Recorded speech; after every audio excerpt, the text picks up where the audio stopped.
If you find any errors, ads pop up, ads redirect, broken links, non-standard content, etc., please let us know. Report chapter so we can fix it as soon as possible. Chapter 177, Those Who Protect, 1. Chapter 177, Those Who Protect, 1. There had been 4 demons who came to South Korea.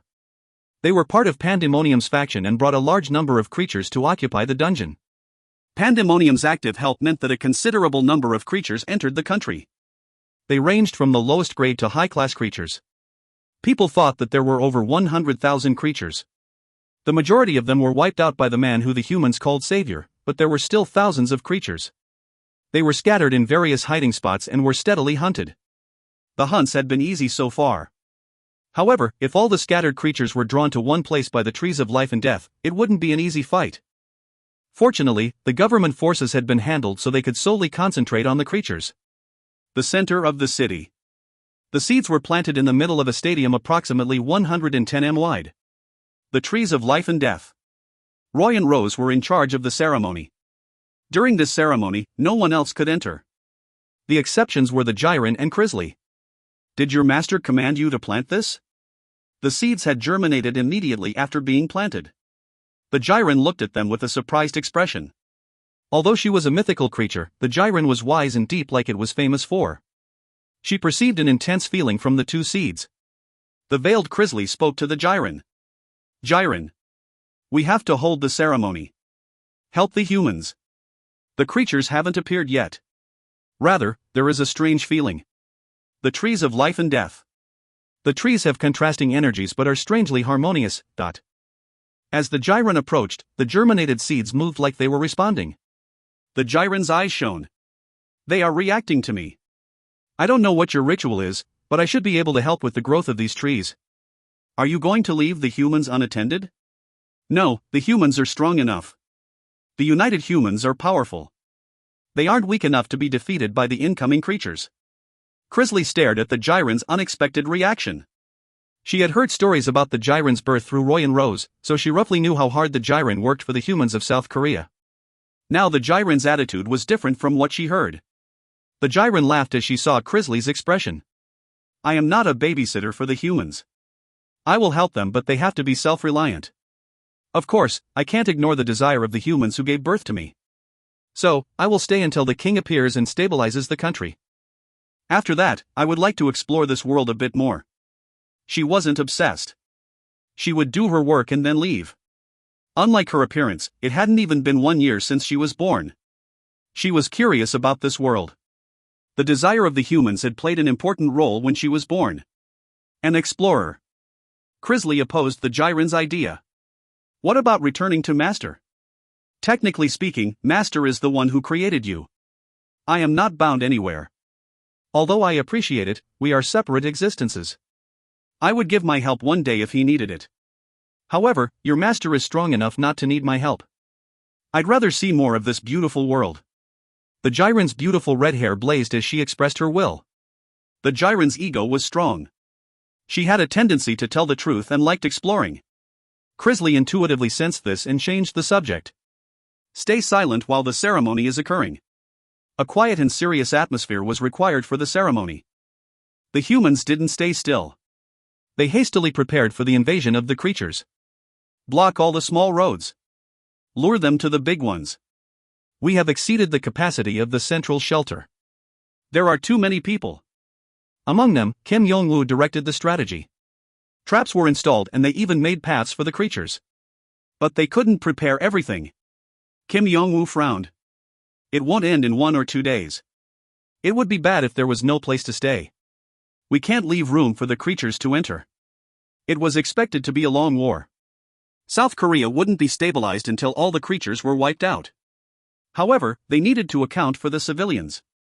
Safe places were designed to accommodate them, but there wasn't enough room. There were too many civilians in the city. Kim Yong-woo sighed and exclaimed. It doesn't need to be inside the building. Make a space anywhere, whether it is with tents or wooden planks. Anyway, we won't allow the creatures to reach the center of the city. The outskirts were completely blocked. Not one creature would be allowed inside. Kim Yong-woo's will spread to the other awakened. Kung. And at that moment. Kung. Kung. The sound of huge bodies moving could be heard. The seeds had already been planted for a while. Quararung. An installed trap exploded with a loud noise. However, it didn't diminish the number of incoming ogres. Damn, it has started. Prepare to fight. Kim Yong-woo bit his lip. 5 ogres. 2 giant worms. 37 trolls. 1 Dullahan. Vampires and ghouls. There were 300 intermediate creatures and more than 900 low-grade ones. The attacks continued over 3 days. Fortunately, the fights only took place on the large roads due to the small ones being blocked. At least there were no innocent people to be sacrificed. There were 4 barriers in every direction around the center of Seoul. It was fortunate, however, the creatures were relentless. As time passed, the damage to the awakened grew bigger. There is no time to rest. Danby's guild master Alan muttered with a gloomy expression. Hundreds of orcs were gathered on the other side of the road, with some orc lords among them. It wasn't difficult to cope with the orcs due to their previous experience, but it was the 3rd day without sleep. Some of the awakened had trouble just standing. It seems like it. Kim Yong-woo also sighed. 4 big roads. Among them, Kim Yong-woo and Alan were assigned to the west. Has there been any radio contact from the other side? Not yet. Then be prepared. Don't let even one escape. Alan pulled out a bow. She was one of the strongest archers. The arrows she shot never missed. They were always fatal. Kim Yong-woo's stats were lacking in comparison. However, a guild master required unique leadership abilities. Pyok. Alan fired the bow. 3 arrows flew at the same time and penetrated the heads of 3 approaching orcs. Gur. Gruruk. The orcs became berserk and rushed forward. They didn't care about the death of their colleagues. A simple dash that didn't hesitate in the face of death. At that time, Kim Yong-woo received some radio contact. A lich has appeared in the east. We are engaging. I'm asking for help. The north is fighting a large number of Spartoi, quack. The south. Hundreds of Nagas. Li Jihai heard the radio and grabbed his staff firmly. Guild Master. It is strange. After the past 3 days, I think that there is someone commanding the creatures from behind. There were simultaneous attacks that didn't allow the awakened time to rest, making them exhausted. It was impossible if the creatures were randomly moving. Someone had to be planning a strategy and moving the creatures from behind. Damn! Kim Yong-woo grinded his teeth and pulled out his sword. The orcs had already come close. They didn't have time to help the others. They needed to take care of these creatures as quickly as possible in order to join the others. Pant, pant, pant. Kim Yong-woo took a deep breath as he cut the neck of the remaining orc. In the beginning, there had been 500 awakened and this number was reduced by a third. Kim Yong-woo looked around and immediately pulled out the radio. This is the west. Kim Yong-woo from Heaven's Will. Please respond. This is the south. We are still engaged with the Nagas. This is the east. The lich is approaching. Dash. The north. Answer me. The north. There was no response from the north who were fighting against the Spartoi. Alan approached while Kim Yong-woo was frowning. What happened? The north side might have been breached. We have to go straight there. This is the center. I am Oriental's guild master, Kim Waram. A large number of Spartoi, Death Knights, and twin-head ogres are coming from the north. We are requesting help. As soon as he spoke, a scary message was heard from the radio. Kim Yong-woo formed tight fists. The number of awakened placed in the center was the smallest. The plan was to intercept all the creatures on the outskirts. At best, there were only 200 people. However, 200 awakened wouldn't be able to deal with the creatures heard on the radio. Damn! Kim Yong-woo ignored his nausea and quickly moved his guild members. If you find any errors, ads pop up, ads redirect, broken links, non-standard content, etc., please let us know. Report chapter so we can fix it as soon as possible. Chapter 178, Those Who Protect, 2. Chapter 178, Those Who Protect, 2. The citizens were shaking in fear. The people hiding in buildings could hear the sound of creatures approaching from the north. Kwang! Kwang! Soon there was a battle. The explosions and screams made it seem like the world was ending. Oh, Lord! People closed their eyes and prayed to God. But that hope was like torture. The explosions and screams of the awakened gradually diminished. In other words, it meant that defeat was coming. The civilians would just be weak victims to the creatures. Hundreds of thousands of humans would die before help arrived. They would be slaughtered by the creatures. The young children, elderly people, and everyone else. The anxiety of the citizens soared. Way-wa-ak. At that moment, the outside was gloomy. Then a bright light appeared from the sky. A door opened in the sky and 2 humans descended to the ground. Heaven's Will and the Dambi Guild who protected the West arrived in the center. They heard the sound of explosions from afar, but it was quiet when they approached. Was it finished? If so, it was likely to have ended badly. The 200 awakened wouldn't have been able to stop all the creatures. Are we too late? Damn. Speed up a little more. We have to save at least one more person. Kim Yong-woo bit his lip. Originally he had a lot of self-interest, but that had changed over the past few years. He sincerely hoped for the safety of the people and moved quickly. Kim Yong-woo and the other guild members were speechless as they reached the center. First of all, the corpses of the creatures were strewn around. There were also dead awakened, but the number of creature corpses was overwhelmingly higher. He had no idea what had happened. He thought they had been too late. Normally, the creatures wouldn't have been able to be stopped. He had hope, but the reality wasn't that simple. I am Kim Yong-woo from Heaven's Will. The center, please answer me. Dash. He tried the radio but it was quiet. Alan stared at the wounds on the corpses of the creatures. Most of the creatures were killed by 2 people. Who? The stab wounds were divided into 2 major types. This meant that 2 people had dealt with the creatures. Kim Yong-woo opened his mouth. The place where people are gathered isn't far from here. We will know when we get there. They headed deeper towards the place where civilians were gathered. A heavy atmosphere. Kim Yong-woo and Alan moved quickly. There were less corpses as they neared the shelter containing the civilians. It seemed some of the creatures had been cut down while fleeing. Creatures running away? That wasn't impossible. Creatures had instincts and would withdraw if they felt like they were going to die. But that was only low-grade creatures. Intermediate and above creatures wouldn't retreat. That would only occur if a huge difference in strength was displayed. For example, the Savior. At first, they mistook him as prey but eventually they ran away. Still, a large number of creatures was killed by him and people called him the Savior. And there were intermediate-class creatures among the corpses. There were occasionally some advanced creatures. Was there someone this strong among the humans? It wasn't the Savior. His fights were straightforward and concise. There was tremendous violence but it was also cool. On the other hand, these 2 people didn't show signs of that. It seemed like there was a slight struggle. Even so, it was clear that they had great power. Kim Yong-woo entered the shelter. Soon he could see people gathered together. Guild Master. At the center were 2 familiar people. Yoo Eun-hai and Edward. Yoo Eun-hai saw Kim Yong-woo and gave an awkward laugh. The 2 of them had left a letter stating, "We are going to train," and then returned roughly 2 weeks later.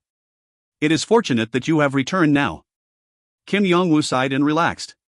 The safety of the citizens was a big problem, so the burden on his shoulders was very heavy. Fortunately, the 2 of them could stop the creatures without much damage. Many people were wondering about their emergence, but Kim Yong-woo dragged them into a corner. By the way, where have you been? I told you, training. Has it really only been 2 weeks since I left the letter? The weary-looking Yoo Eun-hai said. Kim Yong-woo frowned and nodded. Only 2 weeks? Look out there. It has been extremely hard in the meantime. They had barely slept in the past 3 days. At night, they couldn't sleep at all. Edward wasn't very helpful but Yoo Eun-hai was different. He was tired and in pain but Yoo Eun-hai showed no signs of reflection. She spoke with an embarrassed voice. Our concept of time is very different. Nuna, we have become stronger. Don't be sad. Edward's appearance was unchanged but he seemed more mentally mature. Edward patted Yoo Eun-hai's shoulder in order to console her. In order to check that it wasn't a dream, Kim Yong-woo asked again. What is going on? Where did you go? We went to a training room. The man that people call Savior, he wanted us to become stronger. What? He exclaimed loudly. Based on Edward's silence, it didn't seem to be a lie. Yoo Eun-hai's following words were more shocking. I can't believe it, but we were training there for over 1,000 days. We couldn't get out until we cleared the room. I was desperate. 1,000 days? That is. Doesn't it explain why Edward and I can deal with so many creatures? Kim Yong-woo closed his eyes. He couldn't keep up with the story. However, the situation backed up Yoo Eun-hai's story. Even if the two of them were strong, there were limits. Now they had broken past the limits due to the training room. People won't believe that, so we'll need to rework the story. Phew. Everyone in South Korea would be focused on the two of them. Yoo Eun-hai asked with a puzzled expression. Can't we just say it? Well, a story that doesn't make sense will become complicated when it involves the savior. It needs to be spiced up a little bit. It also has to be simple, damn.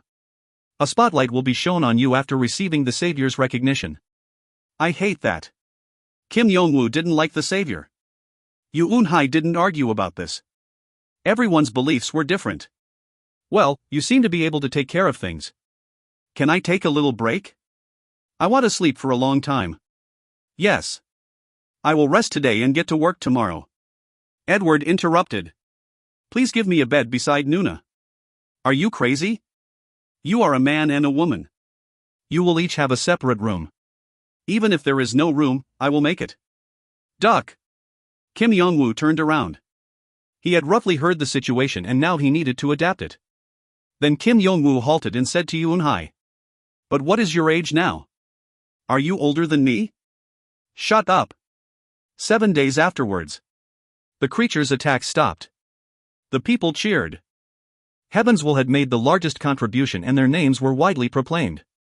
In particular, Yoo Eun-hai and Edward became major stars. Although they weren't widely known, they were like celebrities in South Korea. The strongest among the awakened. Both of them hunted advanced creatures alone, so the awakened followed them. Everyone was relieved and started using their strength to rebuild. However, to their despair, a massive airstrike occurred. Duke Martin. I muttered quietly as I looked inside the crystal ball. I watched the blood and screaming from the massive air raid. I heard reports from Roy, Rose and Crisley and launched an investigation. As a result, I was able to confirm that someone was behind the creatures. Duke Martin. I was familiar with him. Pandemonium. He is persistent until the end. He was one of the demons under Pandemonium. Pandemonium had probably intervened. Martin wouldn't have moved to South Korea without his permission. Why was he attacking South Korea instead of my dungeon? The trees of life and death.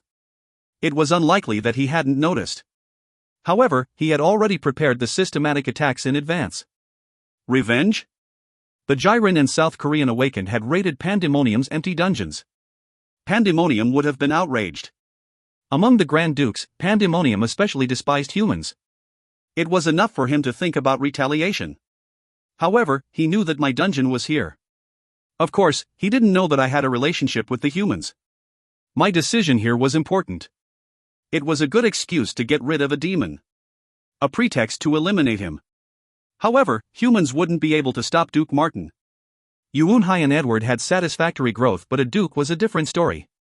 It isn't an all-out attack yet. He is sending out feelers. I touched my jaw while staring in the crystal ball. The awakened were stopping the attacks of the creatures. It was a state of continual fighting. It is possible that it is just simple payback. However, he doesn't seem to be just attacking, perhaps he is looking for something? If it was retaliation, then he would strike all at once. After determining the power of the humans, he would strike like a storm. That was Pandemonium's nature. It meant there were other reasons. The trees of life and death. The timing wasn't right. I need to look for it. I was very curious about the reason. I couldn't guess, so I had to determine it directly. Yee-hee. Prepare the Griffin, Gigantes, and the Hydra. I will be going out. Yee-hee-hee. Master, can Yee-hee go as well? You? My eyes narrowed. It was a well-established fact that the dungeon fairy couldn't leave the dungeon. I had never heard anything that contradicted this opinion. Yee-hee saw my expression and explained. I couldn't originally do this, but now I can. Yee-hee wants to see the outside of the dungeon, that... I only thought about it for a moment. What would the consequences be if Yee-hee went outside? You shouldn't do anything other than what I tell you to. Yee-hee-hee. Absolutely. I will listen to Master's words. Listen? Although I was somewhat dubious, she was firm. Her eyes were burning with the will to go outside. Anyway, I needed someone to move the high-class creatures. Be prepared. Yes, yai-hee-hee. Yee-hee danced with glee. If you find any errors, ads pop up, ads redirect, broken links, non-standard content, etc., please let us know. Report chapter so we can fix it as soon as possible. Chapter 179, Saintus, 1. Chapter 179, Saintus, 1. The Griffin, Gigantes, the Hydra, and Yee-hee. The number was small, but exceptional existences emerged from the dungeon. In particular, the Hydra was beyond imagination and its body could be seen from a very far distance. Except for Yee-hee, the combination was something that I couldn't hide. Immediately after exiting the dungeon, there was a huge sound. The Hydra left huge marks behind it as it destroyed the terrain while the Griffin flew in the sky. Kung. Kwang. I wandered around Seoul after coming out. There were 3 high-class creatures so the humans couldn't approach at all. Guild Master, what should I do? I am ready for battle. Yuunhai muttered in a small voice. Yuunhai, Edward, and elite members of Heavens were chasing after the high-class creatures. The role given to them was to observe without going closer. Fortunately, the creatures were only moving within Seoul without acting, but they didn't know when that would change. How terrible. However, Kim Yong-woo didn't answer. Kim Yong-woo could feel a little bit of the strength of the 3 creatures. It was especially strong from the huge creature with 9 heads. Without even looking at it, an instinctive warning rang in his head to avoid it as much as possible. A monster wave, ... No matter how strong Yuunhai was, she couldn't hunt a high-class monster. It was to the extent that she would only be able to buy time. Kim Yong-woo shook his head. That's not it. It seems to be related to the change in the dungeon. It was difficult to know what was going on. He couldn't guess what the 3 creatures had gathered together to do. So they needed to keep as far away from the 3 creatures as possible. In the meantime, the high-class creatures faced a group of orcs that hadn't evacuated yet. Kwang. Kururung. The first one that moved was Gigantes. On top of that, the Griffin used a breath attack from above. Dozens of orcs couldn't react and were melted. The Hydra didn't attack. However, it was absolutely stronger than the Griffin and Gigantes. Just seeing it was enough to cause a tremor to run through his body. It wasn't only Kim Yong-woo. The elites could only watch the slaughter with fear. Crazy. There was no need to look twice. Kim Yong-woo's mouth moved before he thought about it. Tell the other teams. Absolutely never touch that group. Yee-hee. Yee-hee was excited. This was the first time she had left the dungeon and experienced Earth. This was a new and thrilling experience for Yee-hee. She always felt joy when exploring unknown things. Now everything seemed lovely in Yee-hee's eyes. She sat on one of the Hydra's heads and looked down at the ground. It would be great if Yee-hee could build a garden in this place. What do you think? Below her were the corpses of the orcs, but Yee-hee didn't care at all. She saw corpses every day. Little fairy. Be in trouble. From Master. Gigantes vehemently opposed the idea. He had a great deal of experience with Yee-hee's playfulness. Do you think Yee-hee is going to do something bad? Yes. Please. No. Yee-hee will only do good deeds in the future. The garden, well, that's right. What? You don't know? Yee-hee-hee. Are you a big fool? Yee-hee knows many things. Yee-hee was irritating Gigantes. In fact, Yee-hee didn't even know what she was saying. She just thought that Gigantes' reaction was funny. Little fairy. Trouble. Yee-hee didn't listen at all. She showed a willingness to establish a base here. Yee-hee's eyes flashed and she grabbed a few seeds. Soon afterwards, she sneakily hid it from Gigantes' eyes and scattered the seeds on the ground. Yai-hee-hee. I watched the movement of the creatures from afar. Duke Martin. Will he be watching? Or. The creatures had been moving for 3 days. They seemed to be wandering aimlessly, but every action was being observed by Martin. Where are you hiding? There certainly must be a goal. Show your movements. I searched for the location where Martin might be hiding. On the surface, I seemed to be cleaning up the creatures around my dungeon, but my purpose was Martin's death. Martin can see a set future. He is the most difficult to kill of Pandemonium's demons. I must use this opportunity to kill him. The ability to see the future was a cheat, but it was far from universal. There were many restrictions and the future was uncertain. But when it came to his life, he became aware of situations where he could become a ghost. In my previous life, he was one of the demons who survived until the end. Martin attacked Soul using the creatures but disappeared as soon as the high-class ones left the dungeon. However, he wouldn't have retreated. He was hiding somewhere and watching for an opportunity. The problem was determining Martin's goal. I was waiting for his next move because I couldn't guess. This? A few days had passed. I discovered a group of goblins carrying something. They were moving a few human females. I immediately noticed that the females were awakened. What are they trying to do by catching awakened? My eyes narrowed. It was true that the Korean awakened had remarkable growth compared to the awakened of other countries, but there was no reason to capture them. If he wanted points, it was better just to wipe them out. Awakening wasn't hereditary, so there was no need to kidnap them. They were also only women. If it was simple lust, there was no reason to only choose the awakened. There is something. I had an intense hunch. I slowly and quietly followed the goblins. I needed to act cautiously to stay below Martin's radar. A cave inside the mountains. A lich examined the women captured by the goblins. TSK, the tan skin means that I can't easily determine their age. The lich's gleaming eyes seemed to penetrate through the women. A total of 8 women were trembling with fright as they avoided its eyes. They wanted to live, but when they examined the surroundings, their mouths naturally stayed closed. There were dozens, perhaps hundreds of naked women all over the place. They were all pale, like the blood had been drained from them when they died. There were some who weren't dead, but trapped in a cage. And some were being used as the playthings of the creatures. It was clear that they would soon die. Flew. Please spare me. The women burst into tears. They didn't want to die. Even if they were awakened, they all cared about preserving their lives. The lich said cynically. Kulkul, don't worry. If you are suitable, then you will receive more hospitality than anyone else. I just need to verify it first. You should answer honestly. Humans in their 20s, raise your hands. 6 people raised their hands. The lich nodded. The goblins brought the proper ones this time. The lich reached out to the 2 women who didn't raise their hands. Schwack! They were beheaded. It happened in the blink of an eye. The women stiffened. They couldn't scream. Their mental strength was stronger due to the increased intelligence, but that was useless in the face of death. Every woman had a limit. There is no need for those not in their 20s. Now, the rest are in their 20s, correct? It was silent. The lich didn't like it and moved his fingers.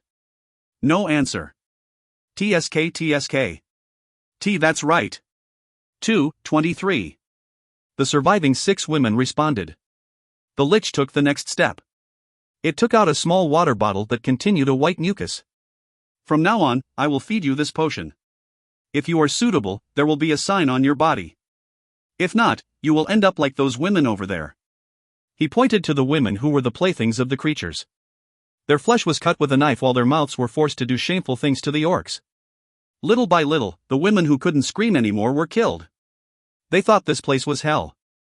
The ones who reached their limits were killed by the creatures. Drink. The lich forced the bottle into the mouth of a woman. The woman resisted as much as possible, but the lich forced it into her mouth. Cough. Cough. As soon as she drank it, the woman's body started twisting in strange directions. She collapsed on the ground and her mouth became slack after 30 seconds. It seems like you aren't suitable. Well, there are still 5 women left, so it isn't hopeless. What should we be suitable for? A woman who was watching barely managed to open her mouth. The lich paused for a moment and replied. Duke Martin can see the future. He predicted that a saintess would be born on this narrow landmass. I am trying to figure out if you are the saintess. Has that answered your question? Saintess. Kul. It seems unlikely that a powerful saintess would be born on this earth, but Martin M's prophecies are never wrong. The lich once again grabbed a potion. The women bit their lips with a gloomy expression. If you find any errors, ads pop up, ads redirect, broken links, non-standard content, etc., please let us know. Report chapter so we can fix it as soon as possible. Chapter 180, Saintess, 2. Chapter 180, Saintess, 2. Saintess. I see. I was hiding in the darkness and listening to the lich's story. I was wondering why they were attacking the humans so intensely, but now I had a clear reason. Saintess. The holy woman. The complete opposite to the demons. Naturally, she would be a challenge. The Saintess used powerful holy magic like the angels. A person like that was going to appear in South Korea. But the timing was strange. Was it because of the trees of life and death? If so, there was a high possibility that the Saintess hadn't appeared yet. Martin might be acting independently of Pandemonium. Although it was limited, Martin could see the future and was acting to remove her beforehand. It was impossible to see far into the future, but he could avoid my pursuit right now. He is unaware that I am chasing him. If he knew, then he would have stopped all activities. That didn't mean there weren't suspicions.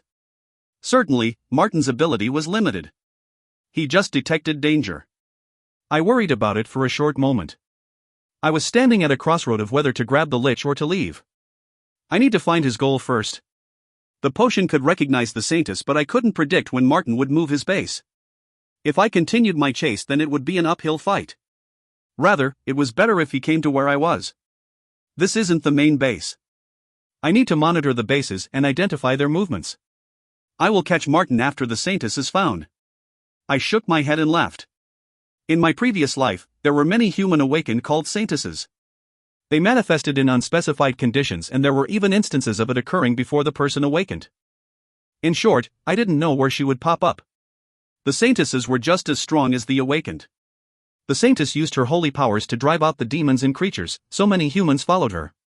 Of course, there were questions. The Saintess used holy power, so wasn't she related to angels? Actually, the angels who descended to earth made alliances with the Saintesses, so it was reasonable to think so. However, the demons came to a different conclusion. Believing was different from following God. The Saintesses were from earth while heaven was an entirely different place. But, no one knew if God had intervened or not. It was just a guess, but someone that existed since the beginning of earth used their hands to make the Saintesses. I know something that the demons aren't aware of. Late in the evening, I sat on the tallest building in Seoul and looked down. It was certain that a Saintess would be born somewhere where many humans were gathered. I touched my jaw. All of Earth's gods are sealed in dungeons. Maybe, the destruction of a dungeon and the appearance of a Saintess is related. A Saintess was a woman called by a god. There were no gods on Earth due to them being sealed in the dungeons. Certainly, even in my previous life, the Saintesses appeared after the dungeon was destroyed. I might have hastened the emergence of the Saintesses. Of course, there were certainly more specific conditions. I was just to blame for the time difference. And, there were signs that a Saintess was a weapon or a holy person. Martin is planning to use the Saintess for something. At first, I thought he was moving under Pandemonium's orders. But based on this, Martin seemed to be moving on his own. I found out he was aiming for a Saintess, but I didn't know what he wanted to do with her. Was he planning to make her his doll? Forest. A forest appeared in the north. What does that mean? A forest, A place in the middle of nowhere became a forest. There was a sudden disturbance among the humans. The humans were shouting and making a fuss. I turned my confused eyes towards the north. Soon I was able to see a huge forest. What? I couldn't help but feel curious. The trees of life and death were still growing. They didn't have the power to create a forest. I never ordered it, which meant it was created by an external influence. What do we do? Should we report it? If it is true, I think we should scout separately. Watch out. There are bees everywhere. There are also king bees flying around. The number isn't a joke. I nodded after hearing their words. If there were bees in the forest, then I could easily guess the culprit. Yee-hee. Yee-hee had an obsession with gardens and bees. There was a 99.9% probability that Yee-hee was the culprit. The question was how she created a forest outside the dungeon. Is it possible to set a terrain outside the dungeon now? This part wasn't clear. It wasn't as large as the one around the world tree, but I hadn't expected that. Yes, I should use this as a sign. An idea suddenly emerged. Yee-hee's actions could be poisonous, but they were also beneficial. It was just a forest, but I decided to use it as a sign. It would be an abrupt event for Martin. Martin wouldn't be able to read Yee-hee's improvised actions. So, what if there was a good weapon in this sudden forest? Perhaps Martin would think there was a unique weapon in the forest. There were many vague points about the abilities of humans. Martin would immediately dispatch some creatures to monitor the forest. Perhaps I might be able to discover Martin's position. I'll handle it as quietly as possible. I smiled with satisfaction. The awakened started exploring the forest in teams of 12. Their mission was to determine if the forest was a risk or not. It feels cold, Edward muttered. Despite it being a bright afternoon, it was dark inside the forest. The trees were high and thick, so little light came in. Damn, why did this forest suddenly rise up? Kim Yong-woo spat out with a tired expression. A series of unimaginable things occurred to the world in quick succession, so Kim Yong-woo's face was filled with suffering and exhaustion. He kept on having to adapt to hellish things, so Kim Yong-woo wanted to rest for a little bit now. That is why we have to investigate. Guild Master. Do you think we are here for a picnic? Lee Ji-hai pouted. She didn't know Kim Yong-woo's itinerary, but it was his fate as a guild master. That isn't comforting. Please let this be a quiet incident. I'm sick of fighting. Would guild masters of other guilds be talking like this? Knock it off. You don't know what I've had to do. Kim Yong-woo bitterly muttered. It made a lot of sense. Heavenswell was stronger than other guilds, and thanks to that, the guild members were able to mature. He had to take care of all their affairs. The guild masters of the other guilds gathered around him, but he didn't know if he liked this or not. Guild Master. Are you sulking? What? We didn't come here to play. Quietly search the perimeter. Still, the guild master wasn't entirely aware of it yet. Yoon-hai laughed at Kim Yong-woo and Lee Ji-hai. You two look good together. Don't they? Edward agreed with Yoon-hai. What is wrong with you? Stop saying such terrible things. Yoon-hai, do you want me to sew your mouth shut? There was an immediate reaction. Kim Yong-woo and Lee Ji-hai glared angrily at the two of them. Yoon-hai avoided their gazes and muttered in a small voice. Really go well together. They ignored her mumbling and the exploration resumed. It had already been more than an hour, but they didn't find anything. At best, they spotted a king bee and a flock of honeybees. Half of their tension was released. There were no apparent threats. Rather, it was more like the humans were a threat to this ecosystem. After another 30 minutes. Stop. Yoon-hai stopped the party. Those behind her became nervous. What's going on? Kim Yong-woo carefully asked Yoon-hai. There is something in front of us. It feels very dangerous. They haven't noticed us yet. We have the advantage. Edward added. Sir. The atmosphere became tense as they took out their weapons. It felt dangerous, but they would fight. After he entered the training room, Edward was able to become a strong warrior. It would be better if Edward and I go check it out. The rest of you should wait here. Don't forget to tell the other teams on the radio. Yoon-hai lowered her body. There was a risk when investigating the forest. Moving like this would allow them to make more accurate judgments. Understood. Kim Yong-woo bit his lip. The other awakened were strong, but Edward and Yoon-hai were unique among them. It was the right choice to support them from behind. Soon Yoon-hai and Edward hid their bodies. They used rapid movements and instantly disappeared from sight. What the? Kim Yong-woo sighed and took out his radio. He wanted people to avoid provoking this area. 3 minutes later. It wasn't a long time. Kwang. Kim Yong-woo and his group heard the sound of explosions. Kwararung. The ground shook and the trees swayed. Did they fail? He really didn't want to fight. But it now seemed to be a combat situation. Prepare to fight. Yoon-hai and Edward, join us. The 10 remaining members, including Kim Yong-woo, swallowed their saliva. There was a vibrating wavelength of magic power. The awakened absolutely couldn't miss it. The newly emerged enemy was strong. But even so, they couldn't leave Yoon-hai and Edward. The 10 awakened started to move quickly.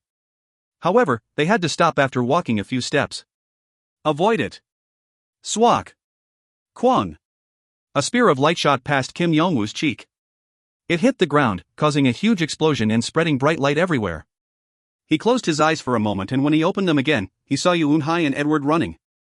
Following them were a number of angels. One of them gave off a really unusual feeling. A little baby angel.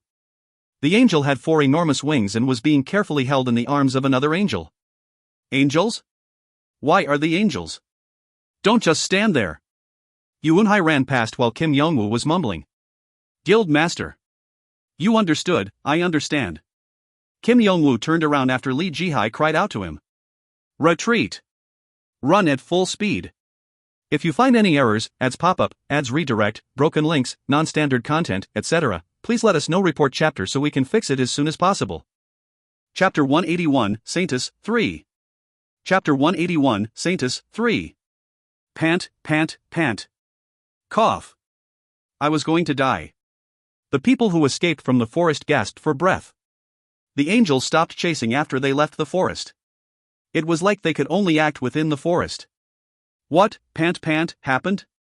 Kim Yong-woo wiped the sweat off his brow and asked. It wasn't possible while running away, but now the angels had disappeared so they could ask. Yu Un-hai responded calmly. I saw a sword stuck in a rock. The angels seemed to be protecting this sword. What? A sword stuck in a rock? Yes. Very, it was a sword that felt sacred. The words were very meaningful. If so, didn't the forest and angels appear because of the sword? Kim Yong-woo ended the talk as soon as possible. The information needed to be discussed with everyone. The story of the sacred sword discovered in the forest soon spread among the humans. Duke Martin. He always kept his eyes and ears open. He used creatures and insects to stealthily listen to the humans. The power of the Saintus will make my foresight complete. It wasn't that long ago that he had a prophecy. It had been less than a month. However, he was certain that a Saintus would appear in South Korea. The problem was that he didn't know the exact time and place. He didn't even know what the Saintus looked like. All Martin had foreseen was a woman in her 20s. Thus far, his power was incomplete. He had the ability to see the future, but was very limited in what he could grasp. That was always his complaint. In order to make his foresight complete, a god's blood was needed. God's blood. It is possible with the Saintus. A perfect example. He felt a thrill just imagining it. Duke Martin was an ambitious man. He was currently in Pandemonium's faction, but it would be different if his power became much stronger. He even thought about becoming a Grand Duke. For that reason, he started moving as soon as he had the vision. It wasn't difficult for Martin to take control of the remaining creatures. Martin stared into a crystal ball from a deep tunnel. The forest appearing is a good sign. A sign announcing the advent of a Saintus. A forest that contained a sacred sword. He heard it from humans, but the angels guarding it meant it was obviously a sign. It meant that the emergence of a Saintus was imminent. He hadn't discovered her yet, but it would happen soon. But I can't get rid of an ominous feeling. There was something. He was frustrated because he couldn't figure out the answer. It hasn't been confirmed yet. If it is related to my death, there is nothing I can't foresee. He shook his head. No matter how uncertain his ability, it was possible to see a little bit ahead when it involved himself. In other words, he couldn't die. An existence that escapes from the principle of causality. I will be this existence on Earth. Despite his unease, he couldn't help laughing. Causality wasn't something that could be easily overthrown. And those who could overthrow it were called God. I have figured out the location of the sword. I will go there directly. He commanded all the creatures. Anyway, he made a decision. Martin pledged to take a more aggressive offense. The movements of the creatures subtly changed. The scattered creatures started to move through the forest. The fish is caught. I smirked. The creatures were moving. Martin. I was certain that he would want to secure the sword first. The sacred weapon was for the Saintus. Of course, the Saintus had the power of attract this sword. It isn't a real sacred sword, but the bait is enough. It was the lightning sword, epic, that he bought for 2,000 achievement points. It didn't have good options for an epic grade weapon, but it was suitable for imitating a sacred sword. He moved straight away. As expected, was it due to the humans? Martin was cautious. I noticed that he had ears and eyes scattered all over, but it was hard to find all of them. As expected, he was also eavesdropping on the humans. The rumors spread through the humans had an effect. Everything was as I planned. Now all that was left. I won't interfere with the sword and will search for the Saintus. Martin led the creatures, but he wouldn't expose himself. He would immediately retreat if there was danger. Of course, there was still the possibility that I could catch Martin. Once he emerged from his hiding place, I could grab him. But there was also the possibility of missing. I wanted more assurances before grabbing Martin. In order to do so, I needed the card called a Saintus. I would use the time while Martin was distracted by the sword. A Korean saintess, there was one. I had the memories from my previous life. The saintesses made quite a name for themselves, and I remembered that one was Korean. There was definitely one person who became an awakened quite late. Kim Yura. I nodded. It was unlikely that there would be another woman with the qualities of a saintess. Kim Yura. That was the name of the South Korean saintess. By now, she should be in her mid-teens. I roughly recalled her characteristics. It was time to meet Roy and Rose. Late in the evening. Someone moved under the full moon. I opened my magic power. My dungeon master. Crisley. Have you been well? The roof of the tallest building. I smiled at the person approaching. The still-veiled Crisley came forward and kneeled down. It isn't a very difficult job. Apart from Rose, who is a bit of a troublemaker, Roy is very trustworthy. Crisley said with a light expression. She often looked sad after Crosla died, but she seemed to have overcome it. Roy and Rose helped heal the wounds in her heart. Roy and Rose? They are asleep. Should I wake them up? You don't need to wake them up. You and the Gyren should be enough. I moved my gaze. The Gyren appeared in an empty space. The horn on her forehead and 9 long tail were her trademarks. The Gyren stared at me with an expressionless face. It has been a while. It seems like you can use your abilities more effectively. I have learned how to tie space together. Ho, is that possible? I came instantly because it is possible. Rather, what happened? I hadn't seen you since that first time. Her tone was filled with thorns. I had told the Gyren the location of the enemy dungeons and then left. After that, she went through quite a lot. Not long afterwards, she was inundated with problems. I need to find someone. Her name is Kim Yura. She is in her mid to late teens. A woman. I didn't care. The Gyren hadn't expected this and shook her head. Who is she? The person you are looking for wouldn't be an ordinary person, right?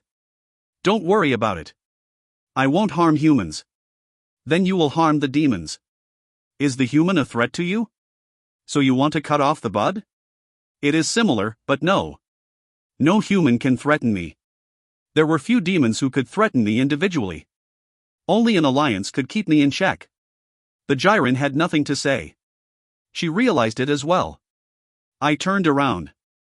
Move covertly. There shouldn't be any rumors. If you find her, then bring her to me quietly. It needed to be done behind the scenes. I made 1 or 2 traps to catch Martin. The name of the baby angel was Hash. Tashmal had looked after the angel egg I bought, and shortly after, a cherub was born. I had trained Hash for a job. The angel's growth was very fast, so I gave Hash some special education. Hash could create a few small light spears and would continue to grow in this battle situation. Of course, Tashmal opposed this. But there was a limited number of angels that could be used as a sign. There was a possibility that Tashmal's face and magic power would be recognized, so there was no choice. However, Hash gave off a sacred feeling and his face wasn't known. He was perfect to be utilized as a sign. And the angels who guarded Hash weren't weak. The angels guarding Hash and the sword were selectively screened. I determined that it was a power that could pressure Martin. But it was a number that would allow Martin to make an attempt. These actions were designed to attack Martin and to make him take a bite. Martin was watching the situation from a distance. It is an obvious sign. The angels and high-class creatures are keeping each other in check. Gigantes, the Griffin, and the Hydra. Even Martin couldn't easily touch the 3 creatures. It was impossible not to receive heavy damage. The Hydra was especially unknown. There was a chance that the Hydra was as strong as him. Maybe Martin would have moved directly. However, those 3 creatures were now in the vicinity of the forest. The angels were stopping the 3 creatures from entering the forest. Although there were no direct attacks yet, it seemed like a conflict was going to happen. Randalph Brigzeal. His dungeon is likely to be in South Korea. No, a demon wouldn't leave angels alone. Maybe he will soon lead the creatures to attack them. Martin grabbed his staff. It was inevitable that Randalph Brigzeal or other demons would become aware of the presence of the sword. Even though the Saintess hadn't appeared yet, the sacred sword had the power to attract one. If he possessed it, then finding the Saintess would be easy. Another demon would be fine, but it would become complicated if the opponent was Randalph Brigzeal. He is strong. There is also something unusual about him. He wouldn't kill the Saintess. He might plan something similar to me. Martin started feeling a sense of urgency. If the sword entered that guy's hands, then his plan would be wasted. His completed ability to read the future would go away. I have to find the sword before those creatures attack the forest. Martin nodded. The angels would have to move to stop the griffin, gigantes, and the hydra. He would be able to reach the sword without any problems. Great worm, make a path through. A path leading to the very heart of the forest. He had to find the sword first. And the Saintess will appear in critical moments. Have the Dullahans and vampires attack the humans. Make the humans feel despair. He had no thoughts about just stopping after obtaining the sacred sword. If you find any errors, ads pop up, ads redirect, broken links, non-standard content, etc., please let us know. Report chapter so we can fix it as soon as possible. Chapter 182, Saintess, 4. Chapter 182, Saintess, 4. Vampires. The Lords of the Night. They were highly ranked among the 4LV advanced creatures. Although they were a species with strong pride, the Dungeon Master's commands were absolute. They attacked humans and created zombies by injecting blood into them. Injecting a real serum would make demi-vampires, but the human needed to have the aptitude, so it wasn't easy. After 28 days, the zombie effect vanished, but it was effective in making humans panic. People they had known for a long time were attacking them as zombies, so it was terrifying. And they needed to handle the vampires. Vampires also liked malicious pranks. They ordered the zombies to attack the people closest to them. Sunmi, it's me. Don't you recognize Appa? Sunmi. Please. Quiet. A rundown shack. A scream could be heard coming from it. Siblings, family members, friends, the zombies spread rapidly, causing the awakened to suffer many difficulties. An emergency meeting was quickly called, but no proper solution emerged. People needed to stay away from dark places as much as possible. Every awakened also limited their patrol. Above all, the citizens were exhausted. Their stress was on the verge of exploding. The people might rebel. A dilemma. They couldn't allow the damage to increase further. The guilds united in order to deal with the situation. We are dealing with vampires. It isn't just one or two. The guild masters and main personnel of the guild were assembled. Yuunhai came out and started the briefing. She was the most prominent awakened, so Yuunhai played the biggest role in the operation. Her sporty and youthful appearance made her very popular among men, but she used the lightning magic sword. Her usual way of talking meant she was known as the Iron Wall Girl. It was the same even now. She wasn't nervous at all as she casually explained. First, let's look at the vampire I captured. Tack. Yuunhai clapped her hands, making Kim Yongwoo and Li Jihai pull out a wheeled cage. The guildmaster Kim Yongwoo being used for such a chore showed how urgent the situation was. The concentration of the other guilds focused. Many people were amazed as they saw the creature sagging like a corpse inside the cage. This? A vampire? Yuunhai nodded. That's right. This is a captured vampire. I was only able to catch it after a hard battle. Really, there was a lot of damage. It is due to this vampire that I've called you here. Yuunhai gritted her teeth. Vampires were persistent. Hundreds of awakened had died. They had to be very careful releasing knowledge about this vampire to the public. Only the main members of each guild were allowed to attend. Ha! How great! But the people were greatly amazed by the results. This wasn't the first time that vampires had appeared. They had been found in many countries and their strength was authenticated. It was surprising that one managed to be captured. We questioned the vampire to find out why they are attacking South Korea and turning people into zombies. After making its body weak, I succeeded with the help of various medicines and hypnotics. It was somewhat provocative. Still, it was better to explain it now compared to later. If she openly talked about it, then there was no need to worry about being caught from behind. Look at this. The vampire has a lot of these bottles containing white substances. Yuunhai pulled out a small bottle. There was a diluted, white drug inside it. What is it? Yuunhai answered the leader of the Platinum Guild's question. It is a drug to identify something. If ingested by normal humans, it is just a deadly poison. Identify? Prior to this, how many awakened have disappeared since the raid of the creatures began? The struggle against the creatures was harsh. Everybody thought so. It is reasonable not to find the bodies. But that wasn't it. Yuunhai took a deep breath before saying. They are looking for a saintess. This drug is the tool to determine the saintess. Unfortunately, we found out that a demon is certainly behind this. Demon. Crazy. Aren't they gone? The people murmured. It was natural. They had experienced firsthand the terrible strength of the demons. They thought it was finished after the Savior took care of them, but now a demon had appeared again. They hugged their bodies tightly and trembled. All the awakened gathered here were the elite. The important thing is the saintess. The demon is afraid of the emergence of a saintess. So the creatures are moving to find her. Then we must find the saintess. Yes. It would be possible if we could use this drug. But doesn't the drug cause death? That is for common people. I was told that it has no effect on the saintess. There was a clear gap in Yuunhai's words. All the people here realized it. How will we know who the saintess is? No, then we wouldn't even need the drug. Don't you think it is strange that the Savior's children and the Jiren aren't present at such an important meeting? Some guilds are also missing. They are very busy people. It is also hard for all the guilds to attend. None of them thought it was strange. Roy, Rose and the Jiren rarely attended meetings. Heavenswill has been wondering about the movements of the guilds who aren't here. In particular Roy, Rose and Jiren Nim have been using reliable people to search for someone. That sounds dangerous. Are you doubting them? At least in South Korea, they were divine beings. The Jiren was worshipped as a god while Rose and Roy received special hospitality as the Savior's children. In South Korea, doubting them was blasphemy. But Yuunhai didn't hesitate to nod. I am convinced that the person they are looking for is the saintess. And they have more information than we do. They are moving with confidence. So, what did you want to talk about? Cooperation is required. It is hard for Heavenswill alone to pressure them.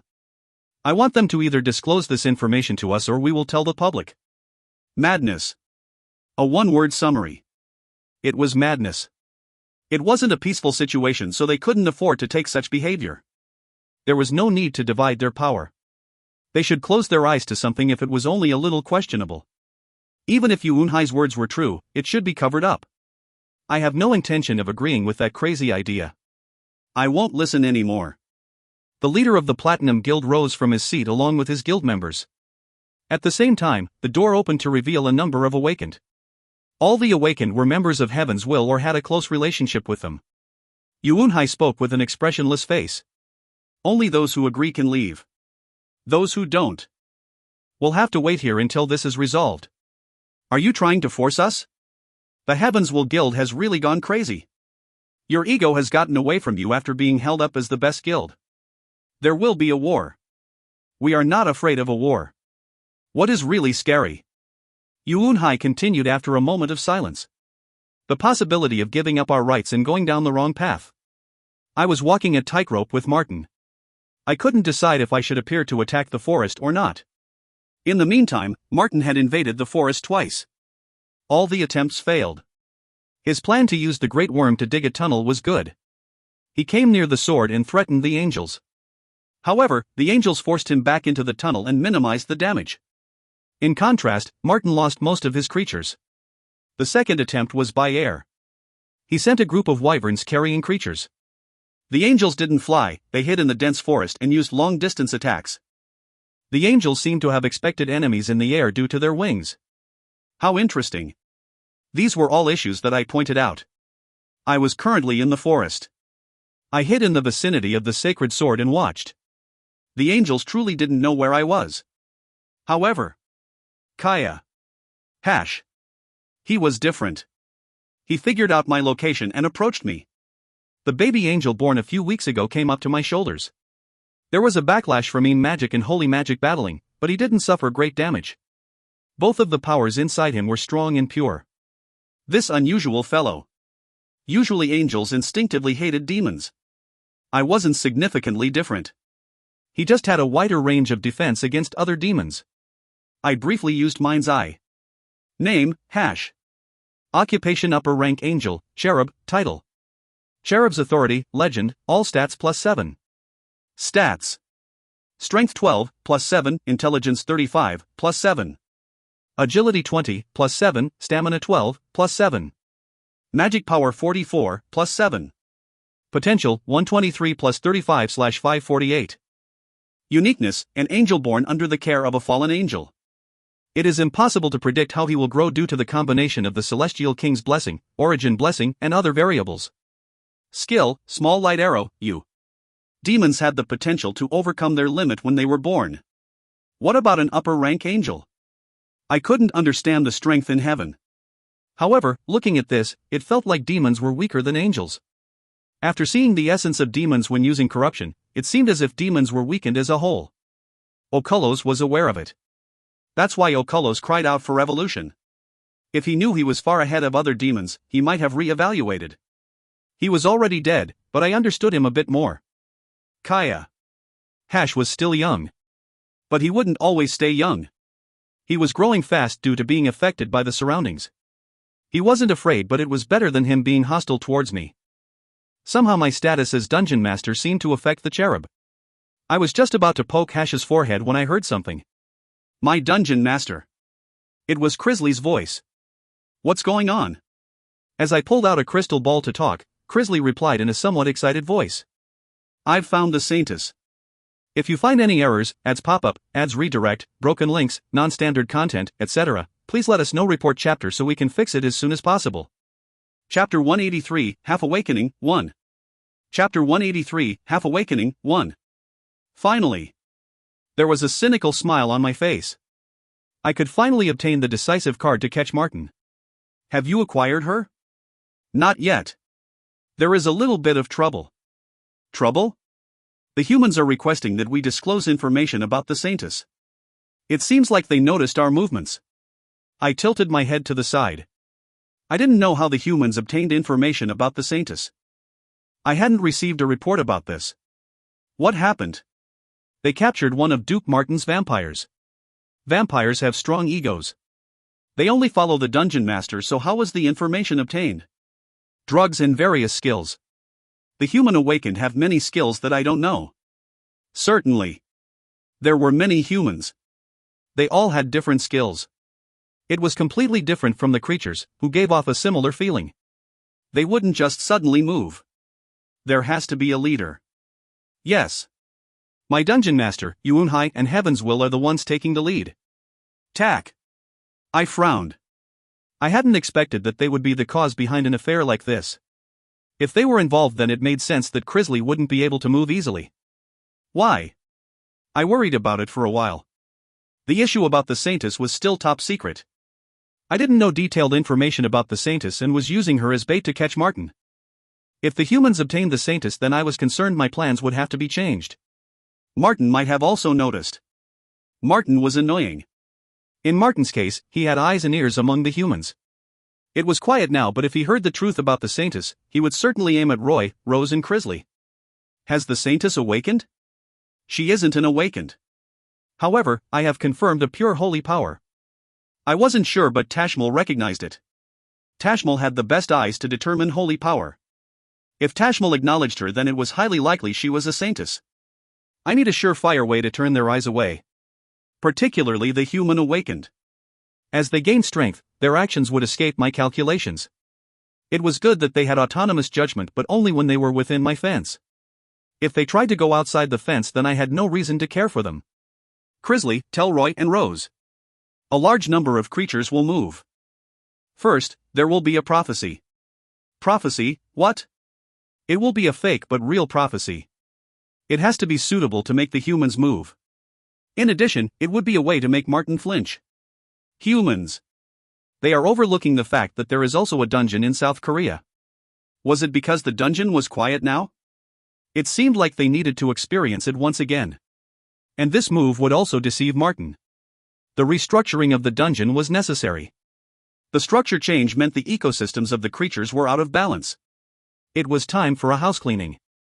In the meantime, Roy became the prophet at the center of the humans. Once the biggest moon reaches the highest point, the entrance of hell will open and messengers will emerge. The messengers will devour all wicked beings. But they can't harm the trees of life and death. Humans. Gather near both trees. We have to wait there for the evil to pass. The Savior's child was a prophet? It was the first time. But apart from the Jiren and the Savior, Roy had the largest influence among the humans. Roy's words quickly spread throughout Seoul and people started to gather near the trees of life and death. And the full moon rose in the evening.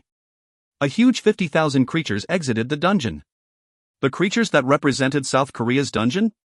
The saber tigers. They had the most numbers and were extremely aggressive. A great number of creatures died from their long fangs. White fiercely fought against the creatures of the other demon. Black followed behind him. However, there wasn't only one black saber tiger. A total of 7 black saber tigers had been born since then. Apart from White, the 7 blacks were advanced 4 LV creatures. There were at least 20 advanced 3 LV saber tigers.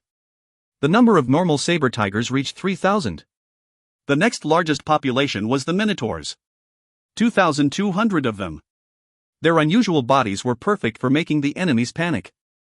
Of course, there were many lowest grade and low grade creatures. The breeding rate of the orcs and goblins was beyond imagination. The dark bears, mammoths and other beast-like creatures that matched the wavelength of the dungeon were also present. At any rate, I took out most of the lowest and low-grade creatures with this move.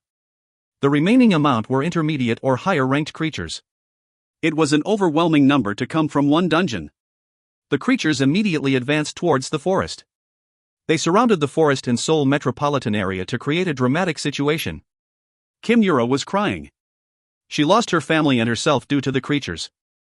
There were terrible burns on her face and the area below her waist was paralyzed. Her eyesight was very bad and she could barely see in front of her. That wasn't all. She also lost all her hair. She didn't die but was living a horrible life. Nevertheless, she was still living due to her sister who was still alive. She attempted suicide several times but was saved by her sister. Her 2-year younger sister did everything she could so that Kim Yura would somehow live. Ever since the world became like this, she couldn't do that much but, her sister worked at a construction site in the morning and sneaked away in the evening for a night shift. Her sister thought she wasn't aware of this, but Kim Yura knew. If her sister didn't do this, Kim Yura wouldn't have been able to receive 3 meals a day. Despite being on the outskirts, they lived in a moderately good shack. She guessed it was possible because her sister helped the awakened and guilds with the construction. Why? Kim Yura spoke with difficulty. Her gums had melted so she couldn't properly speak. She thought this place was hell but she was worried about her little sister. Her younger sister, Kim Minji, had returned. Her face was swollen and bruised.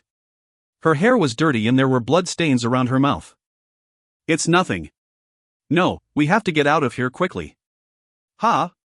The Savior's child has made a prediction. Creatures will soon be swarming this area. We need to take refuge beside the 2 trees. Other people have already left. Kim Yura was carried into the wheelchair and Kim Minji started to push her. Like Kim Minji said, many people were leaving the shacks. On the other hand, they were bringing nothing but their own bodies. Somehow they were successful in joining the group of people, but that was all. The procession was long and the speed was slow. Besides, Kim Minji was injured. Even if she received treatment, she was attracting attention by pushing a wheelchair around. Kim Yura wanted to tell her sister to abandon her, but knew it would make things more difficult. Kim Yura tried everything she could to stay quiet. Half a day passed and evening arrived. The procession stopped for a while and Kim Minji slept leaning against the wheelchair. Bastards, collect money. Sister, I'll fix it. Kim Yura wept as she heard the words Kim Minji was muttering while sleeping. Kim Yura moved her hand to her sister's cheek and prayed for her. She wanted her sister to live comfortably in this hellish world. However, it didn't take long to realize that it was a dream. The problem occurred on the next day. She had a sore throat. She was hungry and her head was dizzy. However, she couldn't obtain any food or drinks herself. Kim Yura refrained from saying anything. Karurak. However, she couldn't hide the response from her stomach. Uni, are you hungry? Just wait. I'll see if I can get you something. Kim Minji licked her dry lips and walked among the people. She only received cold glares in return. There was no one in this procession who would give away their food. All the good people had already died, this was a saying that she had heard. She understood. Their lives were important and they had families. In the end, she only managed to eat a little bit of herb porridge. Sorry, Uni. Tomorrow I will be sure to get something to eat. Kim Yura shook her head. She offered the bowl, but Kim Minji shook her head. I ate a little bit before coming back. If Uni doesn't eat, then I'll just throw it away. Her younger sister Kim Minji really was a child. Kim Yura ate a bit of bread and some herb porridge. Not long after closing her eyes, she heard a rustling sound. When she opened her eyes, her sister was applying makeup on her injuries. Ah! Kim Yura closed her eyes again. This world was really hell. The next morning, they were able to safely get something to eat. They had one sweet potato and a bottle of water. We just need to go a little further. Uni, have you seen Jairin Nim? I've never seen someone more beautiful in this world. Uni would also think the same if you saw her. The children of the Savior are cute. I've seen them once from afar. Kim Minji continued talking while pushing the wheelchair. She became relieved the closer they got to the center of the building. I've never seen the Savior. I've only heard stories about him. He is incredibly cool. The strongest in the world. Hi. Isn't he like a Prince Charming? The Savior. Her sister was especially interested in the man called the Savior. He was like the Prince Charming who would save them from this hellish place. In contrast, Kim Yura was skeptical. Such people wouldn't be left in the world. All the good people had died. Her sister was the only good person left. Vampire. Aoak. It was at that time. The people at the front started screaming. Uni. It was dangerous as people bumped into the wheelchair. She could barely hang on. Kwang. Kururung. At that time, a partially collapsed building fell and caused an explosion. The building's debris that fell all over the place. Avoid it. Kim Minji pushed the wheelchair. Kim Yura fell out of the wheelchair but was able to survive. Ah! Her life was saved, but her sister was lying underneath a steel beam. Kim Minji's waist was crushed and her eyes weren't looking at anything. Ah! Kim Yura placed both hands on the ground. There was no way for her to move her legs. But Kim Minji wasn't breathing when she arrived. Aha! Kim Yura grabbed Kim Minji and tried to shake her. However, the person had already stopped breathing. Like a kaleidoscope, memories of her sister passed through Kim Yura's head. Devoted to Kim Yura, the light inside her couldn't be seen anymore. Hate. She hated everything. Why did all the good people have to die? Why did God make this world so that only bad people could live? At the same time, light started to shine around Kim Yura. The light swallowed up everything around it. If you find any errors, ads pop up, ads redirect, broken links, non-standard content, etc., please let us know. Report chapter so we can fix it as soon as possible. Chapter 184, Half Awakening, 2. Chapter 184, Half Awakening, 2. She is awakening. A vast amount of holy power. My skin was prickling. I had been observing Kim Yura over the last few days to make sure she was the saintess. And she finally awakened. The surrounding creatures couldn't withstand the light and were destroyed. In fact, the vampires were swept away by the light. Even my transcendent skin was stinging. But it is only a half awakening. I slowly went up to her. The saintess was still in a terrible state. Did she awaken due to her hatred of the world? However, her body was bubbling due to the excess of holy power. She would self-destruct in the near future. So I called it half awakening. In order to stop this rampage, I needed to erase her extreme emotions. Therefore, I approached her quietly. Do you want to save her? I was looking at Kim Yura's sister as I spoke. Kim Yura didn't answer. No, she couldn't answer. However, I could see the expressions in her eyes. She was wondering about my identity since I had appeared out of nowhere. If you reply too late, then I can't save her. There is at most 20 seconds left. I prompted her for a reply. Actually, Kim Minji had just stopped breathing. There was still enough oxygen to save her. Of course, she wouldn't be the same as before, but it was possible to save her life. Kim Yura regained her spirit and nodded. If I save your sister, what will you give me? Naturally, it wasn't for free. I wasn't generous enough to just give something away. I was a demon and would act strictly on a contract. It wasn't normal circumstances, so the contract wouldn't be that favorable. There was no choice as time was short. There was only one thing that Kim Yura could give me. I will completely own her. Kim Yura seemed to be trying to speak. Her eyes only contained the desire to save her little sister. In my previous life, Kimura wasn't a half-awakened. It was inevitable. Martin's invasion was created by me. Originally this hadn't happened. In my previous life, Kimura awakened completely and became a saintess who massacred demons and creatures. Although her name wasn't that well known, it still held some weight because she was a saintess. I didn't know what effect the half-awakening would cause, but she was still a saintess. I just needed to somehow save her sister. I took out a bottle from my magic bag. Originally, this was used for the manufacturing of homunculi. I shrugged. It was a potion made by Gaparum. It was the result of purchasing various expensive materials, ingredients from the Tree of Origin and 6 months' worth of work. It was much better than the elixir. The potion could literally breathe life into someone who had stopped breathing. It wouldn't work on strong existences but was enough for a human. A total of 2 were made and I had one of them. I had mixed my blood into this bottle. The potion mixed with my blood and turned black. I opened the bottle and fed half of it to her. The potion flowed down Kim Minji's neck and her body started to regenerate.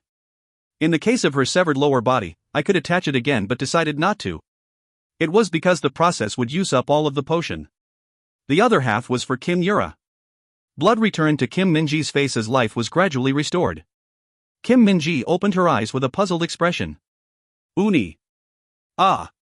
Kimura stretched out and hugged her. Her tears dried but she still needed to show her thanks. Drink. I handed over the bottle that contained the other half of the potion. Kimura hesitated for a moment so I said. It will improve your condition. Bubbles were still forming on Kimura's skin. Her skin was already badly burned and the bubbles made it obvious that she would soon self-destruct. The problem was the side effect from mixing in my blood. A contract of dependency. It is essential that she drinks my blood. I considered using her sister as a hostage but that meant she wouldn't move with 100% effort. A contract was necessary for her to help me voluntarily. I could feel more assured. However, there was the possibility that there would be a backlash by the holy power against the blood of a demon. No, there was a high probability. Still, I noted the half-awakening. Her imperfect holy power was devouring her body. My blood might play a role in neutralizing it. It was a 5:5 gamble. The saintess was already in my hands. As long as Martin didn't obtain her, it wouldn't be a huge loss if she died. Either way, the light from the forest was a sign and Martin would be heading here. He didn't have significant strength so taking care of him wouldn't be a problem. Gulp. Kimura took the bottle and drank it without hesitation. She saw her sister surviving so she thought the potion was harmless. However. Ayoak. You Uni? No. There was an effect as soon as she swallowed it. Her body twisted as the holy magic and my magic started to get tangled up. It is a fight. I watched the scene with my arms folded. As expected, there were empty spots due to the half-awakening. My magic power penetrated those empty areas and the fight started. Ayoak. Kimura screamed and shuddered. Separate from the fight between magic powers, her body was slowly healing itself. The burns disappeared, the nerves below her waist were revived and her twisted posture was fixed. HRMM. I touched my jaw. I wanted to observe this process but an uninvited guest was coming. Martin. You are coming directly. I started laughing. A few kilometers away. I felt a strong presence approaching. It was clearly Martin. He is apprehensive. The creatures from the dungeons came out and blocked his advance into the forest. In the end, Martin found it impossible to retrieve the sword that was assigned the saintess had appeared. I thought to myself. If I missed this chance then it might not come again. I would move directly. I absolutely can't miss him. So far Martin had been hiding and I couldn't find him. Now that Martin had surfaced, there was no reason I couldn't catch him. I thought a little bit more before moving. I couldn't be hasty based on circumstantial evidence. Impatience could be a sin. I hid my traces and disappeared. A pillar of light covered the sky. Martin realized the saintess had emerged as soon as he saw it. It was similar to what he had foreseen. He had lost a lot of vampires, but there wouldn't be any damages if he could obtain the saintess. I'll have to go there directly. Have all the creatures follow me. He had a total of 30,000 creatures following him now in South Korea. He originally had more but 20,000 creatures had already been killed. Gargoyles darkened the sky. There were also wyverns and king wyverns. All types of creatures in the ground started wriggling. Their destination was the place where the light occurred. I can't miss her this time. I have to quickly obtain the Saintus. He had no intention of confronting South Korea's dungeon master. It was a pity, but the number and quality of Martin's troops were far inferior. How were such troops gathered? A large army had emerged. Maybe Pandemonium was right about Randalph Brigzeal. He was irregular. A person who couldn't be easily messed with. He didn't know what would happen, but he didn't worry about Randalph Brigzeal. At any rate, Martin's goal here was to obtain the Saintus. As long as he could return to his dungeon safely, he had the confidence to stop strong enemies. He just needed to pass this place safely. Sea creatures. Help me, Dot. Creatures were moving in the sky and on land. It was like a natural disaster that the humans couldn't resist. The large number of humans moving towards the center were wiped out by the creatures. There wasn't even a piece of bone left in the areas where the creatures passed. It happened so suddenly that the humans couldn't cope. All that remained were a small handful of awakened. My wait is over. I will take away the power of the Saintus and become complete. Perfect predictions. If that was possible, then he wouldn't have to fear anything. Martin believed that there was no perfect and flawless existence. Information was power, and his foresight could figure out the weaknesses of the opponent. Even strong existences had weaknesses, so they would fall to Martin sooner or later. That was why he took these risks. Even now, weak alarm bells were ringing. The word danger passed through his mind. However, he had come to this place for a reason. This, Dot. It happened when he had almost arrived at the destination. Martin frowned as he looked at something floating in the sky. It was familiar. He had seen him a few times at the Demon World auction. The magic power was overwhelming. It was strange that he hadn't noticed until he reached here. Randalph Brigzeal. Martin exclaimed with shock. Indeed. It really was his dungeon. But there didn't seem to be any other creatures around. That meant he was alone. He had hindered himself. Kill him. Cut off the flesh, pull out all his hair and split him open. The 30,000 creatures rushed simultaneously towards Randalph Brigzeal. If you find any errors, ads pop up, ads redirect, broken links, non-standard content, etc., please let us know. Report chapter so we can fix it as soon as possible. Chapter 185, Half Awakening, 3. Chapter 185, Half Awakening, 3. Indeed, I couldn't kill 30,000 creatures alone. Despite entering the realm of transcendence, I was still an individual. Of course, I noticed that there were no high-class creatures among them. Nevertheless, the reason for my actions was simple. Martin is here. No other reason was needed. Martin was in my sights. There was no need for me to handle all 30,000 creatures. I just needed to kill him. Half of them are creatures born in South Korea. If Martin is killed, his control will be lost and they will fight among themselves. I wouldn't need to touch the other creatures if I dealt with Martin. They would struggle among themselves and I wouldn't need to get my hands dirty. It will be a grand sight. I didn't lose my smile at the creatures approaching me. It was the first time I had confronted such a large army alone.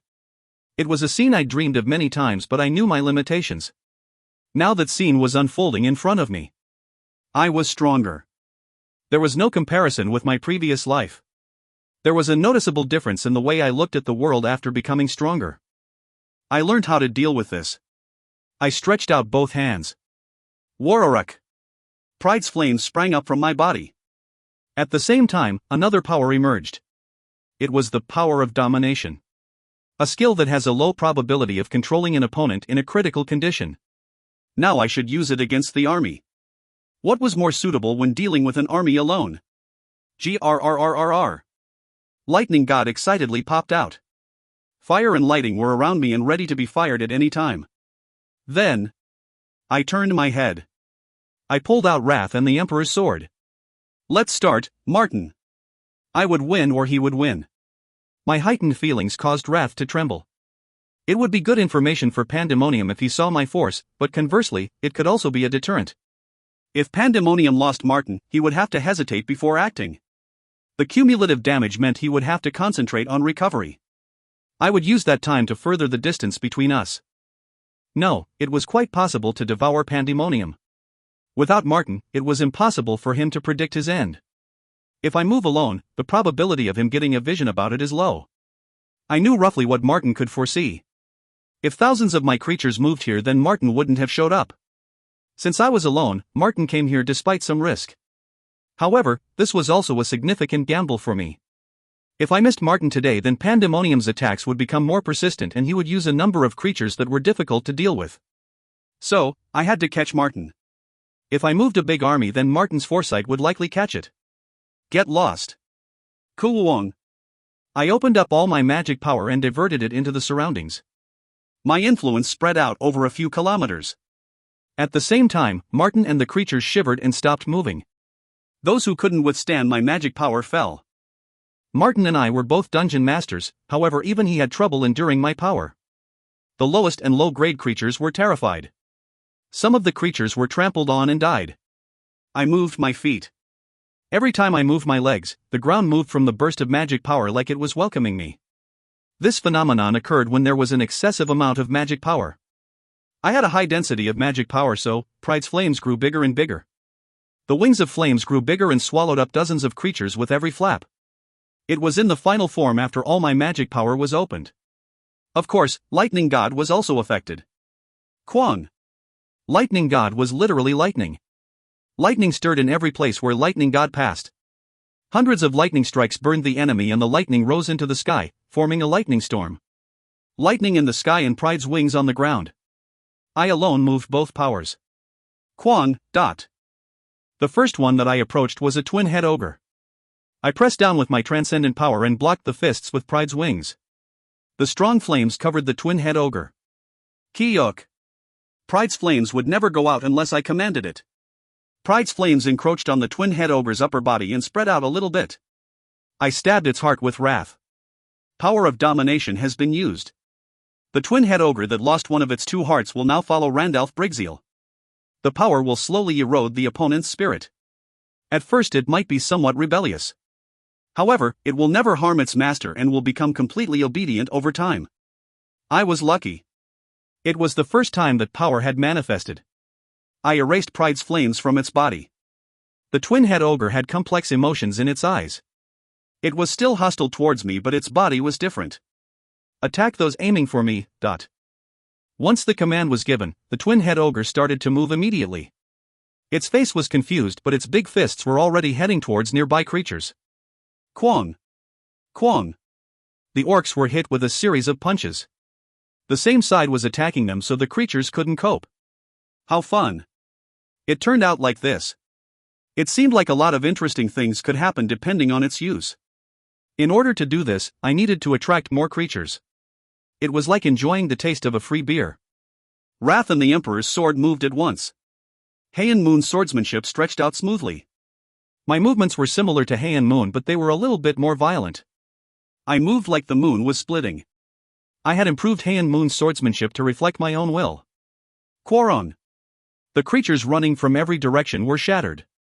But they were still annoying. I stamped my foot down.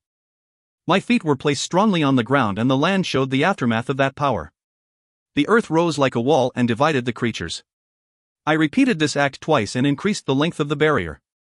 The creatures started attacking in a more orderly manner. I smiled cynically. However, it was much more cheerful than usual. A carefree feeling. That's right. I now felt a sense of liberation.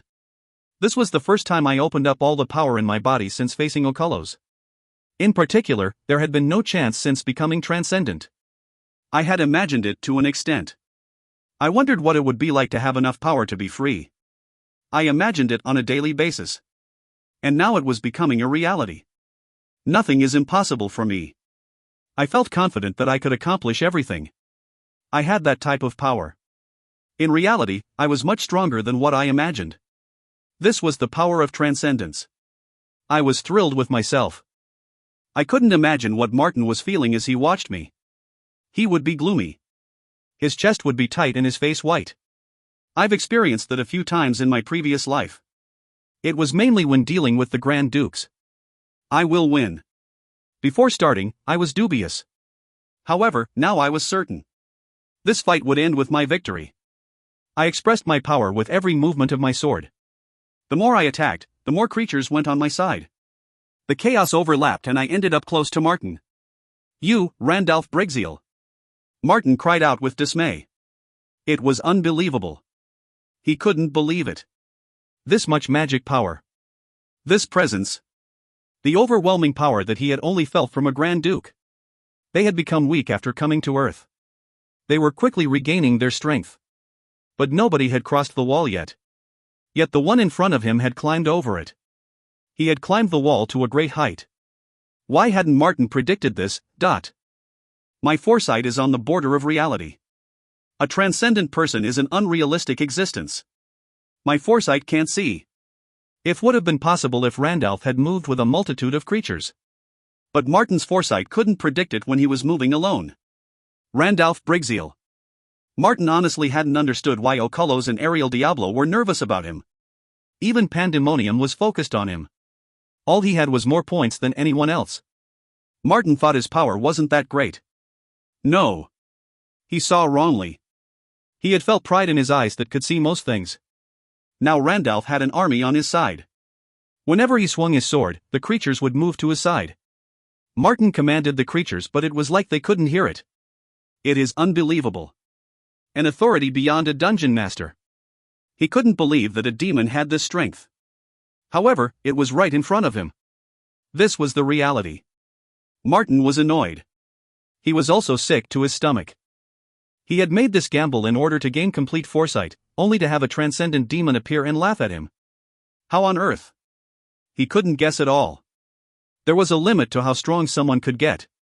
In particular, no matter how inaccurate, his foresight should have seen it. However, Randalph remained out of sight until the end. So he couldn't easily believe it. You, Randalph Briggseel. He made a desperate declaration. Then his foresight was triggered. It was an unchanging "I will die here." He gritted his teeth. But he couldn't die. Change the axis of time. Time for you and I will flow differently.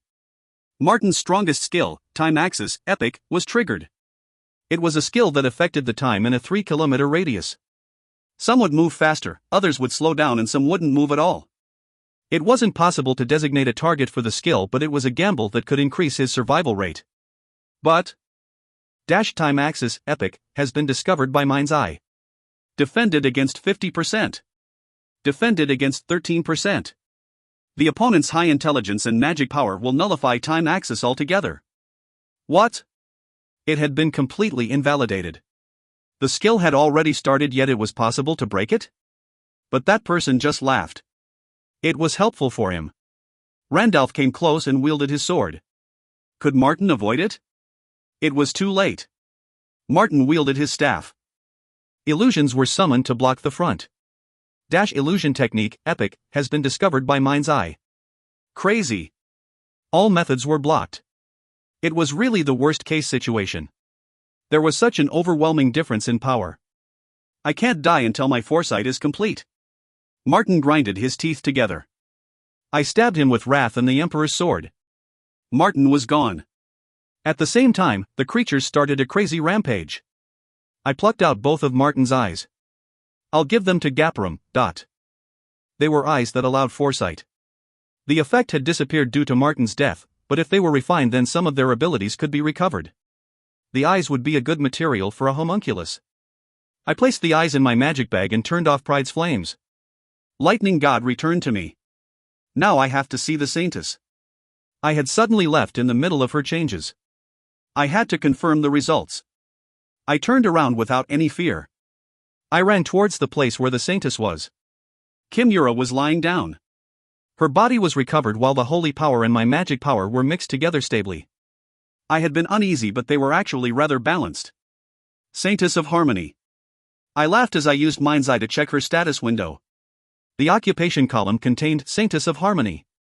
I had expected something like corruption, but the result was completely different. It might be because my magic power was pure. The contract is formed. You are now mine. Anyway, I had obtained a Saintess. It wasn't a bad income. I carried Kim Yura and Kim Minji on my shoulders. And I returned to the dungeon. It was the first time I opened all of my magic power, so I felt a little bit tired.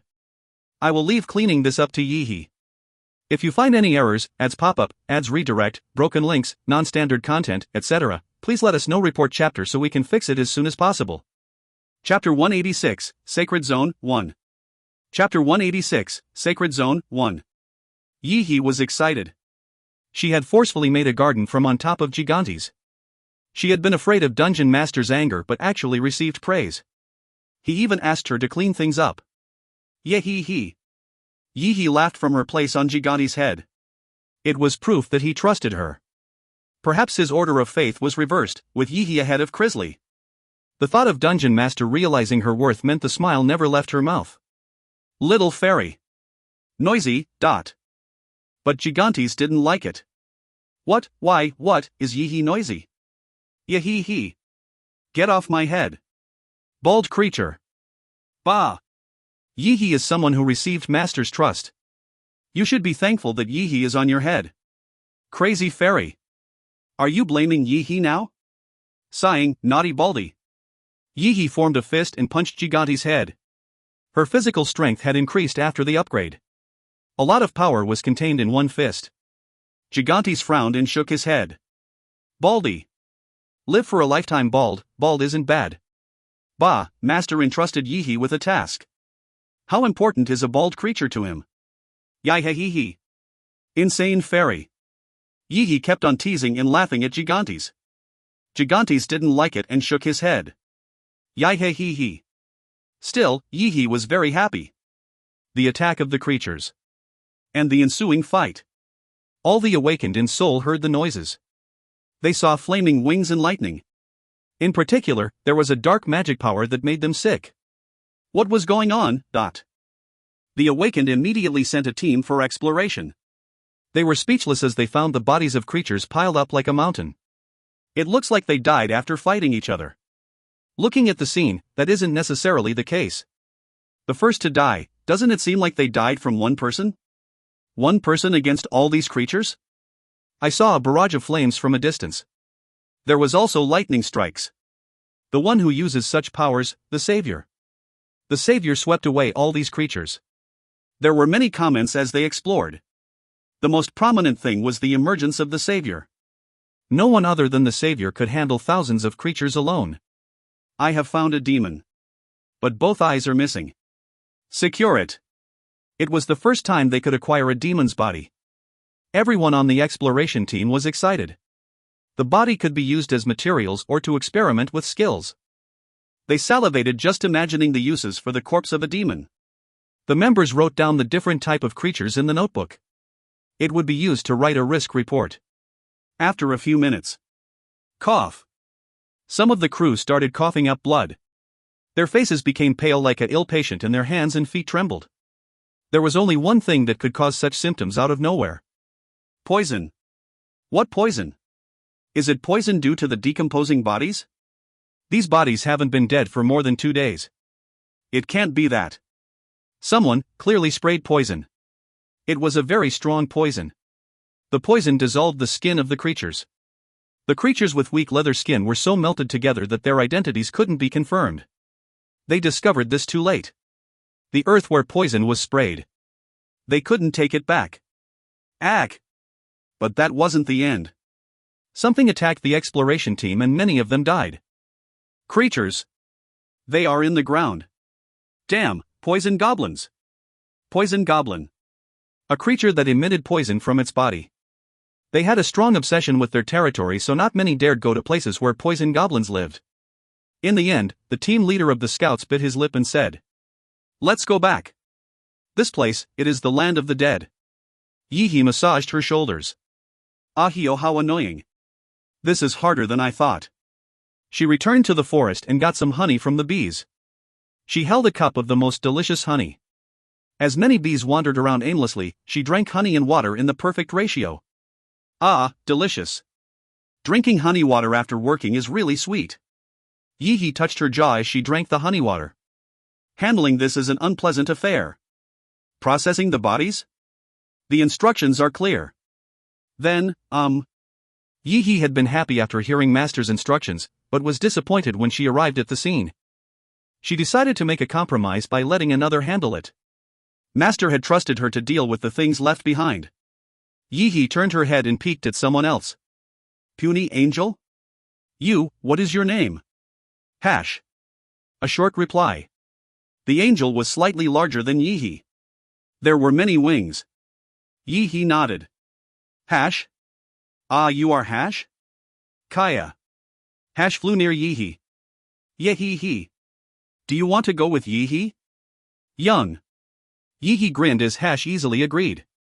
Okay, Yihi will specify what to do. Then where do you want to go?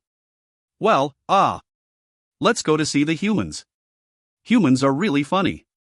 Yihi, we can have some fun with Roy and Rose. What do you think? Young. Yihi. Yihi flew forward with Hash behind her. Thus, the humans recorded the incident of the fairy and baby angel flying in the sky as a horrifying nightmare. Kim Yura and Kim Minji. They were both laying motionless as I examined them. Kim Yura's appearance was completely restored. There were no signs of disability. She was born anew with a clean and pure image. It was enough to think saintess. On the other hand, Kim Minji was completely different. She had barely survived after losing her lower extremities. Humans can't live without their lowest extremities. It wasn't easy to heal the lower part of the body that had already been cut off. It was possible to live, but I wondered if it was worth it. Kim Yura has become the saintess. Her sister, I restored her life, but I don't need to get involved if she dies again. I had kept my promise. I saved the dying Kim Minji, but I didn't know if she would die again. But something was strange. Tashmul. I called Tashmul. It felt like the hair on the back of my neck was rising. I didn't know what it meant, so I wanted to ask Tashmul. What's going on? Tashmul was busy raising the angels. She seemed tired but answered my question immediately. Can you feel anything? From the saintess? It certainly feels odd. I don't think she is a common saintess. I'm not talking about the saintess but her sister. Her sister? The human without legs? Tashmul moved her gaze. At the same time, Tashmul started frowning. This is strange. She isn't a saintess but has a holy power similar to that of a saintess. In fact, she is much like her sister. What does that mean? The holy power is connected to both of them. Perhaps it isn't just the holy power but also their lives that are connected. It is efficient and strong. This is the first time I've seen it, so my answer isn't definite, but if my thoughts are correct, both of them will have power considerably higher than a normal saintess. Instead, their strength will decline if both of them are away from each other. It was another unexpected harvest. This was the feeling that tickled me. I hadn't noticed because Kim Minji's holy power was small. But the conditions were tricky. There were two bodies but one life, and they had to always be close to each other. Can you train them? I asked Tashmul. It was impossible for me to tell them how to use holy power. The only one who could teach them was Tashmul. Dungeon Master. You will be a better match than me. I don't know why, but there isn't just holy power. Your magic power is also present. I thought it was impossible for the two powers to coexist at the same time, but the younger sister has more of your magic power while the older sister has more holy power. The two bodies perform different roles. It was balanced in that way. Then it wasn't impossible for me to train them. I'll have to make a lower body for her. I discovered that they were one, so there was no need to hold back. Although it was a hassle, I would tell Gapram and Aswin to make a functioning lower body for her. Rather, Dungeon Master. I heard you caught a duke this time. Martin was killed. Then, what do you plan to do with his dungeon? There is nothing planned. Why are you asking? Tashmul's expression became serious. There was a moment of silence before Tashmul carefully opened her mouth. The dungeon, can you think about giving it to the angels? So they can declare a sacred zone? That's right. I have been watching the angels in the world and they are being defeated. I don't like it. If they have a focal point, then they can focus on killing the demons. Except for you. She hastily tacked on the final words. If I think there are benefits, then I will obtain the dungeon. I wasn't good enough to simply hand over the dungeon. Of course, declaring a sacred zone would keep the other demons in check, but that wasn't enough of a benefit. Tashmul spoke with complex emotions in her eyes. In a while, Camelnim will descend. One of the 7 angels with the rank of Seraphim, he has personally come to cleanse the earth. A place is needed to greet him. My eyebrows furrowed. Seraphim. It was referring to the strongest angel in the hierarchy. How many times had I seen a seraphim descending in my previous life? It was also strange that Tashmil knew about it. She was a fallen angel and wouldn't be able to return to heaven. How did she know this if communication with heaven had been lost? Are you sure? I received a revelation. If you find any errors, ads pop up, ads redirect, broken links, non-standard content, etc., please let us know. Report chapter so we can fix it as soon as possible. Chapter 187, Sacred Zone, 2. Chapter 187, Sacred Zone, 2. Aren't you a fallen angel? Ha! I sneered. The laws of heaven were very strict. A fallen angel wasn't considered an angel. It wasn't strange to be treated the same as a demon after falling. A revelation. It was the act of hearing God's voice directly. In my previous life, many angels died due to their intervention. Tashmil found it difficult to understand my feelings. The revelation is real. On the day that the sun swallows the moon, Camelnin will descend. I looked at Tashmil carefully. She couldn't lie to me as I was the dungeon master, so she must really think it was real. Camel. It is Camel. I heard there were 7 angels in heaven with the rank of seraphim. In my previous life, I had seen Sadkiel in the last war.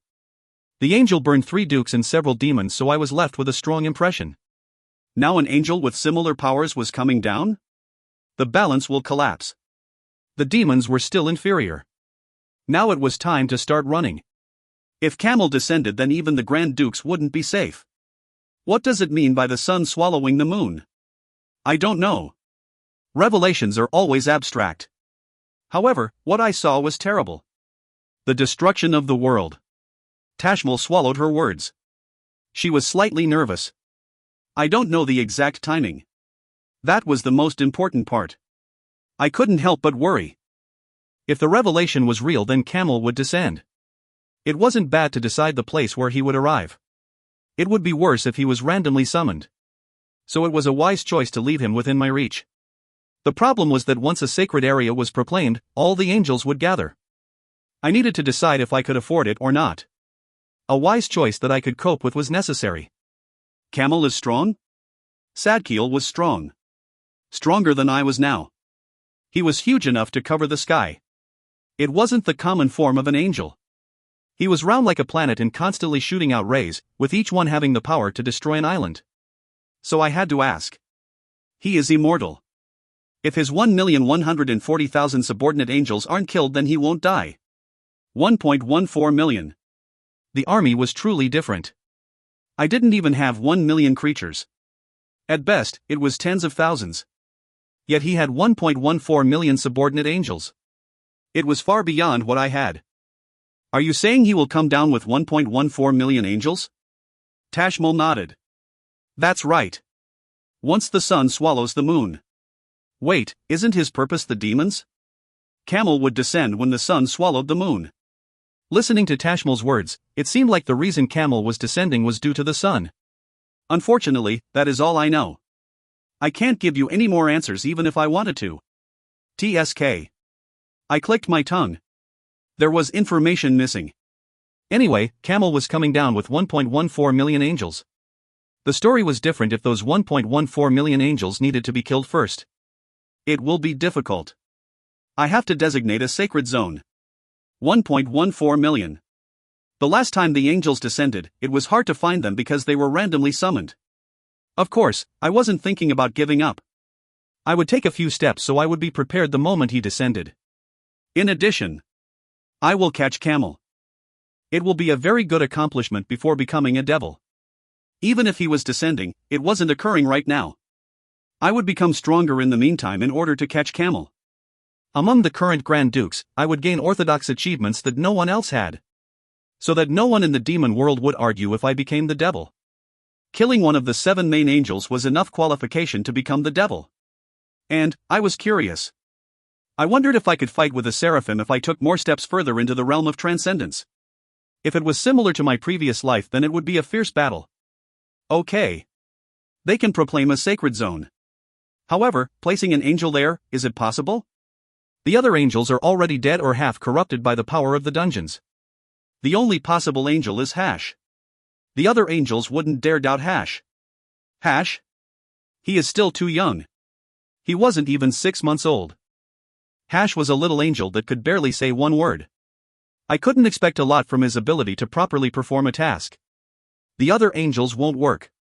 They won't be able to get past the angel's eyes. Once there are suspicions, they will start attacking.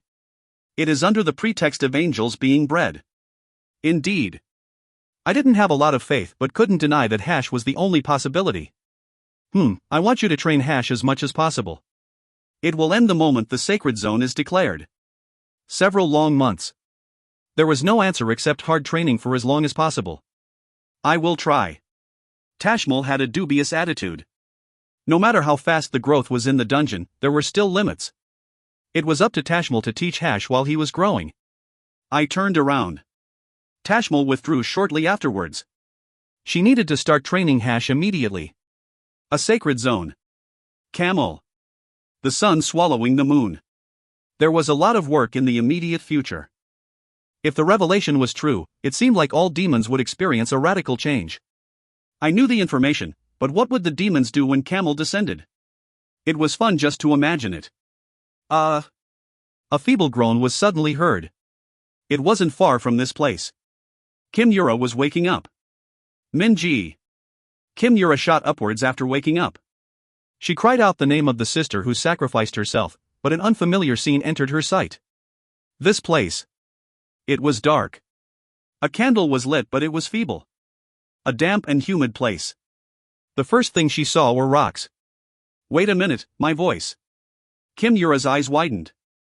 Oh my god. Her voice came out normally. Her gums had been melted so her pronunciation wasn't normal, but her words just then had been correct. Ah. Even her legs could move. She used to be a paraplegic that required a wheelchair. She couldn't use the muscles in her legs but now they were fine. Kim Yura urgently raised her hands to her face. It was smooth. The burns on her skin were gone. How? She frowned. She touched her hair with her hand.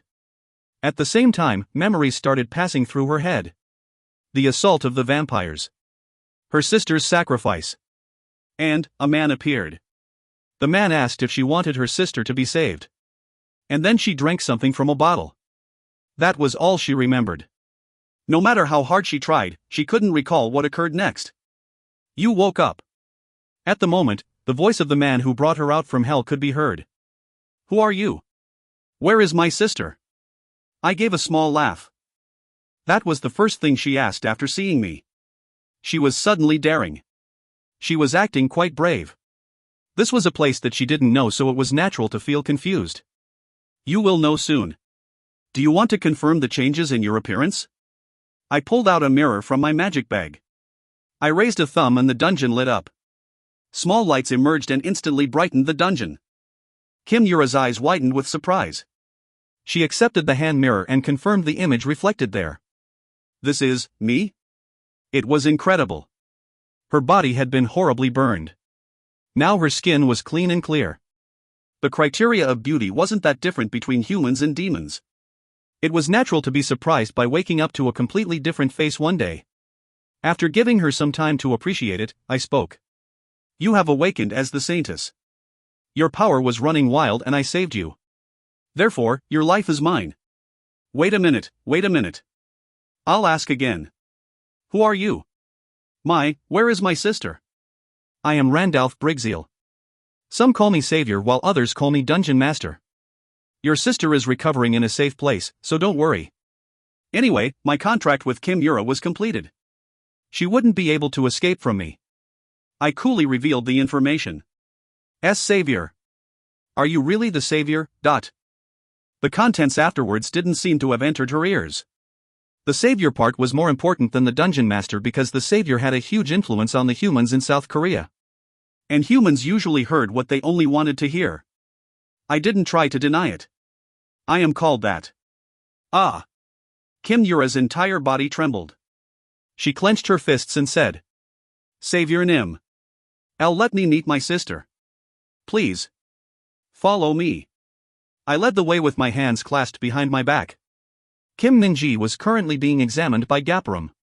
There was a lot of work to do in order to customize new lower parts for her. Gapram's workshop was located quite far away from the core. Kim Yura's face became pale as we walked by many creatures. Excuse me, perhaps, is this the dungeon? That's right. An orc lord was leading a group of hundreds of orcs. But rather than attacking, the orc lord just struck the left side of its chest with its right hand. Kung. Kung. Kung. The other orcs followed suit. It was the method that the orcs used to greet their master. Kimura was confused and asked, "By the way, why aren't the orcs attacking? It looks like a greeting." It was clear that she hadn't heard my previous words. I disliked repeating things, but I would explain it once more for a smoother conversation. "Didn't you hear me say it? Some call me the dungeon master. I am the master of this dungeon. If you find any errors, ads pop up, ads redirect, broken links, non-standard content, etc., please let us know. Report chapter so we can fix it as soon as possible." Chapter 188, Sacred Zone 3. Chapter 188, Sacred Zone 3. Kimura remained silent while moving. She sometimes looked at me with complicated eyes, but she didn't open her mouth. I was the savior and also the master of the dungeon. It was an unchanging fact. Due to the atmosphere, Kimura didn't dare speak and just moved her feet. Here. A place where the dark elves lived. I stepped on the floor where the Tree of Origin was.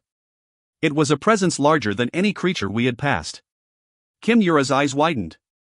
Due to her awakening and the holy power of a saintess, the Tree of Origin was welcoming her. "Divine Tree," Kimura muttered in a small voice. I just laughed. It isn't a big deal. We had different perspectives. Some might call it a divine tree, but from my point of view, the Tree of Origin was just an unusual tree. I had met the gods of the earth before returning to the past, and the tree didn't feel like them. It was just some pressure. I wasn't going to look up to it. "Welcome, Dungeon Master." Julium was the first one to notice my presence. The dark elves of the village lined up behind him. There was roughly 1,000 of them. There were many children. It seemed like the population of dark elves had been increasing. At the same time, they were looking at me with total loyalty. I took such devotion for granted, but Kimura stared at them with fascination. Dark elves. The dark elves were famous for not following anyone. The only person they followed was naturally the dungeon master. Kimura bit her lip as if there was no doubt now. Whether she believed it or not, I went straight to the point. "Bring me to the female human that I left here." "Yes. Although she hasn't regained her spirit," Julium replied. I shook my head and said, "I will see her. Follow me." Julium led the way. An unusually lush forest area in the center. After walking through some buildings, Julium's house appeared. I had left Kim Minji, who needed treatment, with Julium. The dark elves didn't like humans very much. They followed my orders, but that wouldn't change. Kim Minji lay on a bed made of grass and leaves. Dark elves were taking turns feeding her some porridge. "Minji." Kimura was overcome with emotions as she ran towards Kim Minji. But for some reason, Kim Minji acted like she couldn't hear it at all. "Is something wrong?" I asked about Kim Minji's strange attitude, and Julium replied, "That, she seems to have lost something important." "Lost?" "Her spirit. I don't know why, but she is just like a doll." I turned my eyes towards Kim Minji. Kim Minji was expressionless like a marionette. Spirit. The spirit. Originally it was normal. In addition to the physical injuries, she seemed to have received a larger shock. Was there a problem with the awakening? Is she an idiot? To be honest, I didn't know if she had really lost her spirit. But this type of reaction was usually seen from those who were idiots. Julium shook his head. She isn't an idiot. She reacts to some things. But, isn't she connected to that human woman? Then there might be a reaction. Kimura was sobbing while holding Kim Minji. Even so, there was no reaction. "I will be back after a while. I will be near the Tree of Origin. Go take a look, Dungeon Master." Julium glanced towards two dark elves. I refused to allow them to accompany me and started walking alone. Yihi could communicate with the Tree of Origin as the Origin Fairy, but I had never managed to talk to it. It was a special challenge that I hadn't tried. But after hearing the story about Camel and the sun swallowing the moon, I wanted to come here and think for a minute. It isn't me. It wasn't in my nature, but I decided it wouldn't hurt to be emotional for once. I leaned back against the Tree of Origin and folded my arms. Camel, the sun swallowing the moon. A strong being that hadn't appeared in my previous life. His emergence was due to me. I am changing everything. Change was never bad. I looked at these changes positively. However, the changes were often abrupt. Despite Camel and the angels, my goal to become the devil was unchanged. Still, it was crucial to become stronger faster.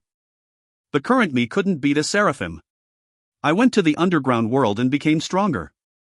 More than anyone else. I won't stop here and will surely continue to grow. It isn't enough. Camel was a very big variable. And I needed to get my hands on this variable. Right now he was out of reach. There is no meaning in becoming stronger alone. Expanding my forces is one way to become stronger. I can consolidate my dungeons and increase my power. I frowned. Sadkiel. I had seen a seraphim in my previous life. He was powerful. He was an enemy that brought great fear to the demons. Hundreds of thousands of creatures were wiped out by him. It wasn't unreasonable for him to fight a Grand Duke one-on-one. It took an enormous sacrifice in order to eliminate him. I want to win. However, I wanted to win. I wanted to kill Camel alone. Getting rid of Camel with my creatures wasn't an accomplishment that would be remembered for long, but the story would be completely different if I took care of him alone. In order to do that, I had to be stronger than I was now. I have to look at just my pure stat points. My potential was 555 points. However, I still hadn't filled all of it. At best, I had 440 points. I still needed to raise my stats by more than 100 points. Filling it all up, it was possible. I thought it was possible. The stats calibration would increase it up to 650 points. It wasn't impossible to be called a god, and I could even deal with Camel. Upgrade my pure stats. I predicted that they would rise to 500 points without much difficulty. If not, my potential limit wouldn't rise. However, that wasn't enough to fulfill my greed. Something unexpected. A strange idea that I wouldn't normally think of. The conventional methods wouldn't work. I needed a method that no one had thought of but was efficient. But ideas that no one could figure out also applied to me. It was like catching a cloud in the sky. I worried about it for a long time. Then my eyes were caught by the giant tree that extended endlessly. Origin resembled purity. Origin didn't have a color. I raised my hand and brought it to the tree of origin. I need an answer. In heaven, the celestial king can communicate directly with the tree of origin when there is a serious matter. If so, tell me the answer to my troubles. It was just a story. There was no credibility and no one could confirm it. However, my eyes were serious. My senses were saying the tree of origin has an answer. No, it was like I gained a similar ability after killing Martin and taking his eyes. It took a few seconds for a result, but the response was very strong. I had never communicated with the tree of origin, but this time was different. I had previously opened my magic power and talked as the dungeon master, yet the tree of origin hadn't reacted. Swike. Soon the branches started to move. Quong. The ground shook and roots popped out to swallow me. At the same time, I received a vision. After coming back, I opened my eyes and found that I was still in front of the tree of origin. The roots and branches wrapped around me were gone. It felt like a dream. I scowled. I barely remembered what had happened. Definitely, I fought with myself. It was blurred as I forced myself to recall it. I had fought against myself. But that was all. The contents and result of the fight were erased from my head. Do I need to fight with myself because I have no enemies? I clicked my tongue as I looked at the tree of origin. Anyway, the fact that my memory was ambiguous meant the result wasn't good. I'll come again. I turned around. I had received an answer. I didn't know if this method would make me stronger, but it was better than doing nothing. Angels scattered all over the world started moving. They spread their long wings and gathered in one place, ignoring all enemies. It was like they had all received a revelation. The angels gathered in Ukraine, Europe. It was the place where Martin's dungeon was located. For eternal glory. Thousands of angels gathered on the top floor of the dungeon, and Alex, a throne's angel, stabbed his sword into the floor and declared a territory. Who won? At the same time, a divine light exited the dungeon and spread through the sky. The dungeon was transformed into one huge cradle. The cradle scattered holy power around. All creatures in the area were melted down, leaving no traces behind. Only the pious humans could stay in this place. The wicked would have to take care of themselves. As they prayed, a multitude of lights was simultaneously seen around the world. Demons, humans, and the remaining angels started to focus on the light. If you find any errors, ads pop up, ads redirect, broken links, non-standard content, etc., please let us know. Report chapter so we can fix it as soon as possible. Chapter 189, Fight with Oneself, 1. Chapter 189, Fight with Oneself, 1. The gathering of the angels and manifestation of the sacred zone had some influence on the demons. Ariel and UPA stopped their war for a while. Maxium's fight with the Gorgon was also disrupted before resuming again. Pandemonium, he rallied his power and tried to determine the movements of the angels. He had discovered Martin's death.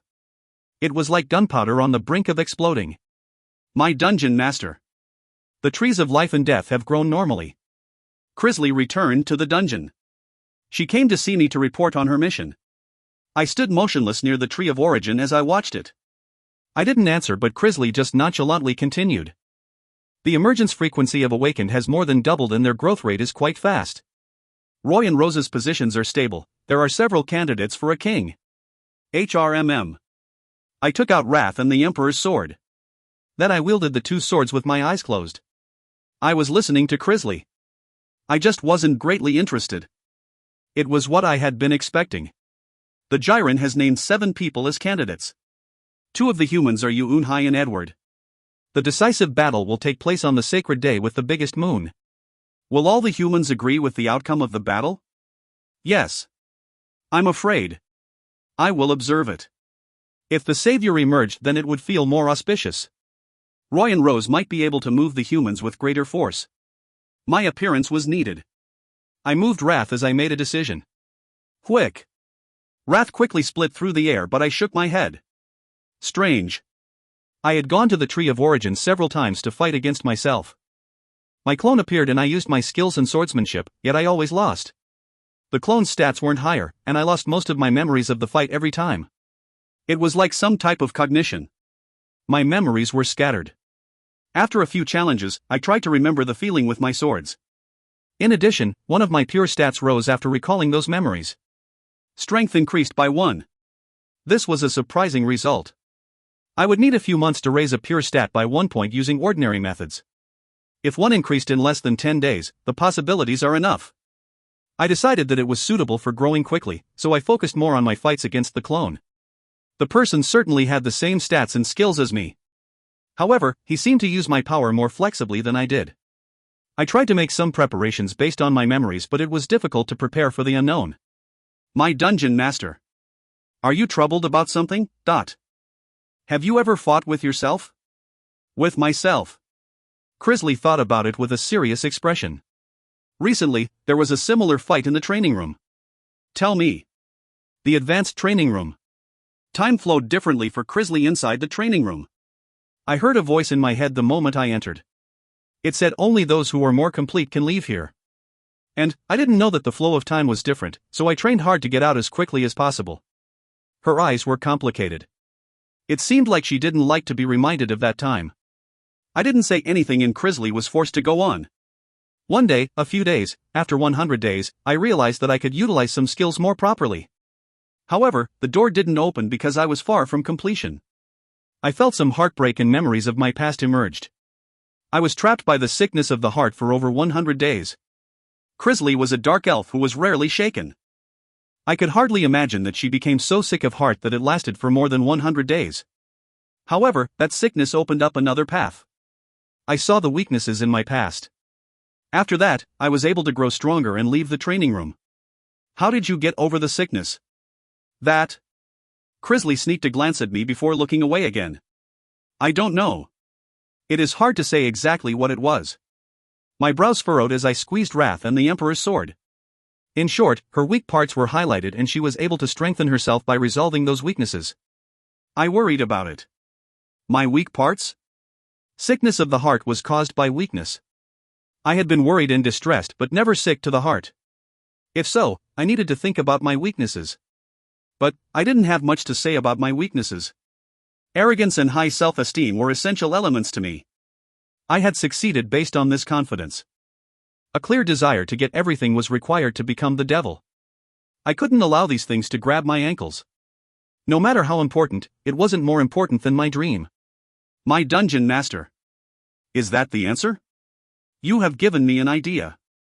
Thank you. I nodded and continued thinking. Weaknesses. Me weaknesses. The weak parts of me? My pure abilities were low, but that wasn't a weakness in itself. My skills were also highly rated, so that couldn't be the weakness. I will have to think about it. It was a completely different direction that I would have never thought about. I had just been worrying about a lack of swordsmanship. I closed my eyes and thought deeply. It was the 31st challenge. The tree of origin encircled me and I appeared in a world of illusion, with my clone facing me. It is getting tiresome.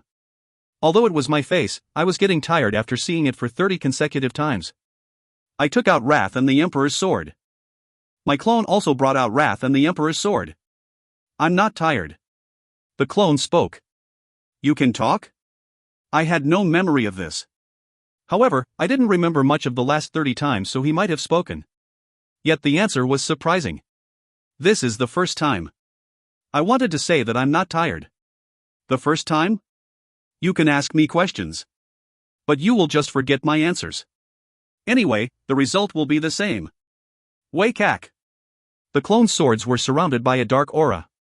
It was the manifestation of Dark Sword. He also ignited Pride's flames and rushed towards me. As expected. This was a pattern that had been repeated many times already.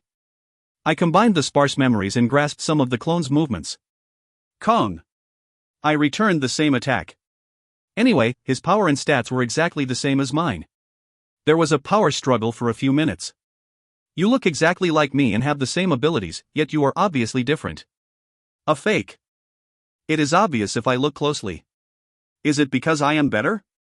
The clone sneered. I didn't react and remained silent. The mannerisms and personality, everything except the outside appearance is different. Are you really my clone? Aside from his movements, I could infer things from his habits and personality. As a result, I concluded that he was a different person from me. I was cynical but not pessimistic. I didn't always laugh at others. However, the clone's eyes were always filled with ridicule. I am me. Nobody else but me. Wah-wah. Many cracks appeared in the space. It was because he focused his magic power on Wrath. Kwaong. Today I will take one of your childhood memories. The nightmare. Ho-ho, you might not know it yourself, but there is always a trauma. Completeness is the same as discarding the incomplete parts. My head was hit a few times. A strong pain. I searched through my memories, but the fight with the clone was still vague. I can only remember that he spoke. It was an approximate dialogue. But there was a question mark about whether he had spoken before. Another one. The way he used his magic power. I recalled one of the scenes of the battle. In the final scene, he had let out a burst of magic power. Wrath was used as the focus and it resulted in a new cohesion with Dark Sword. Agility has risen by 1. I nodded. Simply remembering it raised my stats like this. It didn't happen every time, but it was still a quick development. Over the 30 attempts, my pure stats had risen by 3 points. If this continued, then I would be able to fill up all the remaining potential in a few years at most. It would be faster if I could try more than once a day, but it was impossible to move the tree of origin. I could only fight the clone once a day. Either way, I should challenge again tomorrow. It wasn't a pleasant experience. The opponent was still me after all. I left with the thought of winning. The 50th attempt. As soon as I arrived, I faced my clone with a smile. Do you remember the battle? Or maybe a memory from your previous life? You look just like a twitching cockroach. That will soon be your appearance. Ho-hoo. That's funny. That is only if you win. The 60th time. Nobility. A title only given to powerful demons. But unlike you, I am strong without such titles. What do you want to say? It is funny how you are hanging on to something so meaningless. You are talking nonsense. The 70th time. Why do you come back? Do you want to change the results? You are asking something obvious. I will be the devil.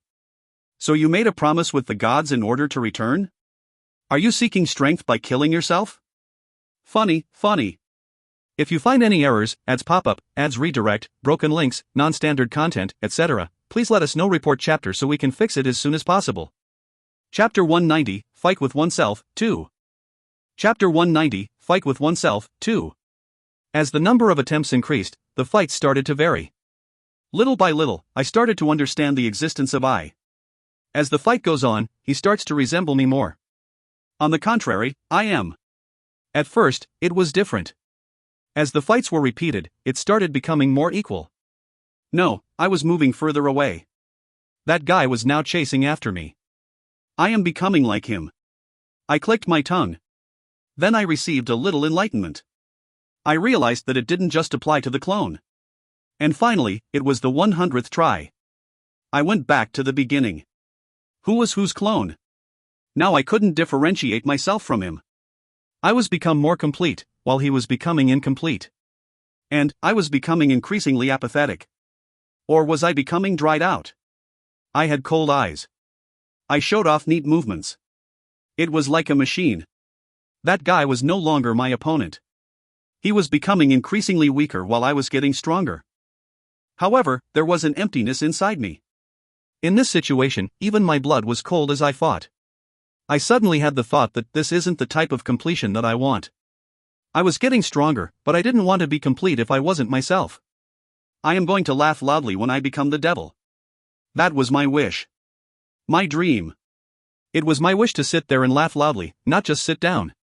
That laugh would mock everyone who tried to take it away from me.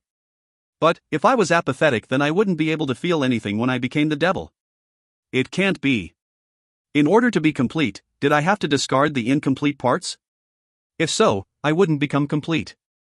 I had gone through many trials and errors even when incomplete.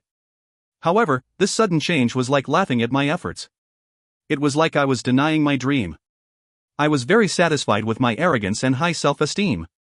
Yet it was dismissed as a weakness. I'll accept it. It wasn't funny. I don't like this. A small change. I would turn it backwards. It was literally a fight with myself. It took a great deal of mental effort to recover my original mindset. Agility has dropped by 1. My stats dropped. After replenishing the missing parts, my stats returned to their original state. But I didn't mind. This type of completion wasn't the direction that I wanted. It might be slow, but I would succeed in my own way. Then the eyes of the clone changed. Stupid person. You can't throw it away. Did you come all this way to completion only to kick it away? His words were rough, but his eyes were different. Surprise. He was surprised by me. His eyes were asking how this was possible. I already understood him because I was being assimilated with him. Throwing this away? I laughed. The things I gained from reaching completion. I was abandoning them now. Then the clone grinded his teeth together. Choosing imperfection. Foolish and stupid. Don't make me laugh. Aren't you the one who wants this foolishness? I laughed as I stared at him. He was different every time we fought and changed little by little. And those changes were sometimes familiar. I couldn't help noticing because they were elements taken from me. At first it was nothing, however the changed once dozens of things were taken. I could see it just by looking at his various expressions. Don't you want completion? Completeness begins with discarding the imperfections. Don't you want to become stronger? He asked with a distressed expression. I want to become stronger. However, I don't think of myself as incomplete. The things he took from me. I didn't think of them as my weaknesses. My clone had other thoughts, so I was different from him. Then he started running wild. Incomplete. You won't win over me. I don't think of myself as incomplete. Right now I was a little bit relaxed. Once I saw how wild he was, it seemed like I was going in the right direction. Incompleteness, what if you aren't incomplete? You won't be able to become the devil. It is a stalemate. Our standards are different. I raised wrath and the Emperor's sword. That person yelled out. Never. You can never beat me unless you are complete. You are my weakness. Unlike my clone, I was confident.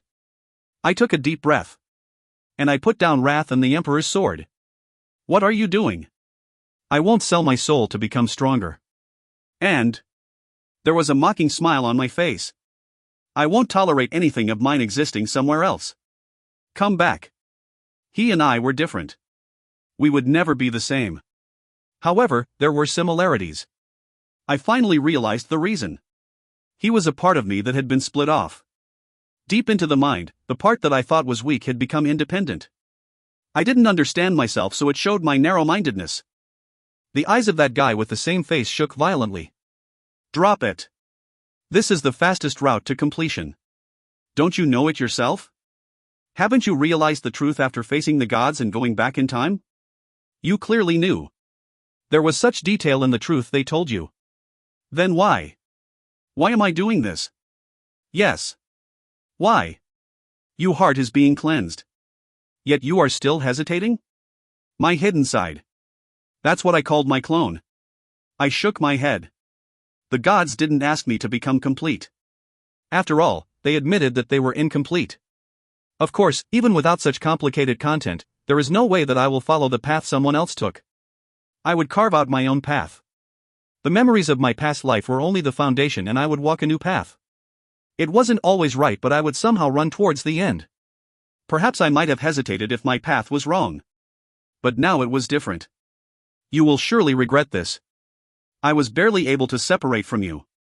Once you acknowledge it, this can no longer be reversed. Even if you are a part of me that I didn't care for, I will become more complete by acknowledging you. Sophistry. Just sophistry. Someone told me this. I was too young, my pride would tighten around my neck. However, the person who said it died by my hands. I fought Ocullos who had broken the taboo. The winner would be right and Ocullos was defeated. They were nothing more than words. Okay. Wait and see. Your heart will be frustrated. My clone walked slowly forward like he had given up. I laughed and spread open my arms. And he entered me. The first thing I saw when I opened my eyes was a little fairy. You have woken up, master? Yee-hee. I got up from my position. It was a small wooden building that seemed to be in the dark elf village. You haven't woken up in 3 days. Yee-hee was really worried. Yee-hee wiped away her tears with her fingers. 3 days. Has anything happened in the meantime? Crisley left. The trees of life and death have grown safely and 7 candidates for the king were nominated. Yee-hee asked, and 2 of them are humans that master know. Crisley told me that dozens of days ago. Yee-hee blinked. Huh? That is strange. Yee-hee was only told a few days ago. The conversation didn't fit. I sensed something and asked. Yee-hee. What is today's date? The 12th of September. It is a little bit colder now. Yee-hee doesn't like the cold. 12th of September? What's wrong, master? Nothing. I slightly frowned. The first time I went to the Tree of Origin and fought my clone was on September the 9th. It had only been 3 days since then. Even the conversation with Crisley. Was it a vision? I recalled Martin's eyes, but I didn't remember directly implanting them. Yet it seemed like I obtained a little bit of his power. I wasn't sure what was happening. Or is this also the impact of power of domination? Perhaps power of domination was triggered when Martin was dying. I saw a lot of messages during the massacre of creatures, so I didn't pay attention to everything. At any rate, if time hasn't passed, then my stats wouldn't have changed. My stats had risen as I struggled with the clone. Although some had been decreased, a considerable number had still risen. I would be upset if it was all in vain. Status window. I opened my status window for confirmation. Name, Randalph Briggseel. Occupation. Demon Grand Duke, Dungeon Master. Title. * Dungeon Hunter, residual stats +1 when occupying dungeons and hunting demons. * Indomitable Warrior, XU, all stats +2. * first to receive a fairy's blessing, U, magic power +6. * Origin Master, Epic, all stats +3. * Undead, XU, intelligence and stamina +5. * Ruler of the Underground World, Legend, all stats +5, the rating of all skills below epic grade +0.5. Stats. Strength. 89, +20. Intelligence. 96, +15. Agility. 85, +20. Stamina. 90, +22. Magic power. 100, +16. Potential, 460 +93/570. Remaining stat points, 14. Electric power, 21 gigawatts. Uniqueness, the master of the underground world. The heart of the Hell Monarch has completely awakened. Skill, Combine Everything, XU, Mind's Eye, Epic, Dark Sword, Epic, Divine Sword Unity, Epic, Passive, Lightning Elemental, Epic, Pride, Epic, Corruption, X Epic, Power of Domination, X Epic, Passive, Spirit Communication, Epic, Passive. Skill and item effects: Wrath, Strength +7, Sloth, Agility +7, Pride, Stamina +7, Divine Sword Unity, Strength and Agility +3. Before and after comparison. Strength 105, Intelligence 107, Agility 100, Stamina 107, Magic 113, Potential 434 plus 93/555. Strength 109, Intelligence 111, Agility 105, Stamina 112, Magic 116, Potential 460 plus 93/570. I stiffened after checking the status window. My pure stats. They had soared. My stats had climbed by more than 20. Laughter emerged. I wasn't expecting it. I was honestly glad to see it. I had fought in a dream, so it was natural to think everything would be reset. But the results were completely different. Even the potential threshold went up. I hadn't done anything specific. I just didn't recognize myself. Enlightenment was enlightenment, but I hadn't expected it.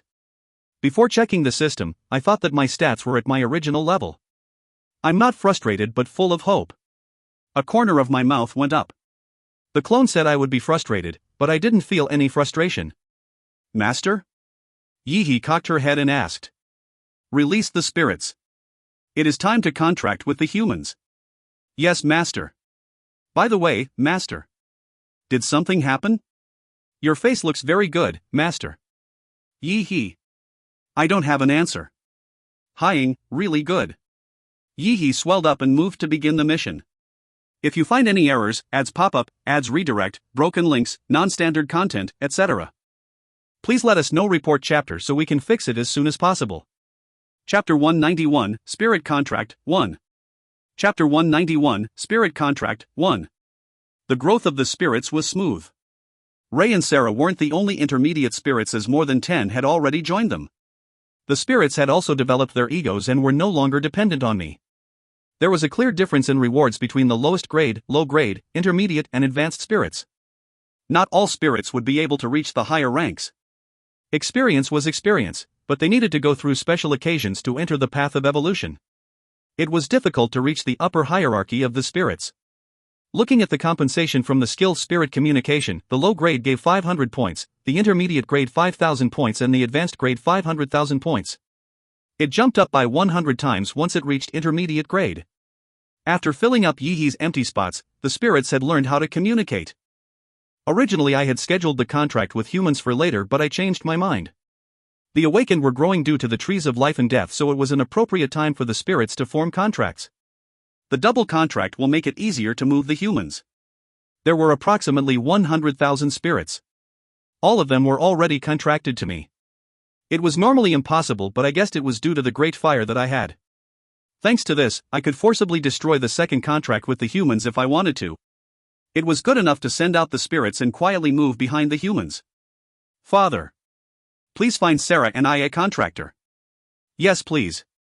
Ray and Sarah, who had the bodies of adults, came to visit me. The two of them were now able to change into a shape similar to humans. Just like their names, they looked like normal girls, but the difference was their hair was made of fire. I was sitting on a chair made of stone near the tree of origin. It was the first time I was sitting down without any thoughts and worries. Usually I would split the time with training, but I wasn't feeling motivated at all. This was the effect of swallowing up the clone. It wasn't a bad feeling. However, Ray and Sarah had interrupted my first break. Are you asking me to find them? That, not one child has made a contract yet. We would like to try a demonstration first. I'm sorry. Ray and Sarah sensed my anger and shrank back. I sat back and rubbed my brow. So you want to form a contract? Yes. It will be enough if we demonstrate it to the children. We are connected, so they will receive the knowledge. That's right. Ray responded as sincerely as possible. That is an obstacle. Even if they knew how to communicate, none of the fire spirits had left the dungeon. Looking for a contractor themselves would be unrealistic. That's why Ray and Sarah came to me for advice. Sitting motionlessly would delay the work. Ray and Sarah's contractors? Both were special. They were the first ones to evolve into intermediate spirits and followed me the best. They showed the most growth among the mid-level spirits. In the near future, one of them might become an advanced spirit. The first contract was very important, so it wouldn't hurt finding someone special for them. There was a good reason to set an example. However, I couldn't think of someone suitable. Yoon-hai and Edward? Neither of them would benefit greatly from the intermediate spirits. By default, a spirit should be compatible with the contractor and grow with them while fighting together. The two of them had polished their basic techniques, so they likely wouldn't help the spirits. The spirits also ate a lot of magic power. Kim Yura and Kim Min-ji. I nodded. Strictly speaking, they were under my control but were currently humans outside the dungeon.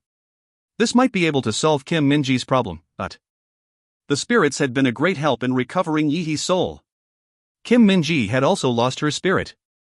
Both of them had awakened as very strong saintesses. At the same time, the synergy between them was greatly amplified. I knew this, so there was no reason not to use it. In order to do that, some ego needed to be restored. Right now they are outside the dungeon, so I need to look for them. Kim Yura had suggested going outside the dungeon for her sister's recovery. She hoped that seeing familiar sights would help. I readily allowed it, so now they were walking among crowds of humans. All the conditions were met. Follow me. I will introduce you to your contractors. Yes, father. I'm excited. I laughed and started to move. Ray and Sarah followed behind me. Kim Yura was wandering around South Korea with her sister. She had a lot of hope as she walked with her sister. After awakening, all of Kim Yura's wounds were healed and her stamina was so great she could walk around for hours. Unfortunately, their fortunes had reversed and Kim Min-ji was now the one in the wheelchair. Isn't this a nice place? There were partly destroyed buildings and overgrown weeds, but Kim Yura was delighted. Although her sister wasn't in a normal condition, she was still alive. The only problem was her spirit. On the surface, her artificial lower body looked no different from other people. It is all thanks to Savior Nim. It was believable that he was the dungeon master, but he was her greatest benefactor.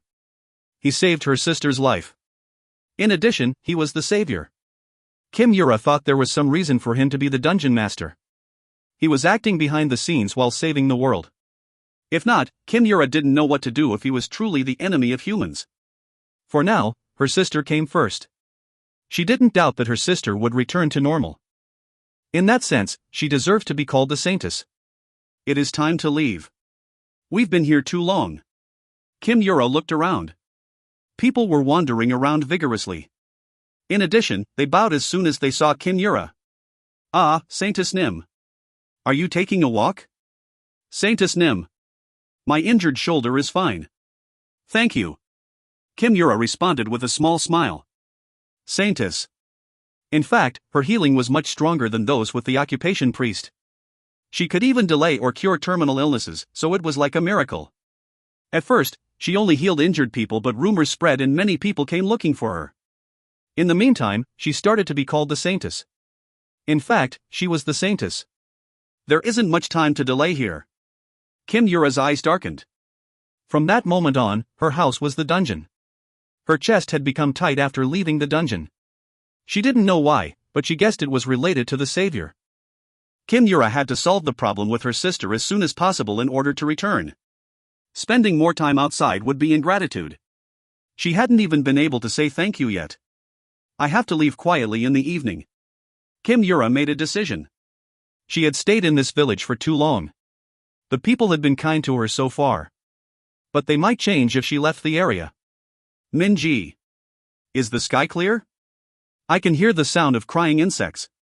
Kim Yura made a decision deep in her heart and talked to her sister Kim Min-ji. There was no answer, but she just continued. The sun had set and the moon was rising. A clear evening. It was time for everyone to go to bed. Kim Yura quietly left the village. I'm a little sorry. The villagers were good-natured. They heard rumors that she was the saintess, so they gave her a home and food. She only had to sometimes cure patients. She was able to leisurely spend time with her sister, so she wasn't too stingy with the treatments. Min-ji. We have to cross a mountain. Please put up with a little inconvenience. The only way out of the village was through the mountain. It was a tough place to climb in a wheelchair, but Kim Yura had awakened. She could push it with strength. Duck! Duke! The sound of rocks being kicked was heard.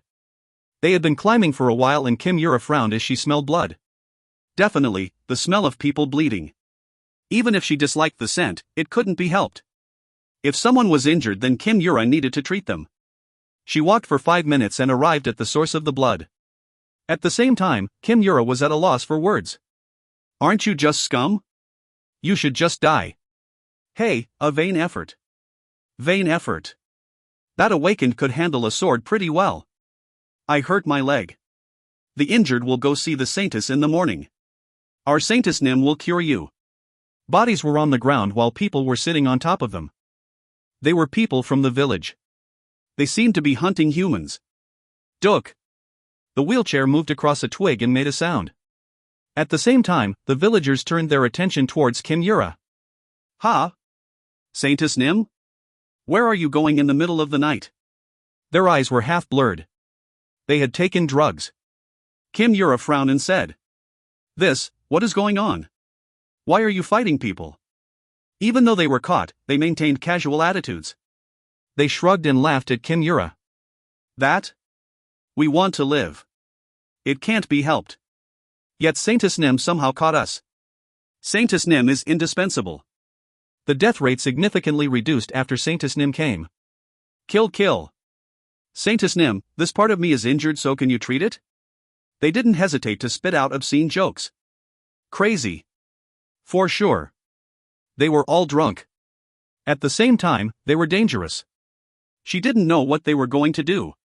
8 people. Could she deal with all of them? I have to. She would rather die, but her sister wouldn't be able to run away. So, this is why I can't believe in people. People who seemed good could do wicked deeds like this. Kim Yura carefully tied the wheelchair to a tree and bit her lip. They continued to talk. It is a little troublesome to fight you. If your legs are cut off, will you still be able to heal? Are we going to cut them? You idiot, of course. Will the cells die if everything is attached? The young have a strange color, hoo. In the meantime, I've learned ways to prevent death. Isn't that face better than a few celebrities? I'll go first. Preferences should be given to seniors. It was a tiring conversation. They approached like they were taking a walk. Kim Yura pulled out a small knife. She had no other skills and brought it for self-defense, but it was better than nothing. Awakening strengthened the entire body. Despite the men being awakened, she wouldn't be an easy target. It was a problem if she was caught, but she couldn't allow them to get at her sister. It will poke me. Will you stab me with it when I approach? Ego, I'm scared. In their eyes, Kim Yura was just a toy. I can't allow myself to be beaten. Kim Yura tried to calm herself as much as possible. She had experienced many harsh things in her life, so she wouldn't panic. In these circumstances, it would be advantageous to hit first rather than wait. Hook. If you find any errors, ads pop up, ads redirect, broken links, non-standard content, etc., please let us know. Report chapter so we can fix it as soon as possible. Chapter 192, Spirit Contract, 2. Chapter 192, Spirit Contract, 2. She lowered her body slightly and scratched the skin of the man in the lead. It wasn't a fatal injury, but the scratch on his cheek was bleeding. Shit. This bitch is crazy. The man whose face was scratched burst out. He never imagined a surprise attack. It was a pity for Kim Yura. He was hurt but wouldn't have any problems moving. In the end, it seemed like a situation where she had to deal with 8 people. Holy armor. It was a skill that surrounded her body in holy power. In fact, Kim Yura awakened as a saintess, but she didn't have any attack skills. Healing and defense were the main ones. Holy armor wrapped a wall around her that minimized damage. A unique rated skill. A decent awakened wouldn't be able to leave a scratch on her. Kim Yura moved with the armor around her body. What is this? The knife isn't going in. The men panicked as the knife didn't pierce the skin. Meanwhile, Kim Yura moved the knife and stabbed a man's thigh. Quack. The stabbed man sat down. It was possible to take his life, but Kim Yura stopped, believing that was enough to stop him fighting. I can do it. Gulp. She swallowed her saliva. It was the first time she had to take care of people like this. Her life, along with her sister's, was at risk. Her sister couldn't run away, so she needed to handle it as quickly as possible. That bitch. At this point, the men couldn't easily rush towards her. They thought she was a cornered deer or mouse, only to find out differently. What are you doing against a woman? Pull yourselves together, you idiots. The man with his thigh stabbed cried out loudly. The confused group immediately changed attitudes. They had needed to survive in a world of creatures. They instinctively sensed danger from Kim Yura. The men realized there was no chance of victory if they didn't move. Ha, ha. Kim Yura panted harshly. It was fortunate that the level of the male awakened were below average. They were hunting civilians, but Kim Yura, who awakened as a saintess, was different from them. If she had a little more experience, then they wouldn't have gotten this far. The men's expressions changed over time. As 1, 2, and 3 men fell, they couldn't ignore her anymore. Kim Yura licked her lips and took a stance. If you approach, then I will kill you. It was the first time that she had blood on her hands. She tried to stop her hands from trembling. She glared poisonously at the men. It was a world where only the strong survived. The weak were killed. Even if they were weak, being able to survive until now was enough to be considered strong. Saintess Nim, look here. It was at that moment. She was confronting the 5 men when she heard a voice behind her. She turned around. She saw the first man she stabbed with a knife to Minji's neck. An ordinary person wouldn't be able to move easily with a stabbed thigh, but Kim Yura had overlooked that he was an awakened. She had placed an awakened on the same level as the general public. Put the knife down. Yes? You wouldn't want marks on the pretty neck of your sister. Ah. The villages knew how much Kim Yura took care of her sister. The flustered faces of the men started to recover. Kim Yura's face paled. It was the end the moment she put down the knife. For her and her sister. However, she couldn't let her sister be harmed. You're not putting it down. Should I show Saintess Nim her blood? Stop. I am putting it down. Down. Kim Yura closed her eyes at the man's intimidation. She slowly placed the small knife on the floor. At that moment, the men ran up to Kim Yura and pushed her to the ground. Kim Yura sensed her future. She could take damage to her body, but her sister was the problem. My sister, don't touch my sister. It depends on how sweetly Saintess Nim submits to us.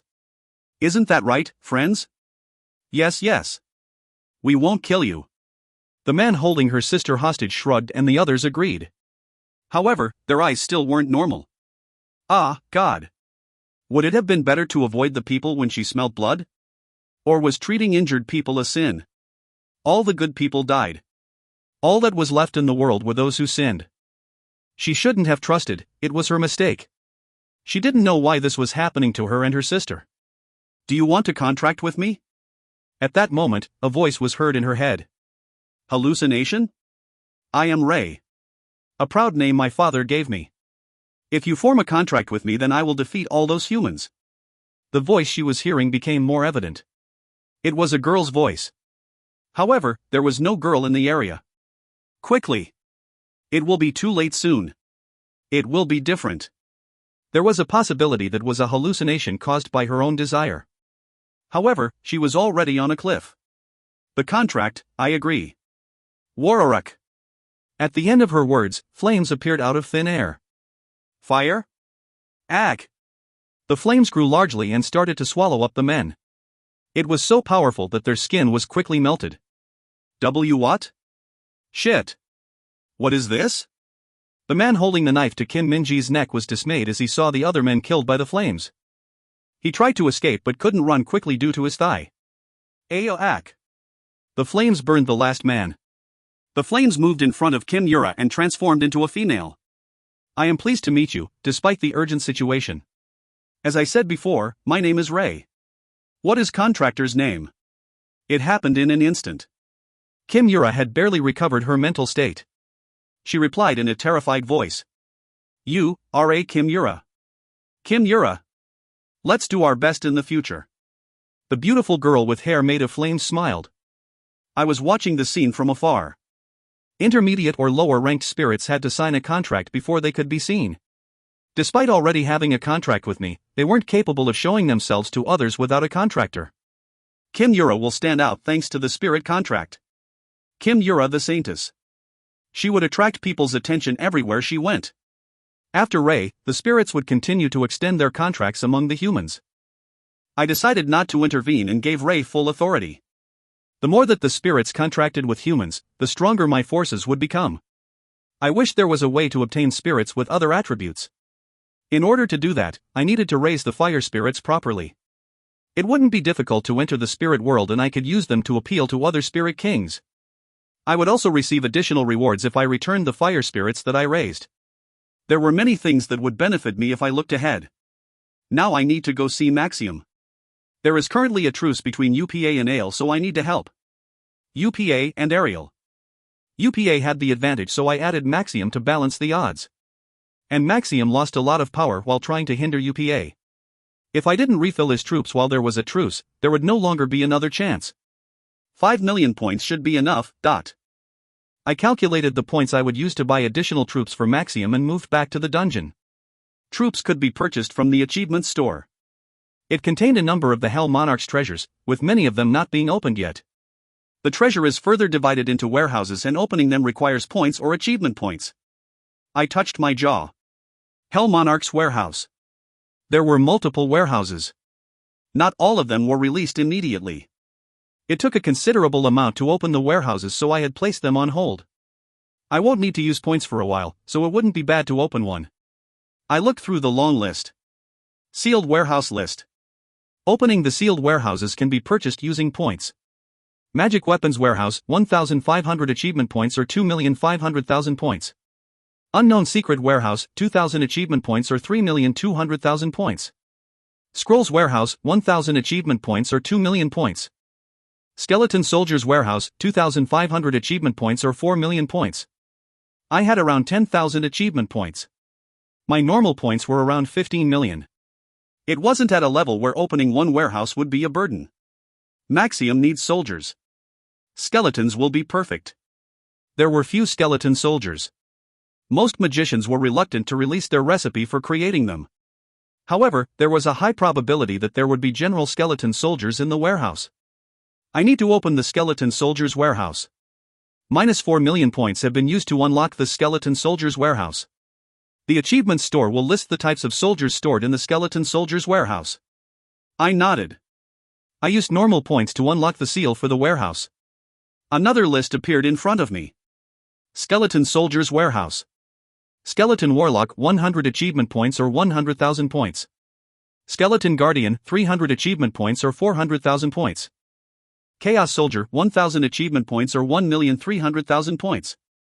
Bone Dragon, 3,000 or 4 million points. If you find any errors, ads pop up, ads redirect, broken links, non-standard content, etc., please let us know. Report chapter so we can fix it as soon as possible. Chapter 193, Magician of the Moon, 1. Chapter 193, Magician of the Moon, 1. There were 4 types of skeletons. In particular, the Warlock and Guardian were familiar names that I had seen a few times in my previous life. They had been mass-produced by Pandemonium, but individually, they weren't very strong. But, the Chaos Soldier was unfamiliar. Not only that, the next item was enough to amaze me. Bone Dragon. A high-class 2LV creature. I could purchase a maximum of 2 of them. The Hell Monarch possessed a great number of high-class creatures. The Hell Monarch was someone who tried to become a god. Someone who reached a level that was impossible for humans and caused fear in demons.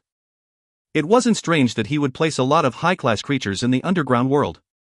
Maybe there were other similar high-class creatures in the sealed warehouses. Conceding in quality. I touched my jaw. I could fill the numbers with warlocks and guardians, but there might be better strategies. Anyway, Maxium engaged in guerrilla warfare rather than a frontal battle. He could pressure the opponent with small numbers. Maxium's fighting ability was efficient. In terms of strategy, Maxium was better than me. Then, I nodded as I decided to make a purchase. It would be a considerable expenditure, but it was well worth the investment. Belém, Brazil in South America. In the past, it was a port city that was the center of commerce and transportation. It originally had a population of over 1 million people. However, now it was so devastated that it was hard to find any people. Maxium was in the center. He led 5,000 skeleton soldiers, but he only succeeded in delaying for some time. Of course, that alone was great. He moved the army while avoiding being caught by UPA. But that didn't last long. The 5,000 soldiers had been reduced to only 2,000. The quality of the skeleton soldiers wasn't very good, so there was a limit. It is too bad that a resupply of troops is needed. Maxim muttered from near the shore. The soldiers were made from dead bodies. They didn't need to eat. The problem was that their rate of recruitment was much slower. He turned his head and saw a pile of bones a short distance away. 2 liches were commanding the soldiers and combining the bones. There were human bones, creature bones and animal bones, but not all of them could be used to create soldiers. Even if it isn't a surprise, Kwong. He didn't know when the enemy would come to interfere. It didn't make sense for there to be no obstacles, but he secured some bases. Then he had been ambushed by some of Grand Duke Upa's troops late at night. He was a bit late and almost lost all the soldiers. They were able to be preserved due to Maxim's skill. Now is the perfect time to restore some of the troops. UPA had stopped advancing. He was stationed in South Africa and didn't move. At first Maxim was nervous because he thought something was discovered, but that wasn't the case. The sacred zone that occurred caused the demons to reduce their activities. Anyway, now was the chance to increase his troops without any interruptions. He had never been able to stay more than 5 days in one place, so the speed of production was very slow. Is the work going well? Maxim approached the 2 liches and asked. These humans, too weak. Good bones, not many. Speed up the pace anyway. It should be twice as quick. Hands, more help. 2 people, there is a limit. The liches' voices were adamant. They collected dead bodies and extracted the bones. The materials weren't very good, so there was a limit of 30 created per day. The skeleton soldiers moved and collected the bones. Clattering filled the surrounding area, but Maxim wasn't satisfied. His Majesty entrusted this task to me. If I stop here, then I won't be able to maintain my pride. The underground world. Vacant and empty. Maxim was called the cruel commander. Unlike the other commanders, he maintained his neutrality and stayed out of the fight for the treasure trove. He might have been sitting still, but in truth, he was maintaining his troops for when His Majesty would return. If someone truly aimed at the treasure trove, then he would move, but he was half exhausted. Then he was forcibly summoned to a strange world and heard the sound of the heart. It was at this time that he discovered what he needed to do.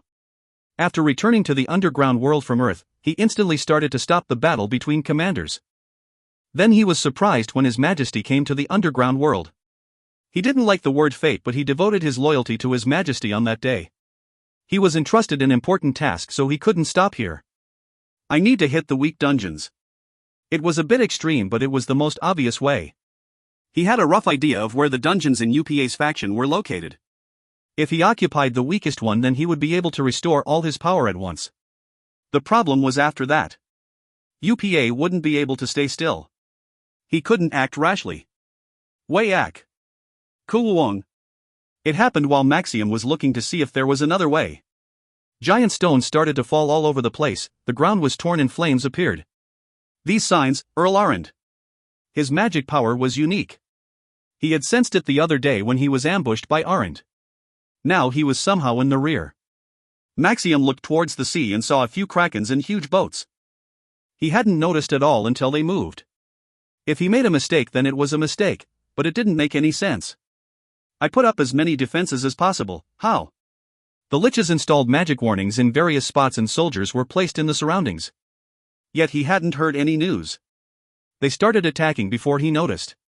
There is a magician with great talent. It was impossible for a lich to compare to a magician with a lot of skill. Maxim urgently pulled out his sword. Keep your ranks and respond. He was determined. Anyway, it seemed like this fight wouldn't be easy. Earl Arend, a member of UPA's faction, smiled while revealing his teeth. Hovu, your face is an amusing sight. You didn't notice until I got behind you. Arend was ordered to kill Maxim. But whenever he approached, his target would run away like a ghost. He wasn't able to catch Maxim. Sometimes Maxim would hide for hours. It was also difficult to deal with Maxim in a one-on-one fight because he was the leader of an army and at least a high-class 3LV creature. But it would end today. Arend laughed and looked back. There was someone sitting on all fours like a dog, and their long hair made it difficult to tell if they were a man or woman. UPA had given them to Arend directly. A magician who could even deceive high-class creatures. They were very useful despite having some limitations. UPA Nim gave me this opportunity. I must use it. Maxim. A death knight. He didn't know where Maxim came from, but he had to catch him this time. He might be an event like the angels, but it was strange that two would be occurring at the same time. There was a chance someone had caused his appearance. There is no place to escape. Death awaits on land, ocean, and even underneath you. Arend raised his hand. At the same time, one of his skills, Earth Explosion, was used. Quang, dot. Fire and earth rose up on all sides. The hot flames swallowed up the skeleton soldiers and melted their bones. It was the worst situation, but he was a seasoned veteran. Maxium had already set up movement magic in preparation for a situation like this.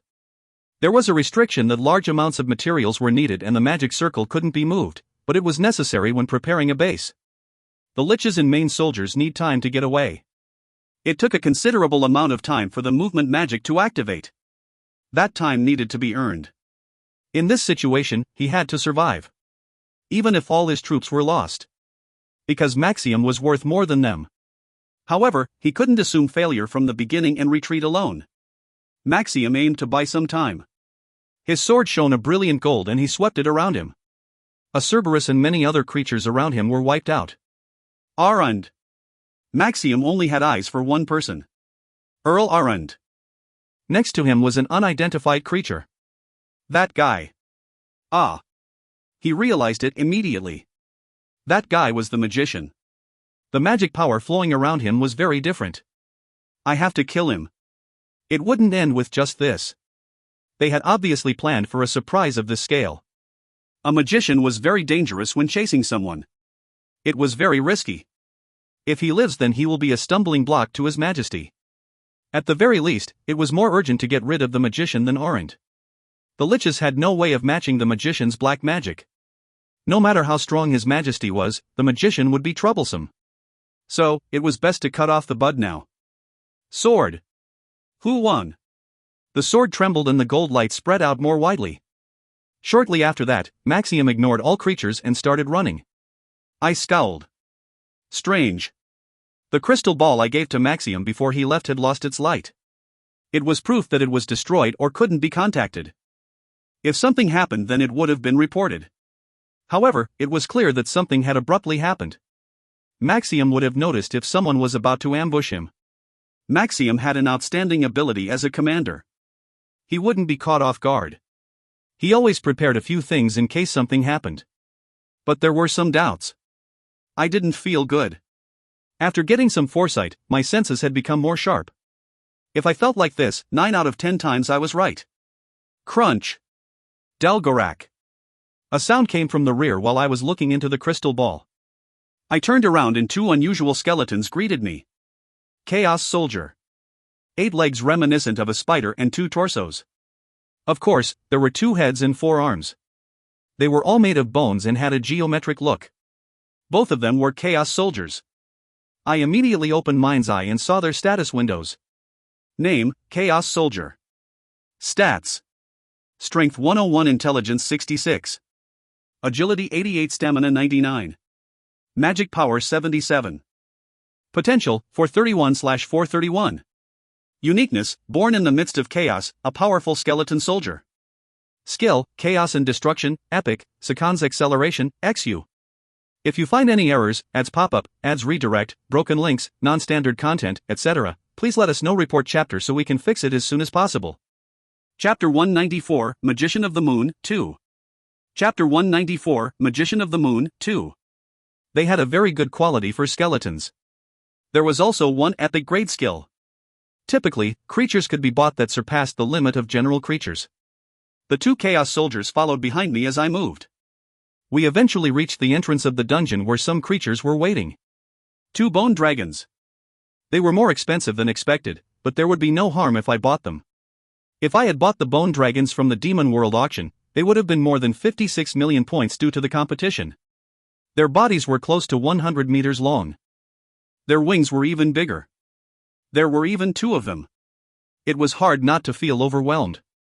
I slowly climbed on top of one dragon. The Chaos Soldiers boarded the other bone dragon and grabbed the reins.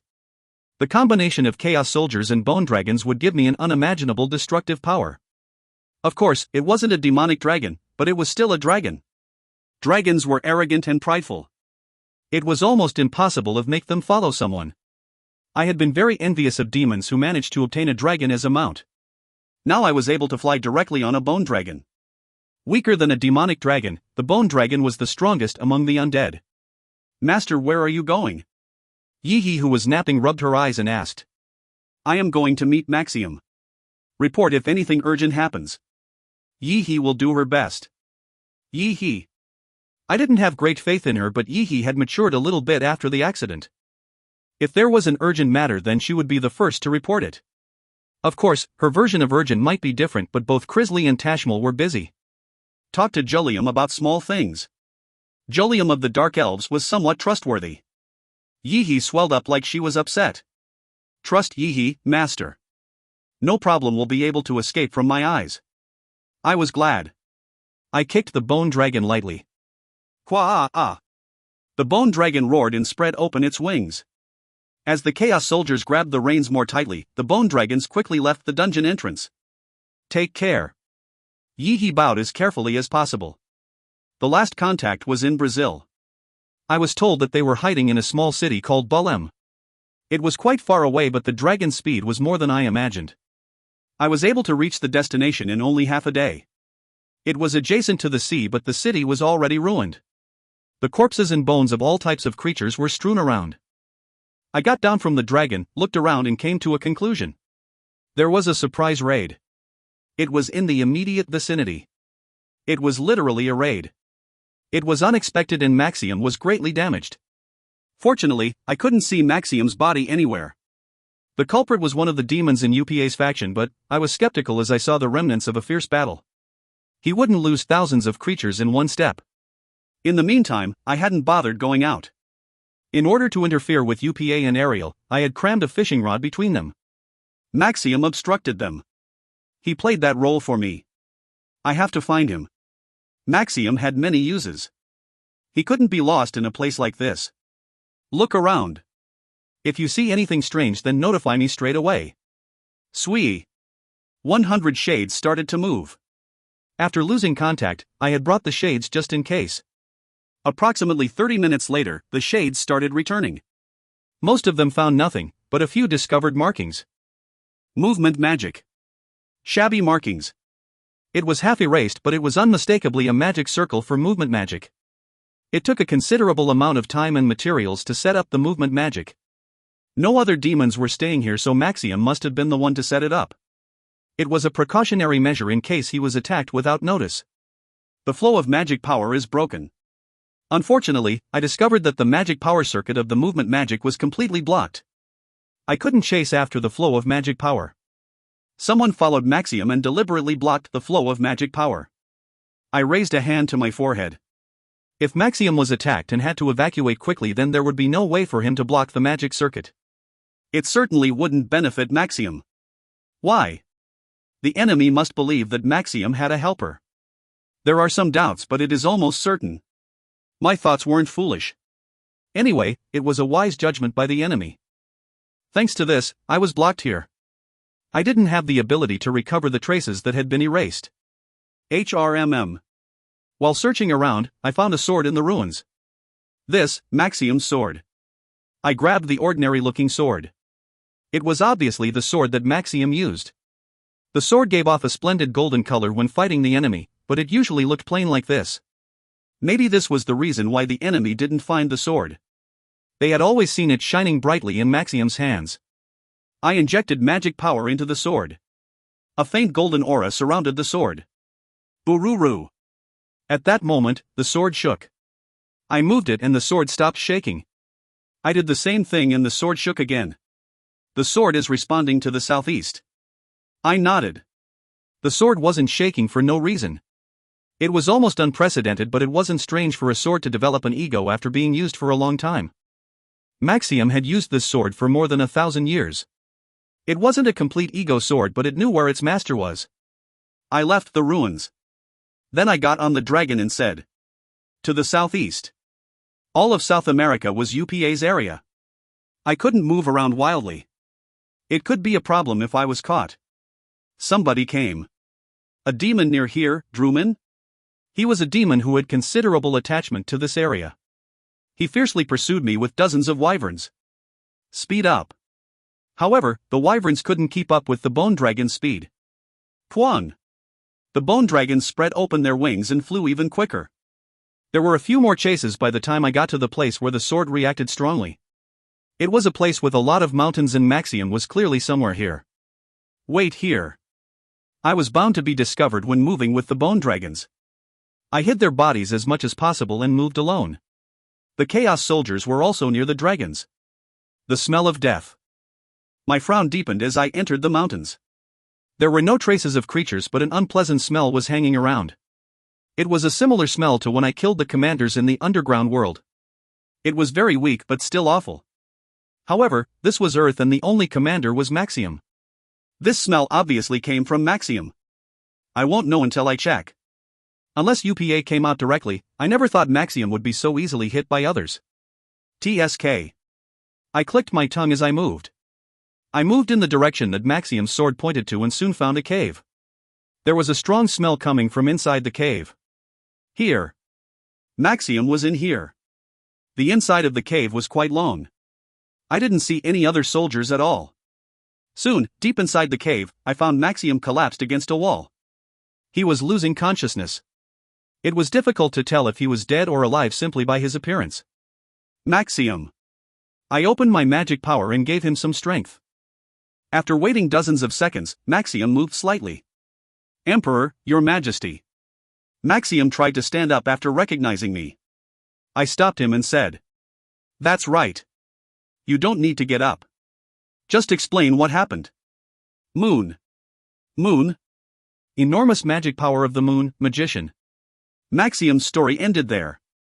He lost consciousness again. I slowly laid my hands on Maxium's shoulders. A non-demonic magician. If the opponent was a demon, then he would have said the name. All Maxium said was magician. However, I didn't have any memories of a moon magician. Some human awakened had similar names, but it was impossible for them to face Maxium at their level. It didn't fit. UPA must have done something. I shook my head. First, I had to treat Maxium. If you find any errors, ads pop up, ads redirect, broken links, non-standard content, etc., please let us know. Report chapter so we can fix it as soon as possible. Chapter 195, Magician of the Moon, 3. Chapter 195, Magician of the Moon, 3. Maxium recovered his senses 2 days later. In the meantime, I watched the surroundings from deep in the mountains. It was because there were demons in the surroundings. They weren't chasing after me, they were certainly looking for Maxium.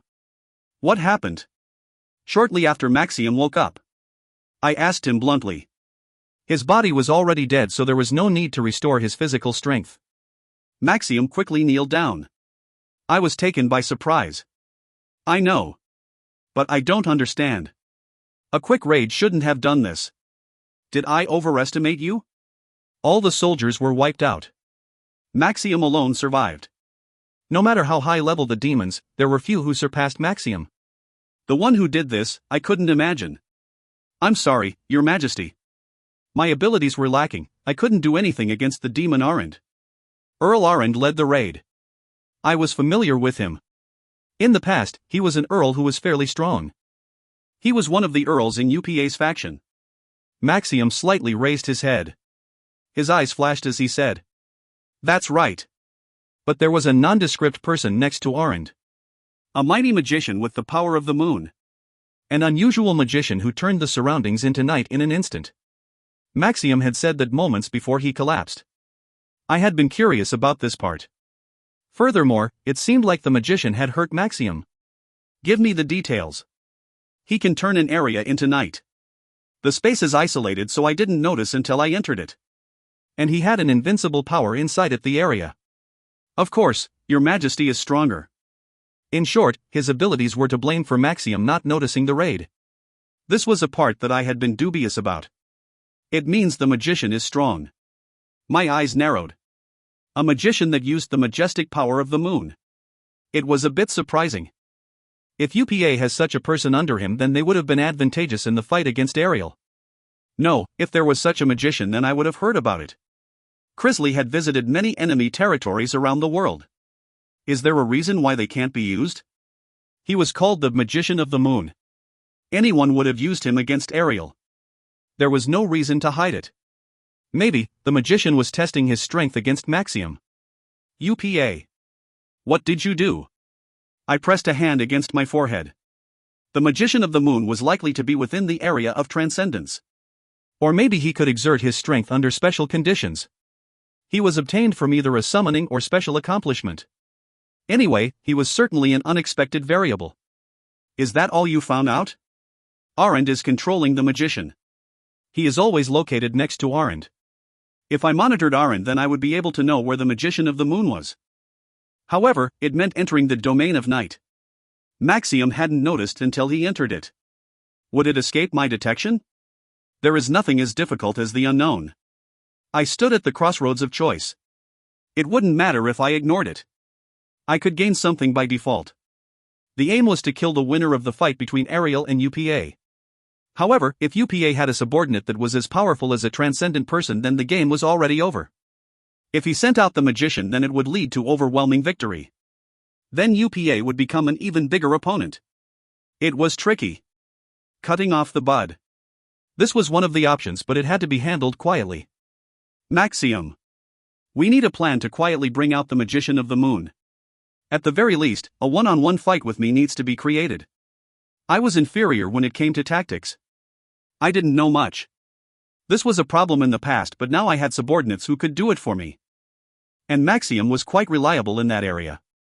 Maxim thought for a while before opening his mouth. There is, but I require quite a few soldiers. Maxim was very careful when he started to speak again. I briefly answered. I can't give you a lot. Giving him additional troops was a stumbling block. Currently UPA's demons were surrounding this area and watching. It was fortunate that I came here with 2 bone dragons and 2 chaos soldiers. If there were more creatures, then it would have been difficult to stay undetected.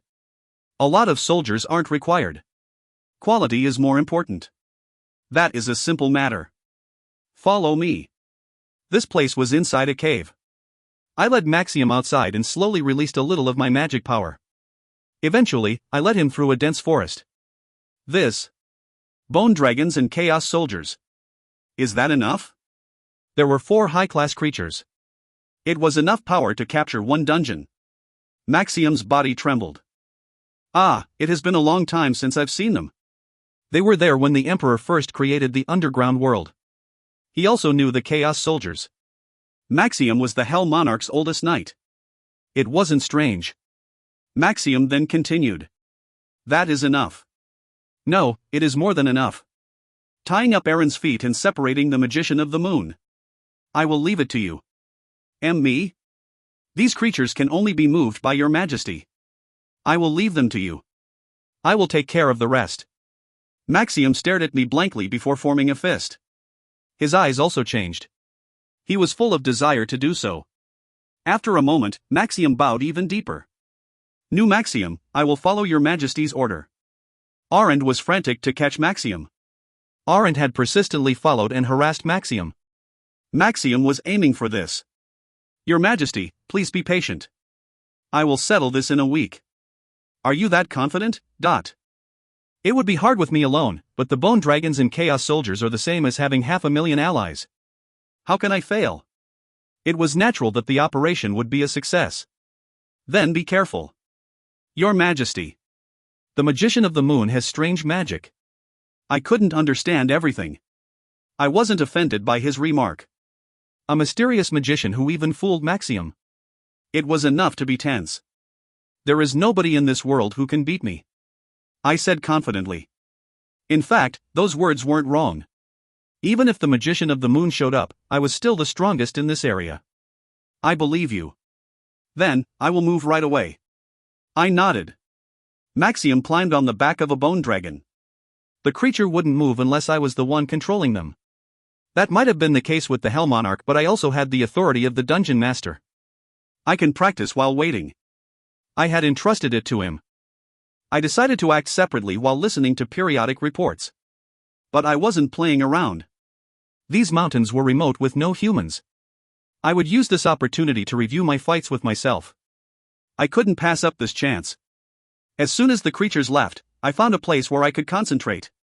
There was no need to train by moving my body and wielding my sword. I only needed a quiet place to meditate.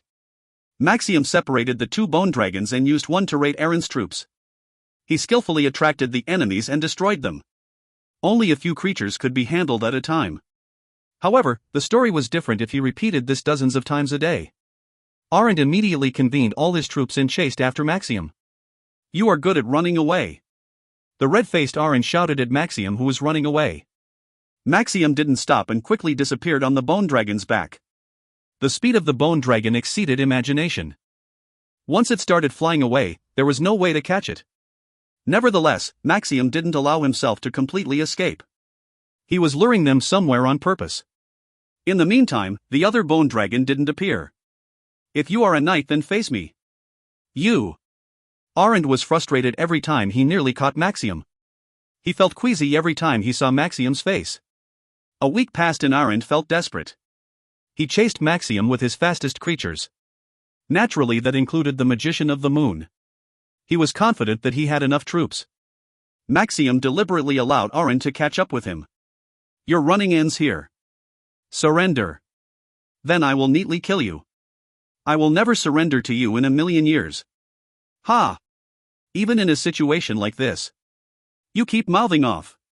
It was clear there would be a battle. Thousands of creatures started to attack Maxim and the bone dragon. Arendt pursued Maxim with the Magician of the Moon while the rest of the creatures took on the bone dragon and Chaos Soldier. Just before they clashed, Maxim raised his sword in golden light shot into the sky. Sword! Kwang! The sky turned gold and at the same time, a roar was heard from far away. Immediately, a dragon and Chaos Soldier that hadn't been seen before appeared. Two of each for a total of 4 creatures. It was a small number, but their power had doubled. Arendt only chose the quick creatures, so the quality wasn't good. Except for the Magician of the Moon, the strength advantage had been reversed. Eat? In contrast, Arendt gritted his teeth. "You deal with that dragon. I will take care of him." He wanted to handle Maxim quickly, but the situation had changed. It was dangerous for the creatures to deal with the bone dragon and Chaos Soldiers. Maxim smiled as he saw the Magician of the Moon leaving. "It is going as planned." It was halfway there. The bent-over Magician of the Moon straightened. The person with tangled black hair sprang up towards the sky and revealed 2 completely black eyes. It was like the night had been transferred into his eyes. The face and body were so dried out that it was difficult to tell if the magician was a man or woman. The Magician of the Moon started to rise into the air. Darkness rushed to him and the surrounding area became as clear night. The moon rose in the space and both black eyes began to shine yellow. The bone dragon instantly turned around. It noticed that the strongest creature was here. The Magician of the Moon stretched out his hands and the moon shone brighter. Wyaong! Light particles gathered at his fingertips. After a moment, the light split into thousands of rays. They were like shooting stars as the rays headed towards the bone dragon. Who won? Korururung. The bone dragon breathed out. It was a default skill for a dragon. The dragon's breath was one of the top-ranked skills. It was common for everything in front of the breath to disappear. However, the starlight touched the breath and started to absorb its power. Something unimaginable was happening in front of its eyes. The bone dragon noticed the danger, stopped the breath and descended. Creatures ran up to it, but the bone dragon quickly flapped its wings and left the area of night. The magician followed with an expressionless face. His speed wasn't slower than the bone dragon's. A cat and mouse chase. The area of night also moved with him, leaving only slight starlight in his path. The Magician of the Moon didn't care as Arendt got further away. He received only one command. Deal with this bone dragon. If you find any errors, ads pop up, ads redirect, broken links, non-standard content, etc., please let us know. Report chapter so we can fix it as soon as possible. Chapter 196, Magician of the Moon, 4. Chapter 196, Magician of the Moon, 4. I was waiting. A signal would eventually reach the top of the mountain. My perception was quite large and I would immediately notice if someone entered the area. Maxim said that he hadn't noticed the Magician of the Moon until he was close. In other words, this was a test. I wondered if I could recognize the knight that the Magician of the Moon used. I sat at the top and closed my eyes in meditation. A few days passed as I maintained my position. I just thought that moving my body was training. I had thought that moving my body was the key to becoming stronger. If I didn't do that, then I wouldn't become strong. Indeed, it was true to some extent. However, I received some enlightenment from the Tree of Origin. Now just meditating and imagining it was efficient. I could look at myself as objectively as possible and refine my techniques. It was really incredible. I had judged that I couldn't become stronger without raising my stats, but I had gone one step further even with the same stats. No. That wasn't it. I knew it. But I had forgotten. It was in my previous life. Was it before I came to Earth? I knew better than anyone else how the weak could overcome the strong on the battlefield. But after coming to Earth, I had been too focused on the status windows and skills. They were both visible and reliable indicators, so I hadn't doubted them. However, my shadow had overwhelmed me with the same stats. I was able to feel the difference between the same stats. I had literally become a slave to the status window.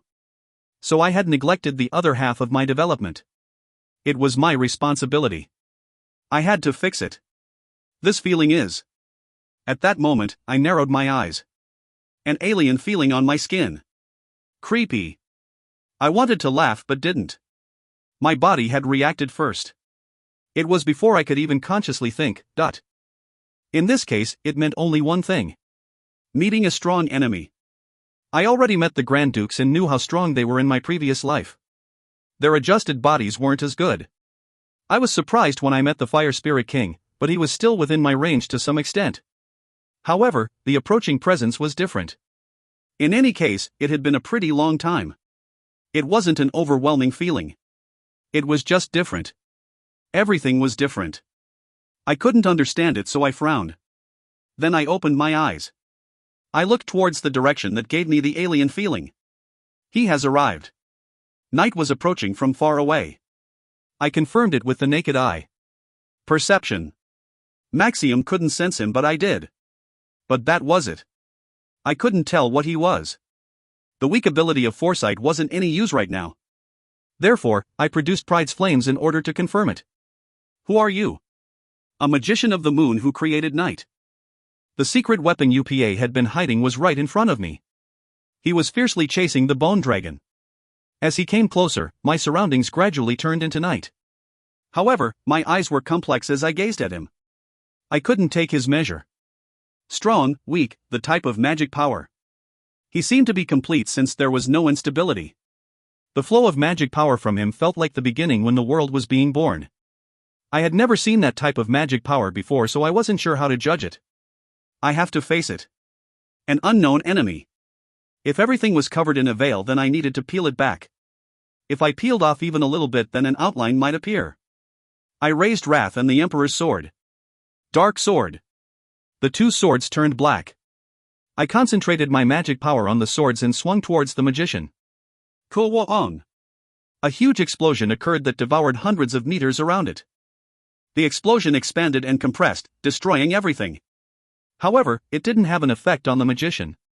His hair was just seared a little bit. It didn't make sense. Even I would be a little hurt from that. My eyes went to something behind him. Moon. A large moon was shining brightly. He was also dragging the moon with him. A life vessel? It was sometimes used to save a lich's life. Many lich couldn't resist the temptation of immortality, and the life vessel would save their lives. The moon felt similar to a life vessel. But, preparing a separate life vessel reduced the efficiency of the magic power. Strong magic couldn't be used, and if the body was broken, restoration would be very slow. It was destroyed and recovered in an instant. I was convinced the life vessel was the reason. Just before the attack, I confirmed that his body was broken. It was a very short time, but the blow was enough to crush parts of the magician. Regardless of what I thought, regeneration was impossible. However, he was broken and restored simultaneously. It could be called recovery, but it exceeded the normal level of recovery. It was beyond shocking. Then what? I didn't know. That person was really strange. Dark Sword made repairing injuries impossible, except for transcendent beings. In other words, that person had entered the realm of transcendence. The magician of the moon glanced at me. I was prepared for an attack from him. He definitely knew I was there after receiving my strike. However, he just passed me like nothing had happened. He only chased after the bone dragon. Was my attack not even on the level of a tickle for him? Ha! It was really outrageous. I had never experienced this type of disregard in my previous life. If I attacked, then an opponent had to respond. I grinded my teeth and stared at the moon. If that was really a life vessel, then I couldn't ignore it. The wings made of pride's flames burned even more intensely. Walls instantly rose up on all sides, but just like a real moon, I couldn't get close to it. I judged that it was disguised as the moon in the area of night, but that wasn't it. This situation. I had wide limits in regards to my common sense. Still, the magician of the moon was beyond these limits. I didn't know and checked the status window. This is the effect of Heian Moon's necklace. When the moon was up, there was an option to increase magic power by 3. This was a real moon? I attacked the moon but couldn't reach it. Tisk. It wasn't something could forcibly capture. I descended. In this time, 1/3 of the bone dragon's wing had disappeared. The bone dragon would soon be destroyed if this continued. I have to hit him. There was no other way. If I destroyed the body several times, then he would eventually reach his limit. Then I would see if he could still ignore me. Paranormal. Paranormal's blessing has been granted. All stats will rise by 2 points for 1 hour. Lightning God. Go and eat. I increased my strength even further. I triggered Dark Sword again around Wrath and the Emperor's Sword. I concentrated and added the power of Lightning God. I had never done this before. Now all my different types of powers were gathered around the 2 swords. I aimed the power that was on the verge of exploding at the magician of the moon. He didn't even bother to avoid it. Of course, a huge explosion occurred the moment it hit. Kwaong! It was an overwhelming sight that seemed to create a wall between heaven and earth. It was 10 times stronger than my previous attack. I can only use it a few times. I had forced a tremendous amount of magic power into it. There was still some left, but I couldn't afford to recklessly repeat it. So what about this time? The explosion repeatedly expanded and compressed. I wasn't able to confirm the situation inside. Soon, the aftermath of the explosion disappeared and I could see the target. One of his arms had disappeared. To be precise, it was the area where the arm and leg should be. It seemed he restored his body several times before it wasn't as effective. There is an effect. I couldn't be ignored this time. The magician of the moon turned his head and looked at me. Approximately 3 seconds. Then he focused on killing the bone dragon again. I had felt an indescribable feeling when I looked into his eyes. If you find any errors, ads pop up, ads redirect, broken links, non-standard content, etc., please let us know. Report chapter so we can fix it as soon as possible. Chapter 197, World 1. Chapter 197, World 1. Let's see how long he can ignore me for. The attack had clearly hurt him, yet the magician had only glanced at me for 3 seconds. In fact, I had never seen this before. I had decided to test him. He didn't even think of avoiding it. That didn't make him difficult. I could simply attack wildly. Wrath and the Emperor's Sword were filled with magic power. Due to his regenerative power, it wasn't enough to simply cut his neck. I needed to make a big impact on his body. Schwererek. A huge amount of magic power was squeezed out of the swords and rushed towards the magician of the moon. Ha! It took a long time. A sigh emerged from my mouth. I didn't move my body, but my magic power was almost depleted. I attacked like crazy for more than an hour. At this point, he couldn't afford to ignore me. His empty eyes moved from the bone dragon towards me. However, the magician of the moon didn't move. Approximately 1/3 of his body had suffered irreparable blows. It was great. To be honest, I couldn't really believe it. So far, I had launched so many direct hits that a seraphim wouldn't be fine. Even the Fire Spirit King and Grand Dukes from my previous life would have disappeared after being hit by such enormous attacks. That was under the assumption that I hit them. Incredibly, the magician of the moon managed to maintain a lot of his body. It seemed like he would only reach his limits after hundreds or maybe thousands of attacks. Who are you? I approached him quietly. The magician of the moon still didn't move. His eyes only faced my direction. I felt like there was a little bit of confusion in his eyes. Perhaps he didn't know how to deal with me. His body was at risk, but he couldn't decide what to do. I heard he is always next to Arend. Maybe, he was nothing but a puppet following a command.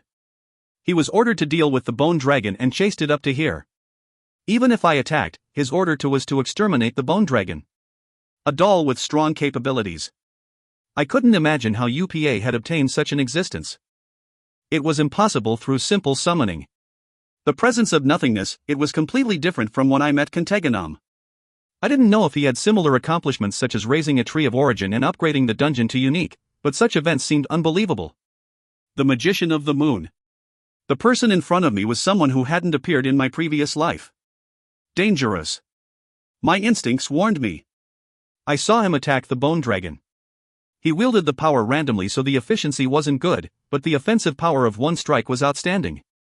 If he had such high regenerative power, then it was no wonder Maxium called him invincible. Even I felt the risk. What if Aaron showed up and commanded him to take care of me? I needed to make a calm judgment. It was advantageous if he kept on moving like a doll. The power of domination isn't acting. I was a threat. He had been in a critical condition many times. However, power of domination didn't show any signs of manifesting at all. It was unlikely that UPA's dominance was greater than mine. It was strange that the power hadn't manifested. It was proof that the existence of the person called the Magician of the Moon was as great as the fire essence with the power of domination. The Great Fire. One of the 9 fires that the fire spirits worshipped. A god of fire to the spirits. They weren't real gods, but some parts were true. When dealing with creatures, many advanced creatures bow to their power. I have to kill him here, I said in a heavy tone. I couldn't let him go back and add to UPA's power. If I couldn't have him, then I needed to get rid of him now. I gazed at him seriously. Even now, there was a delay in his reaction. He was curious about my sudden appearance. It wasn't impossible to approach him. However, there was confusion in his eyes. This was the first time he had been physically hurt, and he would die if he didn't ignore the command. If he died, then he couldn't kill the bone dragon. The confusion caused him to stop acting altogether. I gathered my magic power. Wrath and the Emperor's sword became overheated, but I didn't stop. The moment when all my magic power was gathered, his eyes changed. I was his pure enemy. It seemed like he realized he had to kill me in order to fulfill the command. It is too late. I was already on the verge of completing my attack when he realized. Suowang. Ha! The night that surrounded him was sucked into his body. Only the moon stayed there. The night was sucked in, so I felt like something intense would happen. I struck first. The previous strikes couldn't be compared to the power used now. That attack that contained all my magic power finally reached the Magician of the Moon. Kwa Wang! It seemed like my whole body was burning up. I opened my eyes to terrible pain and the hot sun. Swak! Swak! The sound of rough waves could be heard. After I raised my body with difficulty, I was convinced that this was the beach. Where is this place? However, the beach was unfamiliar to me. The last attack had destroyed the Magician of the Moon, but the night that he absorbed caused an explosion. It was quite a formidable explosion. Maybe the blast swept me away. All my magic power was depleted, so I fell unconscious after being hit by the blast. I have almost no magic power left. My magic power was empty. It wouldn't recover anytime soon. That meant I couldn't use most of my skills. The depletion of magic power also affected my body, so I wouldn't be as powerful as before. I calmly examined my body's condition. The worst. I would only have the strength to face up to advanced level creatures. I needed to find a place to recover for a while. It was imperative that I restore my magic power. At least I was wearing the Conqueror's Ring. It was an item that recovered magic power by an extra 10% for each territory. According to my estimates, it would take 3 or 4 days to recover all my magic power. Of course, I didn't need to stay here during that period. Yi-He. I could communicate with Yi-He over a far distance. This was due to Yi-He's blessing. I wanted to have Krisley or Tashmal bring me back. However, the communication didn't reach her. There was no answer from Yi-He. Strange. A similar thing had happened in the underground world. Yet the area around me looked like Earth. There wasn't an alien feeling like in the underground world. Wah! What to do? At this rate, the world will fall. At that moment, a creature passed me at a tremendous speed. The appearance was similar to a rabbit, but it was approximately 2 meters tall. The pure white fur and red eyes were impressive, but the problem was that it was too fast. It was running past the beach. If it wasn't for my keen eyes, I wouldn't have seen it. This? The rabbit glanced at me as it ran past. A bug has occurred near 666. Aish, I'm so busy I feel like dying. it left behind those strange words. It disappeared in one direction. I guess I have to follow. I'd never heard of such a creature. It was similar to a creature but didn't give off the same presence. In addition, the rabbit smell was similar to that of the magician of the moon. If so, this wasn't a normal place.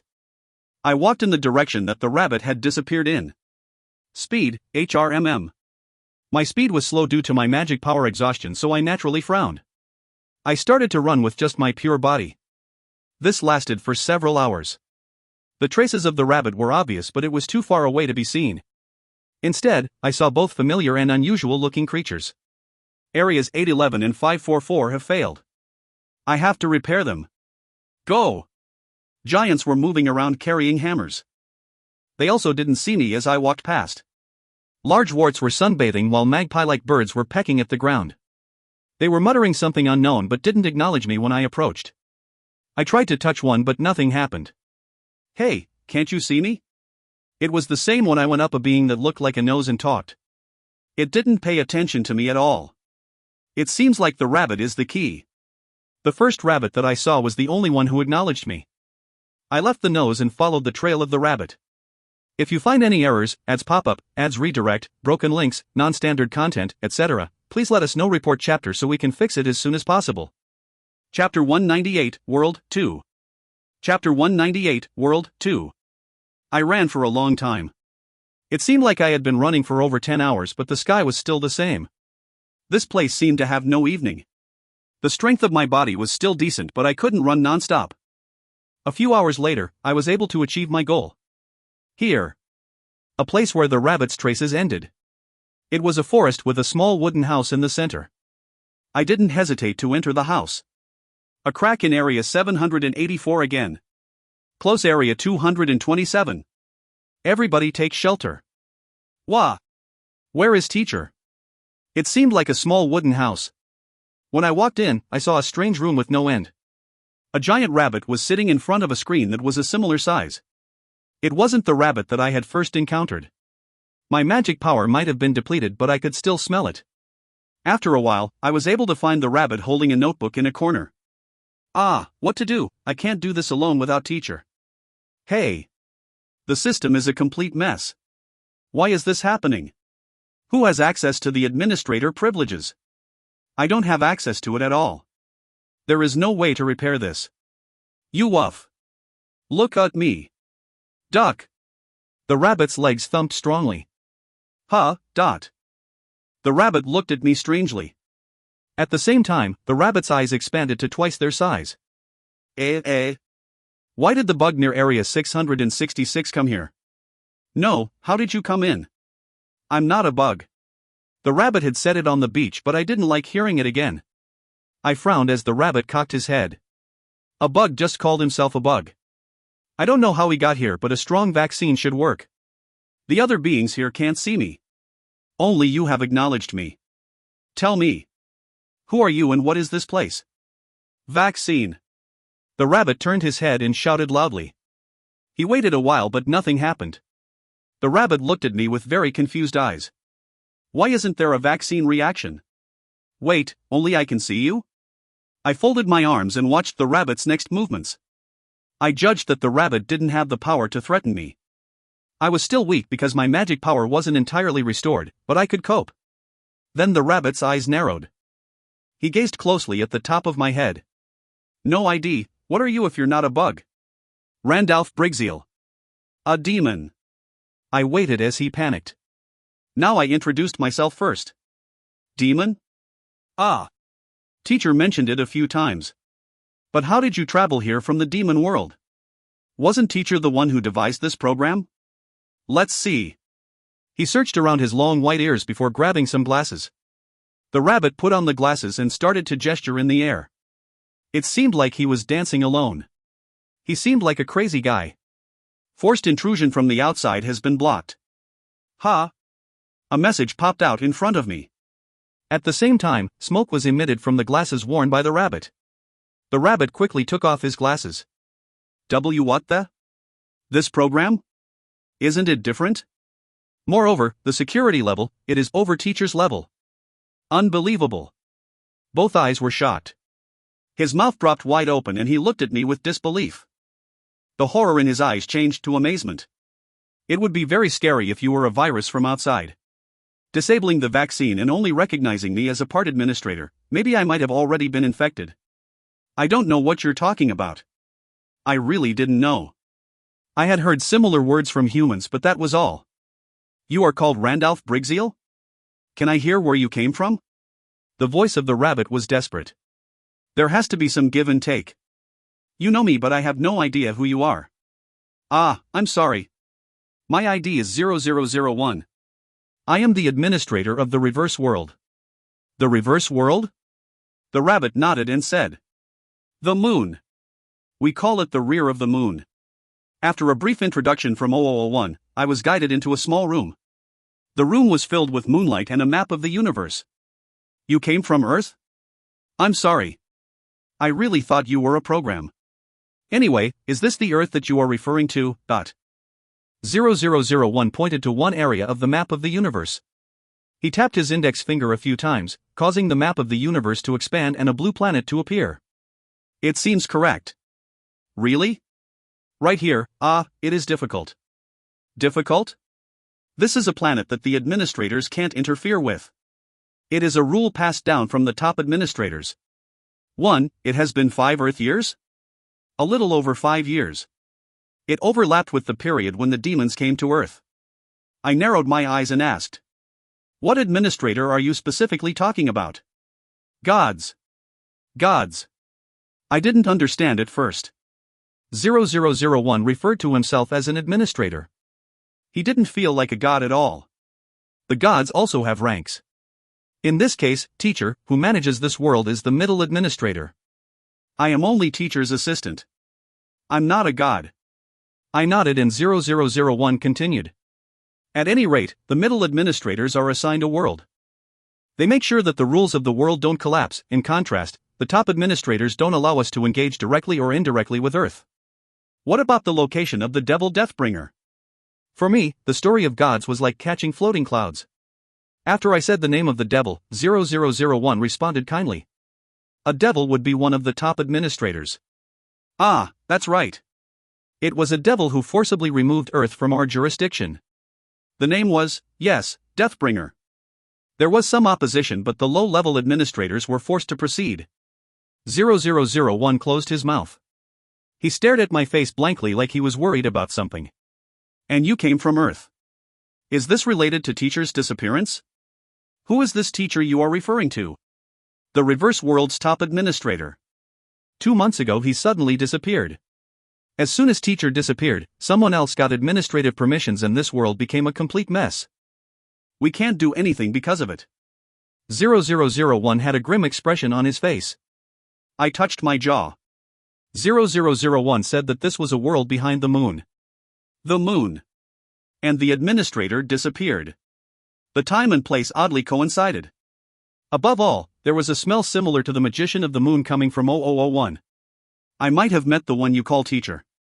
What? He used the power of the moon. He always had night around him, and despite destroying his body hundreds of times, it was regenerated instantaneously. Then he sucked all of the night inside him. That's right. Teacher. When teacher is in a bad mood, he will suck the night in. There is no night here now that teacher isn't present. He took it all. By the way, teacher's body was destroyed? Even with some information missing, 0001 was convinced. Then was the magician of the moon a god? Ha! It wasn't easy to believe. I couldn't understand why a god would be wandering around in such a manner.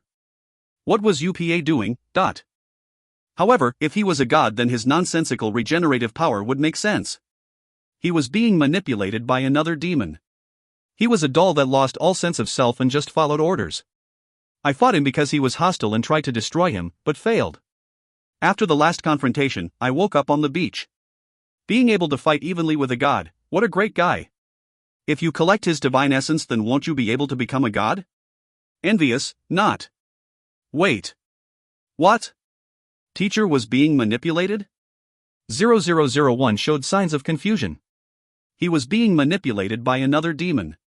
An immortal being controlled by a mortal? No way.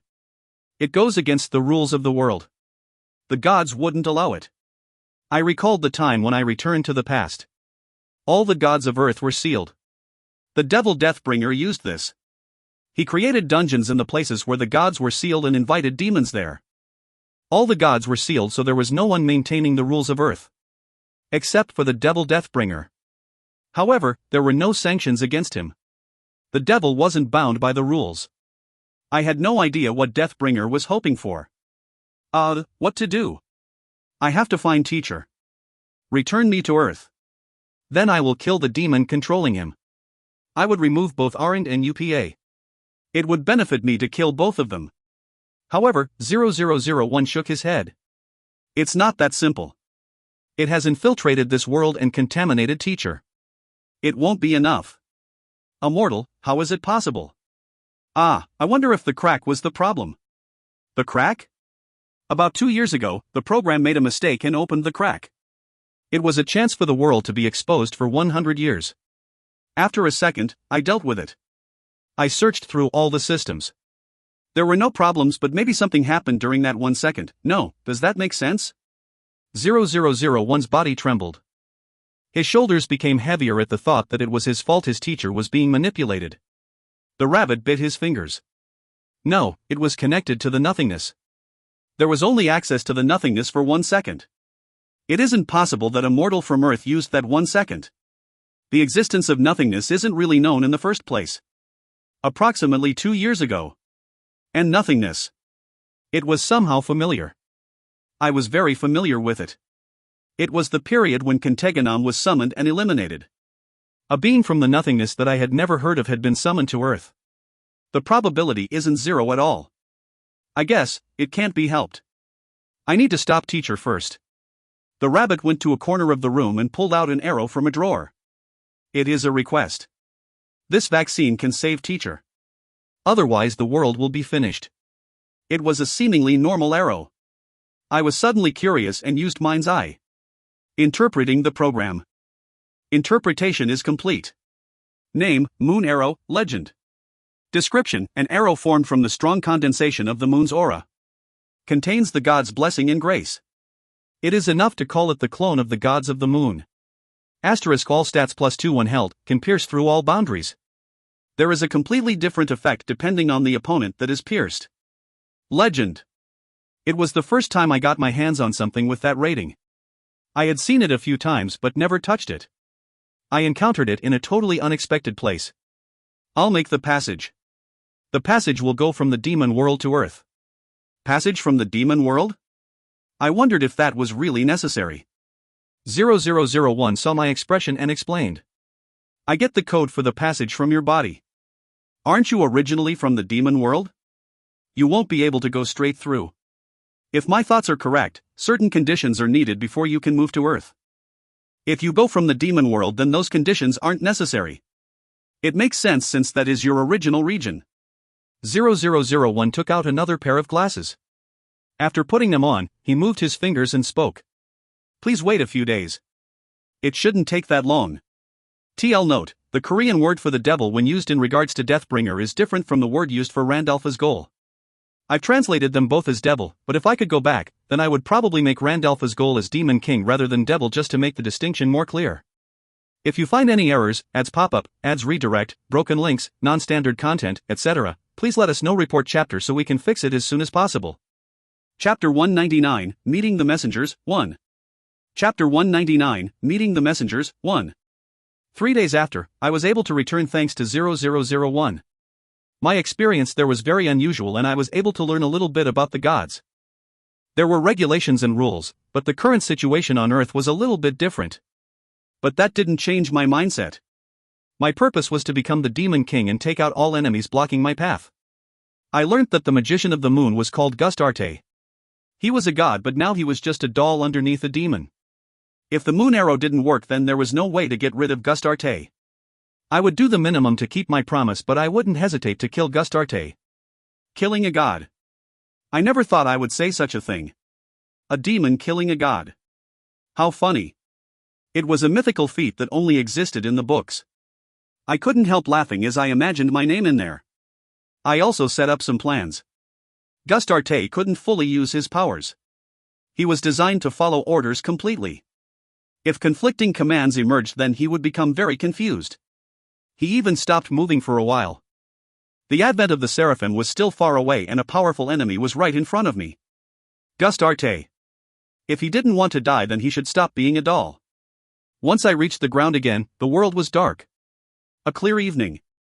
I was able to land precisely where the collision had occurred. The surrounding area was a mess. All the structures were destroyed and there were numerous holes in the ground. It was to the point of becoming dizzy as the holes seemed to go on endlessly. This magic power. I sensed many creatures and demons. It was imperative that I get out of here. I have to find Maxium. The Dark Knight. I dashed out of the area quickly. It wasn't difficult to find Maxium because the place to meet up had been predetermined. There was a small island near Recife, Brazil, where the Bone Dragons, Chaos Soldiers, and Maxium were waiting while hiding. Oh, Your Majesty. Maxium appeared as soon as I opened my magic power and revealed my presence. He was very pleased as he quickly kneeled down. I've been waiting for you. Maxium had many injuries. It showed how intense the fight was. However, it wasn't over yet. Rather than praising him, I asked, "Have you taken care of Arend?" "I'm sorry. He bought time due to the reinforcement of other demons." I crushed that mouth, but... I nodded. Maxium decided that destroying Arend's mouth would stop him from giving any more orders. It was a decent enough merit. Then the Magician of the Moon is with Arend. That isn't necessarily true. It's not? I looked at Maxium with surprise. The explosion seemed like the world was collapsing. It was an explosion caused by Your Majesty and the Magician of the Moon. Shortly afterwards, I went to the area, but Your Majesty and the Magician has disappeared. Just in case, I kept an eye on Arend but didn't see the Magician of the Moon around him. Maxium didn't do things carelessly. He was confident, so it was highly likely that his words were true. The Magician of the Moon had disappeared. I touched my jaw.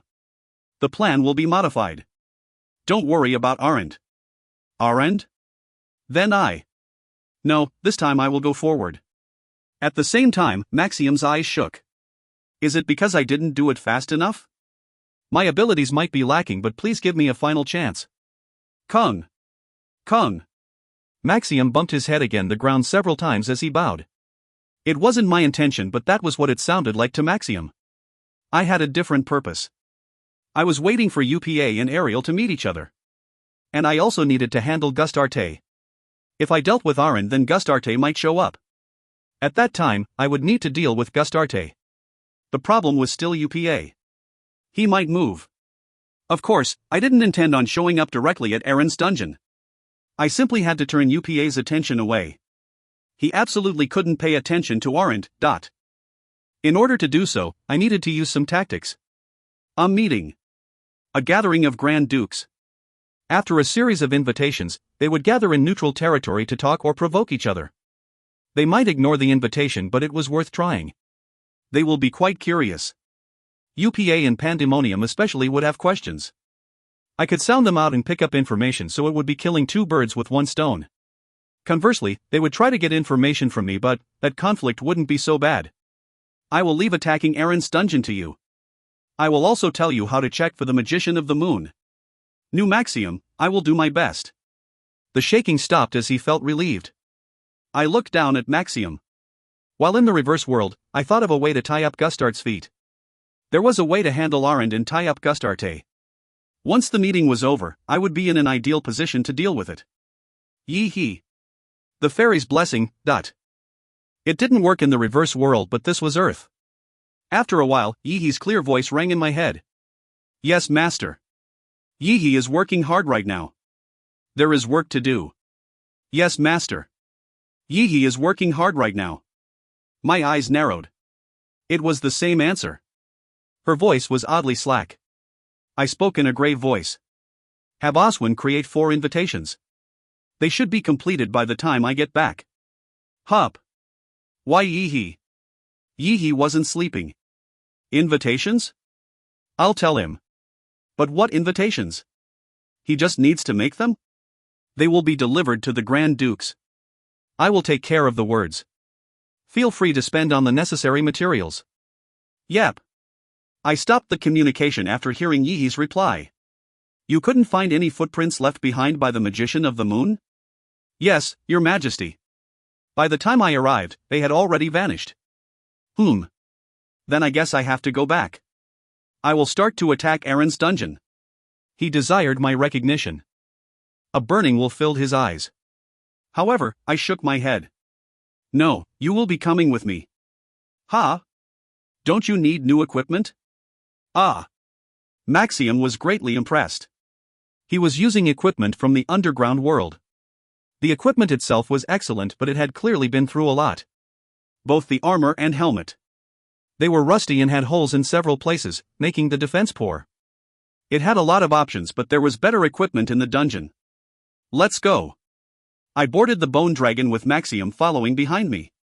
And the chaos soldiers started moving the other bone dragon. It felt like a returning tide. When I arrived back at the dungeon, Oswin and Yihi were waiting for me. The invitations were completed. Will this be enough? I received the invitations that Oswin gave me and examined them. The most impressive thing was that there was a little bit of orichalcum powder. Stars surrounding Wrath and the Emperor's sword were drawn on either side of the invitation. The space to write the contents was red and very provocative, so I liked it. They were magnificent invitations with no flaws. Excellent. Thank you. Yee-hee. Call Crisley and Jullium. I will be next to the dungeon core. I understand, Yee-hee. Yee-hee will go call them right now. Yee-hee flapped her wings and flew into the dungeon. It seemed like she was going to convey it directly. Now, I need to decide what the contents should be. It was the reason why I called Crisley and Jullium. The contents of the invitation. I didn't know how to write an invitation, so I would receive the help of two intelligent people. The Grand Duke's participation would depend on the invitation that was created. TL note, as people suggested, I will change Randalph's goal of becoming Devil equals Demon King just to make things easier. If you find any errors, ads pop up, ads redirect, broken links, non-standard content, etc., please let us know. Report chapter so we can fix it as soon as possible. Chapter 200, Meeting the Messengers, 2. Chapter 200, Meeting the Messengers, 2. Crisley, Jullium and I sat next to the dungeon core and created the contents of the invitation. First, we need to be sure of the purpose for the meeting. Jullium said. I replied without hesitation. On the surface, it is to exchange information about the angels. However, since Oculus, all the Grand Dukes have had an agenda. It is certain for UPA and Pandemonium. I don't know anything about Ariel, but it is likely. Put a phrase to imply that. Pandemonium had taken Oculus' demons. UPA had made Gustarte his doll. Ariel might be orchestrating things that weren't obvious. No matter how pure she was still a demon. It will be somewhat provocative. How about using a poem? Crisley commented. I started laughing. I don't know if the Grand Dukes have such an elegant hobby. Demons reading poetry. I had never heard or seen it. If it was Ariel, she might have a basic degree of literacy. My dungeon master. Even so, it would be good to decorate it with poetry. Is the invitation not sent in good faith? That's right. Rather than good, it is full of evil. Besides, it was to subtly threaten them. I knew the dungeon locations of the Grand Dukes. I could only give them the invitation if I knew the locations. That itself was a provocation. Jullium then spoke. If you want them to participate, then it is good to mention something like their weaknesses. Weaknesses. Emphasize that if they don't participate, the information might leak to others. It doesn't have to be big. I didn't know every detail about the Grand Dukes. I only knew a few facts from my previous life. I can throw in a few of those facts. I didn't need big facts. I nodded. I will allow it. Crisley and I have discussed the contents. I will write it right in front of you, so please give advice. Understood. I was new to poems. I had never read them. There were few demons with such an elegant hobby.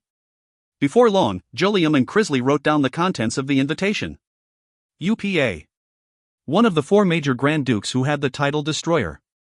He had decorated his dungeon as a castle and was reigning over it.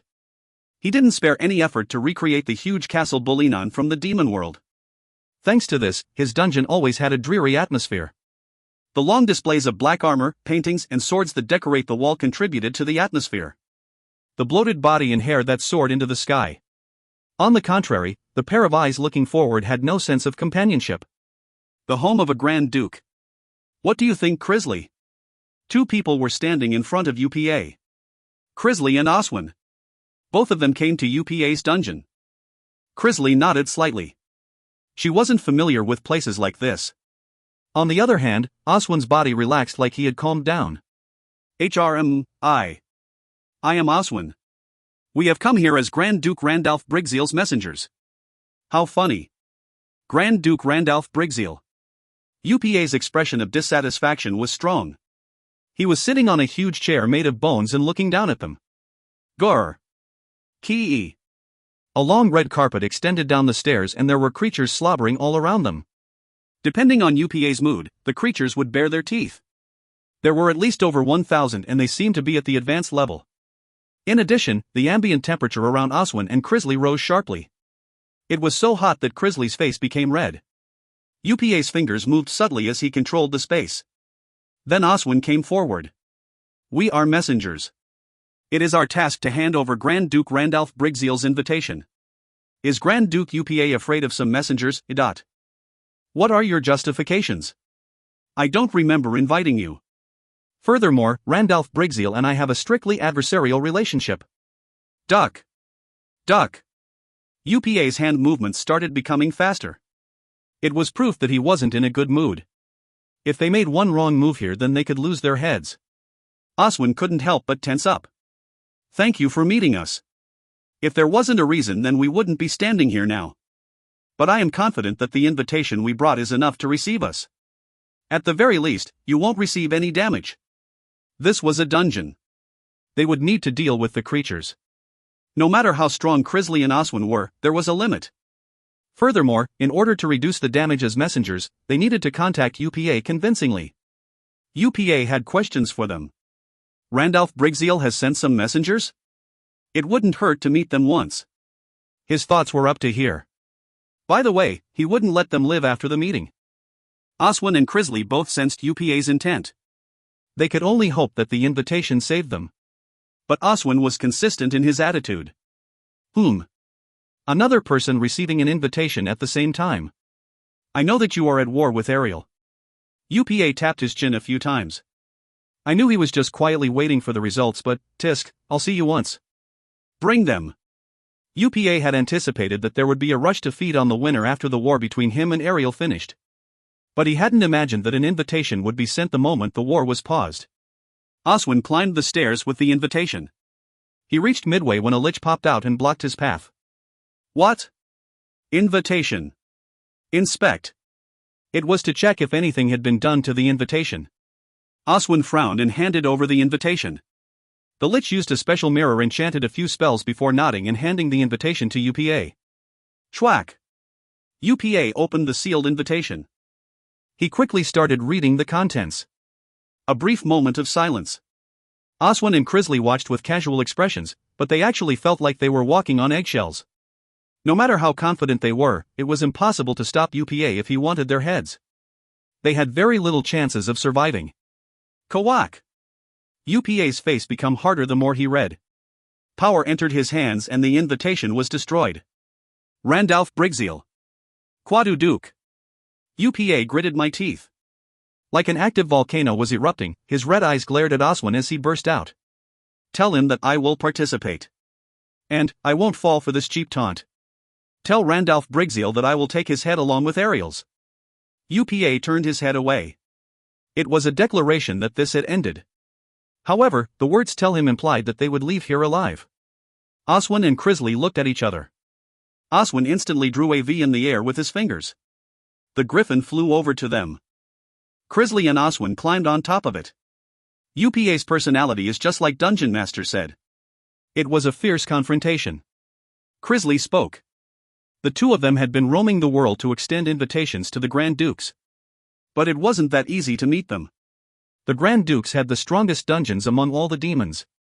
Bringing an invitation didn't mean they could meet the Grand Duke. They had only met UPA so far out of all the Grand Dukes, but their expressions weren't that good. They had come to the dungeon as messengers and there were many twists and turns before they could meet UPA.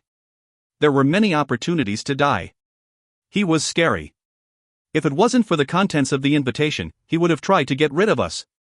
Actually, there is someone behind us right now. UPA wasn't a demon who could pretend to be magnanimous. He didn't hide his desire to kill them. If they had done something wrong, then UPA would have cut off their heads.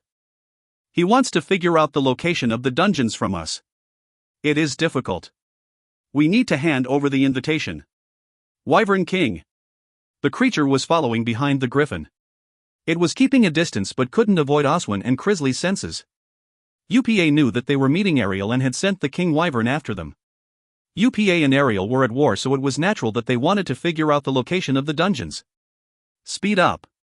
The griffin flapped its wings harder. The King Wyvern soon disappeared and Oswin muttered, "I hope that Ariel Diablo is a nicer demon." Who? My heart is pounding. I will do the next one. Crisley had been quiet when they met UPA. It was because she didn't have a lot of experience with situations like that. She didn't want to make any mistakes, so she decided to learn from Oswin. Ariel Diablo and most of her demons were located in North America. Ariel's dungeon was in the United States, but recently she had been running 2 dungeons. Greenland. The largest island in the world. More than 80% of the land was covered in ice. Originally it belonged to a marquis in UPA's faction, but Ariel got her hands on it. It seemed like she quite liked the ice-covered land. Thanks to that, Crisley and Oswin had to travel to Greenland. It was more tightly guarded than North America, so they had to use considerable effort to fly over it. There are almost no gaps. Oswin couldn't help feeling admiration. Ariel's demons were all following a strategy. They were called the Grand Duke's Knights.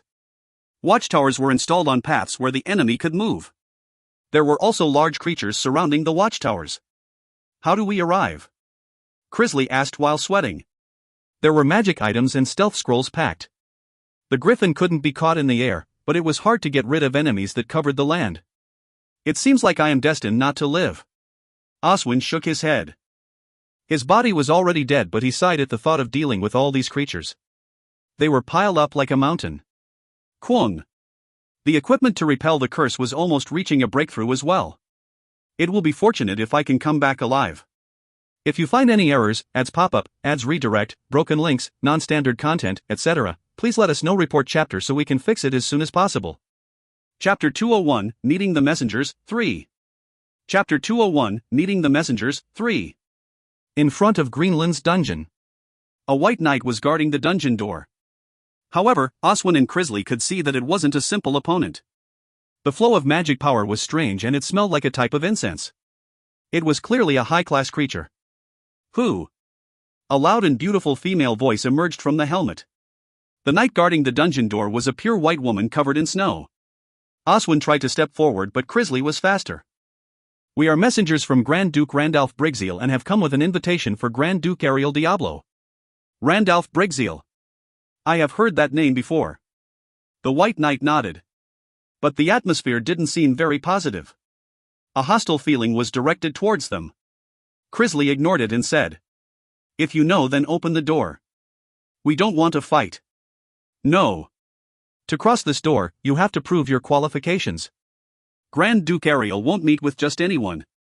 We are here at the command of Grand Duke Randalph Brigzeal. I will listen to weapons, man and woman.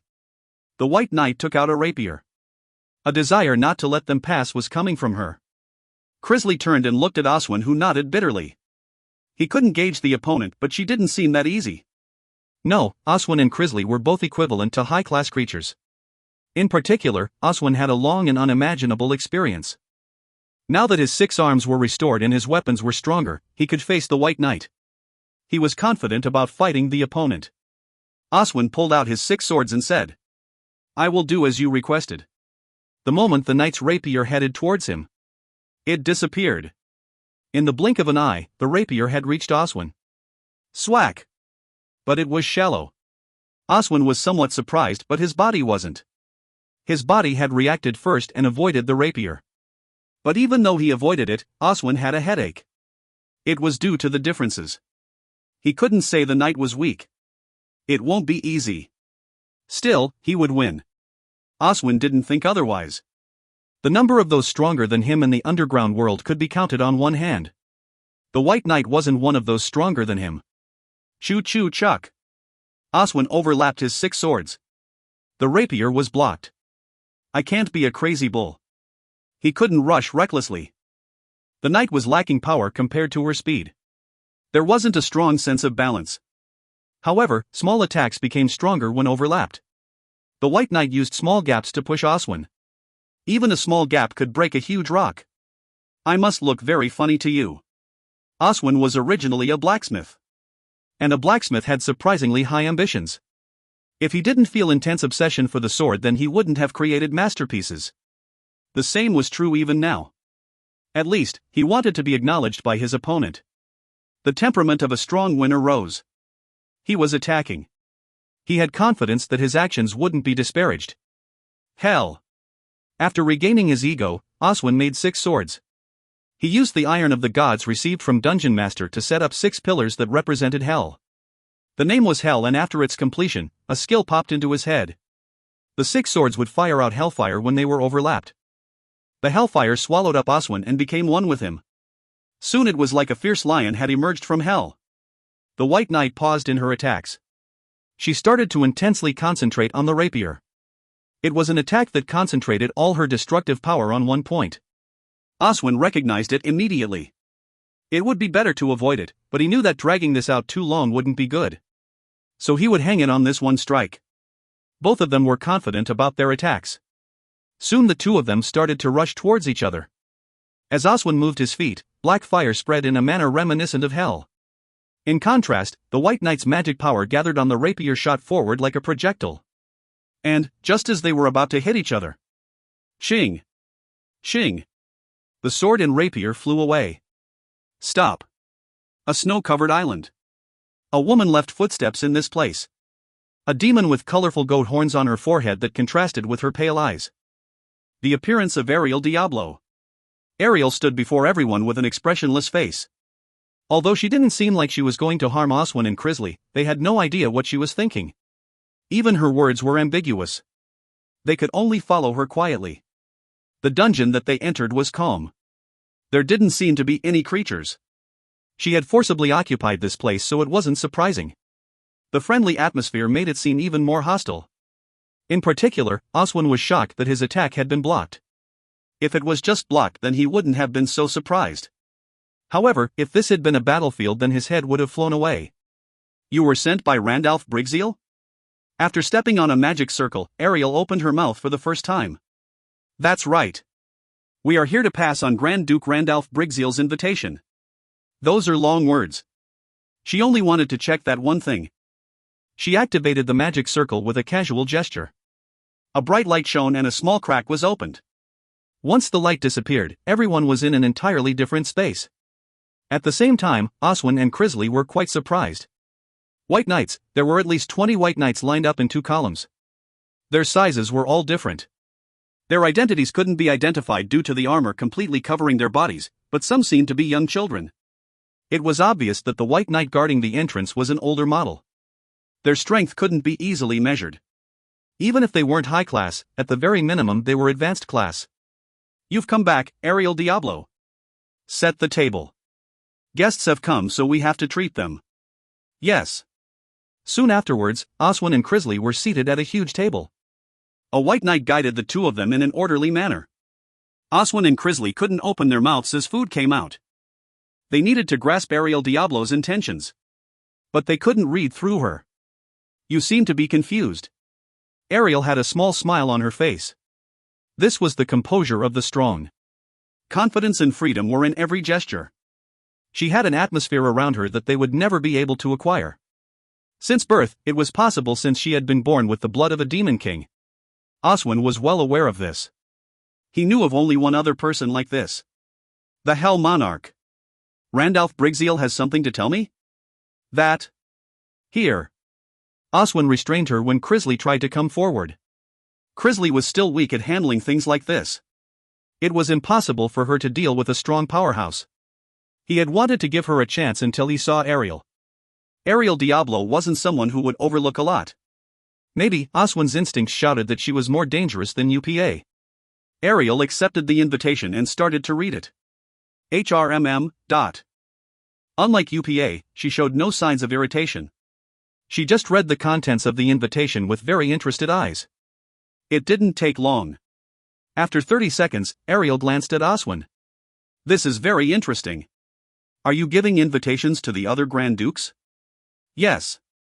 If he mentioned that he met UPA first, then Ariel might take it the wrong way. Ariel knocked lightly on the table at Oswin's words. It is unprecedented. After the Demon King disappeared without a successor, there has never been a gathering of Grand Dukes. Yet the one who occupied Okolo's position as Grand Duke has convened all his enemies together. Hoo. Ariel seemed very excited. She was at war with UPA, but Crisley and Oswin were surprised by the completely different reaction. Her attitude was like she didn't even care about UPA. The food will cool. Come on. It was made specially for you. She certainly wasn't hostile. But they still felt uneasy. Oswin and Crisley picked up the knife and fork. It was the beginning of a very quiet and long meal. Once out of the dungeon, Oswin sighed. She is a woman with no gaps. She was the daughter of a demon king? Indeed. Those nights. They seemed to be a blend of things. Then Crisley opened her mouth. It seemed like she had been paying more attention to the nights around Ariel. Ah, they aren't ordinary. They definitely feel strange. I don't know what the mixture is. Maybe those knights are Ariel Diablo's strongest weapons. UPA has tamed the magician of the moon. Our dungeon master has to deal with such monsters, so it won't be easy. Oswin clicked his tongue. The Grand Dukes were all playing games. It was highly likely that Pandemonium also had something. Let's finish it quickly and return. There are too many things to tell Dungeon Master. Now there is only one place left. Let's go. The two people quickly got on the griffin and flew away. I heard Oswin and Crisley's report and started pacing around the dungeon core. The contents of the meeting with UPA, Ariel, and Pandemonium were unexpected. What made them change? UPA, Ariel, and Pandemonium were each hiding something. Ariel hadn't openly revealed it, but it was still too soon. If they had just increased the number of creatures like they originally did, it would have been a power struggle. Okolos. It seemed like they had changed plans due to Okolos. Okolos had warned all the Grand Dukes after breaking the taboo. He died by my hands, but the effect he caused wasn't dead yet. Maybe it wouldn't be strange for another Grand Duke to break a taboo. Furthermore, Ariel had subdued Oswin at once. I had checked her status window at the auction, but it seemed like she had been working hard. Even if he was caught off guard, Oswin was a high-class creature. He should have noticed and been able to act. Things were changing very quickly. I was as well. But, the winner will be me. The word winner was sweet. The confident words emerged from my mouth. They were changing, but their speed didn't reach mine. Even though I was alone, I had the power to deal with them. I didn't think Ariel would raise such strange things. Ariel's knights. Although the qualities of a demon couldn't be removed, she was still the demon with the most integrity. Yet she had created something like the White Knights. I was told that a few things were mixed together to make them, but I couldn't understand their identities. She wasn't an expert in alchemy, so I didn't know how she made them. This meeting will be quite interesting. One thing was for certain, it would be a place of indirect fighting. There would be no deterrence like at the Demon World auction. There was no penalty. If they wanted to fight, then they would fight. A huge wave. Hail. Overturning the world. No one could stop it.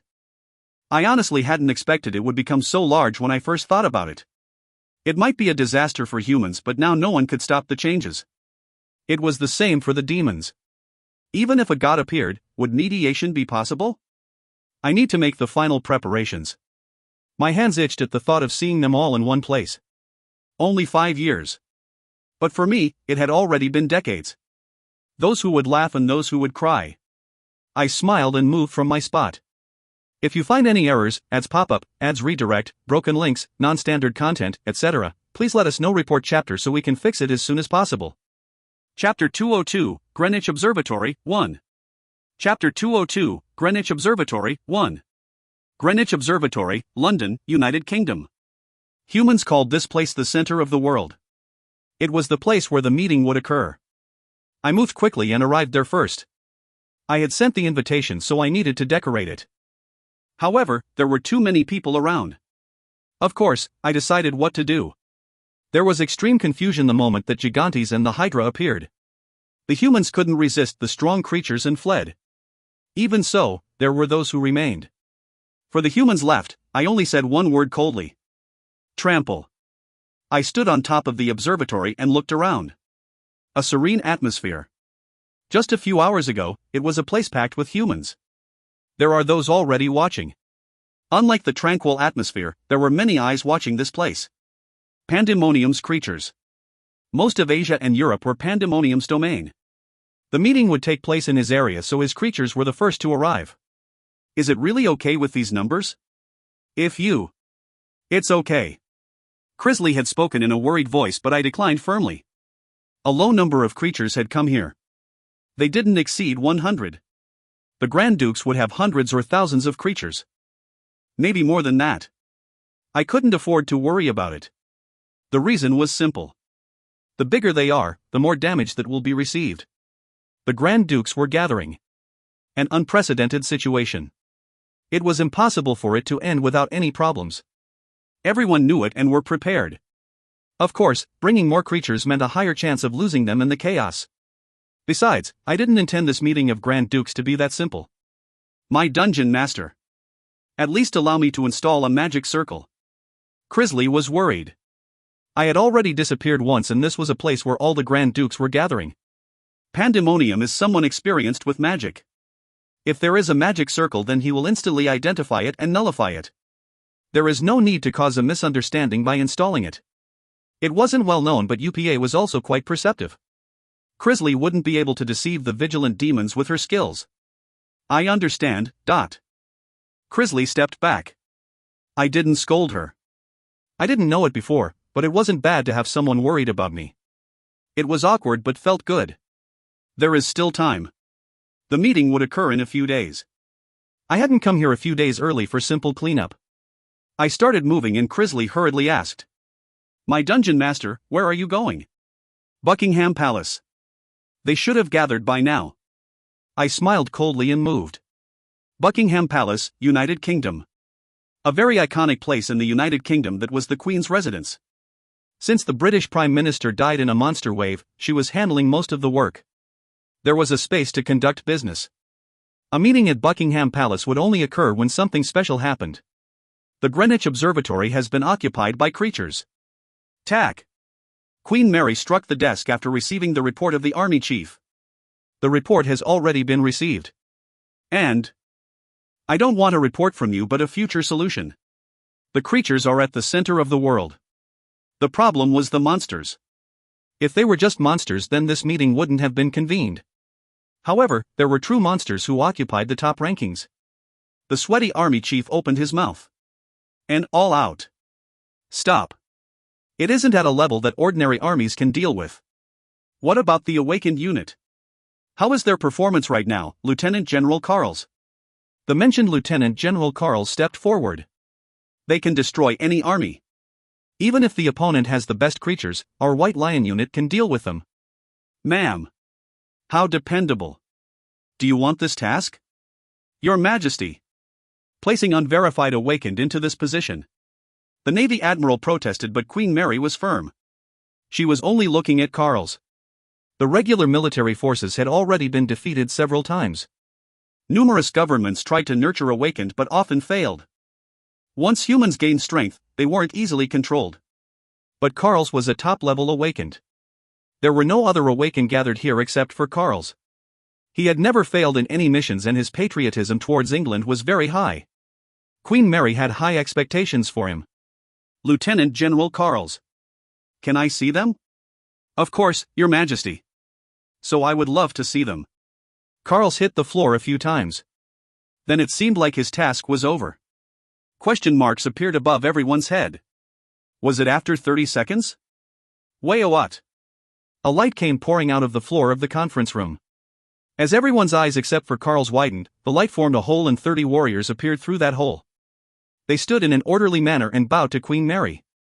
They are the warriors of the White Lion unit. No, they are more like friends. Carls laughed heartily. He showed off a confident figure. The 30 people that appeared here gave off greater presences than anyone else in the room. Except for Carls. They appeared through the floor. There was no record of them ever visiting Buckingham Palace. In other words, there were no constraints on where they could go. Are they capable of destroying the monsters at Greenwich Observatory? Doing it all at once will be hard. But it is possible to remove them one by one. Anyway, there are approximately 100 creatures gathered at Greenwich Observatory. 3 days. Just give me 3 days, Your Majesty. It was definitely tempting. They couldn't be sure what would happen if powerful creatures were provoked. However, they intended to handle them quietly, one by one. Then you will irritate the creatures. Wouldn't it better to handle them all at once? The army chief came forward. It was a good point. There was a chance their actions could provoke the creatures. A stalemate. Please choose wisely. It would be a problem if the creatures spread out through the United Kingdom. There would be casualties all over the place and buildings would be ruined. There was no guarantee that everyone would be safe. The United Kingdom wasn't as risky as the other parts of the world. The Awakened had quite high levels and the army itself could hunt some creatures. Over the last 5 years, they had analyzed the creatures more than any other country. There are many Awakened in the army. The ones escorted to Buckingham Palace are the true warriors of the White Lion unit. Wouldn't it be better for 30 people to handle it? The rest of the world won't be able to laugh if we succeed. They were good words. If they could handle it, then they would become pretty credible. Lieutenant General Carl's face was full of confidence. True warriors, isn't it too early to shout out something like that? Some of the military officials scoffed as they looked at Carl's. But it was definitely quiet. It was strangely quiet. They couldn't even hear themselves breathing. Everyone here was extensively trained. They could hear a heartbeat even if it was a little distance away. However, they couldn't hear anything. What was going on? If you find any errors, ads pop up, ads redirect, broken links, non-standard content, etc., please let us know. Report chapter so we can fix it as soon as possible. Chapter 203, Greenwich Observatory, 2. Chapter 203, Greenwich Observatory, 2. Just before they were about to ask. Ki-eek. The door opened and 20 new people appeared. One of them was dragging a fallen soldier while another one was chewing gum. Unlike the previous 30 people, most of them didn't have good attitudes. Let me introduce the last of the White Lion troops. My friends are somewhat rough, but their skills are excellent. What are you trying to do, Lieutenant General Carls? All the military officials were furious. Fighting in the sacred Buckingham Palace. Furthermore, it seemed like all the guards had been taken care of. It was enough to be called a traitor. However, Queen Mary didn't mind. Great skills. I didn't hear anything. They are great friends. How about it, Your Majesty? If you give me 3 days, then I will clean up the creatures. Were the guards killed? They are a little rough, but they won't kill anyone without my command. They are only stunned. Okay, then I will leave this mission entirely to Lieutenant General Carls. Queen Mary readily accepted. It was a serious matter, but it was an excellent way to show the power of the White Lion unit. Thanks to that, all the others had red faces but couldn't say anything. Times had changed. Power was everything. The stronger the power, the better. Carl smiled and shook Queen Mary's hand. If this mission was cleared up, then there would be no more obstacles in the United Kingdom. There would be no more interference every time the unit tried to do something. He imagined a bright future as he shook her hand. 3 days might not be enough. Carls hurried in front of Queen Mary and turned towards the voice. The White Lion unit also reacted. The window above. A man with a pale face and dressed in a suit who had been sitting on the windowsill jumped down. They hadn't noticed him. Nobody in here. Carl's body stiffened. Among the Awakened here, he was acclaimed as the strongest. He was from the United Kingdom, but his fame had spread throughout the world. He could handle a great number of advanced creatures alone, and he could sense them to some extent. But this happened. He hadn't known. He didn't feel anything. It was ominous. The White Lion troops quickly surrounded the man. They were ready to cast skills and destroy him. There was a total of 50 White Lion troops in Carls, making them able to deal with a high-class creature. They were even confident about handling demons. Even if that man entered here unnoticed, he wouldn't be able to escape. Keep this in mind. Anyone who attacks me will die. The man chuckled slightly. It wasn't a false cynicism. He had an infinite amount of confidence. No, his expression showed no worries at all. He ignored the White Lion troops. They had only been formed a few years ago, but the White Lion troops were elites that had personally been chosen by Carl's. Every day was life and death training, so they had a lot of pride. They were truly the best in the world. They were the strongest unit of Awakened. Was I scared? Originally, he would have attacked as soon as the enemy was discovered. Carl's was someone willing to cause turmoil in the sacred Buckingham Palace. But he was frozen. He couldn't make a decision. It was because the man said that anyone who attacked him would die. You are moderately strong for humans. The man glanced at all the unit members. Then he laughed. It was a look full of ridicule. You are lacking. The creatures will destroy Greenwich Observatory within 3 days. I guarantee that all of you will die within 3 minutes. Crazy bastard. There were 20 members who hadn't been fully trained. They were good but had problems with their attitudes. Therefore, they were normally placed in the rear. But they were very proud that they belonged to the White Lion unit. Now that pride was stepped on by a man that they hadn't even heard of. The first 30 people didn't move without Carl's command, the other 20 people rebelled. Swook! A small crack of light appeared behind the man. One of the soldiers had opened a crack. The soldier appeared inside the crack and prepared to stab the man in the back. Quararung! Thunder struck. Or at least it seemed like that. The soldier turned to ash as his sword fell to the ground. The man didn't even care. Wararuk! Instead, flames appeared behind the man. The flames wrapped around the entire room. They felt if now. An overwhelming magic power. A fearsome presence. Carl's felt like he was falling into an abyss as he found it difficult to breathe. Shiok! Shiok! The White Lion unit quickly prepared to attack. They instinctively moved despite not hearing a command. Quackak! The members moved back. Among them, 3 members caught on fire. Despite using recovery or water skills, the flames never died out. They wouldn't be extinguished until the victim's life was completely gone. Dubiok! Dubiok! The man walked forward. Some of the members ran forward, but they were just like moths flying into a fire. Just like moths, they burned up. The difference was too big. The man ignored everything. The White Lion unit members had never felt such a large difference before. They had managed to defeat every creature and demon they encountered. Lieutenant General Carls opened his mouth. Stop! Sweat flowed down his body. His back was already wet. It was the first time he had felt like this. Captain! We were handpicked. The members were still filled with desire to fight, but Carl shook his head. You can't do anything. He was sure of it. That man was a monster. Someone on an entirely different dimension from the other creatures. The world had changed. Demons. They invaded Earth with their creatures. The giant dungeons were their bases. Only the brave would be able to attack them. Carls knew exactly how to distinguish between them. This man was far beyond them. The location especially wasn't good. It didn't matter if they died as long as Queen Mary was protected. She was the symbol of the United Kingdom. The spiritual support of all citizens. If she died, then the United Kingdom would collapse. All the citizens would lose hope. There was no future for a country without hope. Gulp! Carl swallowed his saliva and spoke. Who are you? Why did you come here? His black eyes were dispassionate and his footsteps sounded heavy. The man laughed. It seemed like he thought everything was ridiculous. Carl's blocking Queen Mary's view was impolite behavior, but soon the man opened his mouth. I am one of the 4 Grand Dukes. Randalph. I have come to pass on both despair and hope to you.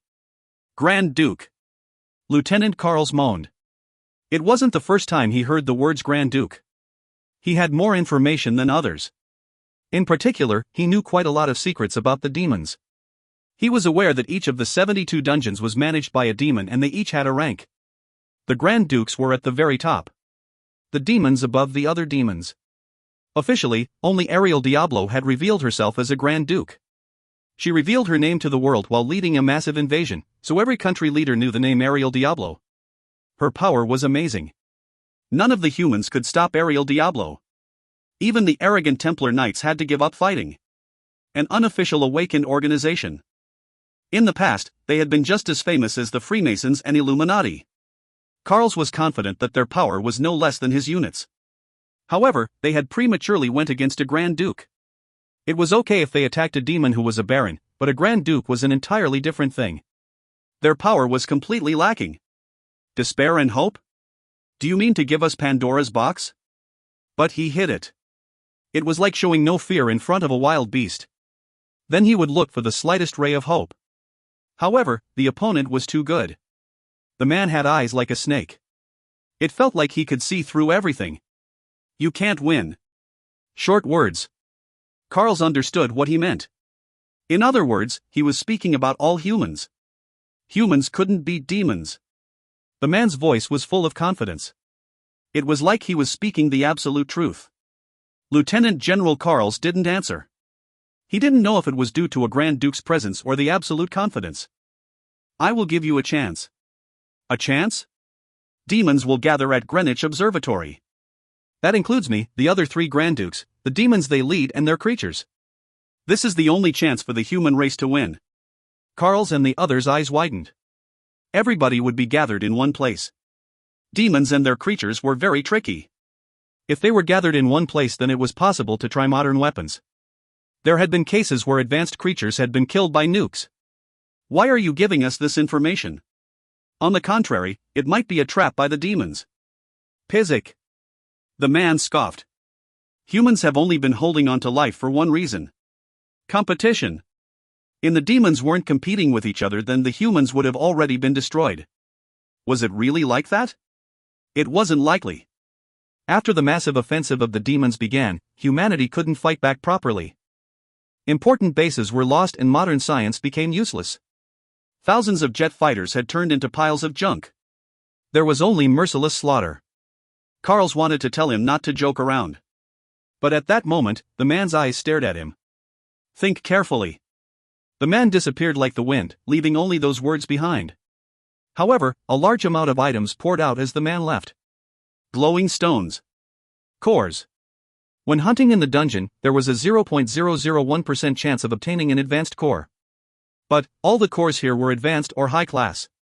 The amount here could produce countless weapons with powerful magic spells. There could even be some unique grade weapons. If they were lucky, epic grade items might emerge. I don't understand his intentions.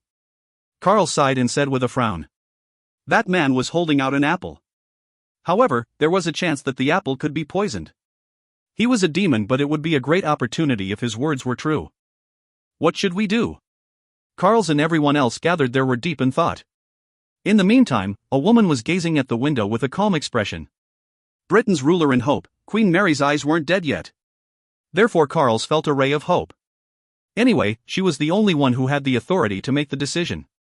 If you find any errors, ads pop up, ads redirect, broken links, non-standard content, etc., please let us know. Report chapter so we can fix it as soon as possible. Chapter 204, Greenwich Observatory, 3.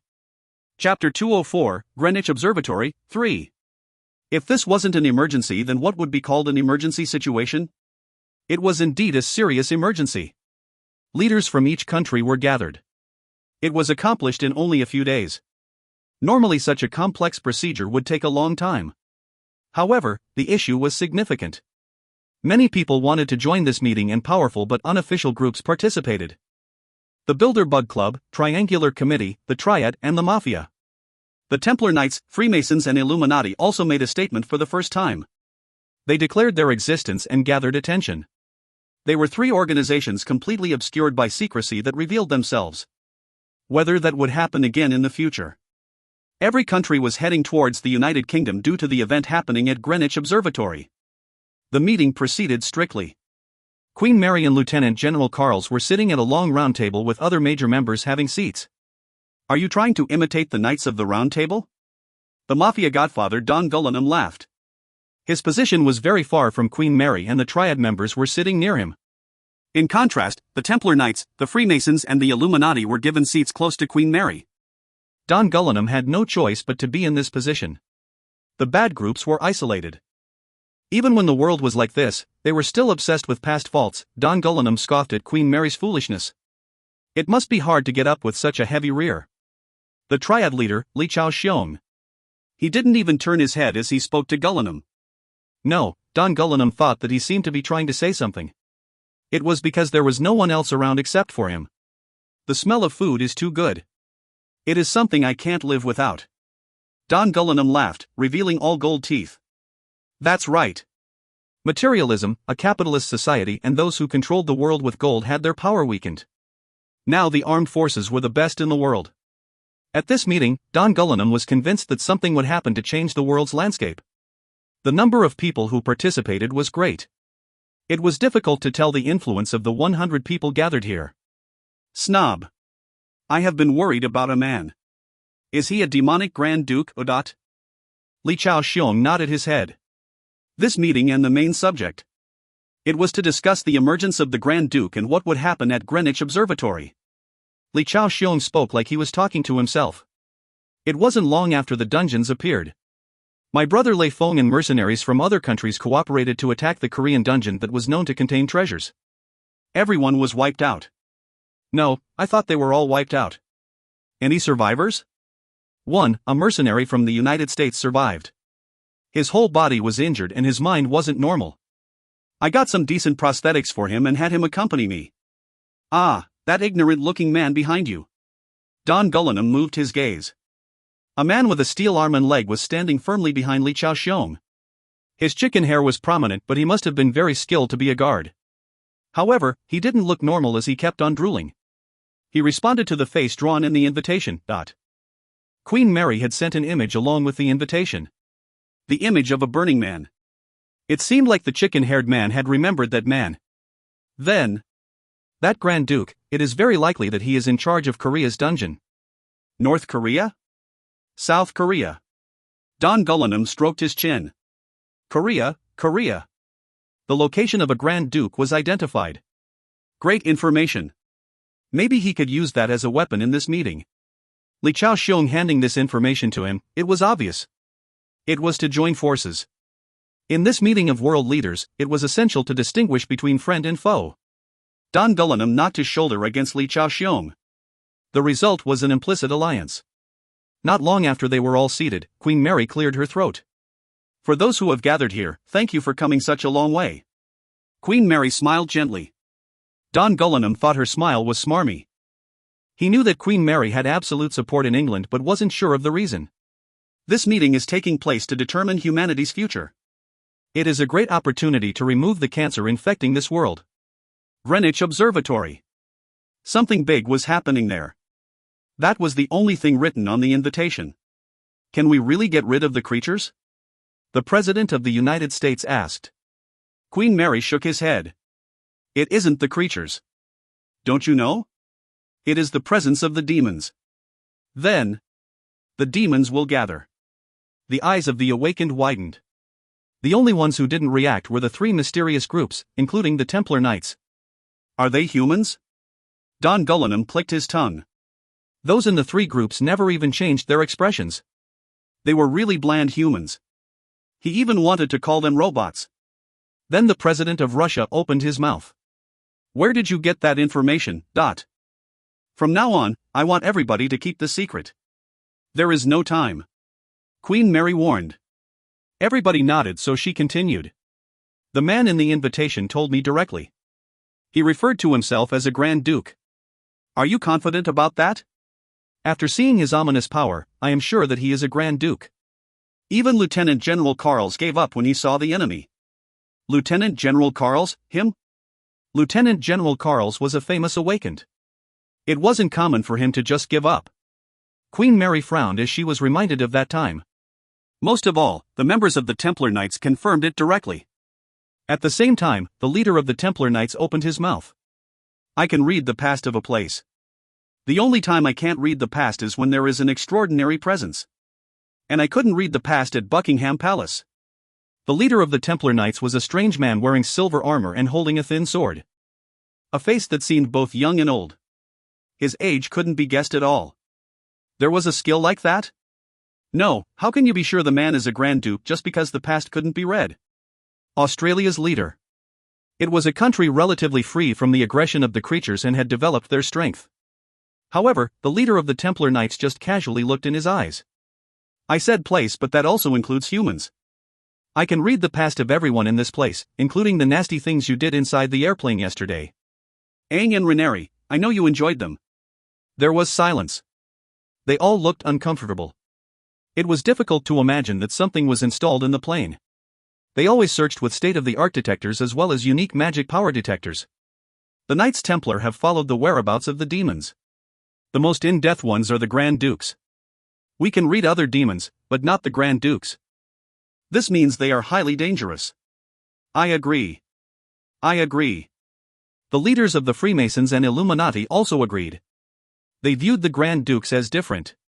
The identities of the Grand Dukes were unknown except for Ariel Diablo. Queen Mary said quietly. And there is one more clue. His name is Randalph. I coincidentally heard that name in Korea. Don Gullinam swallowed his saliva. The weapon he thought about using was already known? At this meeting, Kim Yong-woo, who is the general leader of the South Korean Awakened and Heaven's Will Guild Master, is present. Heaven's Will. I've heard of it. It was a name they heard once in a while. It was due to the fact that they had more achievements than other guilds. But South Korea had been ruined by the invasion of numerous demons and creatures. Kim Yong-woo was behind Queen Mary. He bowed his head but had a displeased expression on his face. You said his name is Randalph Brigzeal. Kim Yong-woo scratched his head at Queen Mary's question. That name, don't say it so casually. He is our savior. The hero who saved South Korea. To dare compare him to a demon. Wasn't his performance amazing compared to normal Awakened? I heard from some of your guild members, so it is doubtful that he is a human. Of course. A hero can't be like ordinary humans. Each Awakened has different strengths and he is just on a higher level. I am uncomfortable to be here, but I came in order to resolve Queen Mary's misunderstanding. His words could be considered rude, but Queen Mary didn't lose her smile. Kim Yong-woo's faith was amazing. There was blind faith in his eyes. Other people didn't know it, but eyes held great secrets. Don Gullinam couldn't understand it either. The same name could be a coincidence. It was highly likely. Nevertheless, why was she like this? Queen Mary was confident. And if she was right, what type of person was Randalph Brigzeal? He was very curious. It was ironic that a demonic Grand Duke would be called a savior and hero. That much faith was unusual.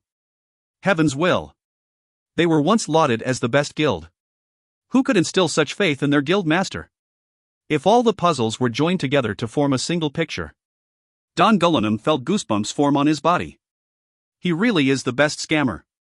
If you find any errors, ads pop up, ads redirect, broken links, non-standard content, etc., please let us know. Report chapter so we can fix it as soon as possible. Chapter 205, Greenwich Observatory, 4. Chapter 205, Greenwich Observatory, 4.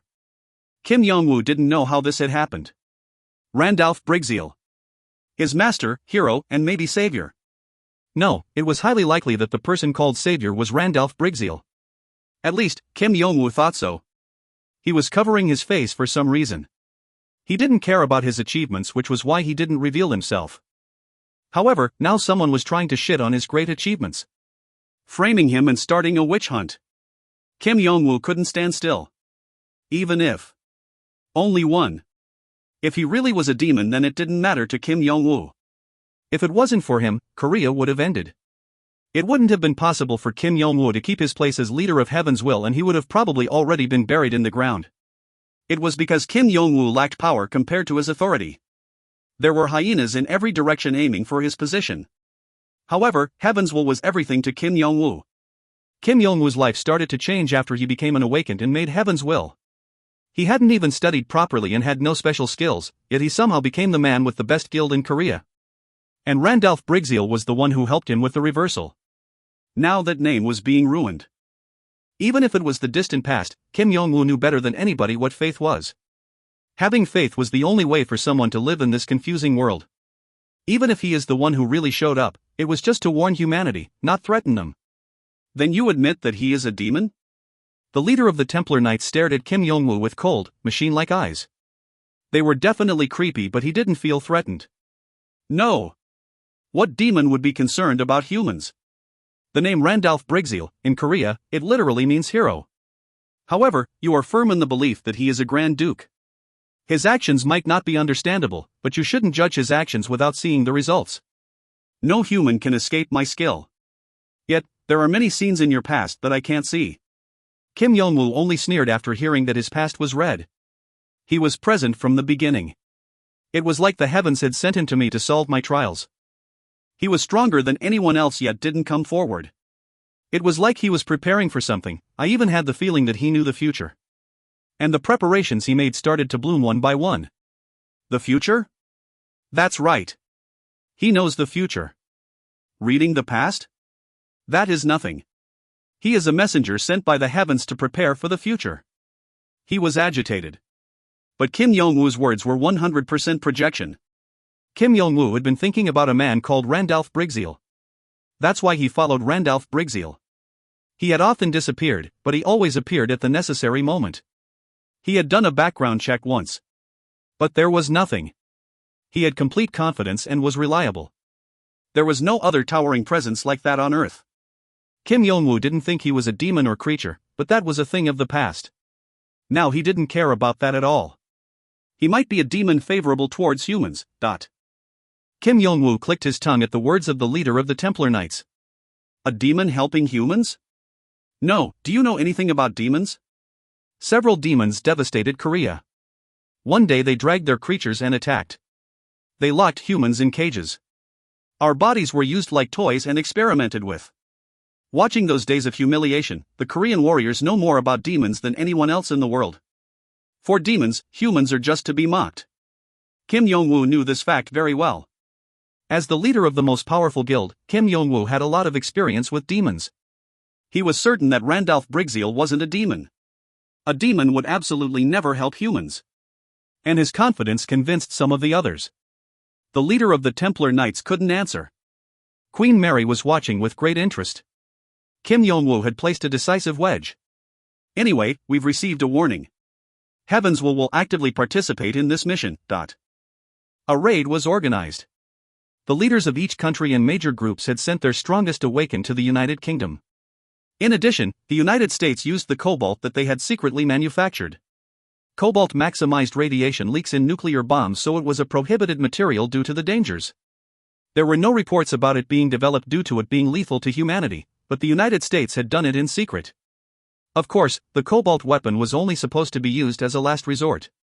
As the fate of humanity started being at risk, the scientists studied the awakened and created something beyond imagination. I don't know if humanity will self-destruct. Kim Yong-woo sighed after finding out some parts of the operation.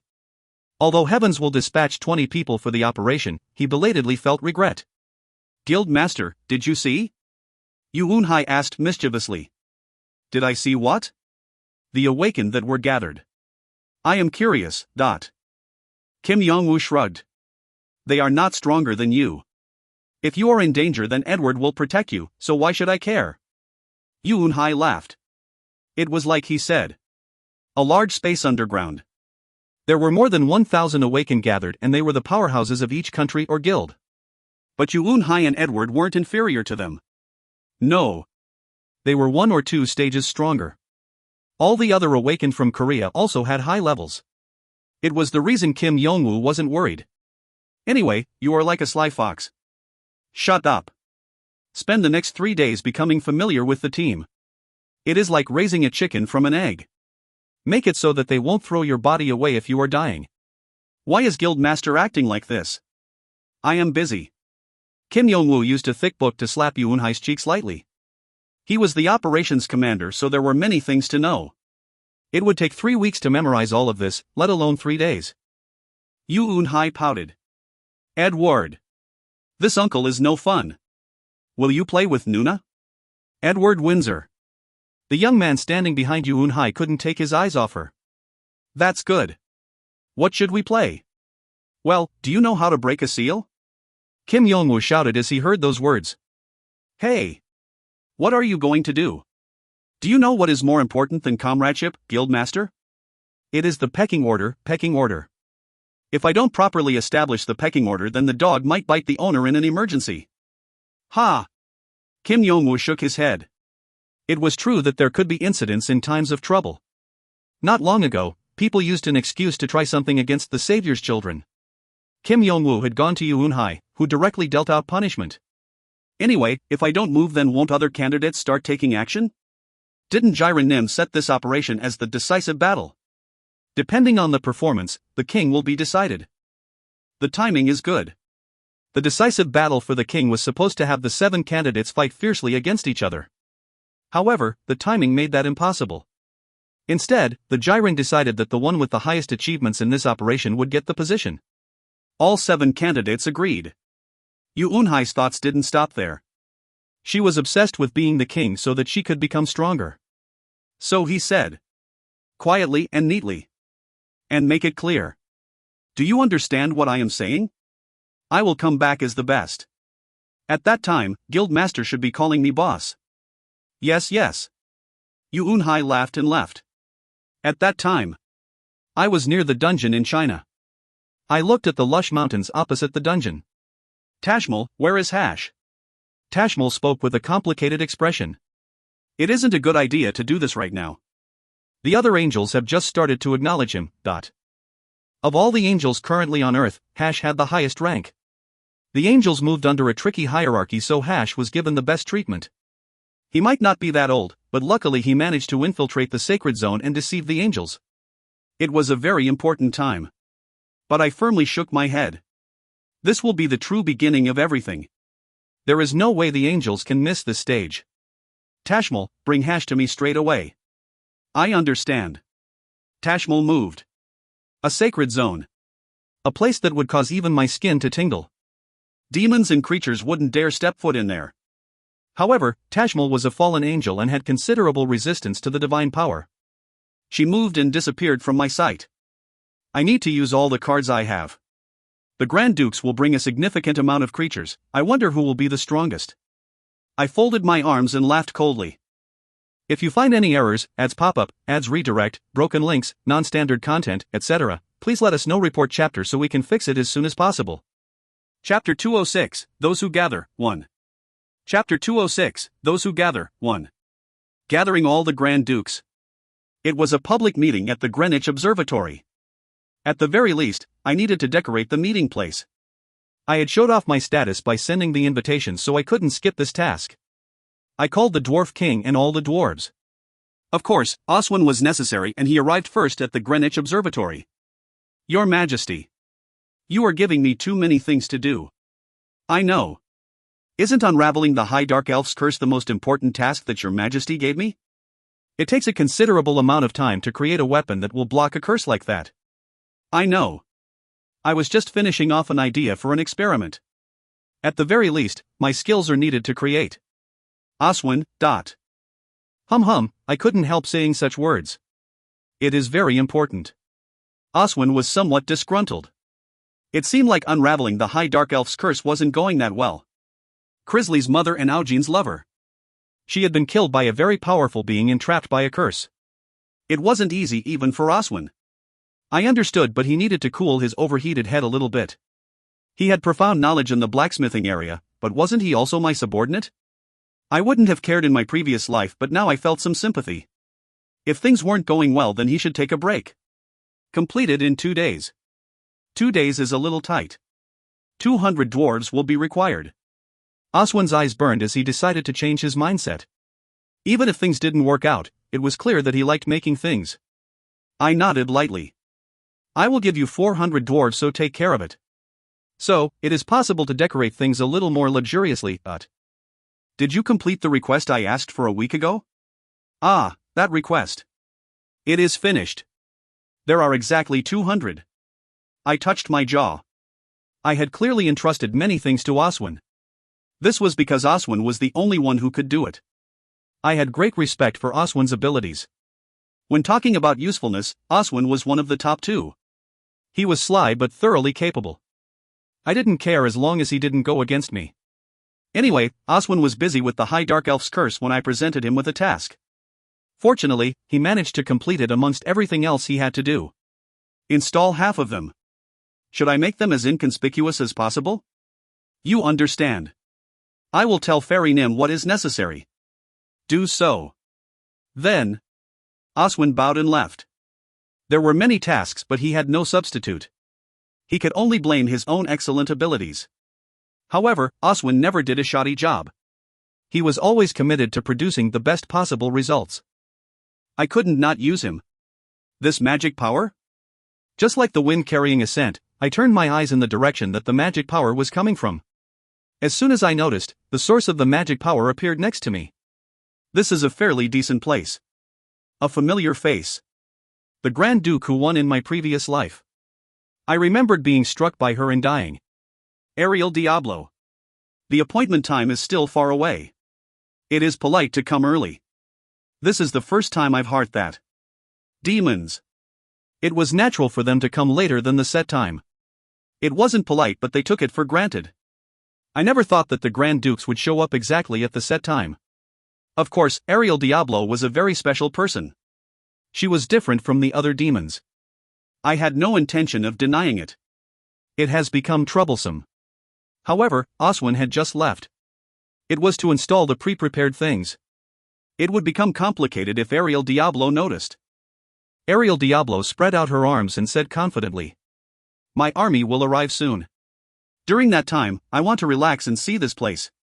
There was no apparent hostility. She was friendly and asked many questions. I couldn't rule out the possibility that she had come here first for some secret reason. But I still had a lot of work to do. I didn't have time to show Ariel Diablo around. It is a little tough. I should have written on the invitation not to come in advance. However, there had been no reason for it. I shrugged and said, "It is fine as long as you behave well as a guest." Ha, I'm not as brutish as UPA. The two of them were at war. It was natural for them to gossip about each other. Maxium had interfered in the war between them, however I spoke impatiently. "I will assign someone to guide you. The other guys don't fit. Can't we have a leisurely conversation while walking?" Yee-hee.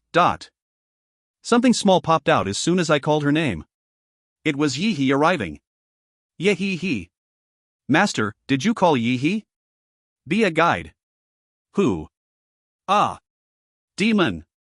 Yee-hee screamed and hurriedly summoned her sword, helmet and shield. They were all tokens of a fairy knight. Ariel Diablo gazed at her appearance with interested eyes. A magical fairy. "Get away from Master. You bad demon." Yee-hee brandished her sword in preparation for battle. An ordinary fairy would find it impossible to attack a demon, but Yee-hee had considerable strength. But Ariel just stretched out her hand. "Duck." "Hying." Yee-hee rubbed her forehead while sitting on the ground. She didn't disappear from the blow due to being connected to the dungeon core. There is a way to upgrade a fairy? How interesting. Her eyes were filled with curiosity. Before I knew it, I was in the background. Yee-hee. She is Grand Duke Ariel Diablo. Guide her moderately. I emphasized the idea of not everything, but it wasn't strange since she was an enemy. Keep to the outskirts. Avoid the interior as much as possible. I sent those words to Yee-hee.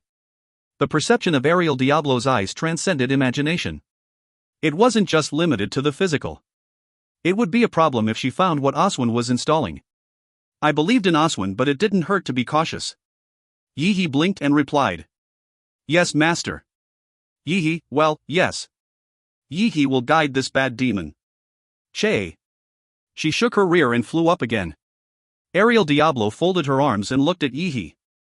"I am not a bad demon. Mysterious fairy. No, all demons are bad except for Master. Yee-hee knows it well. You resemble your master." Ariel Diablo laughed. She continued, "Then guide me well. Come along." Pong. Yee-hee flew off at her highest speed. She was fast like the wind. A funny fairy. She is a troublemaker. Ariel touched her chin as she wondered. "I wonder how you managed such a thing." I frowned. She had an attitude when talking about me. I didn't like it. Ariel Diablo saw my expression and shook her head. "I have no intentions of causing trouble. I need to catch that cute fairy. Then I'll see you later." She clasped her hands behind her back. She slowly moved her feet. Paong. As soon as she took the next step, she disappeared. Yee-hee is slower. She would be caught sooner or later, so I moved. The time remaining was short and I had a lot to do. If you find any errors, ads pop up, ads redirect, broken links, non-standard content, etc., please let us know. Report chapter so we can fix it as soon as possible. Chapter 207, Those Who Gather, 2. Chapter 207, Those Who Gather, 2.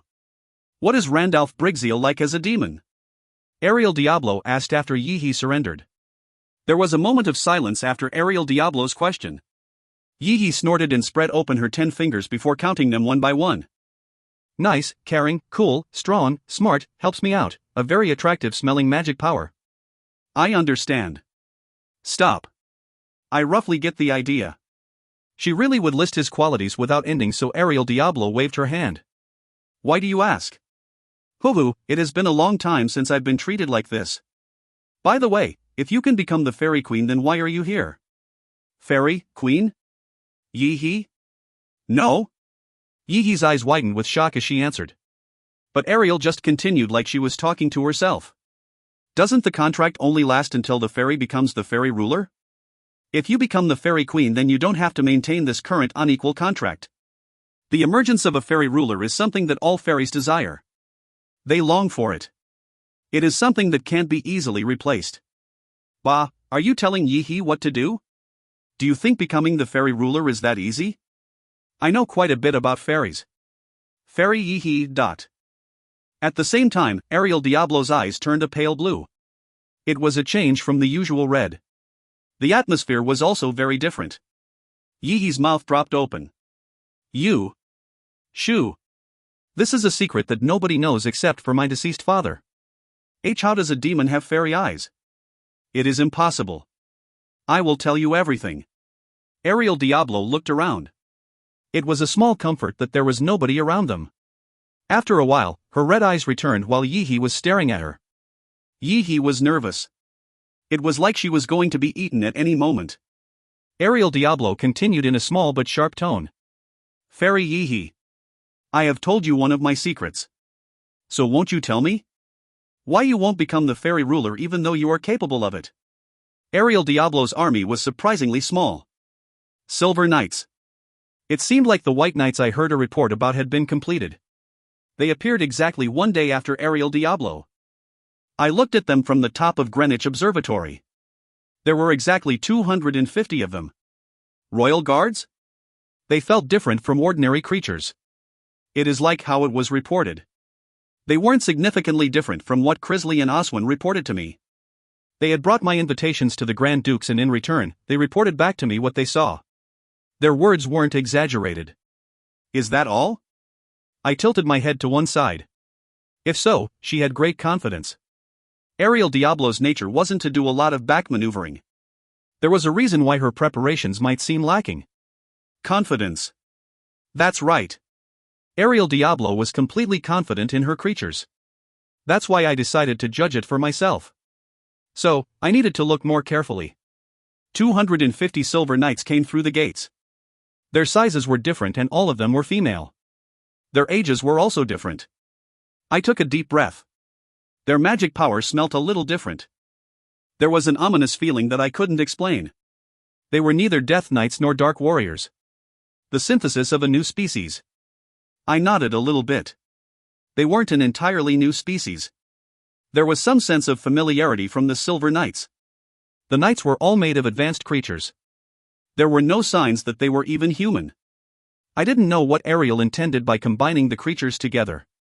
Or that it had even been possible. I wonder what creatures were used. Interesting. There were thousands of different creatures. I only had a simple abbreviated list of creatures, so it wasn't surprising that I didn't know every one. However, that wasn't what I was talking about right now. The Knights were made by synthesizing creatures.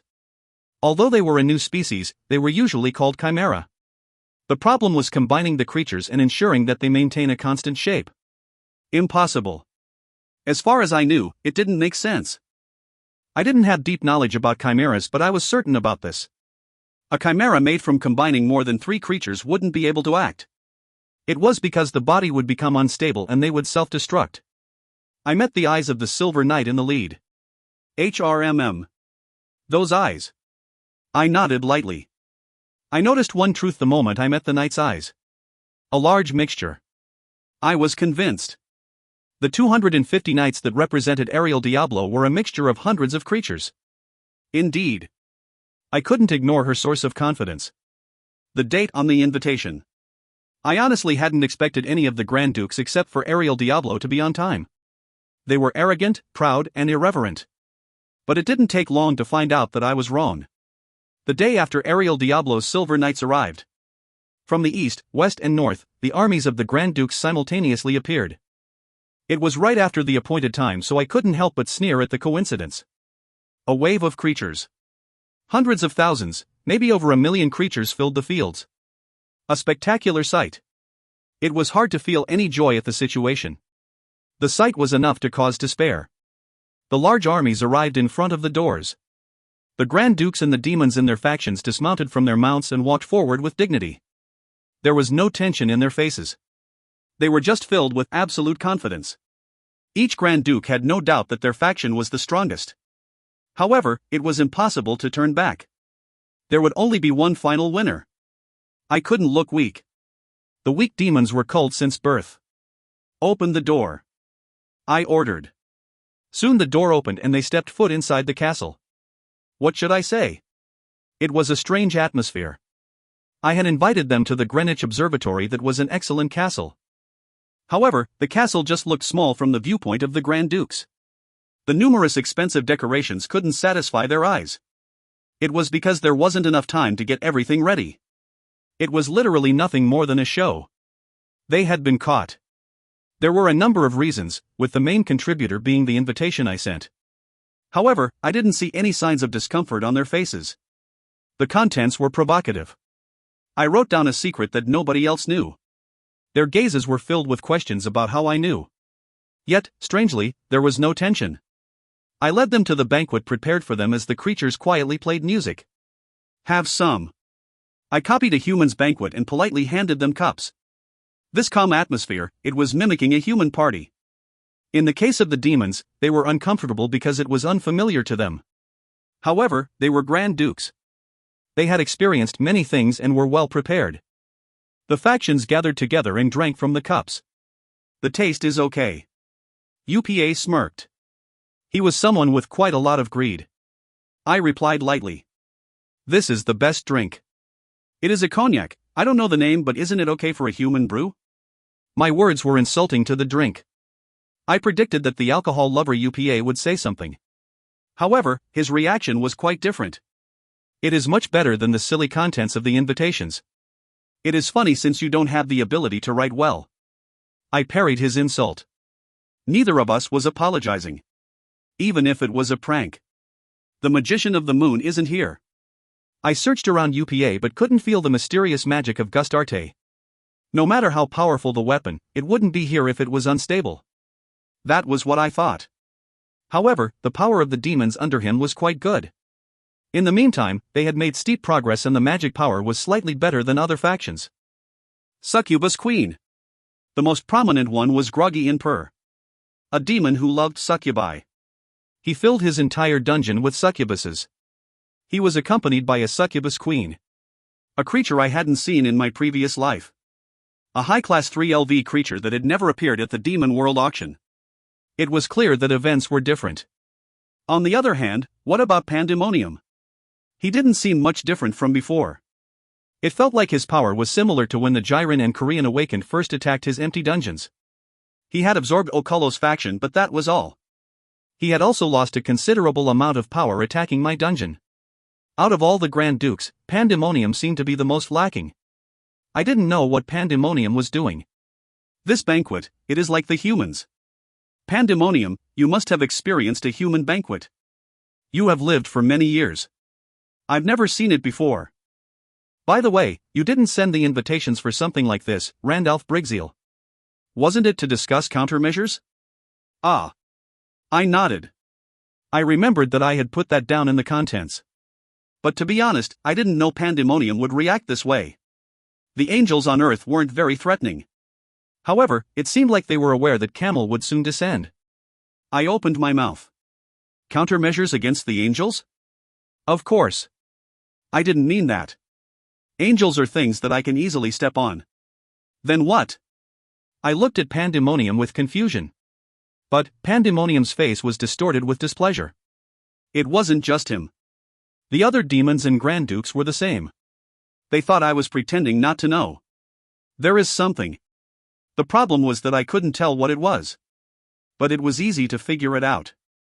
They were seeking something from me, so I just laughed. A special event, do you know? If you find any errors, ads pop up, ads redirect, broken links, non-standard content, etc., please let us know. Report chapter so we can fix it as soon as possible. Chapter 208, Those Who Gather, 3. Chapter 208, Those Who Gather, 3. Special event.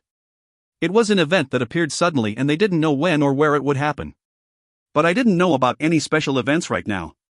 In addition, the others didn't have a big reaction to the words special event. That wasn't it. Do all the other demons have a special event? But I didn't receive it. It was strange. If everyone else experienced a special event, then there was no reason for me to be excluded. But I was excluded and they responded quickly to my invitation. At least, that was what I saw. Pandemonium came close to me and said, "Open the way to the demon world, Randalph Brigzeal. You know how to do it. If not, you wouldn't have thought of gathering all of us like this. There is no time for a banquet."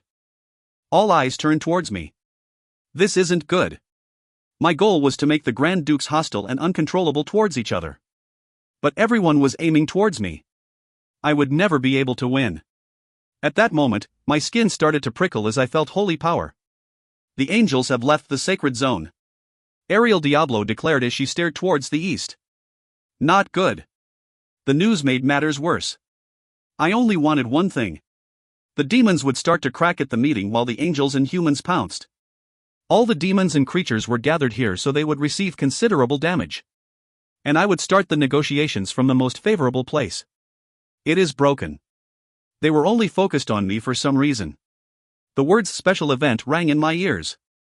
I didn't know why I didn't see it and they did. Shouldn't a special event happen to everyone? So I started to try and clean this up.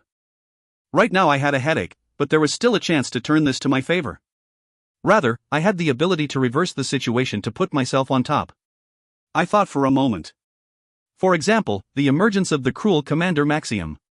The message was delivered to all demons and human awakened. Not only that, I also had experience from my previous life. It was abnormal no matter how I thought about it. Something had taken a terrible turn. I wanted to find out, but I had to pretend to know the situation.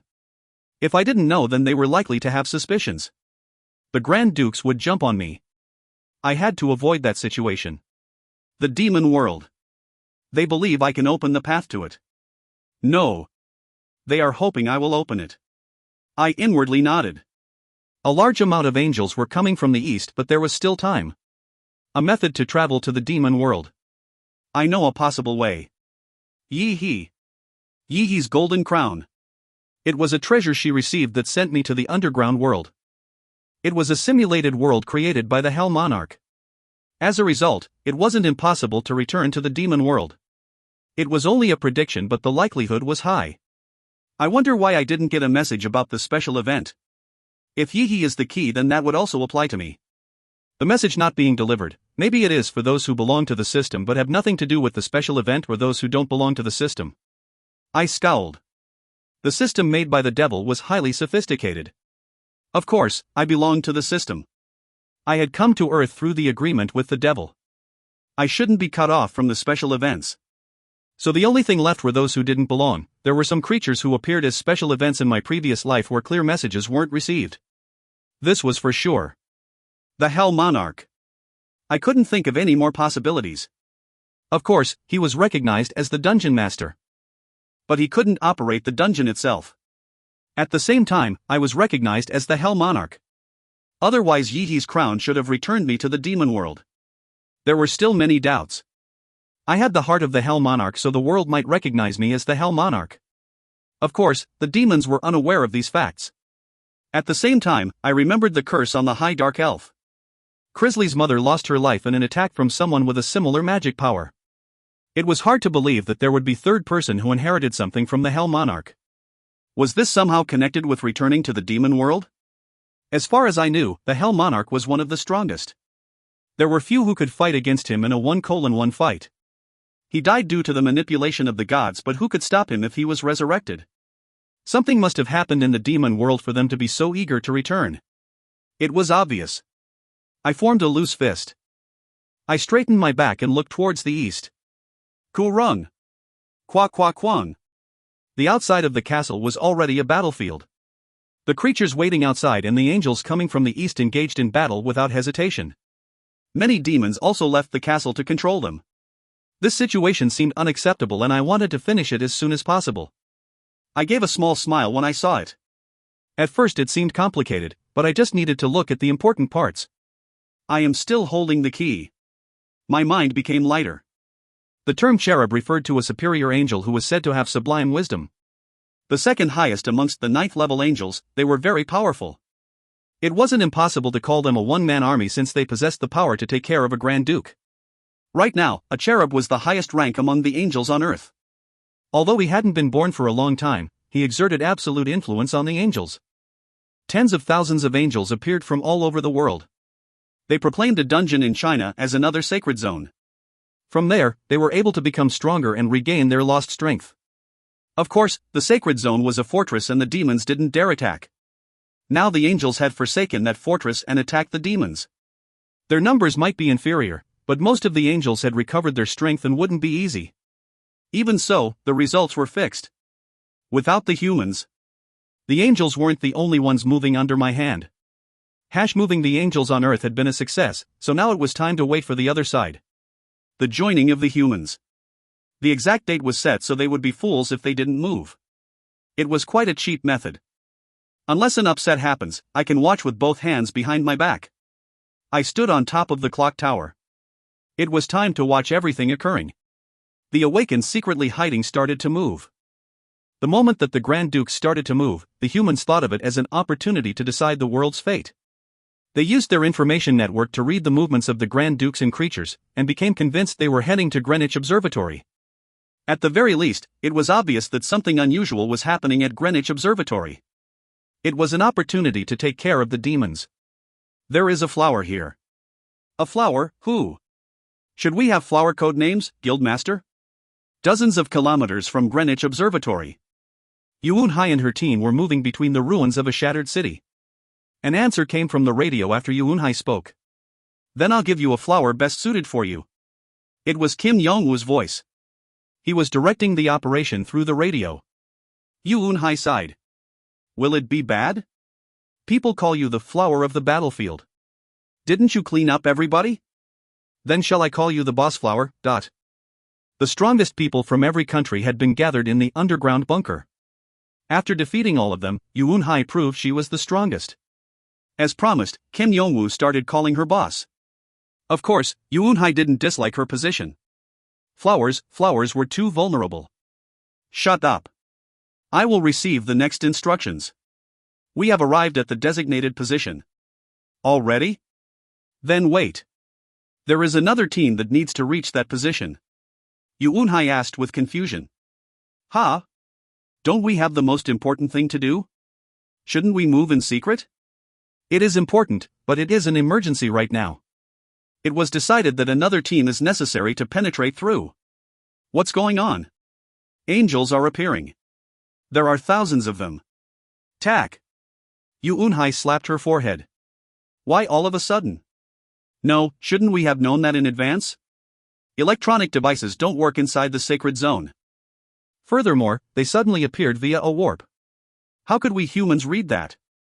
Yuun Hai gritted her teeth after hearing Kim Yong-woo's complaints. I planned to go quietly.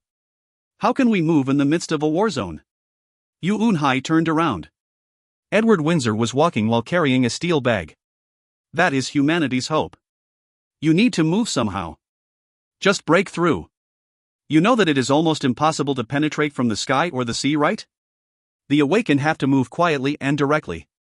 Inside the bag was the most powerful weapon in the history of mankind. Yuun Hai had the role of bringing it to the center of Greenwich Observatory. If it was in the center, then they calculated they could kill a huge number of demons and creatures at once. This is a weapon created by the essence of science, numerous magic items and a large number of cores. Yuun Hai bit her lip. If she did it properly, then it would be humanity's victory. Hundreds of supercomputers made a quadrillion calculations so it couldn't be wrong. The problem was how to move it. Even a powerful jet fighter flying at Mach speed wouldn't show any strength in front of a powerful creature. It was likely to be shot down. It was the same for the sea. There was no other way but for Strong Awakened to hide and move with it. So Yuun Hai and her team were picked. How long do I have to wait? Soon. Soon? It was an ambiguous answer.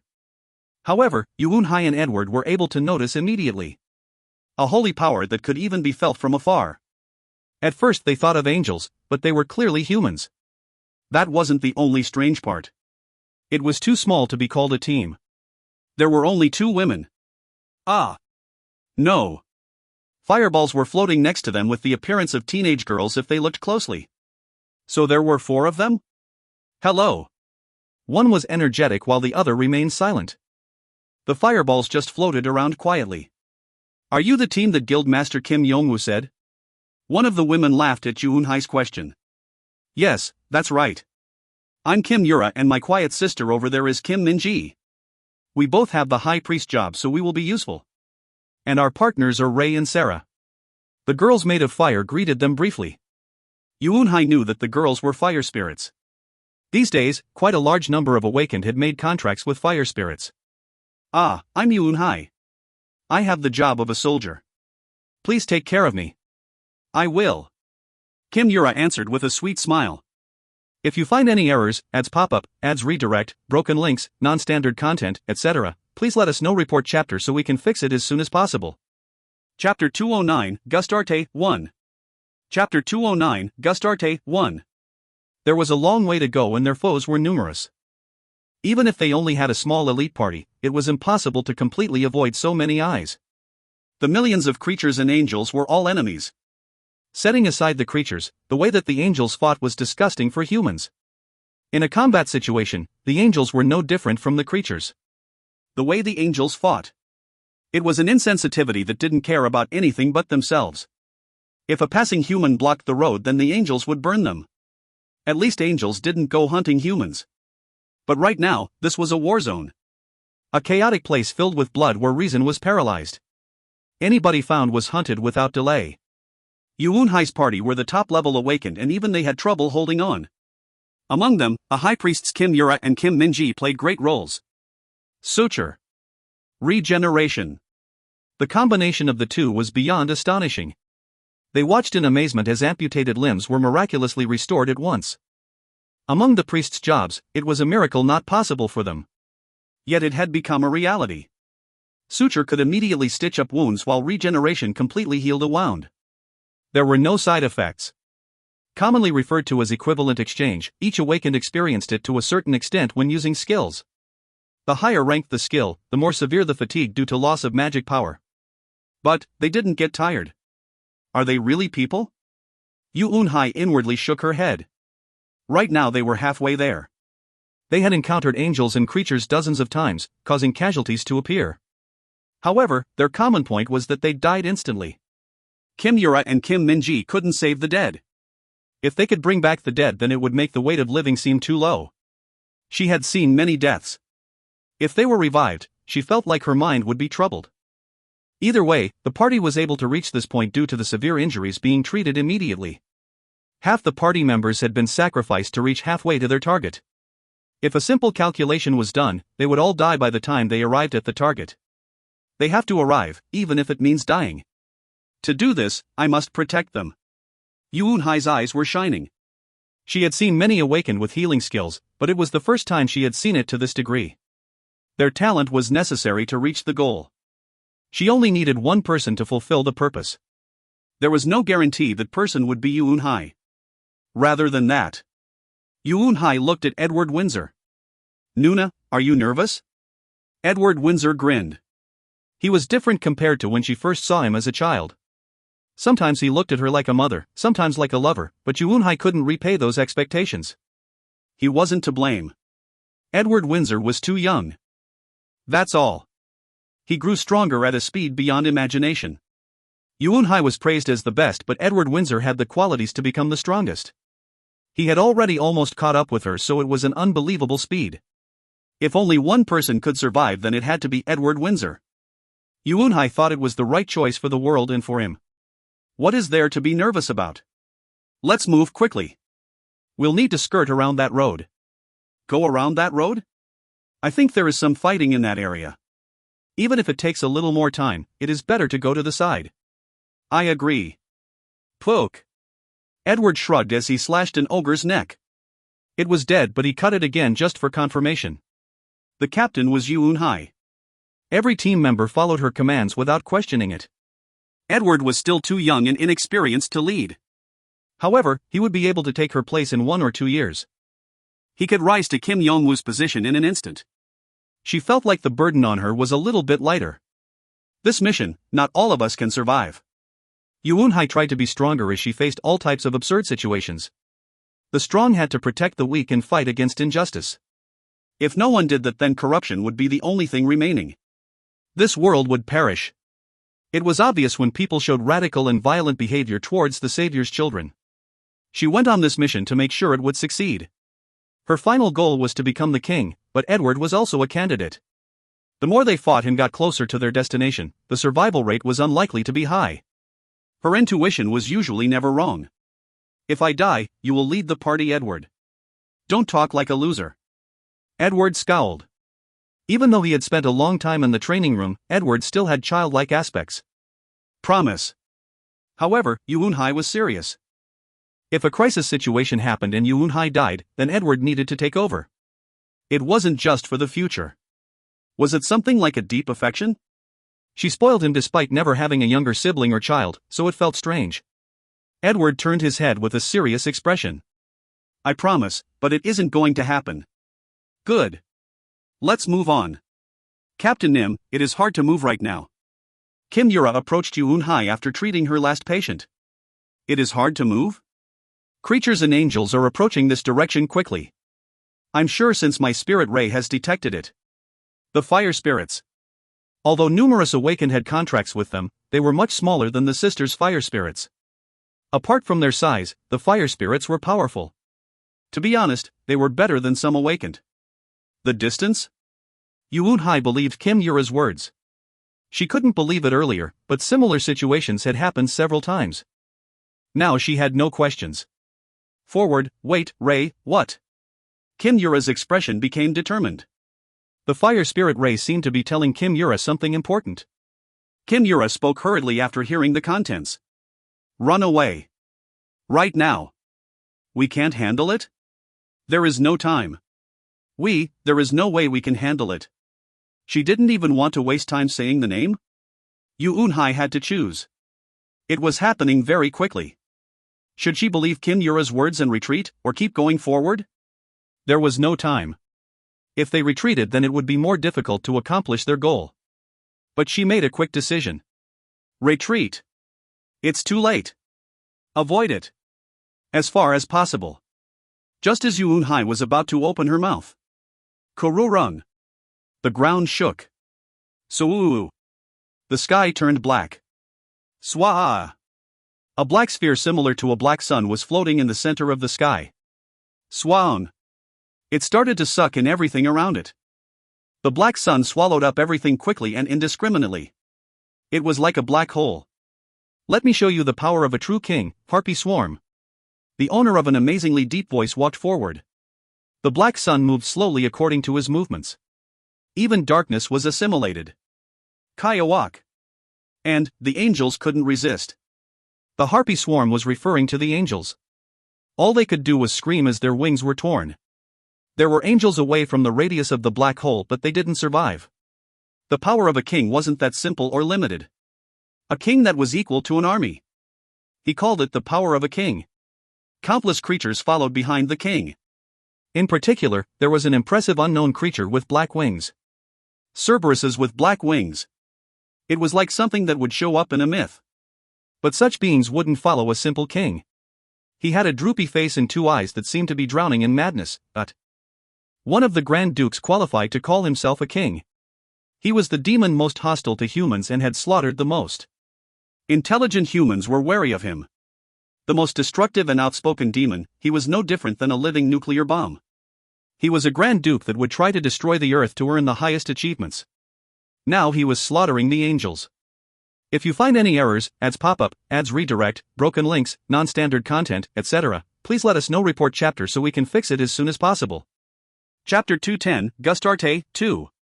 Chapter 210, Gustarte, 2. Who won? Hundreds of black spheres rose around his body, creating an overwhelming black typhoon. The space twisted and the boundary between the earth and sky disappeared. It wasn't a usual typhoon. Surprisingly, this phenomenon was nothing more than a weapon created by Grand Duke UPA. His right hand grabbed the bottom of the typhoon and the typhoon followed the movements of his hand. The typhoon was handled like a sword and instantly evaporated the angels. A monster beyond the level of a human. Yu Unhai said miserably. They weren't attacked because they weren't targets. They were a considerable distance from him, so if they were lucky enough to find a hiding spot then they might not get caught. However, the odds were very slim. Still, it was more risky to move away from this place. A dilemma.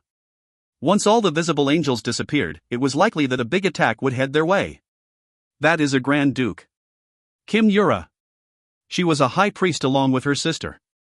They were always calm, but right now her voice was strange. It was filled with something other than fear. However, Yu Unhai didn't realize the subtle difference. Is it different? A Grand Duke is much stronger than those at the same level. For sure, yes. There were 23 people surviving in the party. All of them were silent with fear after Kim Yura's words. It was because they were stunned by the battle scene itself. Ho-o-wan. The huge typhoon rose and fell like a piece of paper. Nothing remained in the area that the typhoon swept past. It wasn't enough to say that they were processed. It was at a level to move a mountain. And the black sun floating in the sky like a black hole was steadily pulling in the angels around it. One person was overwhelming the angels, so it was impossible to measure his strength. Kuhu-hu. At that moment, Grand Duke UPA laughed loudly.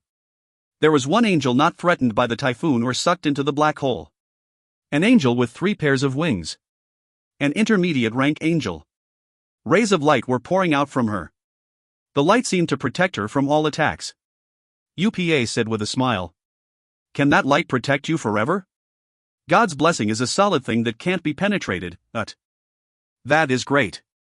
Soon UPA touched the typhoon with his right hand. The typhoon divided into hundreds or thousands of blades that wrapped around the angel. UPA rode on one of the blades and approached the angel.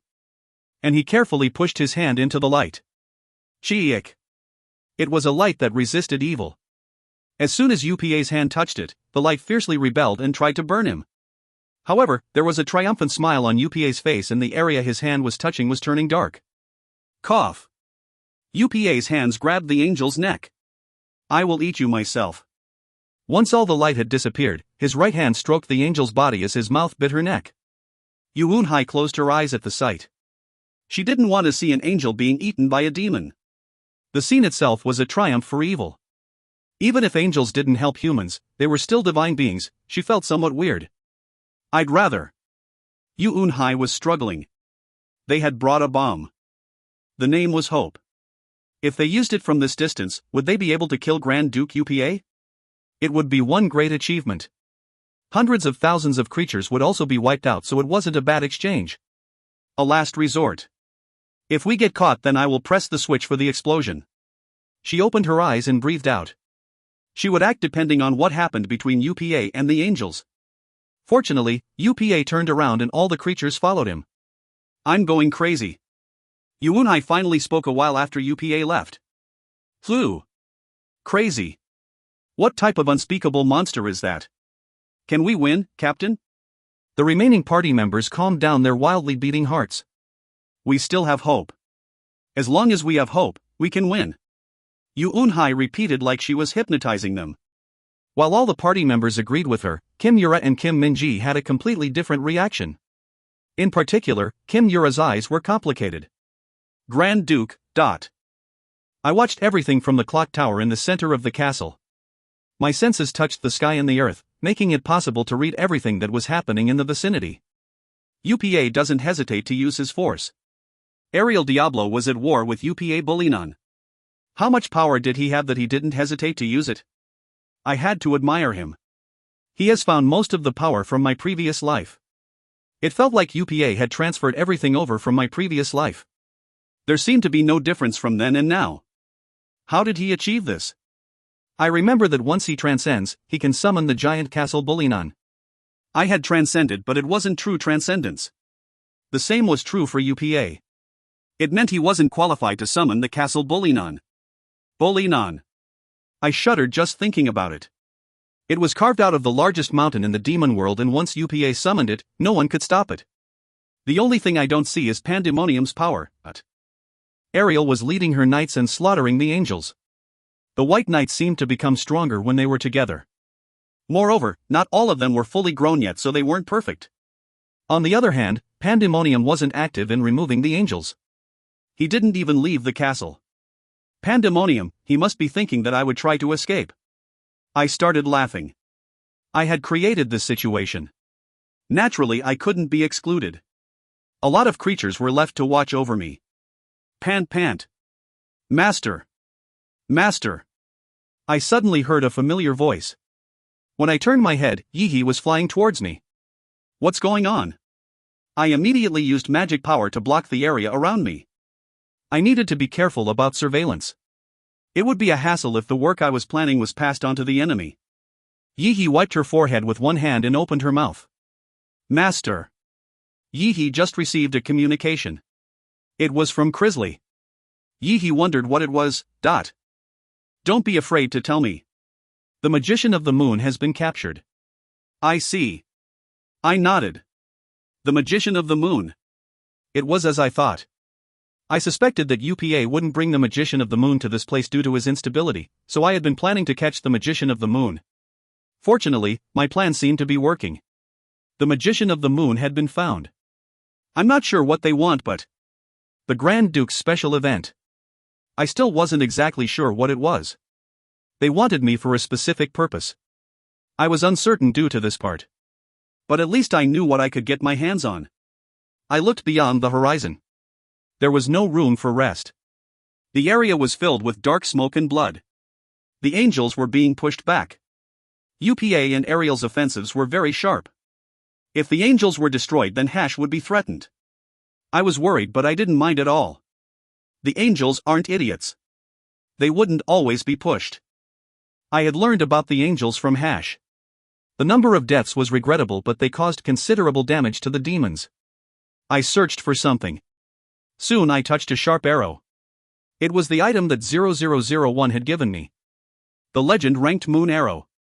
It was an essential item to take care of the Magician of the Moon Gustarte. I didn't know what this arrow would do. My next move would depend on whether he was successfully bound or not. I need to move from this spot for a while.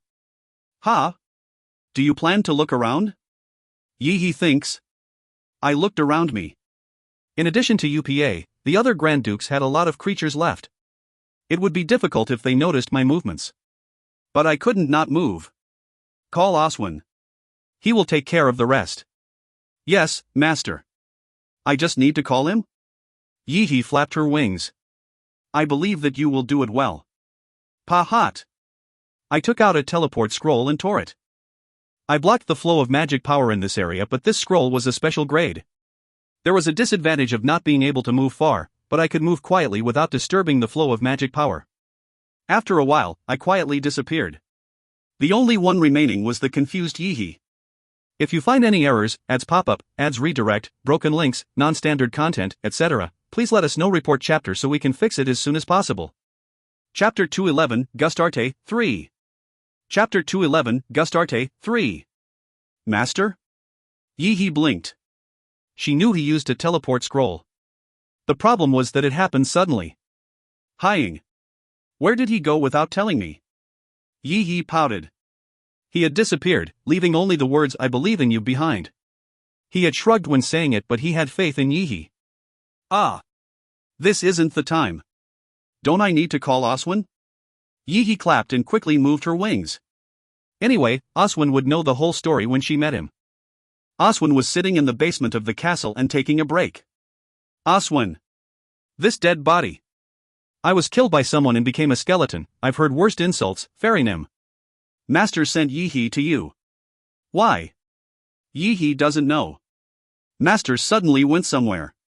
Yi shook her head. Oswin was frustrated by her answer. You don't know? Oswin worried about it for a moment. I can roughly guess, but I wonder if Fairy Nim can do it well. What? Yi can do it well. Really? Then I'm glad. Fairy Nim must imitate Master. Ha! You have to transform. Can you fool the enemies? If they discover that Master isn't here, then they might wonder what he is doing. Yi's eyes widened. Oswin laughed at her reaction. Are you not confident? Ah, no, Yi is confident. But how can Yi imitate Master when Yi is so small? I have a way. You have a way? Who am I? I am Oswin, Master's left arm. Of course, Fairy Nim is his right arm. I will make Fairy Nim so perfectly like Master that no one will notice. After a moment, Oswin pulled out a book. This book contains a lot of details about Master. The book will change you into the person written in it. Young. Then shall we begin? Oswin opened the book. After reciting a few words, a grey light surrounded him.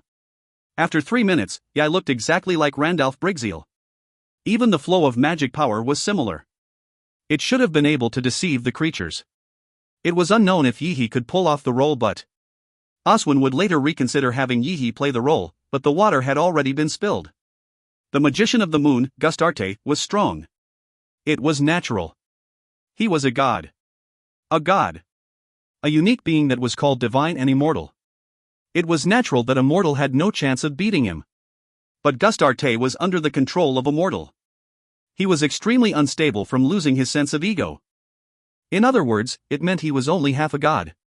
A god was a unique type of being. The spirit had to be intact. It was easier to say that he was located between a mortal and an immortal. So it didn't necessarily mean a mortal was doomed to perish against him. The problem was the method. After the location was determined, Crisley moved with powerful creatures. She gathered all the high-class creatures and those with good maneuverability. Then she started to move once all the Grand Dukes gathered at Greenwich Observatory. Gustarte was with another demon. Earl Rakakin. He was one of UPA's dependable subordinates and his creatures were quite high level. We will block all external magic power, Crisley said. She pulled out a small bottle. The bottle was opened and she scattered powder on the ground. The powder traveled in every direction and soon a thin wall was formed. The length reached dozens of kilometers. Using my magic power, the duration is 3 hours. We must lure in Gustarte. Do it. Win. The first one to answer was a titan. The 100 creatures around it stomped their feet like they understood. The Hydra was also behind it. Crisley raised her wand. The reason for this operation was simple. To prevent communication with the outside. It was highly likely that Rakakin would send a message to UPA once they started to move. Crisley had to move with that possibility in mind. They had to move carefully and succeed in this mission. The price of this powder was enormous. Even Dungeon Master suffered when buying it. If they failed, the risk was too big. Greenwich Observatory was very dangerous right now. Dungeon Master had a considerable shortage of creatures around him. It was due to the fact that all the high-class creatures were here. She wanted to be there, but Dungeon Master said that her help was necessary for this operation to be a success. If so, she had to succeed. The first goal is to kill the demon Rakakin. Keep that in mind. Fire burned in Crisley's eyes. She subsequently said, Then let's get started. Coup. The 9 Hydra heads roared at once. Kung. Kung. The other creatures advanced. Earl Rakakin. All the strong creatures were gathered here. The magician of the moon was a variable, but if they got rid of Rakakin quickly, there would be no one to control him. Then they could take care of the rest of the creatures. Everything is for the sake of my dungeon master. Crisley's death wand fluctuated due to her will. Earl Rakakin. He was the 5th-ranked demon in UPA's faction. It meant he was right after the Dukes. But he couldn't attend the important meeting. He needed to control the mysterious magician of the moon, Gustarte. It was unknown what would happen if Gustarte was left alone, so he needed a watcher. Rakakin was aware that this was important, but he still wanted to attend the meeting. I can't help feeling regret. It sounds like a pretty interesting situation. Rakakin sat in a small castle and sipped wine. It was boring. It was obvious that most of the demons were gathered in one place, so he was unlikely to receive an attack. Should I go and see the situation a little bit? I can use this guy to take care of some demons. These were his true intentions. Anyway, there was no possibility of an enemy striking. Only the device was needed to control Gustarte. He didn't understand why a senior demon needed to be used for something like this. I know UPANIM's real intentions, but it is really boring. He drank all of the remaining wine. Two creatures were fighting in front of him. Schweik. Grr. An Orc Lord and Bugbear. The Bugbear was an advanced 3LV creature that was one level higher than the Orc Lord. However, the use of space was more important inside the castle. By taking advantage of the geographical features, the Orc Lord was slightly ahead. Numerous creatures were gathered around to watch the fight. This was entertainment. He didn't have anything to do, so this would pass the time. The winner will be granted one wish. Whether it is females, weapons, or a wider place to live in the dungeon. Rakakin declared with a smile. The creatures would fight harder if they were being paid. Among the prizes, females or a higher floor in the dungeon were most desired. The closer they were to the top floor, the more magic power that was available. They could be more secure and breed powerful creatures. In addition, it meant getting Rakakin's favor. If Rakakin sat on the left or right side of the devil, then the creatures in his dungeon would also receive benefits. The tribes were able to receive wider land and were guaranteed stability. Their species could keep on multiplying. In many ways, the creatures also had dreams. Schwack. GEO. After a life and death struggle, the Orc Lord won over the Bugbear. The Orc Lord immediately tore off the Bugbear's head. Chorek. Duck. The Bugbear's head rolled on the ground and soon the huge body collapsed. What is your name? Unlike the Bugbears who don't think, you would have a name. I am Iron-Eating Lion. The Orc Lords had pretty high intelligence. They were able to speak easily. Iron-Eating Lion. You have won a few times and now it is time to fulfill your desire. What do you wish for? Red Wolf, fend off, please. The Red Wolf tribe? We, the Iron Lion, confront our tribe. Rakakin touched his jaw. Cases like this didn't often happen. Frankly, the orcs were often lacking from Rakakin's viewpoint. They wanted to replace each other but also used some ambiguous methods. Using survival through fighting like this was also considered an honorable method. It might be that the other tribe had a similar strength and defeating them wasn't easy. It might not be bad. It was already asked. A demon could forget that he made a promise, but this was something he did due to boredom. He didn't want to kill the tribes. Okay. The location of the Red Wolf Orc tribe will be on the 6th floor in the future. Meanwhile, the Iron Lion tribe will be placed on the 14th floor. Thank you. Rakakin's dungeon consisted of 20 floors. Among them, the 14th floor wasn't a place they could live in unless the creatures were pretty high level. It was a great reward, so the Orc Lord was thrilled. Once I return to the demon world, I will create a separate dungeon. Rakakin laughed. Running a dungeon was quite fun. He wanted to repeat that fun in the demon world. Kwon. The dungeon convulsed. What is going on? If you find any errors, ads pop up, ads redirect, broken links, non-standard content, etc., please let us know. Report chapter so we can fix it as soon as possible. Chapter 212, Gustarte, 4. Chapter 212, Gustarte, 4. He quickly realized that someone was attacking. But it was strange.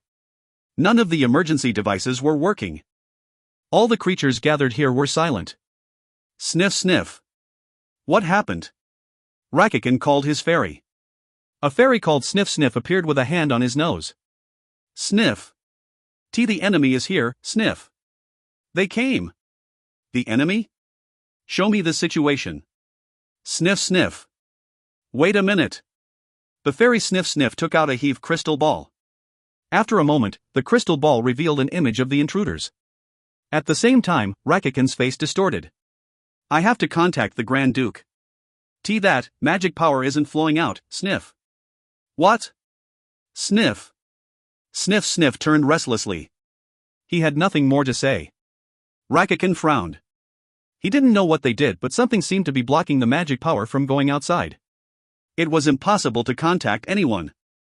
There was no other way. There were a few items at the Demon World auction that would help in this situation, but he hadn't bought them. It can't be helped, gather all the creatures together. I just need to defeat them directly. Rakakin made a decision. The enemies invading were very different from the humans. He had no confidence in stopping them. Rakakin's gaze naturally turned in one direction. I might have to unlock Gustart's seal. He didn't know what the aftermath would do to his dungeon, but it was better than losing it to the enemy. Especially when considering the ones hitting the dungeon. The dark elf he saw at the Demon World auction. Was her name Crisley? And Crisley accompanied only one demon. Randalph Brigzeal. He had struck him in the back of the head. What was his purpose? Quickly. Yes. Sniff. Rakakin gritted his teeth. Was this what it felt like when an enemy came to his front yard and he couldn't stop it? Crisley had some sympathy for him. A good army. She had brought more than half of Dungeon Master's power, so there was no way Rakakin could stop them. This was a force that would threaten a duke or even a Grand Duke. Crisley was convinced as she had looked around the dungeons of the Grand Dukes. It took less than half an hour for them to pass through half of the 20 floors. 1 hour passed rapidly. The remnants. Crisley clicked her tongue while looking at the outer wall of the dungeon. It was due to the discovery of a creature who escaped the dungeon and was flying through the sky. It was inevitable that the creature would deliver the news to Grand Duke Upa. Crisley couldn't allow it to leave. She raised her wand and a black crow flew quickly. It instantly snatched the flying-type creature. As a result, communication with the outside was completely cut off. A matter of time. The only thing left is to lure Gustarte. In the first place, she never paid attention to Rakakin's defense. Crisley was completely focused on Gustarte, the mysterious magician of the moon. Dungeon Master told her to be careful. He was an opponent she couldn't be defenseless against. He was a powerful opponent that was even a match for Dungeon Master. She needed to move cautiously.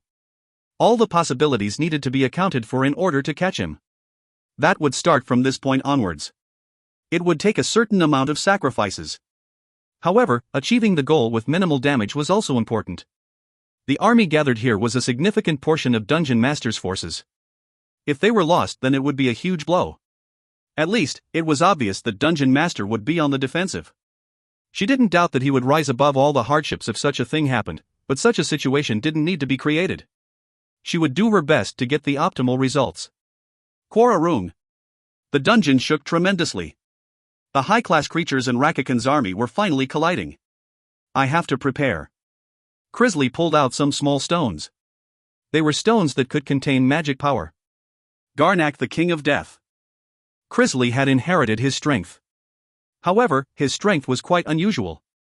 The magic power was gathered for special situations like this. It would deal a big blow to her. After it woke up in her, she gathered it little by little. However, she decided to release it all this time.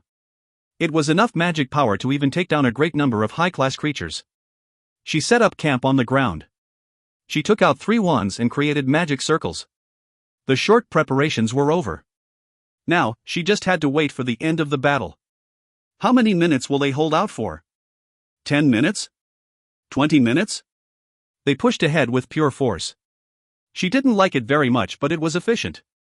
Dungeon Master valued swiftness and efficiency. It was hard to manage many dungeons, but it wasn't strange for Grand Dukes to have 1 or 2 more. And Crisley's expectations weren't that far off the mark. 15 minutes later, the dungeon became silent. The battle was over. There were no more creatures left to attack them. Now I have to lure Gustarte.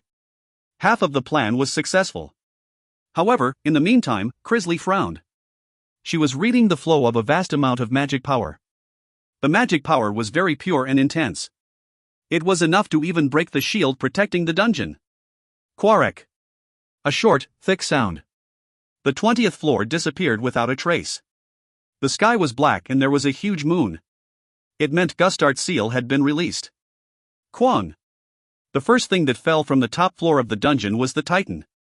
It slammed into the ground, causing it to shake like an earthquake had occurred. Its chest was moving up and down like it was breathing, so the Titan didn't seem to be dead. One arm had disappeared. How? It was obvious that it was the work of Gustarte. She hadn't expected this type of impact. Soon the high-class creatures started to rampage. The Griffin aimed lightning and flames while the Hydra restored the 7 heads that were cut off. Rakakin and his subordinates couldn't be seen anywhere. I can't stay still. At this point, she no longer needed to block her magic power. She gathered her magic power and channeled it into the 3 circles. It wasn't unexpected. Anyway, after Gustarte appeared, he was moved to the place where Crisley was. The creatures recovered their spirits and moved according to the plan. After gathering the magic power, Crisley grabbed the small stones. They were a secret weapon that Dungeon Master made directly from secret materials. It wasn't long before Gustarte would arrive here. The creatures need to buy some time. The 3 magic circles shone. Her magic power was amplified and exploded. Crisley moved the magic power into the little stones. The stones devoured the magic power. Queen of the Sun and Moon. Crisley cried out as the stones swallowed the magic power. Her strongest skill. Queen of the Sun and the Moon, epic. When the 2 opposing magic powers were added to the stones, they repeatedly burned and cooled. Now even Crisley wouldn't be able to control the magic power contained in the stones. If this continued, then they would burst. Crisley turned her gaze towards Gustarte and used a skill. Sheathing. Soon, a laser-like beam shot out from the stones and reached Gustarte at a tremendous speed. Swaa! Gustarte momentarily paused as the magic hit him. It was contradictory since he normally ignored all physical attacks and skills. Magic power poured out from the stones and bound Gustarte. This process was repeated many times in the blink of an eye. There is an effect. It was the power of the stones. Crisley instinctively realized that the stones would only stop him for a short period of time. Scatter! Once Gustarte's movements were stopped, the creatures urgently rushed away. They had to get out of the dungeon as soon as possible. Only the ones with good maneuverability were left behind. Just a little bit more. Every now and then, Gustarte showed some little movements. It would only last dozens of minutes at best. But there were no more methods. She just had to wait and hope. If you find any errors, ads pop up, ads redirect, broken links, non-standard content, etc., please let us know. Report chapter so we can fix it as soon as possible. Chapter 213, Gustarte, 5. Chapter 213, Gustarte, 5. The creatures succeeded in escaping the dungeon. At the same time, Gustarte got free and started acting. The scene was like a miracle as Crisley's hands started sweating. Since the ground-based creatures scattered, only the maneuverable airborne ones were left behind to lure Gustarte. Dungeon Master was coming using the Bone Dragon's speed, so Gustarte had to stay trapped until then. At the very least, the Griffin and King Wyvern would be able to keep up with Gustarte. There was even a Bone Dragon here. It was funny that all this power was here, but they were only focused on distracting the opponent. That's it. Crisley coolly commenced with the plan. Gustarte had no idea after losing all his ego. Even though they were luring him, he showed no signs of stopping. The target place had hundreds of small stones scattered. Gustarte entered this place. If a few stones could seal his movements for dozens of minutes, hundreds would be able to semi-permanently seal him. The giant slime is an item from the gods. Crisley laughed at Gustarte from the back of the griffin. A giant slime. It was once a big headache for a duke's dungeon, and it was now Dungeon Master's armor. Greed. A few remnants of it had been picked up. This was the identity of the stones. They might be the remnants of a fake greed, but the stones were quite effective on Gustarte. In Dungeon Master's previous confrontation with Gustarte, he said that his armor wasn't seriously damaged. He focused on that to create a method to counter Gustarte. It was great in hindsight. They would have received serious damage without it. She really respected this part. Success. Crisley nodded. They finally succeeded in attracting the target to the desired place. It wasn't without damage, but the result was very good. Now everything would be perfect if the seal succeeded. Crisley thought of it as a huge mountain range. It was a spell that was invoked by the hundreds of greeds planted throughout the mountain range. And the spell was quite simple. The magic power of the stones was already connected to Crisley. Then Crisley opened her mouth. Invoke. Swaa. The entire mountain range turned red. Intense light was emitted from hundreds of stones towards Gustarte. The magic spell surrounded Gustarte and greedily swallowed his magic power. The result was a great success. I folded my arms. I stared at the place where Gustarte had collapsed. The night sky had cleared up. The moon had lost its light. It was simply Gustarte. It has been a while. I laughed. I wasn't expecting an answer. A god had fallen to the ground and seemed no different from a mortal. His body was shivering like a wet lamb. Even though all the magic power is blocked, he still hasn't gained his awareness as a god? It was questionable. In other words, it meant that magic power wasn't controlling Gustarte. I wondered about the method to control a god. I had met a big rabbit in the reverse world. 0001 called it an infection. The program was a word that emerged from his mouth. It meant controlling Gustarte did simply involve magic power. There was a slightly different, more unconventional way. It would be close to the secrets of the gods, meaning that UPA almost succeeded in tasting the fruit of the gods. This happened in my previous life. It was the strongest aerial Diablo. But in this life, Ocullos and UPA were the ones involved. I had directly punished Ocullos, but if a similar thing happened again, I would have to be careful when striking UPA. Good job. I turned and looked at Crisley. I was just doing my job, my dungeon master. Crisley responded roughly. Her complexion made it seem like she was going to collapse soon. Some creatures were half dead before they managed to get Gustarte in the circle. I wasn't greatly affected due to infinity armor. This was a phenomenon confirmed by several experiments. It was because infinity armor was made out of Greed's body. The damage? Gigantes died and 30 advanced creatures were killed. There are approximately 20 seriously injured. Except for the dead, all the other creatures have succeeded in escaping. Ho! My mouth formed a thin line. This was a great success. I honestly expected that I would lose more than half. It was obvious for a meeting like this. However, the task was accomplished with far less damages than expected. Crisley had played a large role in this. Still, the death of Gigantes made me cold. It is regrettable since he was pretty loyal. Bury his body next to the tree of origin. Crisley went down on one knee. I will follow your command, my dungeon master. Make a comfortable spot for the rest of the dead creatures. Yes. Joy appeared on Crisley's face. Was it due to my attitude towards the creatures? Anyway, her performance was very commendable. Those who made great achievements should have suitable rewards. They would receive a burial place near the Tree of Origin. Being buried at the Tree of Origin was considered a great honor among the creatures. I set the rule that this wasn't allowed for just anyone.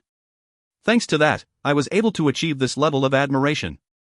It was a welcome thing for me. There wouldn't be any separate troubles. Middle rank god, Gustarte. I pulled out the moon arrow. He was half caught due to greed, so the arrow would surely work. I didn't know what the effect was, but the legend ranked item would surely do something. Bururu. The tip of the arrow trembled. The key to solving the arrow was in the arrowhead.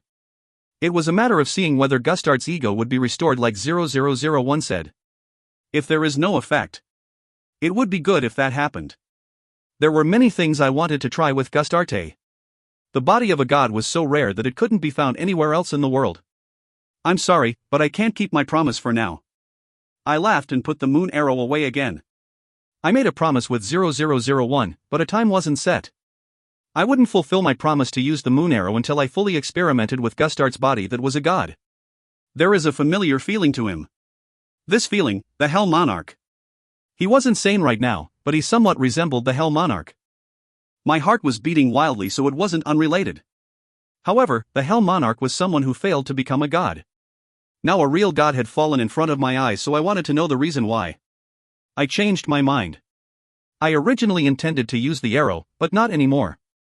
The secrets of the gods were also interesting. In addition, I intended to figure out the method that UPA used. It was necessary to dig the secrets out of Gustarte. I will get his body. I turned back to Crisley. Tie him up using greed stones. Drag him to the dungeon for separate research. Leave it with the lich, but you should participate. I will do so, my dungeon master. It is only my guess, but you should be able to obtain a lot if you study Gustarte. The lich will like it. Gapram, the lich studying the homunculus, would joyfully jump at this chance. Creating a true homunculus was challenging the realm of the gods. He couldn't get anywhere without seeing a god itself. Furthermore, it would be a good experience for Crisley in many ways. My dungeon master. Are there any specific areas of research that you want? I stopped a smile from forming. Her eyes seemed pretty interested. Based on Crisley expressing these words, it seemed like there was an experiment she wanted to try. Just dig into the secrets of the gods, including how UPA managed to control him. Add this to the research. Crisley was overflowing with motivation. I pulled out the moon arrow again and handed it to Crisley. I feel an amazing divine power. The moon arrow is an item. It is legend grade and originally intended for Gustarte. If this arrow touches Gustarte's body, then his condition should improve.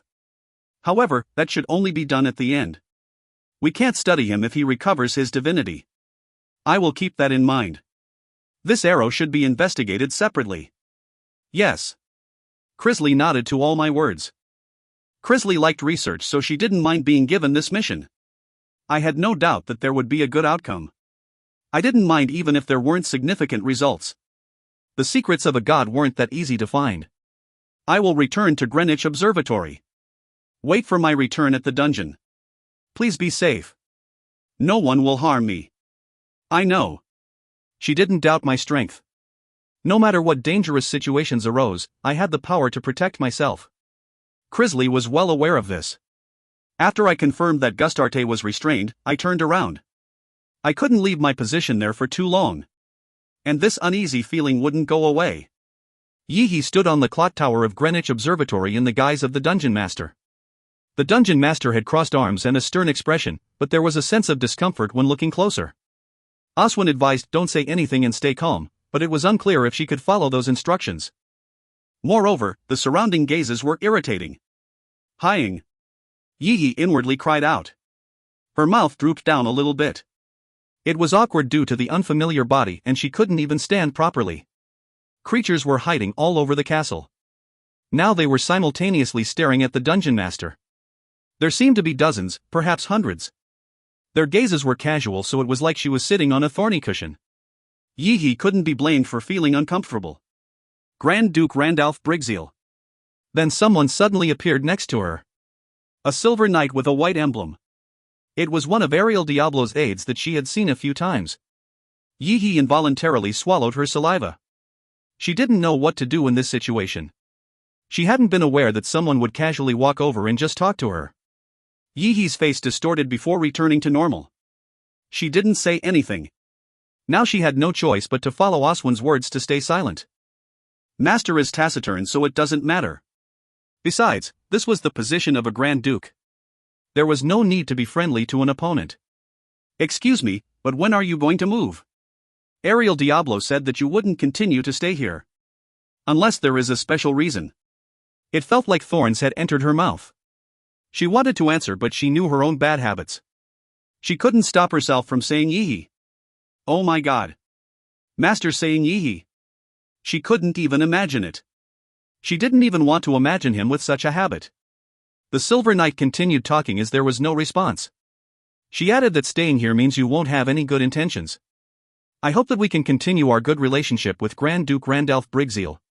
Please tell us why you have blocked the nearby magic power. For a moment, it seemed like you were going somewhere else and didn't want to be tracked. It was very blatant. The question being asked was very blatant. And the Silver Knight was waiting for an answer. Tell me what you were doing. How should she answer? At any rate, Yi-He was certain that the Silver Knight wasn't stupid. There was no answer, so the Silver Knight took one step back. If you don't say anything, then I will tell Ariel Diablo. Yi-He's eyes twitched. If the opponent received the wrong meaning, then an irreversible misunderstanding might occur. No, it was likely to happen. Ariel Diablo hadn't showed any intentions to touch Master. She acted friendly towards him. But what would happen if the opponent's attitude changed? Master was sure to scold Yi-He. Therefore, Yi-He tried to speak as sternly as possible. I, for a moment, went to drink honey water. Yi-He. If you find any errors, ads pop up, ads redirect, broken links, non-standard content, etc., please let us know. Report chapter so we can fix it as soon as possible. Chapter 214, Arc 1. Chapter 214, Arc 1. The Silver Knight hesitated. Leaving the position to grab honey water didn't make sense. If he wanted, then his subordinates would instantly grab honey water for him. Furthermore, he added Yi-He to his sentence. The Silver Knight couldn't help feeling misgivings. Yi-He swiftly realized her mistake and explained. It was for Yi-He. Yi-He. My lovely fairy. Lovely? The Silver Knight showed signs of distrust. Confusion was also visible. Grand Duke Randalph Brigzeal. As of now, he was the most famous of the demons. As a demon, he wasn't the type to use the word lovely. However, Yi-He didn't pay attention to the Silver Knight's reaction and improvised. Listen well to my words. My Yi-He. She is the best fairy. I understand. The Silver Knight had nothing more to say. She had made a decision. Then, I will tell Ariel Diablo that Randalph Briggseel left to get honey water for his lovely fairy Yi-He. Yi-He didn't sense the sarcasm and nodded. The Silver Knight stiffened with surprise. Can I really say that? Yi-He quietly looked at the Silver Knight. The Silver Knight didn't speak anymore. There must be a reason for this behavior. He is Randalph Briggseel, were her thoughts. His appearance was so different from what had been seen before. Out of all the demons, he was the one with the most overwhelming charisma. It was natural to think there might be a trick. Of course, Yi-He had no idea and just wanted to praise herself while looking like master. However, the Silver Knight obviously misunderstood. The Silver Knight bowed and left. Yi-He. Now Yi-He's mouth loosened. She was proud of herself for crossing that hill unharmed. However, nobody knew what Ariel Diablo's reaction to this would be. There was a little angel. He was looking down at the ground from the sky while wearing a crown made of grass. Around him, numerous angels were engaged in a fierce battle with the creatures. But apart from that, the little angel had a very gentle look. His appearance was cute like a cupid, but an air of nobility was felt from him. Hash was a top-ranked cherub.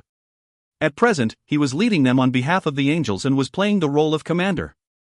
Even though he didn't know everything about strategy, the other angels helped clean things up nicely. He was young, but the angel hierarchy was strict. 93rd Unit, destroyed by UPA Bulinan.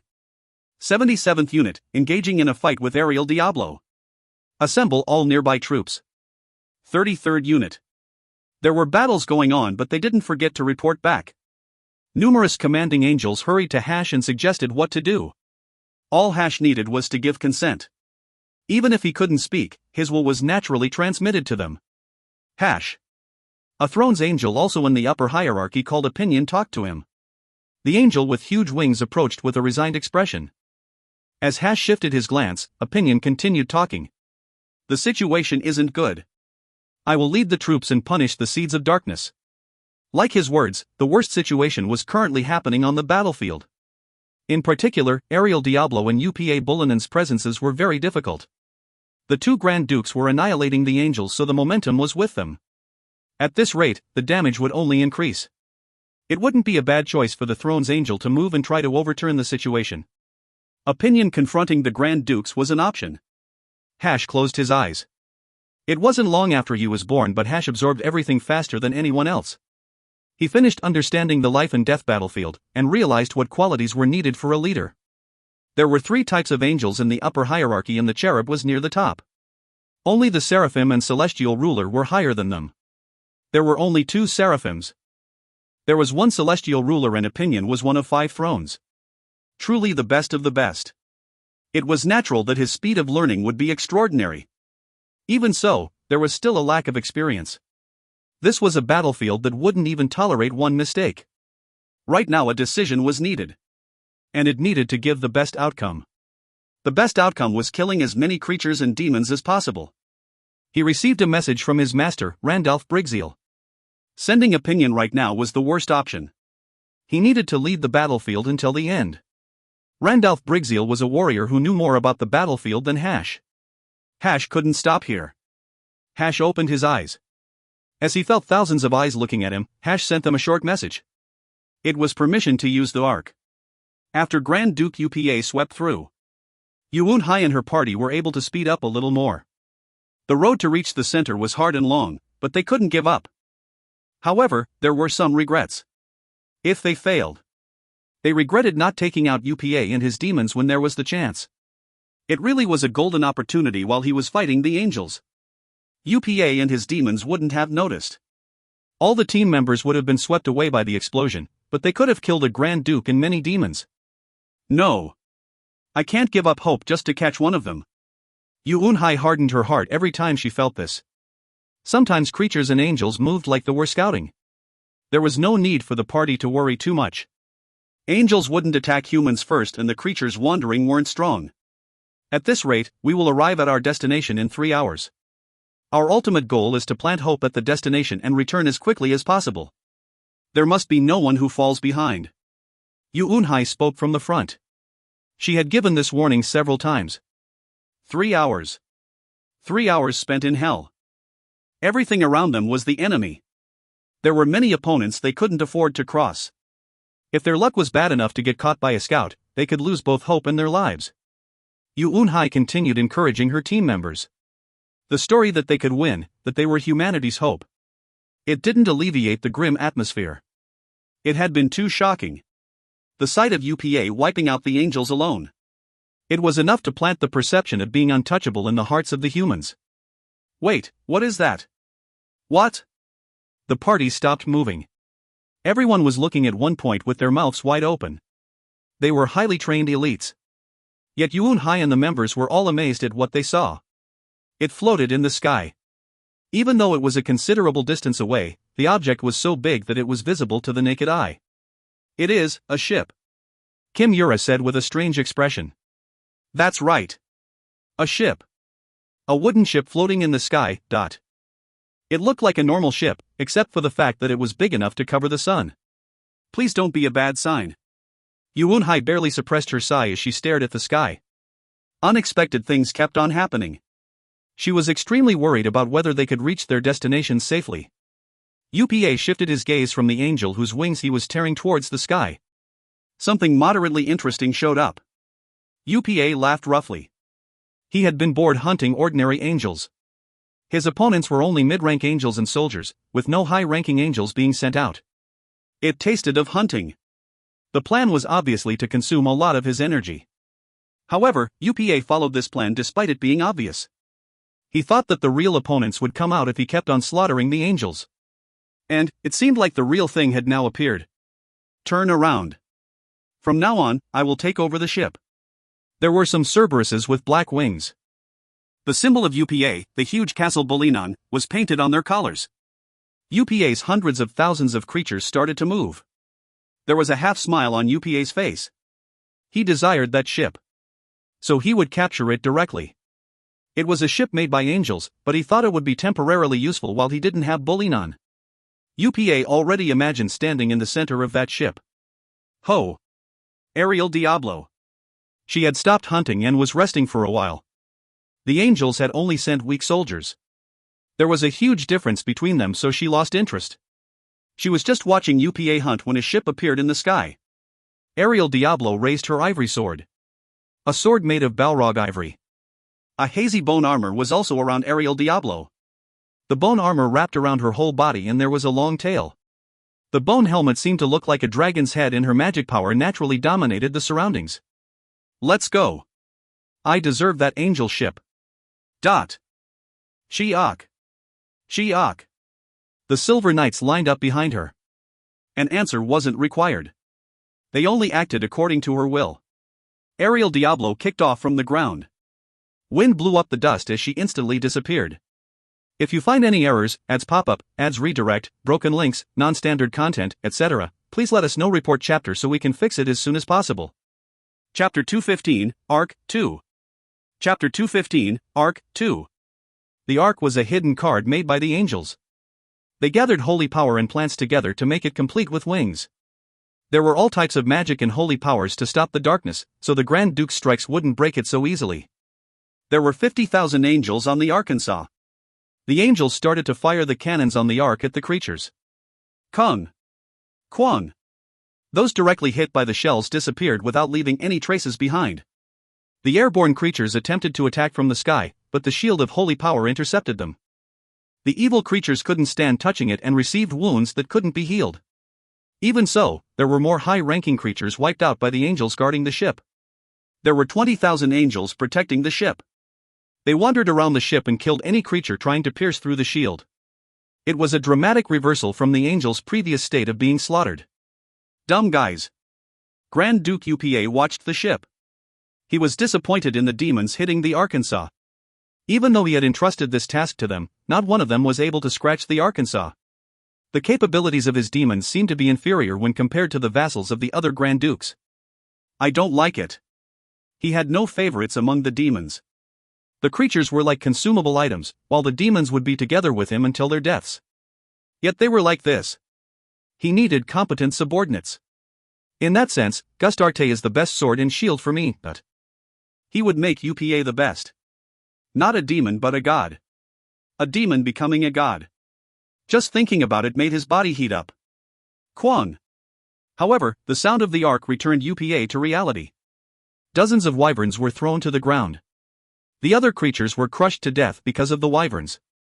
Of course, not all of his subordinates were useless. Some high-ranking demons were battling the angels. There was someone who used the huge flying beast Gulgan to push the Arkansas. But there was no meaning to it if not all of his subordinates were competent. UPA personally didn't like this. Get out of the way. I will take care of it. UPA immediately pushed aside the one commanding and came forward. He didn't like what he saw in front of him, but he couldn't waste time. He would use a blitz attack to finish it quickly. It was best to start quickly and finish fast. There were many ways to end it quickly, but the best way was to show the overwhelming difference in strength. Wying.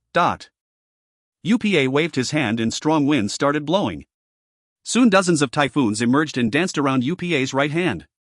A huge typhoon was creature once they were joined together. The ship looks good. UPA rode the typhoon into the sky. He felt some comfort that he would be able to obtain the ship in a good condition. At that time, Pandemonium and his army hadn't moved far from Greenwich Observatory. He had no interest in the fighting as his gaze was only directed towards the observatory. Randalph Brigzeal was a significant demon. The angels weren't high risk compared to him. He had dealt with one of the Grand Dukes, Ocullos. There was no guarantee he wouldn't act against the other Grand Dukes. As one of the oldest demons, Ocullos was careful about everything. Some might say he was scared, but that cautiousness allowed him to maintain his position as Grand Duke for a long time. Does he really hold the key? His mind was filled with other thoughts while he went through the motions of fighting the angels. It started with the invitation, but the true beginning was the special event. A few lines of words had appeared in front of all the Grand Dukes. And then the assault of the angels started. It isn't clear. The first special event was the emergence of the angels. This assault might also be won. It seemed suspicious, but he wasn't sure how. He couldn't erase the feeling that someone had deliberately created this situation. Then he needed to look at who would gain the most from this. Randalph Brigzeal. That guy. If the Grand Duke's troops were reduced, then the most profitable one would be Randalph Brigzeal, who had no faction. However, the angels wouldn't listen to a demon and they didn't seem like they were being used. So Pandemonium decided to save as much power as possible. If Randalph Brigzeal did anything, then he would be able to respond flexibly. Or Pandemonium would surround Greenwich Observatory and stop him from moving. Humans. In the meantime, a dozen humans entered Pandemonium's field of vision. The intelligence of humans was amazing, so there was no reason for them to not notice this battlefield. Still, it was strange. Why would humans be here? Why would humans risk themselves to enter here? Inferior organisms. All they could do was accept their fate. Furthermore, the movements of the humans were careful. It was clear that they were trying to do something. I need to find out. Pandemonium raised his hand. It was necessary to find out about any ambiguous occurrences. Then he could align the unseen puzzle pieces. He knew from long years of experience that it was better to be as careful as possible. Kwang. Suddenly there was a sound from the sky. Huge flames hit the Arkansas. The problem was where the flames were launched from. Pandemonium turned his head. He is doing moderately well. There was an unmistakable man not far from here. Randalph Brigzeal. Despite not being close to it at all, he had attacked the Arkansas. He thought Randalph Brigzeal would continue to stay in the castle. Pandemonium. Aren't you interested in hunting the angels? That guy turned and proudly spoke to him. It was natural for demons and angels to confront each other. A desire to hunt was also natural. It wasn't surprising for him to be rebuked for not moving. Yet Randalph Brigzeal was the one saying it. He was someone who had only stayed in the castle so far. I want to have a good time. Don't you think this isn't as entertaining as the banquet? Are you trying to play word games with me now? Pandemonium frowned. He didn't want to get caught up in that guy's pace. Randalph Brigzeal might be young, but he was surprisingly tricky. He likely had a separate purpose for this conversation. It is a joke. Aren't we close friends? Shut up if you are just going to continue with the useless barking. Come back after you hunt all the angels. If I can't, then isn't it impossible for you? Impossible. Pandemonium's expression hardened. He hadn't expected the conversation to head in this direction. That's why Pandemonium thought the words were a joke. It will be a big deal if I take action. It doesn't seem like a big deal to me.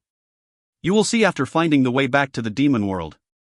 If you're not lying, then all the others won't stay still. A smile suddenly appeared on that guy's face. Demon world, I won't have any regrets about going there. Right. You are just an idiotic demon who is alone. You don't deserve to be formally called a Grand Duke. But I see Grand Duke in my status window. How is that possible if it isn't true? It is a virtual one. The demon world won't recognize you as a Grand Duke. I won't stay as a Grand Duke forever. In that sense, our wills match. If he didn't stay as a Grand Duke, it meant he would become the Demon King. He left after saying those leisurely words. It seemed like he was going to find a nice place to watch the battlefield. You? Pandemonium shook his head. That guy had moved away from the castle, so there was no reason to stay here. In any case, it was necessary to finish this fight quickly. I will start hunting the angels. Spread out. As you command. As you command. Pandemonium's demons moved with their assigned creatures. Pandemonium was proud of the quality of his demons compared to the other Grand Dukes. They were all competent and did the required work without him needing to order them. After a while, only a handful of creatures and the doll-like demons taken from Ocullo's faction were remaining. They won't be able to endure. Pandemonium closed his eyes. If he joined, then the hunt would soon be over. I shrugged. It was a dangerous moment. Pandemonium had noticed the humans. I knew exactly what they were carrying and what their plan was. I had sent them Kim Yura and Kim Minji so that they could move as safely as possible. I don't know how much hope that bomb will be. Humans named it Hope, so it didn't seem entirely useless. Anyway, entering the battlefield was the right decision. Thanks to that, I was able to confirm some good information from Pandemonium. He must be looking for a way to the demon world. The path to the demon world. This was possible if I could use Yihi. Perhaps it was the purpose of the special event. Yihi had the ability to move an opponent to the place they originally came from. I wonder what happened to the demon world. It must be very important for them to move in such a hurry. I slowly headed towards the center of the battlefield like I was taking a walk while lost in thought. I continued to speculate on Pandemonium's words. The demons won't acknowledge me as a Grand Duke. In contrast, the other Grand Dukes have enough forces to be acknowledged. In a nutshell, the strength of my forces isn't something that the demon world can overlook. That's why I had to go back properly. The power of the demon world would support the winner when they became the devil. Without power, I would become a puppet devil. Or I would be hunted by other forces. Therefore I had concentrated on growing my dungeons. They would become my power when I became the Demon King. I got good information and stopped him from obtaining a clue. It was a rewarding experience. I looked up at the sky. I was able to confirm that Pandemonium had joined the battlefield. The hunting would end soon. Unless a small conflict upset the balance. If you find any errors, ads pop up, ads redirect, broken links, non-standard content, etc., please let us know. Report chapter so we can fix it as soon as possible. Chapter 216, Hope, 1. Chapter 216, Hope, 1. The beginning was simple. Capture the Arkansas. However, a relationship between two people soon became a big obstacle. Ariel Diablo. UPA Bulinan. The two of them were at war.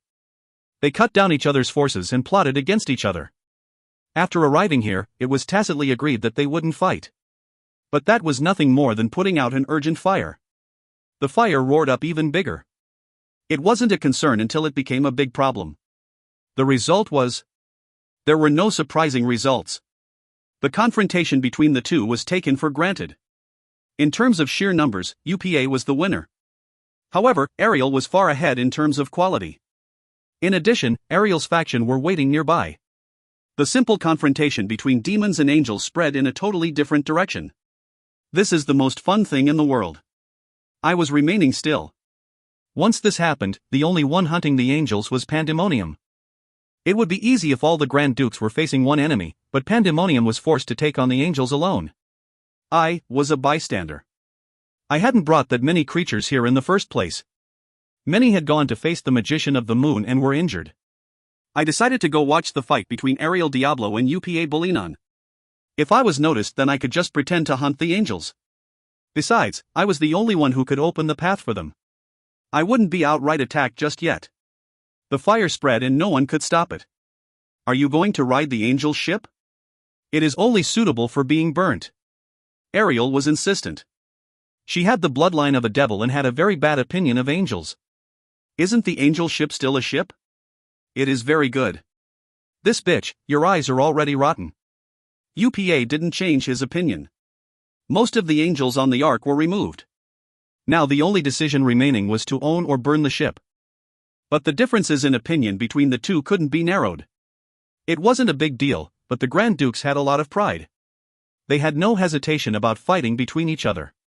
A way to solve this problem exists traditionally. UPA Bolinon, I will end you here. Ariel Diablo raised her ivory sword. Balrog. A sword made from the ivory of one of the strongest creatures.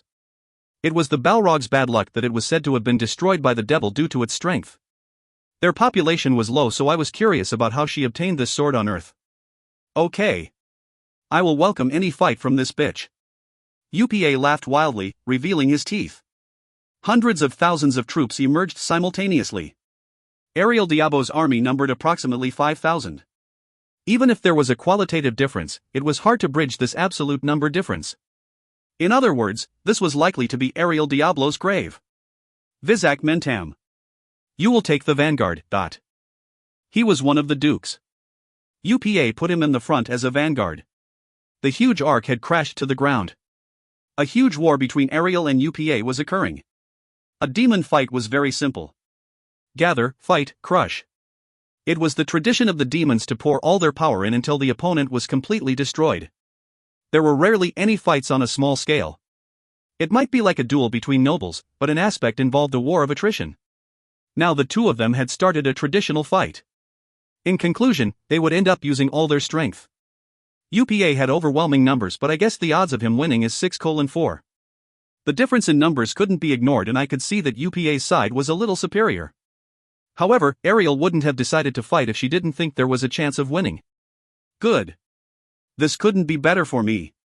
Both of their strengths would be shaved for me. One person might be able to fight back, but the damage would be considerable. If so, it wouldn't take Pandemonium that long. He also couldn't afford to deal with the angels alone. Perhaps the one most confused about this situation right now was Pandemonium. Thanks to me, he couldn't stand still and engaged in an all-out war with the angels. It was clear that the angels had glimpsed an opportunity in the battle between the two Grand Dukes. I expected that there might be a conflict, but I didn't think it would explode like this. I was satisfied and would love to watch this fight. However, I felt like I had to go to the next step. Then, I turned my head away. I was looking at a little figure covered in a cloak behind me. Rose. She took it off when I called out her name. Rose. The dark elf female that was Roy's twin. Originally she should be in Korea, but I specifically called her. Rose grinned after her head was revealed by the cloak. Yes, master. Follow me. Yes, master. Be on the lookout for the rest of the angels. There is no need to actively fight.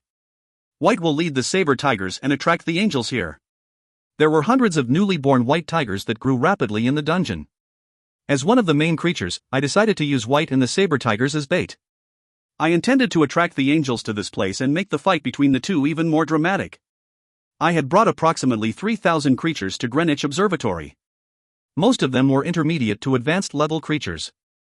There were many saber tigers mixed in among them. There wouldn't be any difficulties in carrying out the operation. Grung!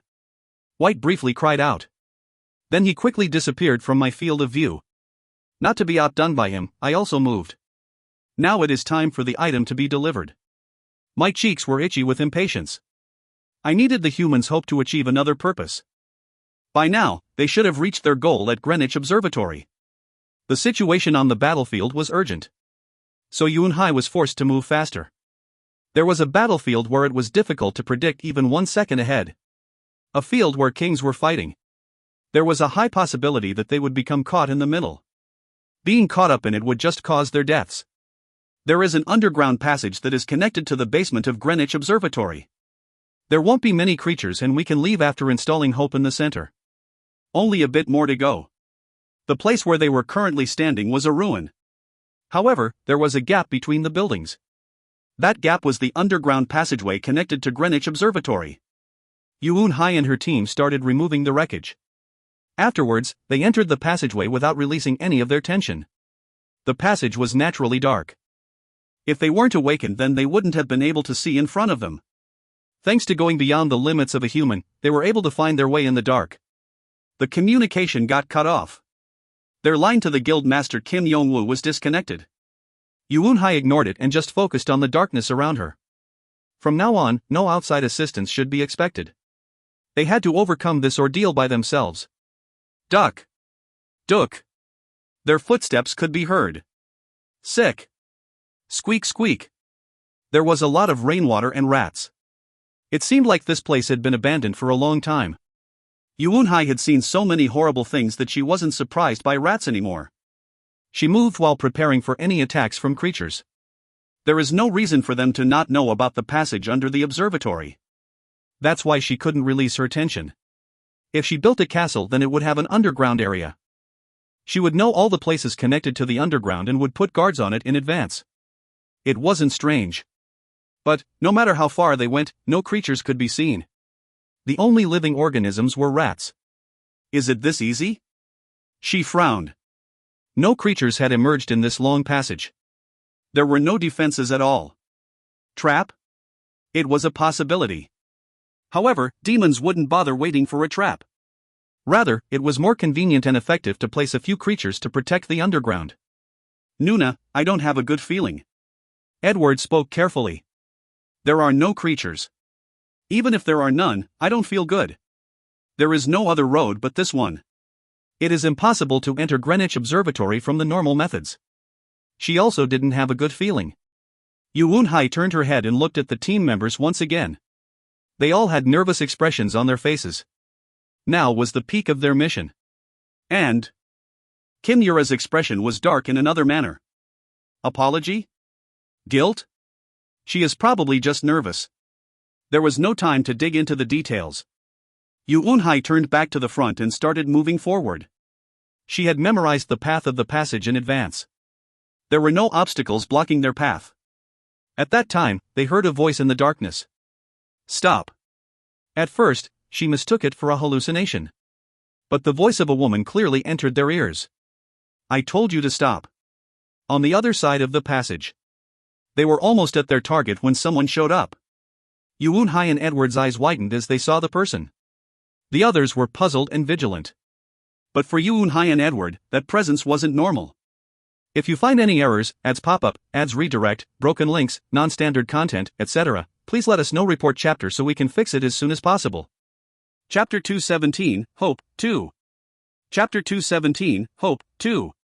Rosenim. Yes, it's been a while. Rose completely removed her cloak as she came closer. The young lady was holding a long scythe in one hand. Yuun-hai asked with amazement. Why is Rosenim here? Master told me to come. Yes? By the way, am I scary? Why are you so cautious? Rosenim shouldn't be here. Or, did you come with the savior? Rose was confused. Savior? Ah, that is him. By the way, is that big thing Hope? Rose pointed towards one of the team members with her scythe. Two members were carrying something. But Yuun-hai tensed up even more at Rose's words. Why did she know the name Hope? Only a very small number of people, including Kim Yong-woo, knew that name. Yuun-hai formed tight fists and said. That's correct. What really? Master, it is correct. Rose turned her head and cried out. Who was behind her? Yuun-hai's question was answered in a matter of seconds. A shadow showed up behind Rose. Yuun-hai was shocked after seeing the shadow. You? It was a man wearing a skull mask. A key figure in the guild who always disappeared, yet would reappear whenever they needed him. People kept on saying he was dead. He had a tendency to move alone until he finally died when exploring a dungeon. Another time was due to a monster wave.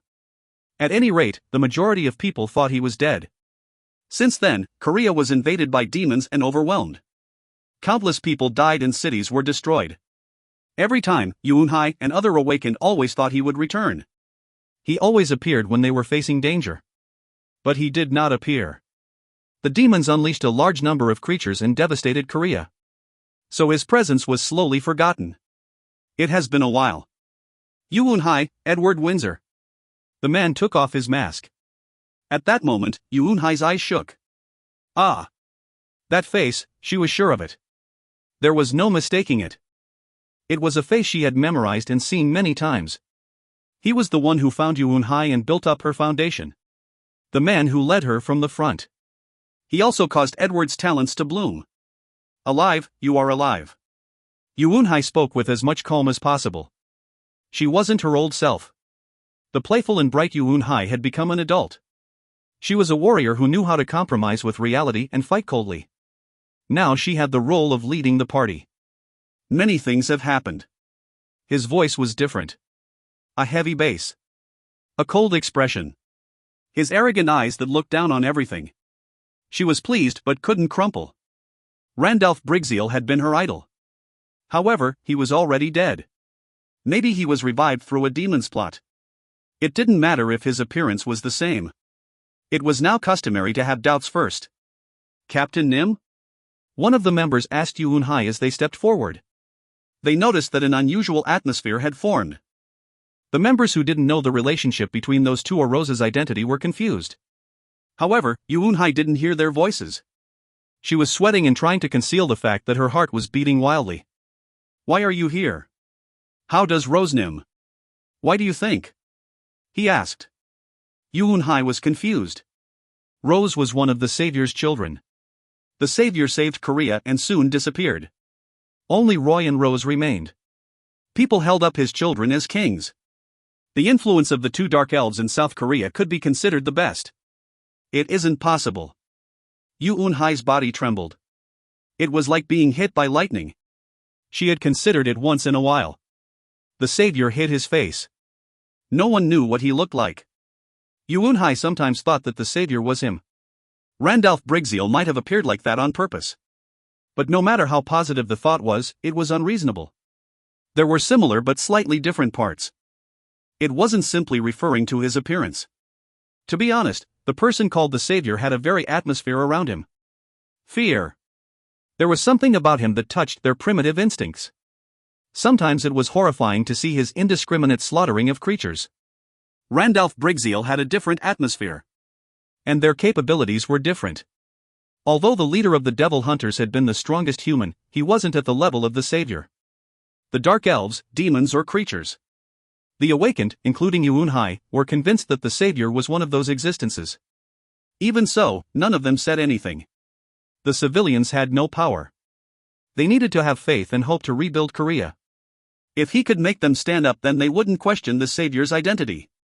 It was a secret they would keep inside them forever. However, the captain of Devil Hunters had been a human. She believed he was a human. He was violent, but Yoon-hai thought he was different from a demon. So far, demons and creatures had never compromised with humans. Korea had only one dungeon, but that was changed due to the invasion by other demons.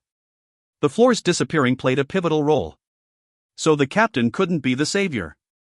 It was too far-fetched. Master, Savior. Yoon-hai considered Rose's words. But she just couldn't know. Her body shook and her eyes rapidly moved. If those two were the same person. It seems like Kim Yong-woo hasn't said anything. The man said. Kim Yong-woo? The guild master knew something? It sounded like he knew and was deliberately hiding it from them. The man had a cynical smile on his face as he spoke. I was the one who gave the warning that the demons would gather. The British leaders. Humans tend to hide their own dirty linen. By the way. It seemed like he had confirmed something as he asked Yoon-hai. It looks like your growth is fine. Wasn't the training room quite helpful? Ah. Flop. Yoon-hai's legs weakened. Only 2 words. But they were decisive. Yoon-hai and the Savior were the only ones who knew the meaning of those 2 words. The Savior said that Yoon-hai would know everything after she became stronger. His words were implying that this was the time. You, an ally? She barely managed to open her mouth. It was natural to think that the savior would be a friend. Yet she still felt anxious. She couldn't get rid of this anxiety that came from the deepest part of her heart. She was glad, but now everything was confusing. If he turned into the enemy, then nobody would be able to stop him. She thought that everything was playing into his hands. Are you a demon, Randalph Briggseel? The savior wasn't a human. All the awakened were sure of it. There were some who believed he was an angel or a god, but that was also uncertain. When looking at the angels, the savior definitely couldn't be one. No holy power could be felt from him at all. In contrast, a god, Yuunhai's belief in the gods was completely dead. She also ruled out the possibility that he was a god. Creatures. They were the puppets of demons. They were affected by demons. The rest, she hated to admit it, but there was only one option. There were a few awakened in Korea who thought the savior was a demon. They didn't want to believe it. They self-rationalized it. More than anything else, the words wouldn't emerge from their mouths. Human faith was surprisingly easy to collapse. And once faith collapsed, they were likely to feel despair. In a world filled with despair, they tried to maintain a glimmer of hope. Everyone knew it. Now was the time to think about tomorrow and have hope. Thanks to that, Korea was in the process of recovery. Please. Yuunhai looked at him and swallowed her saliva. It was okay if he was a human. All his actions could be justified. But what if he was a demon? Everything he had done since the beginning would be different. And he would have had an agenda for raising Yuunhai. Her idol that she trusted in would turn into a betrayer. All his actions would need to be reconsidered. It certainly wasn't good. Soon he opened his mouth. That's right. Chwang. The members simultaneously pulled out their weapons. The conversation was translated through magic items so everyone understood the meaning of demon. Demon. A target that needed to be handled before the creatures. No, if the demon could be eliminated, then the creatures in the dungeon would naturally disappear. And, no matter the situation, they had to destroy the demons. Stop. Don't attack him. Yuunhai barely recovered and tried to stop the members. However, they were members picked from different countries. They hadn't originally followed Yuunhai. She was only temporarily the leader because she was the strongest. Due to this, they were able to move independently. But there are only two opponents. It can't be helped. Captain Yuunhai. How can we not fight? The two of them are suspicious, so did you deliberately lead us towards them? It isn't like that. Never. Doubts started to form. Even if Yuunhai denied it, the eyes of the members started to gradually change. Then please stay out of this. We can't just let a demon get away after encountering them. They wanted to kill all demons and creatures. If the opponent appeared, then they would attack first. It seemed like humans and demons could never compromise. Power of heaven. Enhanced strength. Blessing of strength. The members used buff skills and rushed towards him. It was something that Yuunhai couldn't stop. She could only stay still. Yet he didn't seem threatened at all. A sardonic smile was on his face. I won't spare those who aim their swords at me, he declared. Soon, his words became reality. If you find any errors, ads pop up, ads redirect, broken links, non-standard content, etc., please let us know. Report chapter so we can fix it as soon as possible. Chapter 218, Hope, 3. Chapter 218, Hope, 3. The elite were selected. The awakened that were praised as the world's best. They were raised as secret weapons. They knew how to fight. The awakened also knew how to fight against someone stronger than themselves. They would be able to endure in any situation in order to produce the best results. They were people designed to survive in even the most adverse conditions. Thanks to that, they didn't know defeat and only felt pride in their abilities. There were no opponents that they couldn't overcome over time, just like water eroding a rock. However, that was all wishful thinking in front of this opponent. Not rock, but harder than steel. They were facing a wall that they couldn't surpass. Cough. Death spread. There were those who couldn't even make a sound before dying. The thing they all had in common was that they ran towards the man with a weapon. The man was cruel. He really shed no blood or tears. He showed no mercy. One move would take a life. He didn't miss a single one of their movements. Still, he didn't show any reaction. His expression was just like he was playing with them. Pharma's arrows. There were only 3 people with weapons raised remaining. A female with the occupation of archer used a skill. All of the magic power in the surroundings gathered on the arrowhead. It burned violently and intensely. Accurate shot. A unique skill that anticipated the movements of the enemy. Soon, the arrow went flying through the air. Wararuk. However, that was also useless. The arrow was burned by a strong flame before even reaching the man's body. Dot. The awakened with the bow widened her eyes.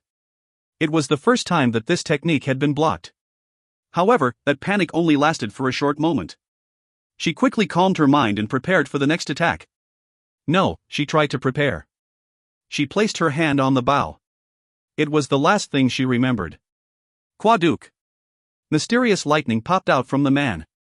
The lightning in the form of a dragon swallowed the woman and instantly turned her to ashes. It looked like a dragon eating its prey. Stop. Stop now. Yu Unhai shouted. 5 people had died in only 1 minute. If she didn't do anything, then the surviving members would die. She couldn't help but realize that. The man turned his head towards her. He looked interested. They are trying to kill me. What reason do I have to stop? It isn't fair. Why does fairness need to be involved in killing? His words were correct. In the current world, there was little room for fairness when it came to death. Those who thought about fairness would be buried in the ground. The good died quickly and the wicked survived. In this sense, Yuunhai was one of the few people remaining with a conscience. Isn't it too cruel that one mistake could cost them their lives? You have the capacity to show generosity. Yuunhai admitted it. He was the captain of devil hunters and the savior, along with the fact that he was a demon. The team members couldn't understand his skill. He sometimes showed signs of some moves that he used in the past. Thus, she couldn't escape the reality. Yuunhai rose from her spot. Armed with a steel mentality, she was determined to reduce the damage as much as possible. The past was the past. In a world where every minute and second counted, there wasn't much room to dwell in the past. If I show generosity, then what will you give me? An exchange. Yuunhai inwardly thought. He would do what he wanted to anyway. No one here could stop him. It was impossible, even if Edward and Yuunhai joined together. She didn't know if they could grab his collar. The strong had rights. However, he didn't use those rights. This was a chance. She held on to the desire to save her team members. I'll give you this piece. I obtained it through the training room. When he was the savior, he gave Yuunhai a ticket to enter the training room before he left. She was able to obtain an object from that room. Edward was the same. Just in case, she handed over both pieces to him. He politely received the pieces. His expression didn't change. This is something I let you hold for a while. It does not count as an exchange. Then what would you like? Actually, coming to this place. She was filled with resentment. Yuunhai grinded her teeth together. Come to think of it. Why was he here? Only those who knew about it were involved. Even if he gave the information to the British government, he couldn't have known about their plan. Yet, he had been waiting in advance. It meant someone had handed him the information. If so, perhaps he was looking for hope. Hope, are you going to take it? It seems you really are smart. Indeed. His goal was hope. A bomb made by humans in order to wipe out the demons and creatures. Advanced creatures and demons couldn't tolerate a few nuclear bombs. There was an investigation about their relationship to magic power. Thus, the incorporation of magic items and cores made it more effective. There were also many who died through the self-sacrifice skill. All the magic power, holy power, and the dead were poured into hope. Hope was an item that couldn't be recreated. He knew about the existence of hope and planned from the beginning. Yuunhai bit her lip. She turned and glanced at Hope. Should she take her life to deal with him? She had no chance of winning. But to have hope taken away. I know what you are thinking. But you don't need to worry. My purpose is to kill all the other demons. She knew that the demons were split into factions and the relationships among them weren't good. But even if he used hope to get rid of them, he would still remain. She couldn't be assured until she knew of his true purpose. Then what will you do? I'm not greedy for Earth. He wasn't greedy for Earth after invading? What type of sophistry was this? If he wasn't greedy, then he shouldn't have come in the first place. Yuunhai stared at him with disbelief. To be honest, right now she had no idea who Randalph Brigzeal was. What was his true self? I will beat all the remaining Grand Dukes and return to the demon world as the devil. Earth is just the arena for our struggle. All the demons want the destruction of Earth except for me. Isn't this just bad luck? They had come to Earth for an entirely different reason. It was absurd. Yes. However, he didn't deny it. I can't believe it. You sound different from other demons. Then why did you kill my team members? You must have been able to spare them. He laughed. Don't misunderstand. I am a demon. Don't imagine some quality of goodness that I don't have. Unlike other demons, I am not interested in the destruction of the earth. Why should I not kill those who go against me? Then why are the other demons? Demons have hated humans for a long time. They envy the freedom of your short lives and the incessant changes. I don't have such strong feelings against Earth, but I am still a demon. Didn't you pretend to be human? You led devil hunters. How could you do that if you hate humans? I wanted to give humans strength. Then, I would use you for my own purpose. He took one step closer. He was silent for a moment before continuing. I am a solitary demon. Unlike other Grand Dukes, I don't have a faction. While they are focused on short-term goals, I have no choice but to make a long-term investment. In that sense, humans are very useful. I was sure that human swords would eventually reach the necks of other demons. Dubiak. The sound of his footsteps were exceptionally loud. Yuunhai took a step back and asked through cracked lips. The human potential surpasses that of demons. I hate to admit it, but it is true. However, the attacks of the demons would be too fierce in the beginning. I kept you from them, gave you a hard time, and increased your experience. I also imitated human behavior to lead you. Of course, I hadn't expected other demons to invade my territory while I was away. Perhaps. Ah. That was it. South Korea's dungeon. I am Randalph Brigzeal. I am a demon, one of the 4 Grand Dukes, ruler of the underground world, Dungeon Master. There were more. The leader of devil hunters. Savior. Those were other words that could represent him. He didn't bring it up because Yuunhai already knew. Then, he spoke again with an arrogant expression. I am your hope. If you find any errors, ads pop up, ads redirect, broken links, non-standard content, etc., please let us know. Report chapter so we can fix it as soon as possible. Chapter 219, Melee 1. Chapter 219, Melee 1. There was evil. But not all evil was the same. There was a difference in intensities. I was evil. However, the degree of evil depended on my choices. I chose to destroy the other demons. I had no desire for Earth since my dream was to win over the Grand Dukes and return to the demon world as the devil. I would laugh loudly as I welcomed everyone. Compared to that, I felt no desire to conquer a place like Earth. There was also the promise with the 72 gods. So, they could rest assured. Once I became the winner, Earth would be safe. Yuunhai was troubled. But it wasn't an exaggeration to say that she had already come to a conclusion. There was no better choice besides me. They wouldn't be able to break through the other demons on their own. Angels? They also killed humans. I looked at her with relaxed eyes. In addition, there was hope. It was contained in a large iron box. The appearance didn't match its name. I opened mine's eye. Name, Hope, Legend. Description, a one-time disposable item. A bomb filled with the hope of humanity. It is a mixture of skills, cores and self-sacrifice. Be careful. It will cause a huge explosion that will erase everything it touches. Nature-friendly. There are no side effects. If the total of stamina, strength and intelligence is less than 250, there is a 100% chance of disappearing. If the total of stamina, strength and intelligence is between 250-260, there is a 80% chance of disappearing. If the total of stamina, strength and intelligence is between 260-270, there is a 60% chance of disappearing. If the total of stamina, strength and intelligence is between 270-280, there is a 40% chance of disappearing. If the total of stamina, strength and intelligence is between 280-290, there is a 20% chance of disappearing. If the total of stamina, strength and intelligence is over 290, then the effects are unknown. Strength, stamina and intelligence were all defensive stats. Strength was a little bit different. However, the efficiency of hope changed depending on every increase of 10 points. For me, the total of those three stats had already surpassed 290. I didn't know what would happen, but I wouldn't disappear. The Grand Dukes also wouldn't receive a significant blow. Humans have managed to create this type of thing. I couldn't help feeling surprised. A legend rating. The result of human desperation was quite brilliant.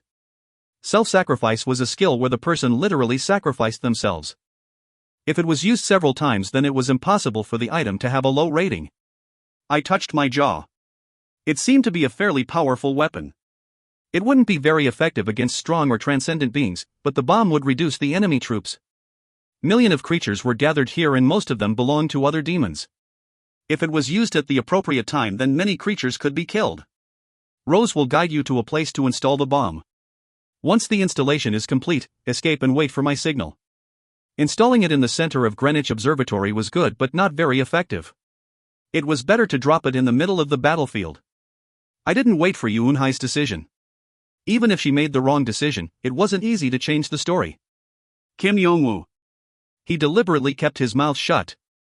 The Guild Master of Heaven's Will. He had a quick head that always thought about the benefits. He kept his mouth shut despite knowing my identity. He probably didn't want to make a big mess. The status of devil hunters would have fallen and Korea would have become enveloped in turmoil. It was a situation where keeping his mouth shut was more advantageous. I turned around slowly. Anyway, I had achieved all my goals for coming here. I secured the pieces from the training room. I also confirmed Yunhai and Edward's growth. It was all very satisfying. In particular, the growth of Yunhai and Edward was very steep. It was more than twice as fast as it was in my previous life. In the near future, demons would be reluctant to face both of them. I can't finish everything in this fight. It would take a little bit longer. I could handle things during the turmoil, but pushing myself too much might cause a backlash. First, I smiled coldly while maintaining my pace. The battlefield would be changed. As long as hope was as good as I thought it was. If it successfully exploded, then a very interesting scene would be produced. Hundreds of thousands of creatures were flocking. They pressed against Ariel Diablo's army. But things weren't progressing quickly. Flash. White light was coming from the Silver Knights. That light connected the Silver Knights. They shared strength, damage, and skills. It was Great Mountains, epic. When thinking about it simply, it meant it was possible to deal a shock to all the Silver Knights. However, the Silver Knights had excellent individual abilities. They were even able to fight against high-class creatures. UPA had an absolute advantage in the number of creatures. Ariel Diablo's demons were also unbelievable. They followed her like she was a queen. They all acted like knights. They never neglected their training. Thanks to that, they were able to continue fighting despite the numbers disadvantage. Damn cancer, I will stop this.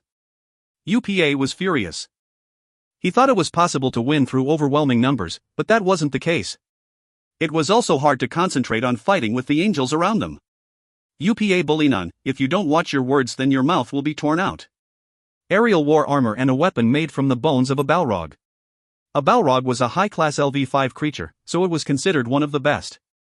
The resistance to magic power embedded in those bones was beyond imagination. It had the ability to invalidate quite a few skills. In a simple 1:1 confrontation, Ariel Diablo had the slight advantage.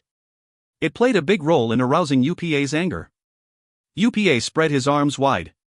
A number of black spheres rose from his arms. The black spheres were black holes that sucked in everything around them.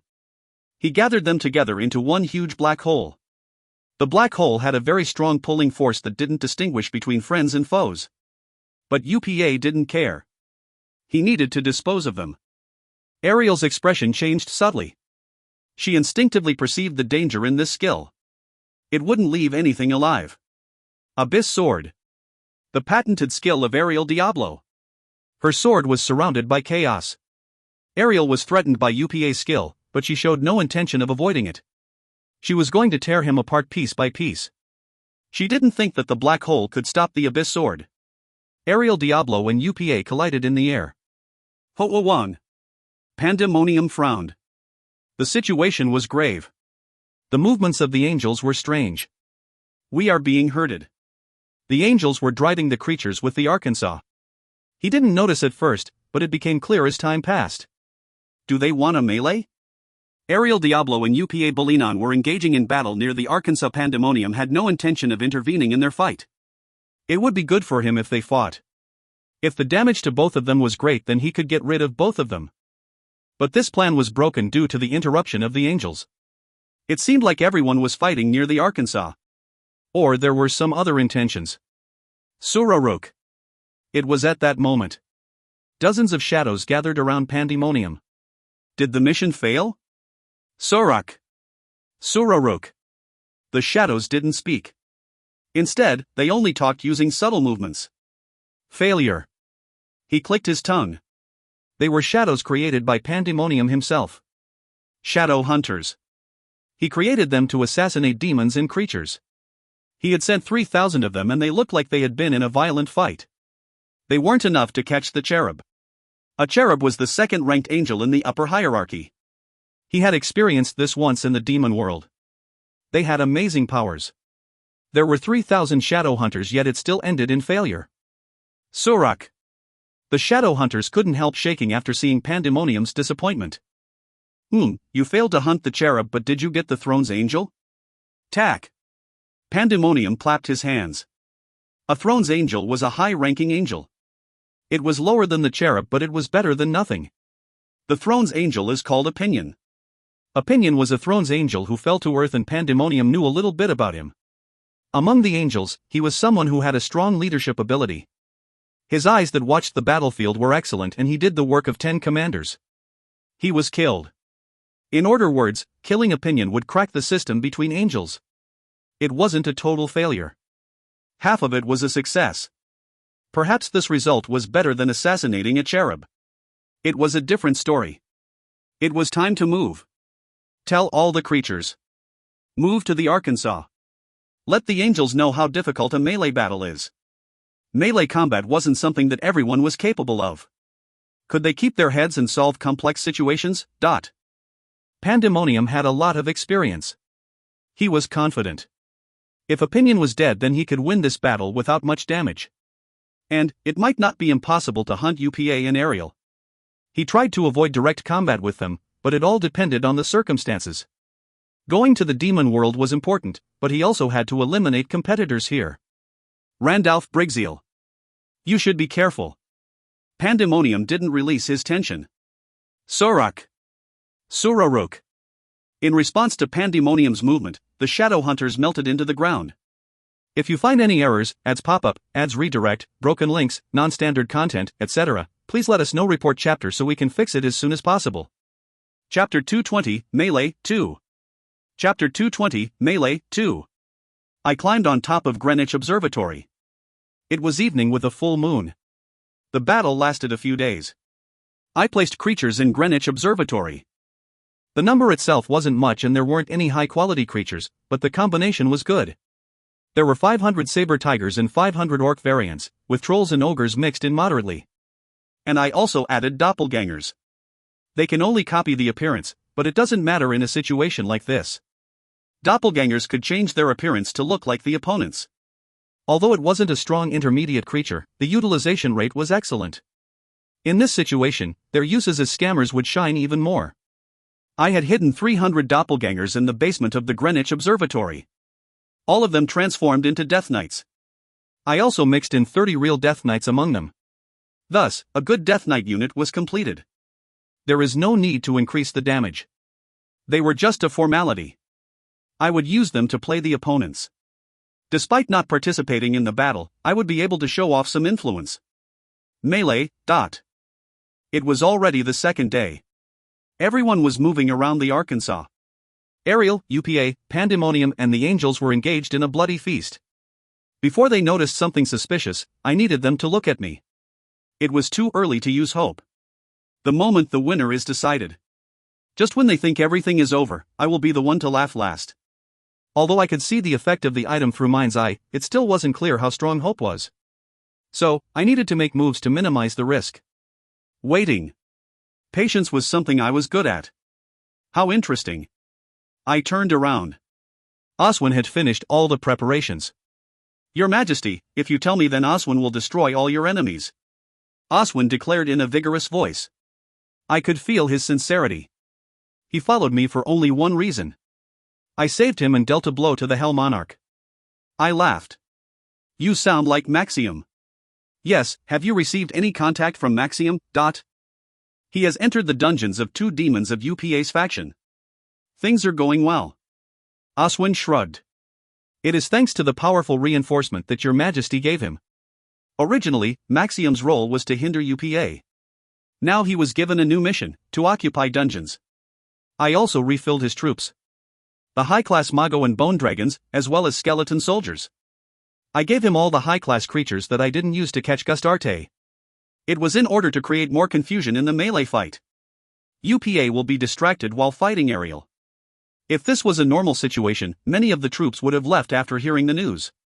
However, UPA was currently waging a war against Ariel. He couldn't afford that right now. Thanks to that, the task of occupying the dungeons was proceeding smoothly. It didn't matter if it was an important stronghold or the dungeon of a low-ranking demon. All that mattered was getting as many dungeons as possible. That alone was enough. I was satisfied with that. I was doing several things at the same time and everything was going as I wanted. Your Majesty. Whose side do you like? Ariel Diablo, UPA Bulinon, or Pandemonium? Or do you want to take the side of the angels? Right now, everyone was an enemy. The tacit agreement had been broken. Once the fire was set, nothing could stop it until the result was seen. The answer is obvious. I pulled out my sword. Then I said, all who oppose me are my enemies. Chwang. Chwang. Hying. Wha. All the creatures were crying out. The doppelgangers that weren't really Death Knights simultaneously pulled out their swords. It was a suitable show. I would ensure that we were noticed. Let's go. Wararuk. Pride's flames emerged. The first ones that aimed at me were the angels. Despite the angels rushing, I stayed still. I didn't want to be forced to move my hands. Oswin. Yes, Your Majesty. Who do you think will win? A large ship. UPA and Ariel were engaged in a bloody battle near it. It was a fight that showed no signs of ending. UPA. Isn't Ariel slightly dominant? A war isn't won with only one strong person. Oswin was a commander in the underground world. Despite regaining himself, that experience still seemed intact. I tapped a finger against my forehead. In the 1:1 fight between UPA and Ariel, the one that was dominating was Ariel. If this continued, then the gap would keep growing. On the other hand, in the confrontation between demons and creatures, UPA was leading. Ariel only brought a few elites, so her numbers were too few. The absolute number advantage was inevitable. The gap between Ariel and UPA would keep on widening. In particular, the Silver Knights, they were showing a great performance, but I used Mind's Eye to study their skills. They will fall at the same time. This is the end. Giant Mountains, Epic, was certainly a good skill, but it had the disadvantage of all of them collapsing at the same time once all the stamina was consumed. Little by little, gaps were forming and more troops were required to fill that vacancy. What about the fight between Pandemonium and the Angels? Pandemonium will win. His ability in melee combat is excellent. I agreed. The longest surviving demon. A person who mastered demonic magic. That was Pandemonium. He was used to situations like this. In contrast, the Angels were forced on the defensive. They were being grinded down. What do you think Pandemonium will do once he wins? He will either deal with both or attach himself to UPA. Pandemonium and UPA have similar tendencies. UPA and Pandemonium instinctively knew one thing. Ariel Diablo's strength. In my previous life, she was the winner. She survived until the very end. Then we will have to help Ariel Diablo, weren't you aiming for that from the beginning? In this battlefield, at least one of them should be eliminated. I was sure of that. But it was a little bit difficult because it was Ariel Diablo. She had the honor of complete victory in my previous life. Personally, I hoped that the final contest would be against her. It would be a neat ending. In that sense, UPA and Pandemonium were tricky. So it might be easier to clean them up first. My army was small, but it would be enough. I would give Ariel Diablo a chance to turn the situation. My first action was the most important. UPA, Pandemonium. The result would be completely different depending on who I aimed for. Aim at UPA. Hash isn't a child that will break that easily. Isn't that a problem with the Angel's command system? That won't be a problem. Right now, Hash has a complete understanding of melee combat. Aren't you overestimating him? Your Majesty, Tashmal has arrived. She is currently next to Hash. I frowned. I didn't understand Oswin's words for a moment. Tashmal is corrupted. How can the angels fail to notice that? She isn't right next to him. She is following from a distance and giving advice. It isn't hard for her to use the angel system to convey a message. And, doesn't Hash follow Tashmal very well? He is like a child trying to look good in front of his mother. It will make a difference. Of course, the outcome won't change much, but the angels will be able to deal a bigger blow. It was convincing. Anyway, Oswin was better than me when it came to strategies on the battlefield. I could admit this fact. I had always acted alone in my previous life. I nodded and said, "Okay. Attack UPA." I concluded. If the angels were motivated to stop pandemonium, then I had some time. In the meantime, I would help Ariel take care of UPA. If you find any errors, ads pop up, ads redirect, broken links, non-standard content, etc., please let us know. Report chapter so we can fix it as soon as possible. Chapter 221, Melee 3. Chapter 221, Melee 3. Just in case of an angel attack, UPA had left many creatures in the rear. There was a chance he might be surrounded by Ariel's troops and the angels. So he built a wall of creatures. I decided to hit the weakest spot. Even a solid wall would collapse if there was a gap. The first one that stood out was Groggy. Groggy in Purr. He was one of UPA's demons who loved succubi. His one accomplishment was being able to summon the succubus queen. Thousands of succubi were flying in the sky. Originally, succubi were intermediate 4 LV creatures.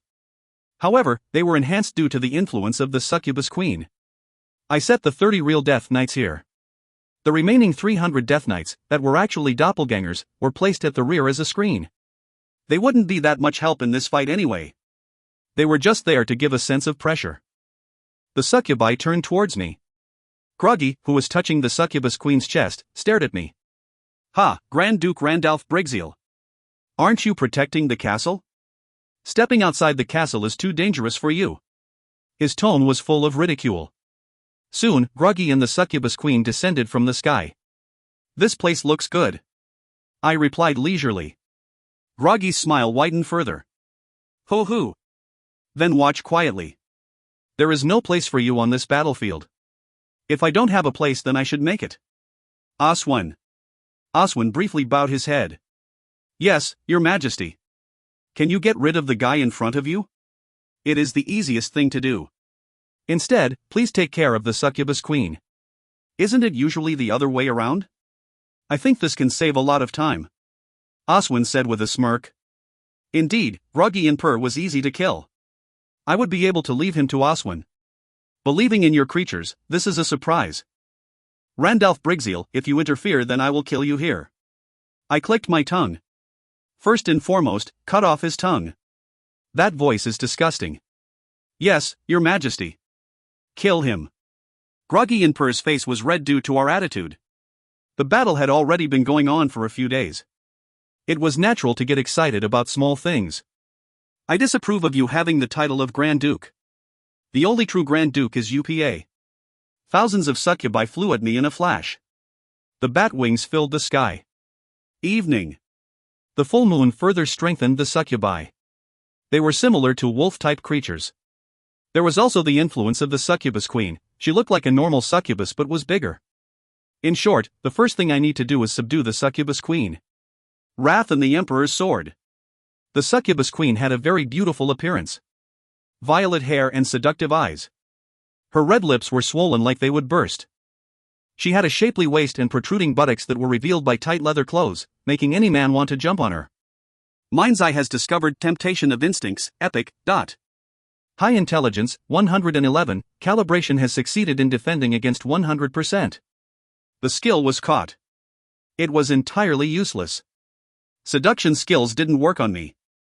This is the first time I've seen a succubus queen. It was a bit of a novelty. Succubus queen. I had only seen it in books, so this was my first actual experience with one. I was told that the succubus queen could attract men and women due to her looks. In that sense, Groggy was great. How much love did he have for succubi that he summoned a queen? No, maybe it was a direct birth. A high-class creature. I used mind's eye. Name, Succubus Queen, Dala. Stats. Strength 99, Intelligence 91. Agility 97, Stamina 82. Magic Power 105. Potential, 474/474. Uniqueness, Succubus Queen. She has inherited the name of Dala, the legendary Succubus Queen. Has a strong protection blessing. Every succubus in the vicinity will be affected by her. Skill, Dala's Protection, Epic, Temptation of Instinct, Epic, Queen's Anger, X-Epic, Festival of the Whip, Epic. Indeed, she was strong among the high-class creatures. She was between a high-class 3LV and 4LV creature. A creature that received UPA's recognition. It was the reason they were the only ones in such a wide space. It was unfortunate that I was here. Then one more message popped up. Dala's Protection, Epic, has encountered Power of Domination, X-Epic. Power of Domination will offset 64.4% of Dala's protection. Dala's protection has become very weak. I smirked. The Power of Domination had various effects, and it seemed to exert itself on a wide area skill. It wasn't bad. Dala's protection had been a light imposition. I wanted to finish this quickly. However, there was no need to overdo things. Despite being weakened, the succubi were still moderately strong intermediate creatures. Their numbers weren't enough to reverse the situation. Groggy's expression became determined. However, the fight had already begun. Then I will teach you something, demon. Oswin held 6 swords with his 6 hands. They were excellent swords. They were all directly made by Oswin. He was a blacksmith good enough to create the 7 Sin set. He absolutely never made half-hearted things. Oswin desperately made the weapons. That was Oswin's pride. The succubus queen grabbed a whip. I stared into her eyes and thought. An existence in a book. This isn't your place. At first she was a novelty. That was all. A few thousand. A succubus queen had appeared in the world after a few thousand years. However, I would return the succubus queen to the storybooks once again. The wall created by UPA was surprisingly poor. Was he not worried? Or the error might be because he was focused on Ariel Diablo. I only joined briefly and there was already a hole. It wasn't surprising, so I didn't care. We were enemies from the beginning. I am not gentlemanly enough to be kind to the enemy. I was a little better than other demons. There was no point in feeling resentment towards me. At any rate, this was a perfect opportunity to defeat a Grand Duke with no risk. I would borrow Ariel Diablo's hands to do so. I just needed to pierce through UPA's blind spot. Blind spot. I was currently located in his blind spot. All of UPA's nerves were completely focused on Ariel Diablo, so he couldn't easily move even if he heard the news. Even if he did move, the timing would need to be perfect. It was because Ariel Diablo couldn't be left out. He had no choice but to keep fighting her. That was UPA's fate. This is enough. I had killed 3 of UPA's demons. I also received some damage. A large majority of my creatures were lost. This was enough for now. There was a gap and it was Ariel Diablo's job to find this gap. I had no reason to care anymore. Who? Now what do we do, Your Majesty? Oswin asked while wiping his brow. Actually, he was an undead, so he was just pretending to be sweating. I put away Wrath and the Emperor's sword before turning away. You have worked hard. The doppelgangers that have turned into Death Knights, it is enough if they just wander around without fighting. I will watch UPA. I will return to the castle. Your Majesty, is that okay? Right now there are no loyal followers of Your Majesty in the castle. Oswin joked around. I gave a moderate reply. Don't meddle. I will go back and look at the situation. If you need anything, then come and find me. Oswin nodded his head. Yes, I will lead the rest of the creatures. His task was decided. I started moving. I soon assimilated with the wind and disappeared. I had a reason for returning to the castle. It was to see the pieces. And I needed to find the timing to launch Hope. Hope wouldn't explode unless I instructed it to. In order to get the timing accurate, it was better to watch from the castle since it was slightly away from the battle. I needed to understand the whole context to get the best timing. Underneath the castle, there was a secret room hidden. I could see all the areas of the castle from here. Thousands of crystal balls were intricately linked. It is a device that instantaneously boosts all the magic power in the castle. Pandemonium also won't be able to find me here. This was one of the items belonging to the Hell Monarch. A device that caused an enormous amount of magic power amplification. Pandemonium might be experienced in magic, but he wouldn't be able to find the Hell Monarch's device. I constantly monitored the situation in the castle using dozens of crystal balls. I looked into the crystal balls as I pulled out 5 pieces from the training room. The advanced training room. The pieces were tokens obtained from clearing the room. Crisley, Tashmal, Yuunhai and Edward had entered the advanced training room. If so, there should only be 4 pieces. However, I already had 5. One was used by Hash. That's right. The method I used to mature Hash in a short amount of time was the advanced training room. The body didn't age in the training room. But it was possible for the spirit to grow. The flesh wasn't grown, but he could be able to think like a reasonable adult. If not, I wouldn't have allowed him to go to the angel's sacred zone. Even if he was a cherub, there was a possibility that he would be influenced by the other angels. However, that worry decreased after his spirit grew to some extent. Why did the Hell Monarch prepare this? I had that question from the beginning. He was close to perfect, yet he prepared something like this. I was curious about the reason it was placed among his treasures. There were many other legendary items, so this one was conspicuous. It wasn't intended to grow his subordinates. I also wondered why only 5 people could enter. There were also the pieces given after they left the room safely. I strongly sensed that something would happen once all the pieces were gathered. I was going to check it now. I placed the 5 pieces on the ground. But I didn't have a chance to put them together. I placed the pieces back into my magic bag. A guest. I felt indications that there were many creatures present. It was like they were prowling around looking for someone. They suddenly appeared. They didn't seem to have any good intentions. I shook my head and exited.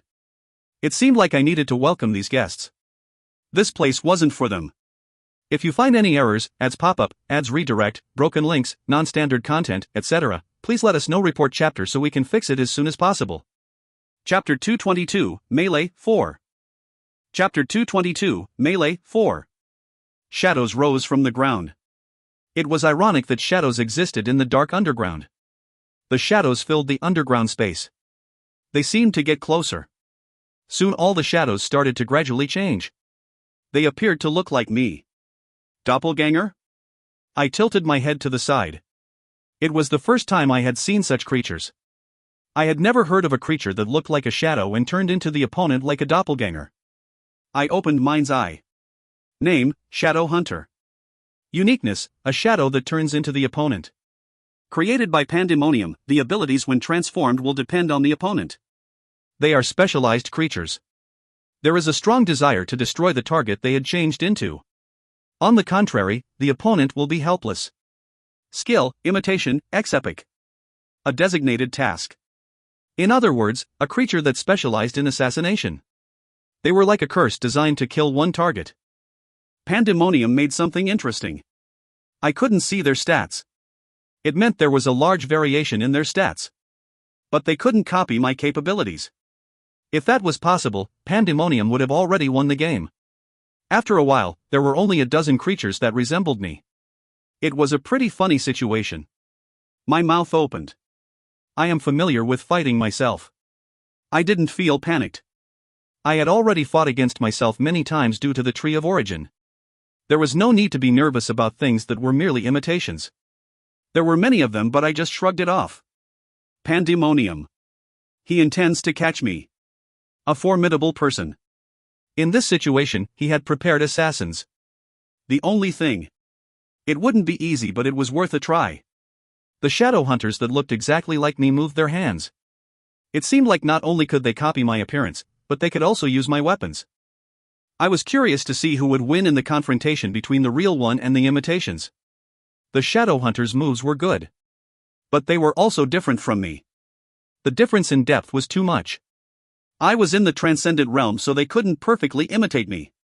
It seemed like the shadow hunters couldn't enter the realm of transcendence. But there are a lot of them.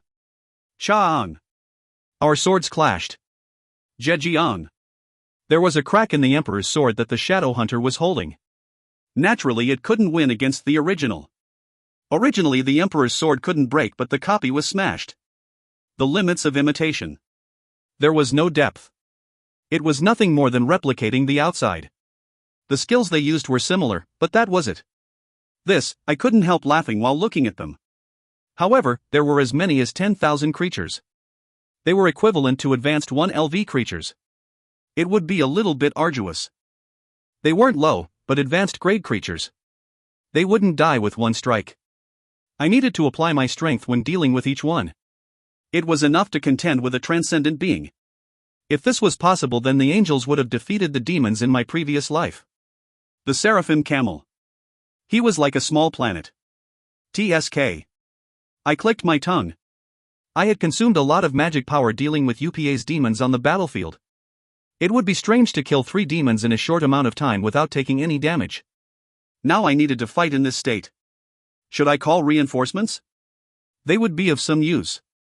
Yi could pass my instructions on to them. However, I shook my head. It was possible that my creatures wouldn't be able to escape the explosion in time if I called them. My life was important, but I also needed to look at the bigger picture. This was a trap prepared by Pandemonium. Perhaps it wasn't the only one. I felt a thrill at the thought of crushing his plans alone. I will try it. Wararuk. Pride's flames started burning everywhere. An unquenchable flame swallowed up the dark shadows. Wararuk. The shadow hunters used Pride's flames, but they couldn't beat the original. Pride was one of the 7 sins. It was a fire that no one could imitate. Kururung. Lightning God came out. It swept the area with a huge roar. I freely released Lightning God. I couldn't pay attention to every move. I hope that power of domination is invoked.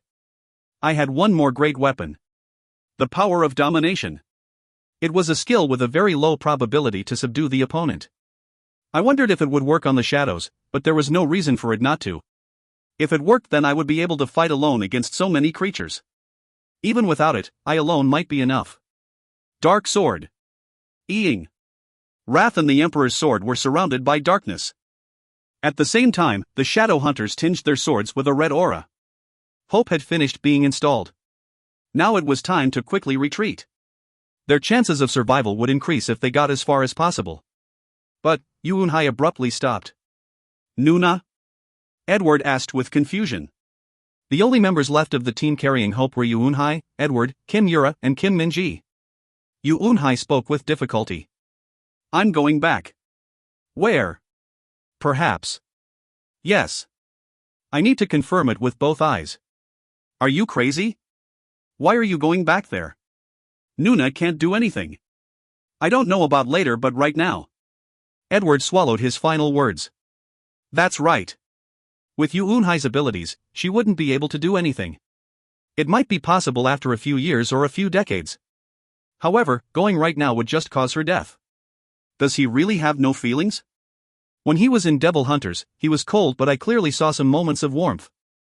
Really? I need to make sure that he is really a demon. For the future of humanity. If he was the last hope, Yuunhai felt obliged to discover his true face. If Randalph Brigzeal was similar to other demons, then it might be the worst choice.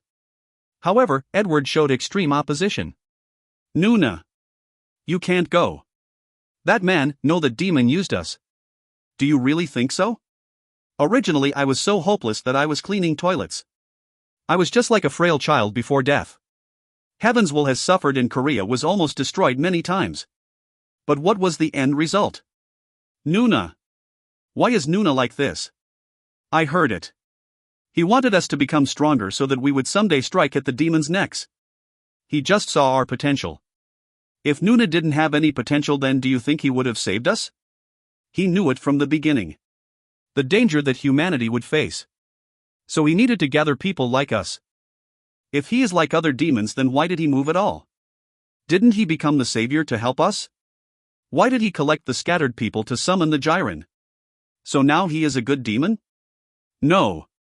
He killed the other team members in the blink of an eye. He needed no reason to use his sword. A cultural difference. Haven't we suffered thanks to other demons? They are cruel and vicious. Still, he feels different from the other demons. Clearly, I can't express it well. Who? Edward sighed deeply. It was severe. Nothing he said would work. Yuunhai's remarks were just sophistry that she wanted to believe in. The result wouldn't be good if he allowed it. He needed to draw a clear line. Edward pulled out his greatsword. It was time to use force to protect his beloved Nuna. If she went back, then she would clearly die. If you want to go, then step on me. I won't send you to that place to die. Edward. I don't want to do this. But Hope has already left our hands. We can discuss him later after Hope gets rid of other demons. If Nuna dies, then humanity will suffer a great loss. Edward was logical. He wasn't a young child. But there was a complex expression on Yuunhai's face. Even so, she was stubborn. Suuk. Yuunhai quietly pulled out her sword. A gleaming sword was soon revealed. The two of them had similar capabilities. So far, Yuunhai still had the advantage. However, Yuunhai's mental state wasn't normal right now, so no one knew what would happen. Kim Yura and Kim Minji were just watching the confrontation with dark expressions. However, they couldn't tell them the truth. All they could do was pray that this fight would end safely. I shook my head. The flow of magic power started to reverse. I was dizzy for a moment. It felt like my entire body was empty because I had used too much magic power. It is still a success. A one-on-one confrontation. I had broken the trap prepared by Pandemonium. Thanks to that, my body reached the limit, but it wasn't enough to make me fall. The shadow hunters disappeared as soon as they died. There was nothing left in the surroundings.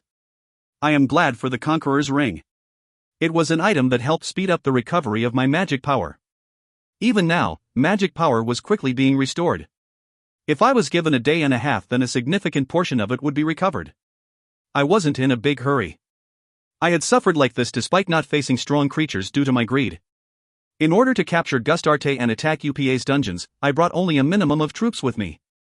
Of course, I was stubborn about facing the shadow hunters alone, but there was no regret. I had achieved a good result. I was very invigorated. Swee. Swee-I. But after some time, I scowled. I noticed that the sound of the wind flowing through the underground passage changed subtly. I know that I'm not alone. How did they find me? Pandemonium knows about this place. He was just pretending not to know. I thought bitterly. It seemed like I had underestimated Pandemonium too much. He was the one who mastered the essence of demonic magic.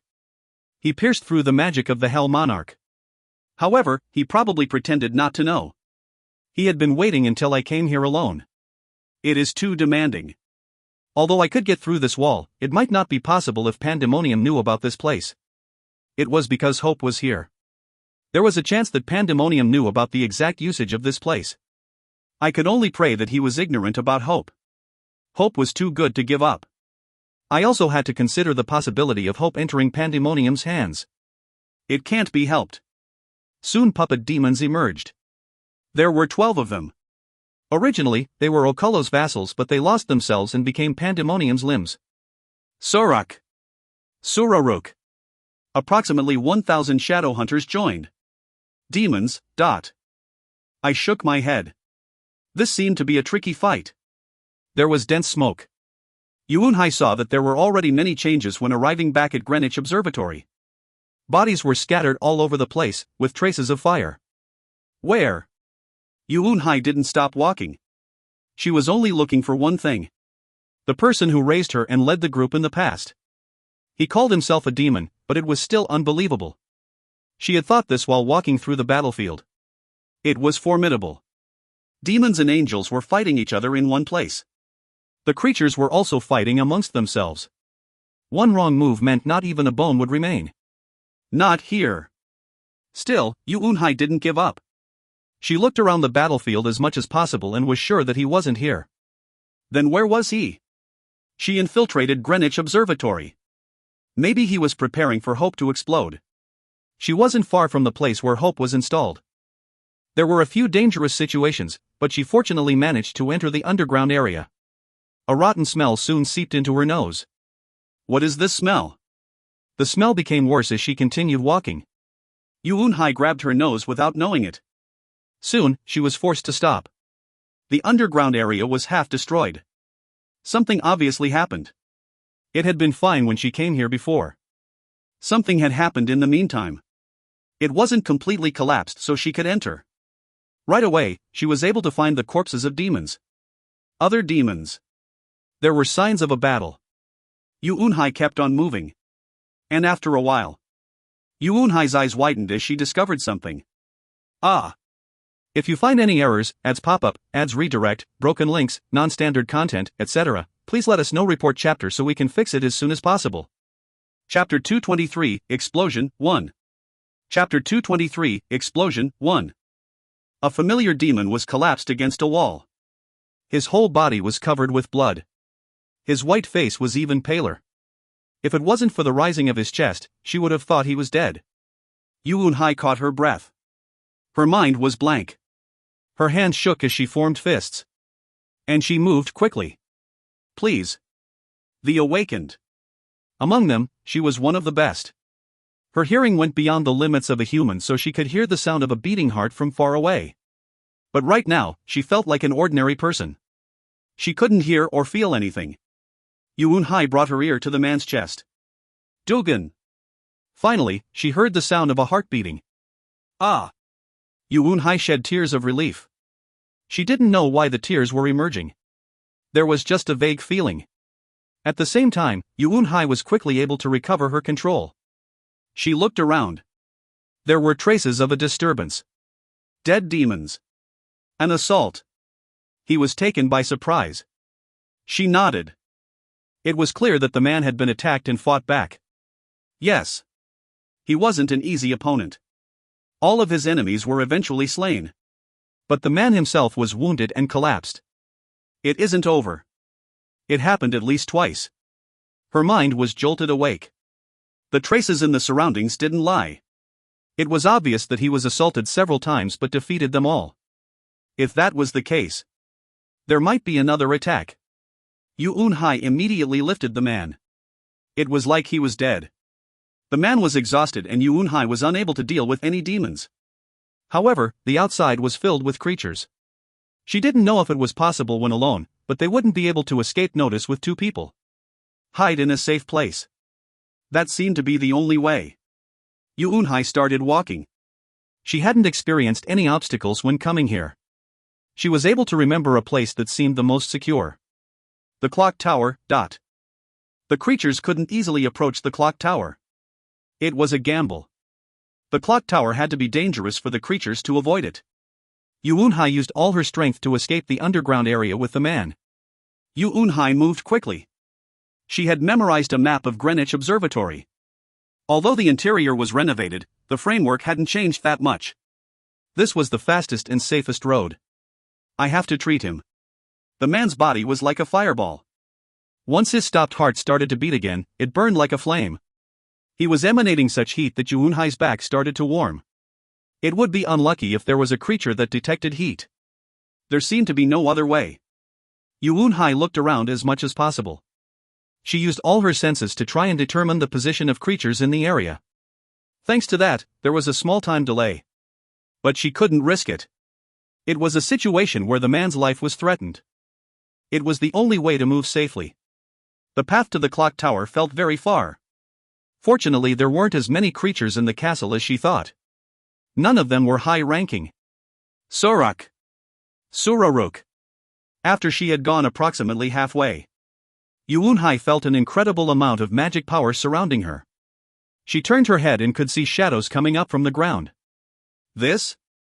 She swallowed her saliva. The shadows found Yuunhai and the man wrapped around her. Their intentions didn't seem good. The shadows seemed like a type of creature. It can't be helped.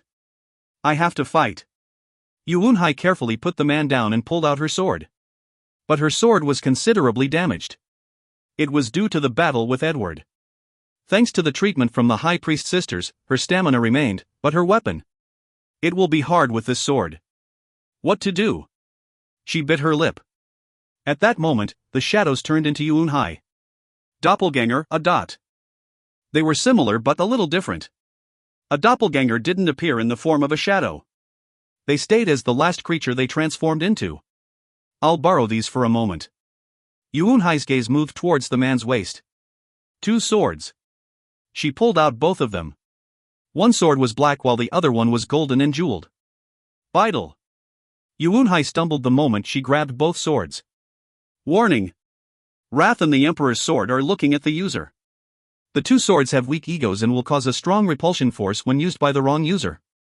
Wrath and the Emperor's sword have temporarily accepted the user Yuunhai. Yuunhai regained her posture. The power she felt disappeared. Ego sword. Her eyes widened. An ego sword. She had heard of it, but this was the first time she had seen the real thing. She never heard of anyone having one, so she thought it was just imaginary. Yuunhai quickly shook her head. Now wasn't the time. She had to move as quickly as possible to remove the shadows that looked like her. If she took too long, then other nearby creatures might join. The enemies also copied Yuunhai's weapons. It seemed like they copied everything. It can't be. Yuunhai thought despairingly. Pant. Pant. Yuunhai was sweating. She kept on panting. It felt like the world was turning and she wanted to sit down. But Yuunhai used every bit of her willpower to move her feet. The shadows were persistent. They had already struck a few times and didn't know how to give up. Thanks to that, her pace was delayed. She knew how to ease this problem. She could give up the man. The goal of the shadows was the man. If she threw him away, then they would stop their pursuit. But she couldn't do that.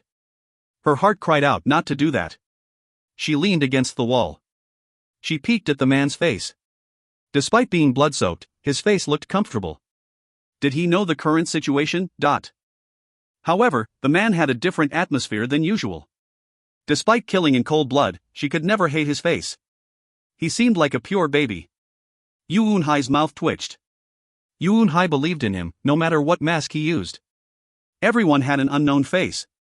He didn't have to put on a mask. Hold on a little longer. Now, almost there.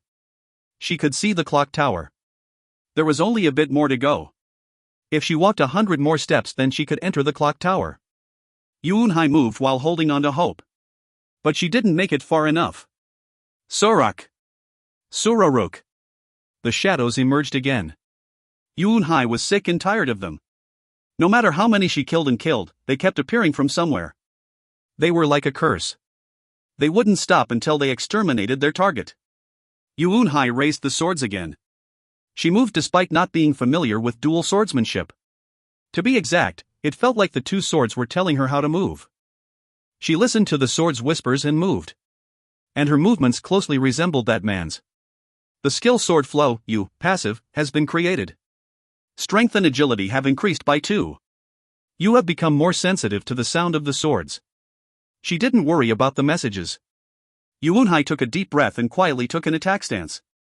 She felt more pliant than before, so now it was time to deal with the shadows. Schwack! The shadows surrounded Yuunhai. Yuunhai sliced the waist of the first clone. Yuunhai soon forgot all tiredness. She only focused on killing the shadows. Nothing else mattered. The skill trance, XU, passive, has been created.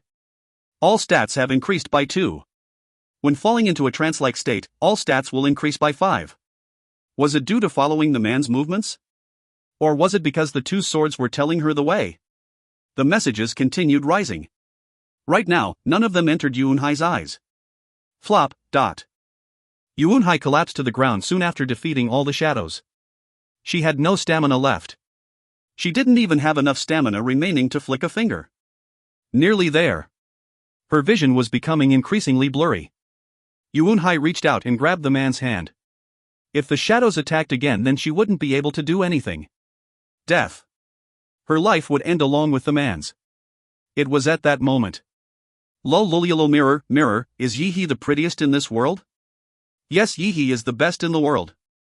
Omo, really? Yihi. Yuunhai saw a small fairy holding a hand mirror and dancing in the clock tower. Ha! Ugly woman. And, Heek. Master. The fairy cried out in dismay after confirming the man's appearance. If you find any errors, ads pop-up, ads redirect, broken links, non-standard content, etc., please let us know. Report chapter so we can fix it as soon as possible. Chapter 224, Explosion, 2. Chapter 224, Explosion, 2. Pandemonium was persistent. I should have watched him more carefully. That was my fatal mistake. Thanks to the many surprise attacks, I was wounded and exhausted. I was able to do a lot of damage, but Pandemonium recognized my strength and prepared suitable troops. However, everything became faint after the fight was over. I heard a familiar voice, but I thought it was already too late. Too late. Master. Master. NN. Don't die and leave Yihi. Egu KK. If Master dies, then Yihi will go with you. Eing. Eing. Kuhu hung. My ears hurt. Someone was wailing by my side. My mouth opened without me knowing. Noisy. Sniffle. Sniffle. Peeing, Master? Yihi's snot-covered hand touched me. I got up with a slight frown and saw an entirely different place from where I last was. Yihi, this is the clock tower? Yes. Yihi moved. And the bad girl is tied up. Yihi finished crying and placed her hands on her waist. Who? You know. That ugly girl. Yihi doesn't remember her name. Her explanation was inadequate, but I was convinced that she was talking about Yuunhai. It was because I heard Yuunhai's voice in my dream. Where is Yuunhai now? That in the next room. Yihi tied her down. Did that bad girl attack Master? I got up and headed to the next room. Oswin was standing in front of the door, guarding it. Your Majesty, are you okay? You came back. I received an urgent message from Fairy Nim stating that I should come back. By the way, Pandemonium is really terrible. Sending so many after your Majesty. Oswin had already determined that the opponent who drove me into the corner was Pandemonium. I entered the next room. I was able to see Yuunhai naked and bound to a chair. Fairy Nim insisted on doing this. I couldn't stop her. Oswin muttered a little bitterly. Yuunhai had helped me greatly when I fainted, but Yihi was mistaken. She didn't know and tied Yuunhai up. I clicked my tongue as I entered the room. I unfastened the chains one by one, then caught Yuunhai before she fell and laid her down. Soon I took out a potion from my magic bag. Elixir. It was a potion that could heal someone as long as they weren't dead. I had confirmed some things. I drank the elixir after Pandemonium's surprise raid, but it wasn't that effective. It was clear that there was a relationship between transcendence and the effects of the elixir. Anyway, it wasn't necessary for me because it wasn't that effective. I poured the elixir into Yuunhai's mouth without any hesitation. Cough. Yuunhai started coughing. But I didn't stop pouring the elixir and Yuunhai was forced to drink it. The origin is damaged. It seemed like she had used all her magic power coming here. The elixir helped restore the origin of her magic power. I poured all the elixir and placed a hand on Yuunhai's chest. It was to help the circulation of magic power. There was the possibility of a side effect, so I filled the empty spaces with my magic power. I gently covered her with my magic power. I stayed in that position for about an hour. After finishing, I stood up. Go back. This isn't the place for you. That. Yuunhai called out from behind me, but I didn't stop. I honestly couldn't understand why she returned. I sent a glance to Oswin once outside of the room. Oswin nodded. Oswin brought Yuunhai far beyond the boundaries. My magic power recovered quickly. I stretched my neck from side to side. There was the sound of my bones and muscles relaxing. After that, I grabbed Wrath and the Emperor's sword and descended the clock tower.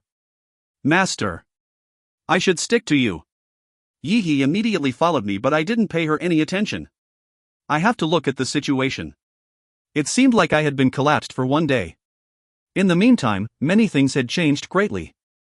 First of all, Ariel Diablo had dealt damage to UPA. She took advantage of the gap and reduced UPA's power by half. It was the same for the battle between Pandemonium and the Angels. Pandemonium turned a lot of his power on me and almost succeeded. There was a hole in his power and hash counterattacked. Thanks to that, the battlefield became more chaotic. Pandemonium would have realized that his surprise attack failed. The Shadow Hunters were persistent. They weren't difficult opponents, but there were a lot of them. Besides, the puppet demons didn't die easily due to an ability to regenerate. I succeeded in destroying all of them, but had been injured. I knew that it was Yuunhai who brought me to the clock tower while I was unconscious. However, I didn't have room for gratitude. I couldn't understand why she had returned. It was a really risky tightrope. Victory and defeat will be determined in the near future. I need to use that gap. They would feel confident at the moment of victory. The winner would only be paying attention to the loser. If I used hope at that time, then I could do the most damage. Pandemonium's surprise raid was over. He was currently moving quickly to stop the angels. If successful, half of his purpose would have been achieved by assassinating me. However, Pandemonium failed and was on the defensive. His army was now inferior to UPA and Ariel's. Only a terrible future waited for him. Pandemonium. You shouldn't have aimed for me. If he had kept that power to deal with the angels, then he would have already won. It would have been Pandemonium's overwhelming victory. That would have been more profitable, but he failed. It was too late for him to regret it now. I headed back to the underground area. I was confident there would be no more raids. Once the moon rose again in the night sky, victory would be decided. Kuhuk! Ariel Diablo was kneeling on the ground. Her mouth was bloody and her whole body was a wreck.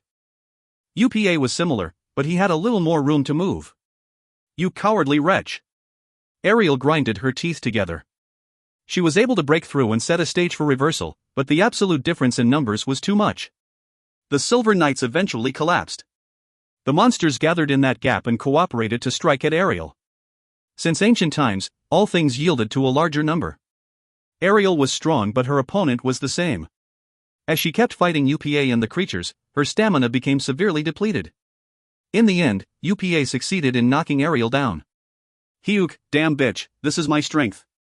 Why do you keep going on about cowardice? In fact, UPA was really discomfort. Ariel had been slightly ahead after fighting for a few days and his wounds had accumulated. But the last person standing was UPA. Of course, he had received tremendous damage. His creatures had visibly reduced by hundreds of thousands.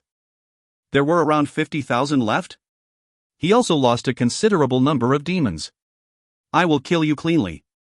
It is time to end the unfortunate relationship between us. UPA and Ariel had an extremely bad relationship between them even in the demon world. Now it was finally time to break those chains. He was pleased. UPA couldn't help laughing. Ariel tried to raise her ivory sword. Most of her demons and creatures had died. Some were able to escape, but Ariel couldn't. UPA didn't care about the others and persistently struck Ariel. It was hard for her to escape. Still, she thought it was better to die fighting. The Demon King. She had the bloodline of a Demon King, but she couldn't always be the winner. Raise your weapon. UPA Bulinan. Aren't we friendly enough to have a small conversation? Ariel laughed at him. UPA didn't like being laughed at. Talking like that until the end. Come, I will kill you in the worst possible way. UPA summoned typhoons. There were dozens of them. His attitude showed that he wanted to finish everything at once. Soon they collided. And, at the same time, the whole world was covered in a white light. Pandemonium was attacking the Angels' main army. He didn't have enough troops to drag the melee out, so he decided to strike the enemy's base. But only underlings were present at the Angels' base. He killed the throne's angel, but the most important cherub wasn't there. Where did he go? Pandemonium frowned. Did the Angels realize that he was coming? No. It couldn't be. His plan was perfect. He slowly surrounded the base with creatures. It was impossible to notice without being able to predict the future. If so, why did his plan fail? Why? For what reason? Pandemonium's mind started spinning quickly. Not only the cherub, but the major angels couldn't be seen. All the high-ranking angels had left their positions. Usually, this was confirmation of a defeat. But the angels were equal to him. He couldn't push them back that much. Why was it necessary for them to leave when there was a chance of winning? He thought about it for a long time. But an answer couldn't be determined. However, he soon realized why. The world turned bright. He was surrounded by a white magic power. This feeling. Get the hell out. His instincts warned him. It was dangerous. The white light wasn't normal. But he was already one step too late. The light spread out for hundreds of kilometers around Greenwich Observatory. I was also swept up in the explosion. I didn't move because I needed to keep the Grand Dukes here. There were creatures keeping an eye on the clock tower. They checked many times to confirm that I was still here. It was a situation where I couldn't move. There was a danger that the Grand Dukes would notice something and escape if I left Greenwich Observatory. I needed to make the net stronger. I was still slightly injured from Pandemonium's attack. Now I needed to deceive them. A risky gamble. I had installed magic power boosters in Greenwich Observatory to amplify Hope's power. The range of the explosion would double and the destructive power would be stronger. In other words, a great number of demons and creatures would be destroyed right away. I need to be more certain. The range of Hope couldn't be too narrow. There was also the possibility of escaping through a scroll. If the destructive power wasn't what I imagined, then many could survive. So I made a gamble. It was a requirement when going on an adventure. I evacuated all the major creatures and Yi returned to the dungeon. The explosion of Hope would only affect me. Kwaong. When the explosion happened, I was also on the battlefield. I was almost at the place where the Grand Dukes were when the world turned white. My skin started to gradually melt. The Grand Dukes felt the danger and quickly put up defenses, but the rest vanished in the blink of an eye. How great! My expression slightly distorted. Were my calculations wrong? Even though most of my magic power was restored, the explosive strength of Hope was beyond imagination. My skin was melting. Not many would survive in the aftermath of this explosion. I was closer to Hope than others and felt the effects more strongly. It was a little bit dangerous for me. If you find any errors, ads pop up, ads redirect, broken links, non-standard content, etc., please let us know. Report chapter so we can fix it as soon as possible. Chapter 225, Explosion, 3. Chapter 225, Explosion, 3. Yuunhai looked at the white flash from a distance. His Majesty will be safe. Oswin was next to her. The two of them were traveling on white. They had moved for half a day and barely escaped the scope of the explosion. I don't have a good feeling. Again, can't we go back? His Majesty wanted me to take you to the original location. I have to follow that order. Oswin spoke gently. Although he now had the terrible appearance of a creature, he was originally a human. He was a skillful blacksmith who dealt with iron. It was unfortunate that the Hell Monarch noticed him, but he didn't completely forget his human mind. By the way, you are really a stupid woman. Why did you come back? Thank you for bringing His Majesty back, but aren't you human? He said something. He is our hope. I came back to verify if he is that hope. Yuunhai replied without any hesitation. She had gone over that answer in her mind several times. Oswin closed his mouth. Then he opened it again. Is he your hope? Yes. I guess so. He is humanity's last hope. Nobody else knows it. A human still thinks that despite knowing His Majesty's true nature? Then what will you do next? I don't know. Everything is confusing. However, I feel sorry for him knowing that he is surrounded by enemies. Yuunhai sympathized with the man. She didn't know why. She just felt sorry for him.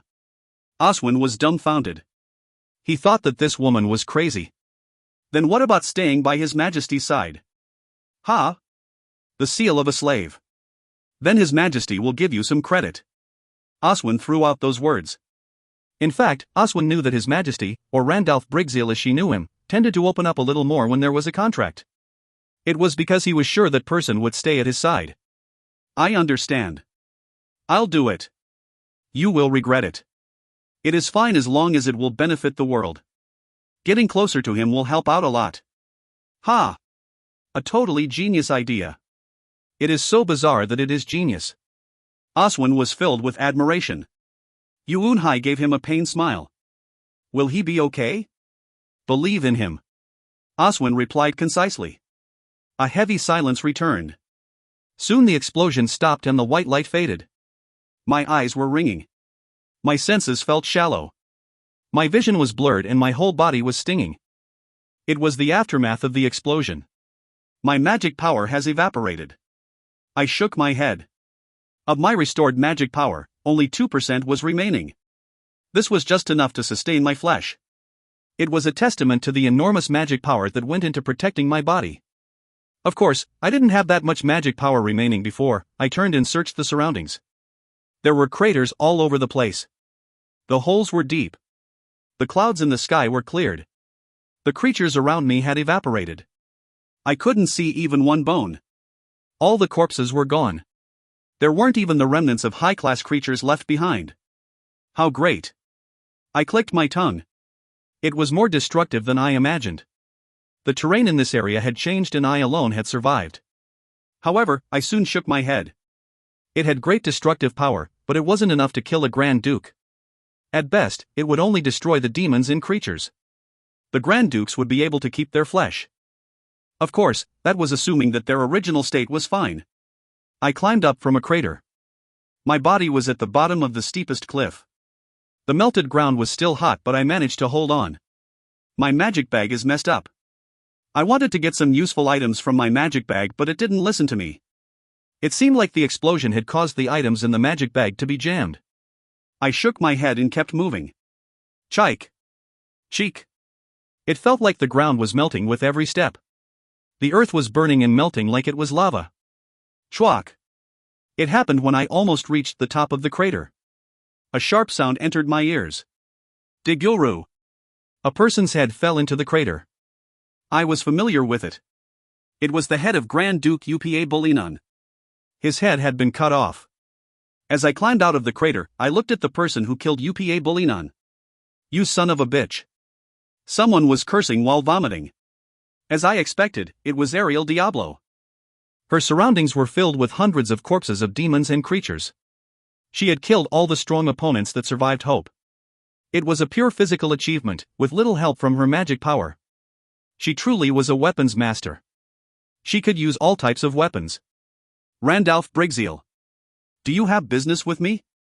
Ariel Diablo glared at me. A third of her proud horns were cut off and she had deep cuts on her shoulders. Spears were stabbed in her sides. Anyone could see that she was at her limits. If I attacked Ariel Diablo now with my sword, then it was highly likely I could kill her. She knew it as well. I wasn't in my normal state, but she was in an even more serious condition. You could finish me off now without much difficulty. You can do it, but it should be finished before the other demons under my command arrive here. I shrugged. I won't touch an injured beast. The possibilities were high, but I had lost almost all of my magic power. Besides, in terms of pure swordsmanship, she was ahead of me. There was no guarantee that I wouldn't be gravely injured. Of course, Ariel Diablo would weaken over time. She had far too many injuries for them to heal naturally. It wouldn't be too late to kill her if I just sat and watched. But I needed to be faster than her troops. She was the first person to enter Greenwich Observatory, but her demons and creatures arrived very slowly. It felt like they were coming one at a time. It was a very wise decision. Hovu, I guess you are more of a coward than I thought. A day will come when we will meet in a normal environment. There is no need to hurry. That is just a coward's excuse. She was provoking me. She was a demon who didn't like being weak.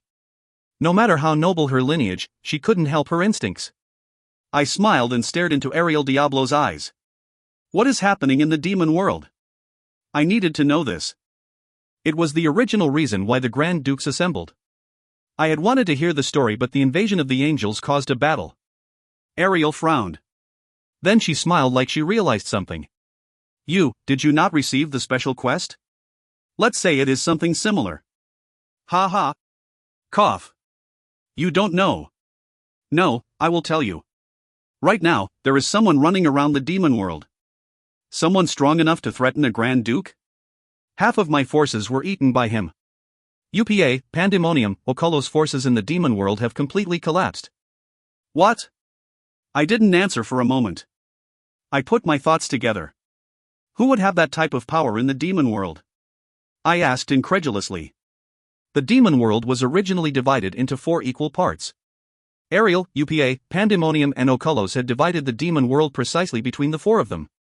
This had continued for hundreds of years. Yet that was blown away in a few years? It was nonsense.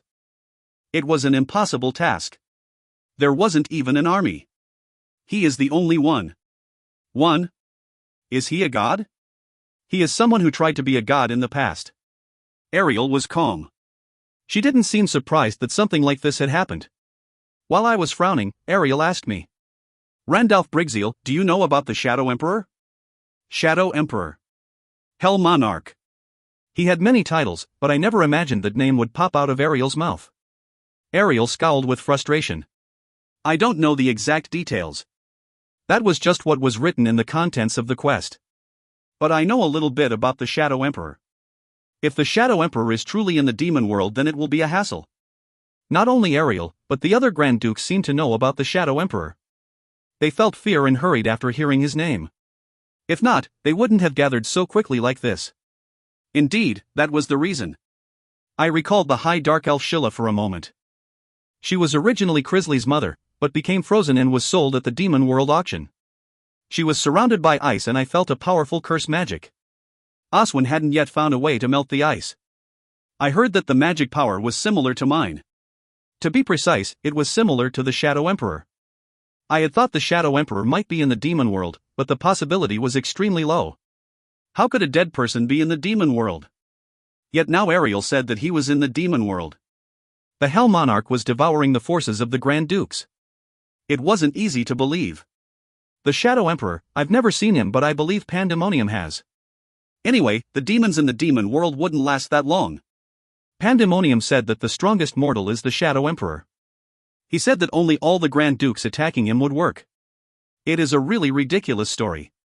We ignored him because he was human. Anyway, he was executed by the gods.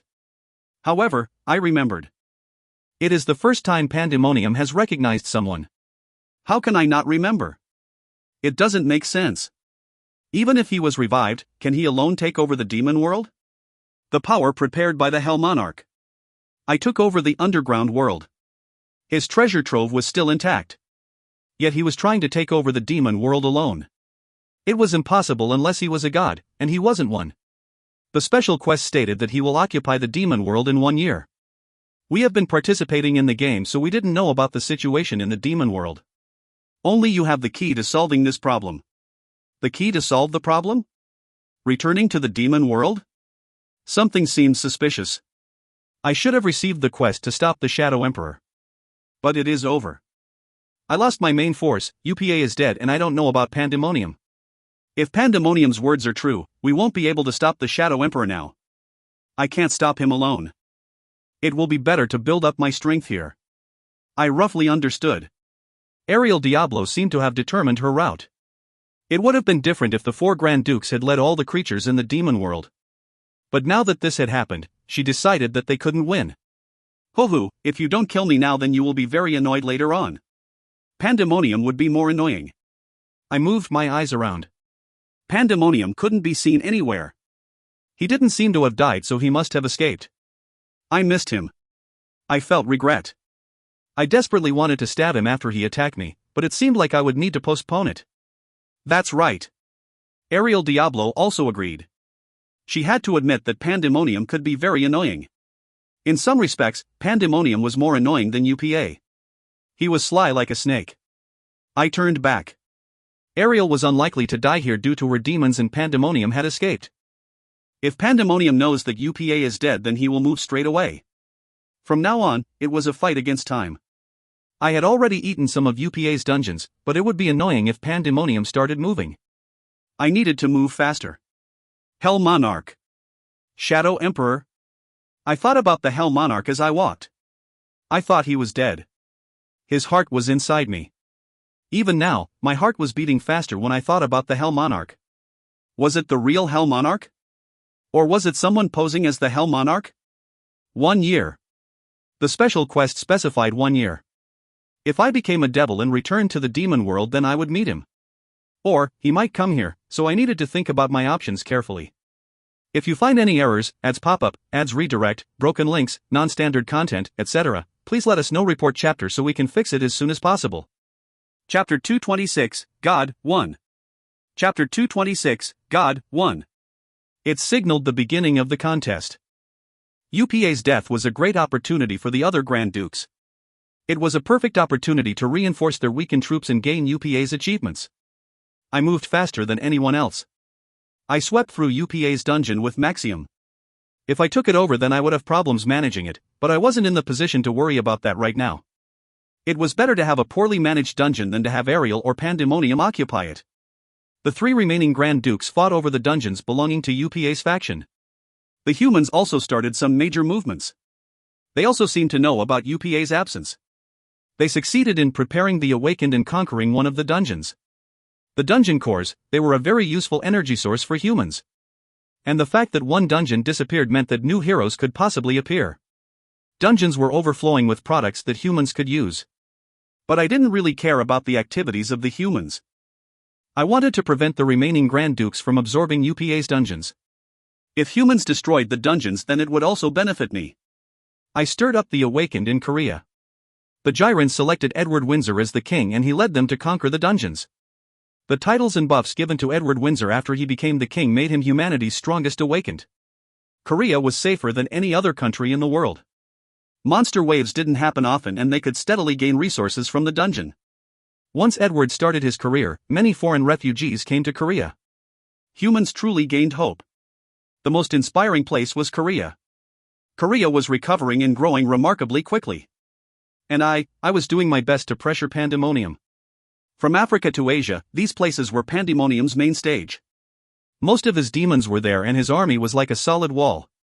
With strong bonds and superior intelligence, they weaved a spider web from Africa to Asia. While Ariel Diablo of North America and UPA Bulinan of South America were fighting, Pandemonium was able to accumulate his power. Once the fight between UPA and Ariel was over, he would rise as a new power. But that was a story of the past. He suffered huge losses at Greenwich Observatory. The loss was half of his original army. UPA was dead and Ariel's damage wasn't that great. In the aftermath of Hope, Pandemonium was the one who suffered the most damage. And Africa was the place where one of Pandemonium's most powerful vassals, Duke Bela, was stationed. He was one of the demons who didn't participate in the meeting at Greenwich Observatory. He had been in charge of support from the rear. Of course, Duke Bela was one of Pandemonium's strongest followers. My dungeon master. Egypt. It was a wide, open land where the wind was blowing. Crisley knelt down and waited for my next command. I moved my gaze. There were 100,000 creatures lined up in an orderly manner. It was the result of using my points and achievement points. Originally I had 2 to 3 times as many creatures, but the rest were at the dungeons or assigned to Maxim. Occupying UPA's dungeons was also important. Besides Crisley, there was a 3-meter-tall human with a bald head. An evolved homunculus. Gapram finally received a clue after studying Gustarte. After examining the flesh of a god, Gapram's skills in the field of life increased by several times. The result of his work was strong enough to chew on the strongest high-class creature. Although mass production wasn't possible due to materials and time, he added a considerable amount of force to my army. I moved my gaze back to Crisley. The preparations? It is done. I nodded. If Crisley said it was done, then it would be. My crimson cloak waved around me. Then I walked through the creatures. Kung. Kung. Kung. Words weren't necessary. Crisley and the 100,000 creatures quietly followed behind me. The successive victories continued. Pandemonium was on the defensive. Ariel also put pressure on Pandemonium, so it was inevitable. At this point, I controlled half of Pandemonium's dungeons. My army increased by more than 200,000 to reach 280,000 and many of them were advanced creatures. I now had room to breathe. I rearranged the army and dealt with issues that had been postponed. After a long time, I returned to the Korean dungeon and took out 5 pieces from my magic bag. They were the pieces that Crisley, Tashmal, Hash, Yoonhai and Edward brought out from the advanced training room. They were divided like a puzzle. I joined the pieces of the puzzle together. The piece of balance, piece of enlightenment, piece of growth, piece of faith and piece of valor have been combined. The interpretation. The 5 pieces mean 5 types of balance. The interpretation. The pieces have combined and transformed into one seed. Seed of creation has been acquired. The seed of creation is a necessary item to qualify as a true god. The species born from this seed will belong to the owner of the seed. The creator is their god and has the responsibility to lead them. I touched my jaw. The seed of creation. It was an unexpected result. I was convinced. This was an item that the Hell Monarch deliberately hid. After he was resurrected as a god, he had been thinking of creating his own species. Thus, he had a plan to be reborn as a true god. I smiled thinly. It might seem useless, but it was an item necessary to become a god. This was the first time I had seen something like this. Tree of Origin. At that moment, I thought of the Tree of Origin. I had gone there hoping to be qualified. I wanted to test myself against my shadow and make myself perfect. Perfection. What was perfection? It was often said that only a god was perfect. Then did the Tree of Origin want me to become a god? I stood up. I was curious to see how the Tree of Origin would react to the seed of creation. Tree of Origin. A huge tree situated in the center of the dungeon with long roots stretching out. I walked near it. Then the stems wrapped around me like it had been waiting. I accepted the stems without any hostility and was sucked into the Tree of Origin's inner consciousness. A dark space. A small light appeared. The light soon looked like me. It has been a while. I recalled the bitter memories of my confrontations with the shadow hunters, but shook them off. The clone in front of me was just an illusion created by the Tree of Origin. It was a virtual image that was different from the main body. It was something I didn't know about before now. That shadow was the Tree of Origin itself. You have realized. Is this the world of your consciousness? That's right. This is the closest place to the origin. The man who looked exactly like me spoke without hesitation. I didn't scold the Tree of Origin and asked, "Do you know what this is?" I pulled out the seed of creation. The seed was about the size of a palm and kind of looked like a human fetus. It is one of the items that acts as a god's qualification. Indeed. The Tree of Origin seemed to know what it was. Then I might become a god now. The Tree of Origin shook his head. No. To become a god, your divinity is lacking to become a god. You are at a weak level. And there is a way to fill it up. Fill it up? I was confused. Divinity wasn't something that could be easily gained. But the Tree of Origin spoke like I could fill it up. The Tree of Origin opened his mouth with a smile. Don't you possess an intermediate god? Gustarte. I muttered. I succeeded in capturing Gustarte. Thanks to that, Crisley's skills advanced and Gapram completed his homunculus. But that was all. He is a god who has already entered the hands of a mortal once. Divinity is easy to lose but difficult to gain. Once lost, it is rare that the person would wake up. You can wake up the gods will once again with the moon arrow, but what will happen to the god who has lost his direction? His opinion was different from 0001's who I met in the reverse world. 0001 said that the moon arrow would fix the man. Yet the Tree of Origin said it was already too late. You seem to know a lot. Nothingness is a place where those who failed to become gods go. And the origin, those who lose their divinity are sent there. Gustart's soul is already halfway to the origin. The Tree of Origin told me something that I hadn't known. But I still had a question. Who are you? The administrator of the origin. All the trees of origin are controlled by me. I have to lead the former gods here and create new god candidates. And I am now watching the birth of a new god. Tree of Origin. No, the administrator of the origin didn't hide anything. He spoke honestly. A god. The Tree of Origin said that I could become one. My eyes narrowed. So I should absorb Gustarte? The administrator of the source slightly bowed his head. This is all according to the god's will. He was acting like I was already a god. If I earned the divinity and used the seed of creation, I could become a true god. It certainly was an enticing offer. If I became a god, then I could easily become the Demon King. It wouldn't be hard to defeat both Ariel and Pandemonium. But that wasn't all I thought about. Don't I have to die to become a god? The administrator of the origin laughed. That's right. Once possessing divinity and having the appropriate qualifications, death is required to become a god. It sounds like you are telling me to die. It is worth becoming a god. It is much more valuable than being a demon king. I understand your thoughts. I was curious to some extent. I closed my eyes and opened them again. My connection to the origin was disconnected and I returned to reality. If you find any errors, ads pop up, ads redirect, broken links, non-standard content, etc., please let us know. Report chapter so we can fix it as soon as possible. Chapter 227, God 2. Chapter 227, God 2. A real godship was obtained due to the death of the body and the rise of the soul. Gustarte. However, he had a body. It meant that his body itself was made of divinity. Nevertheless, he had fallen and was used by a mortal. Even so, it couldn't be denied that he had a divine flesh. Absorb him. I moved away from the tree of origin. I would become a true god by absorbing Gustarte. But I would have to give up my present life.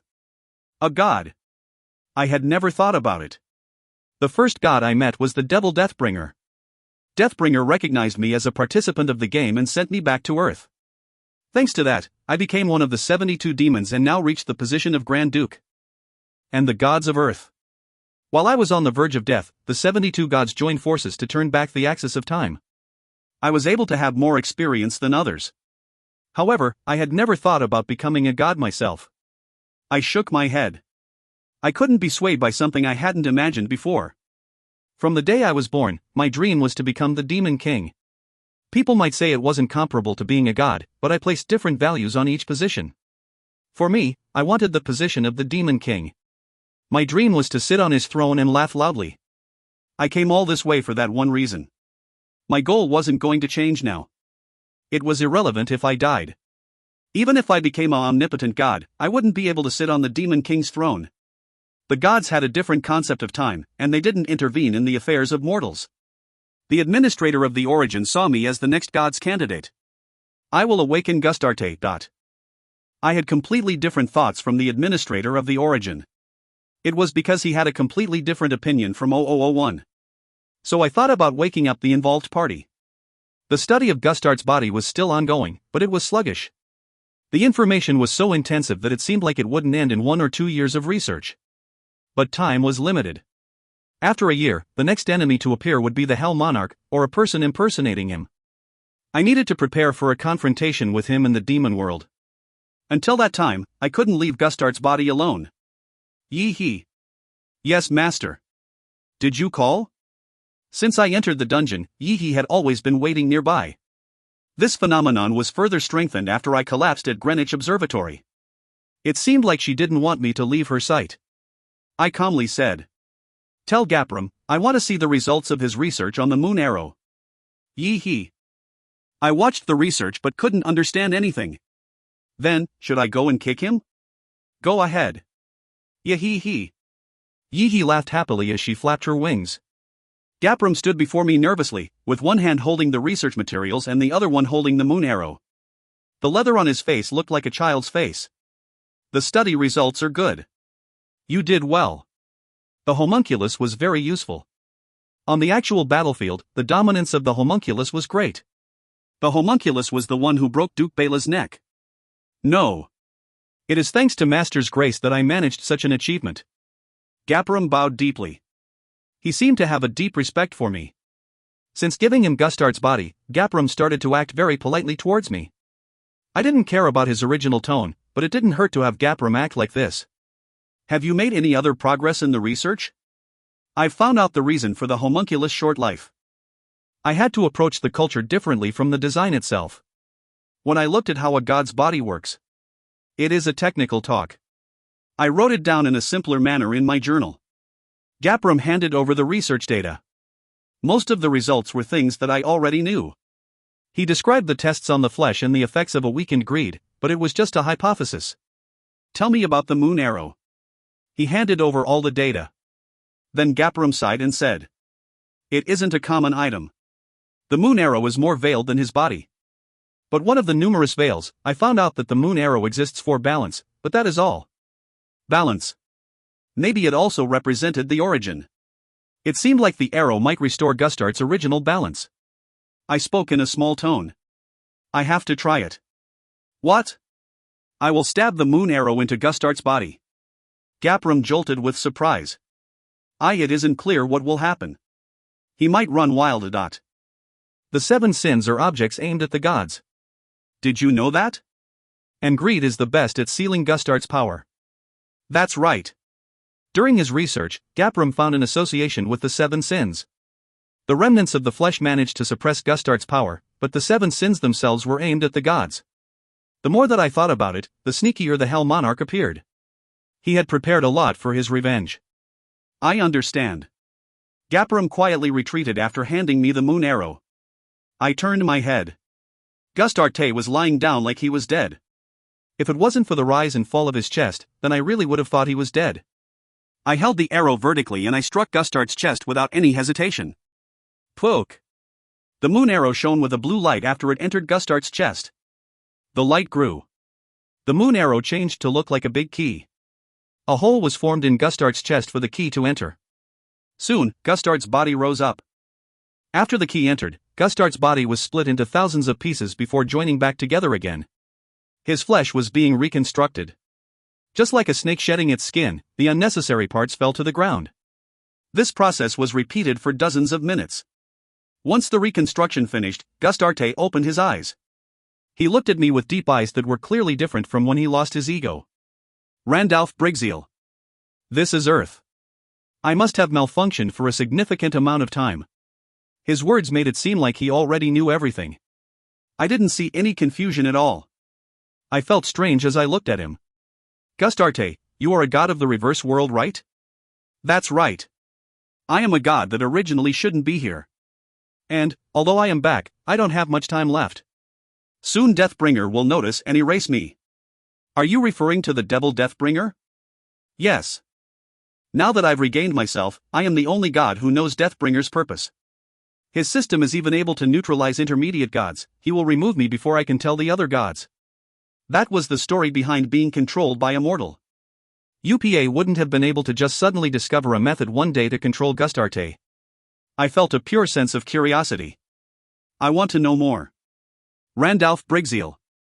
Didn't you participate in the experiment involving Deathbringer's system? Impossible things are created through this system. The dark spirits used a crack to plant a powerful fungus in a gap in my mind. I somewhat understood it. The system. The messages that floated in front of me seemed like they were created by Deathbringer. Certainly, I had been curious. Such a system was created for a reason.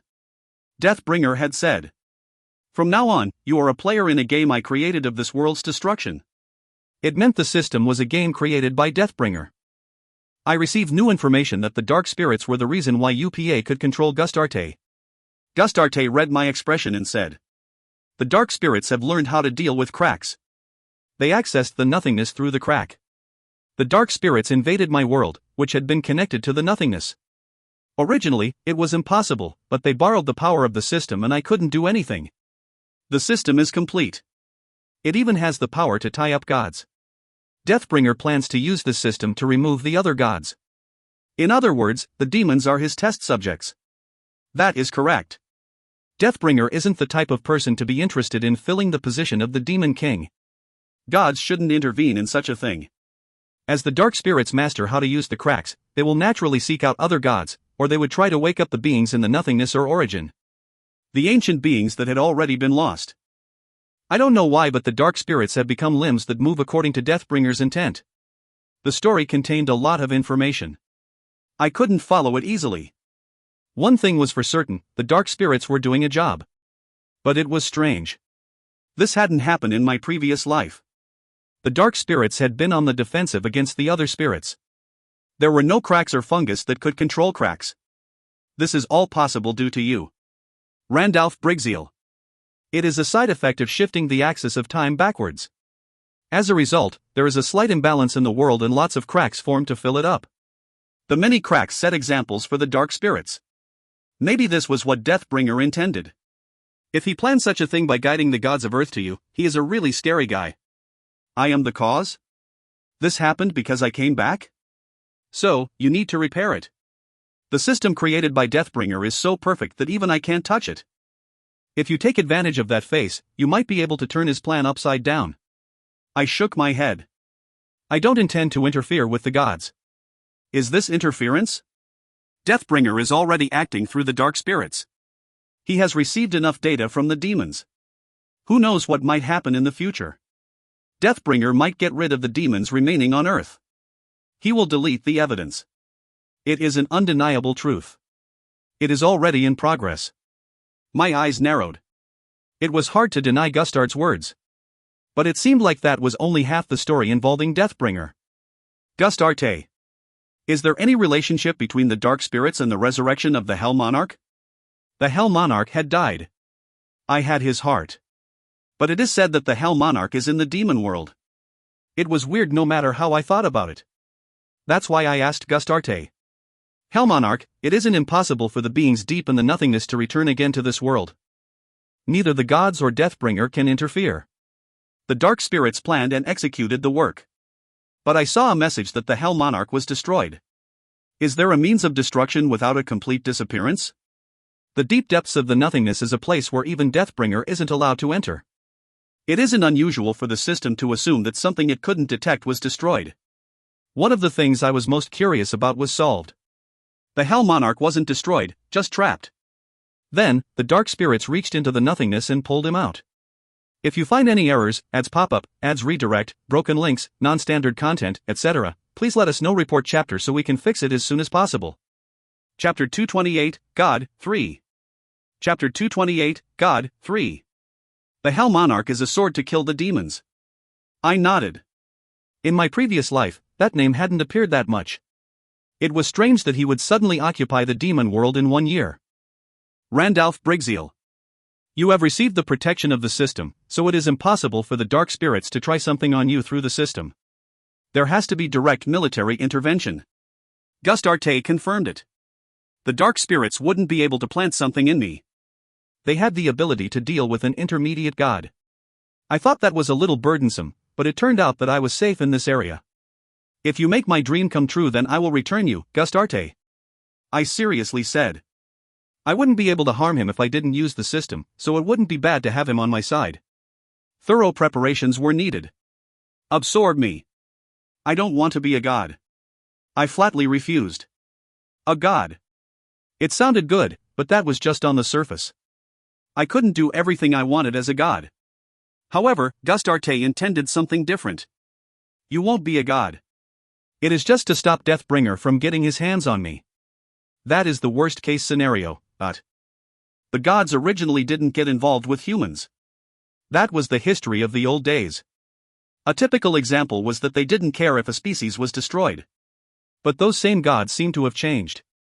If I absorbed Gustarte, then I would have tremendous divinity. For all I knew, there was a possibility that my body wouldn't be able to endure it and I would die. I glanced at Gustart's chest. After the key was turned, it had melted and concealed itself in his body. The moon arrow. This is the key to balance. It is a weapon that even Deathbringer doesn't have. As long as this key is kept in your heart, you will be immortal forever. You will gain divinity but not become a god. It will be fine as long as you have a strong attachment to the world. However, your flesh will cease to exist once that attachment disappears. It seemed like a chant. I scratched my chin and asked, won't this be a waste if Deathbringer's plan isn't stopped? You have to plant a seed in the system. If the results aren't registered, the seed of creation can't be registered. It will cause a strong error. Deathbringer invested most of his divinity in the system, so he will fall down. It will take a considerable amount of time to restore his scattered divinity. During that time, you need to destroy him. If you don't, you will continue to suffer for a long time from his ploys. I started into Gustart's eyes. I didn't see any expressions or emotions. There was no suffering or joy. Was this a perfect god? I will be the first demon to kill an immortal. I started laughing. A demon killing a god. It was quite a good accomplishment. I had no doubt that it would be registered as a legend great or better. Deathbringer was a higher-ranked god than Gustarte. There is no time. He has noticed. Gustarte looked up at the sky. The ceiling was blocking his view, but he seemed to see things that weren't visible to me. At that moment. Kung kung quon quorum, dot. The sky was shaking. Numerous lightning strikes and strange anomalies occurred. A powerful swirl of magic power could be felt nearby. I stood at the crossroads of choice. However, I stopped worrying. If I stayed still, then Gustarte would be defeated by Deathbringer. I would go through hardships after that. It wouldn't be good business. I accept. I immediately placed my hand on Gustart's chest. The key appeared and I openly took it. Quahack. The divinity poured into the key. Gustarte forced the divinity into my body. Soon his body became slightly transparent. Cuck. However, I couldn't look at Gustarte properly. My body that accepted his divinity was collapsing. It was hard to endure the power spilling over. It was the first time I had felt like this. I soon felt a strong sense of helplessness and had a desire to give everything up. I can't give up. I couldn't give up. I would lose my life if I gave up here. But I would regret it. I would have a lot of regrets if I couldn't handle the divinity. I sharpened my willpower so that it was like a knife. And I soon forgot the physical pain. I will go back to the origin. I will cheer for you from there. Please, become stronger. In this world, those who are weak will die. It was a familiar saying. When I was a child on the battlefield, a dying man I didn't know had said it to me. I used it as my creed and became stronger. I painfully opened my eyes. Puk. Something was stuck in my chest. The moon arrow. A key of balance. The key was stabbed in me and Gustarte had completely disappeared. He left with a small smile. Hot. It felt like flames were burning inside my body. I wanted to cut my own neck to end this pain. But I still had a few lingering strands of attachment. That's right. I had a lot of regrets. There were many things I still wanted to achieve. I would feel sorry if I gave them up now. Thus I persisted. Despite my teeth and gums bleeding, I didn't let go of my life. Time seemed to go on for an eternity. Later I even forgot about the flow of time. Gradually the pain disappeared and the period of stabilization arrived. But my head was empty. I couldn't remember my name, yet the strong lingering attachment was still in me. It could also be called greed. My flesh melted and disappeared. However, it was reconstructed again. This was continuously repeated. 5 times, 10 times, 20 times, after my flesh was reconstructed for the 33rd time, it was finally able to accept the divinity. My body had clearly gone through a great upheaval. The cells of my body were normalized. Although it was initially some lingering attachments, many things pulled me back to this world. I moved my feet. As my feet moved, I started to remember everything. I was Randalph Brigzeal, one of the 4 Grand Dukes and Demon King candidate. There were several other stories, but this was enough for now. After a long time, the heat subsided and I could open my eyes. I opened my eyes and raised my upper body. I felt a fluffy futon, the magic power that filled the earth and a familiar place. Master. I heard Yihi's voice and raised my hand to stop her. I needed to check the condition of my body first. I have changed. What was this? My spirit was still the same. But everything else was new. I was a little bigger and my hair reached to my toes. No matter how many times I cut my hair, it grew again in a flash. There was a strange pattern engraved on the back of both hands. Dragon swallowing a mirror. A giant dragon swallowing a mirror was on both hands. It clearly had a relationship with absorbing the god of the reverse world, Gustarte. In addition, my body had become harder than steel and my internal power felt like overflowing lava.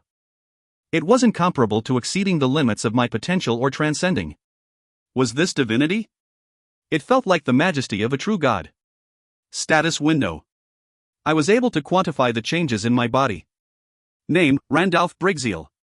Occupation Demon Grand Duke, Dungeon Master, Title * Dungeon Hunter, Residual Stats +1 when occupying dungeons and hunting demons. * Indomitable Warrior, XU, all stats +2. * first to receive a fairy's blessing, U, magic power +6. * Origin Master, Epic, all stats +3. * Undead, XU, intelligence and stamina +5.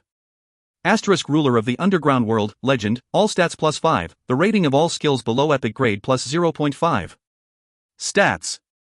Strength 110, +20. Intelligence 120, +15.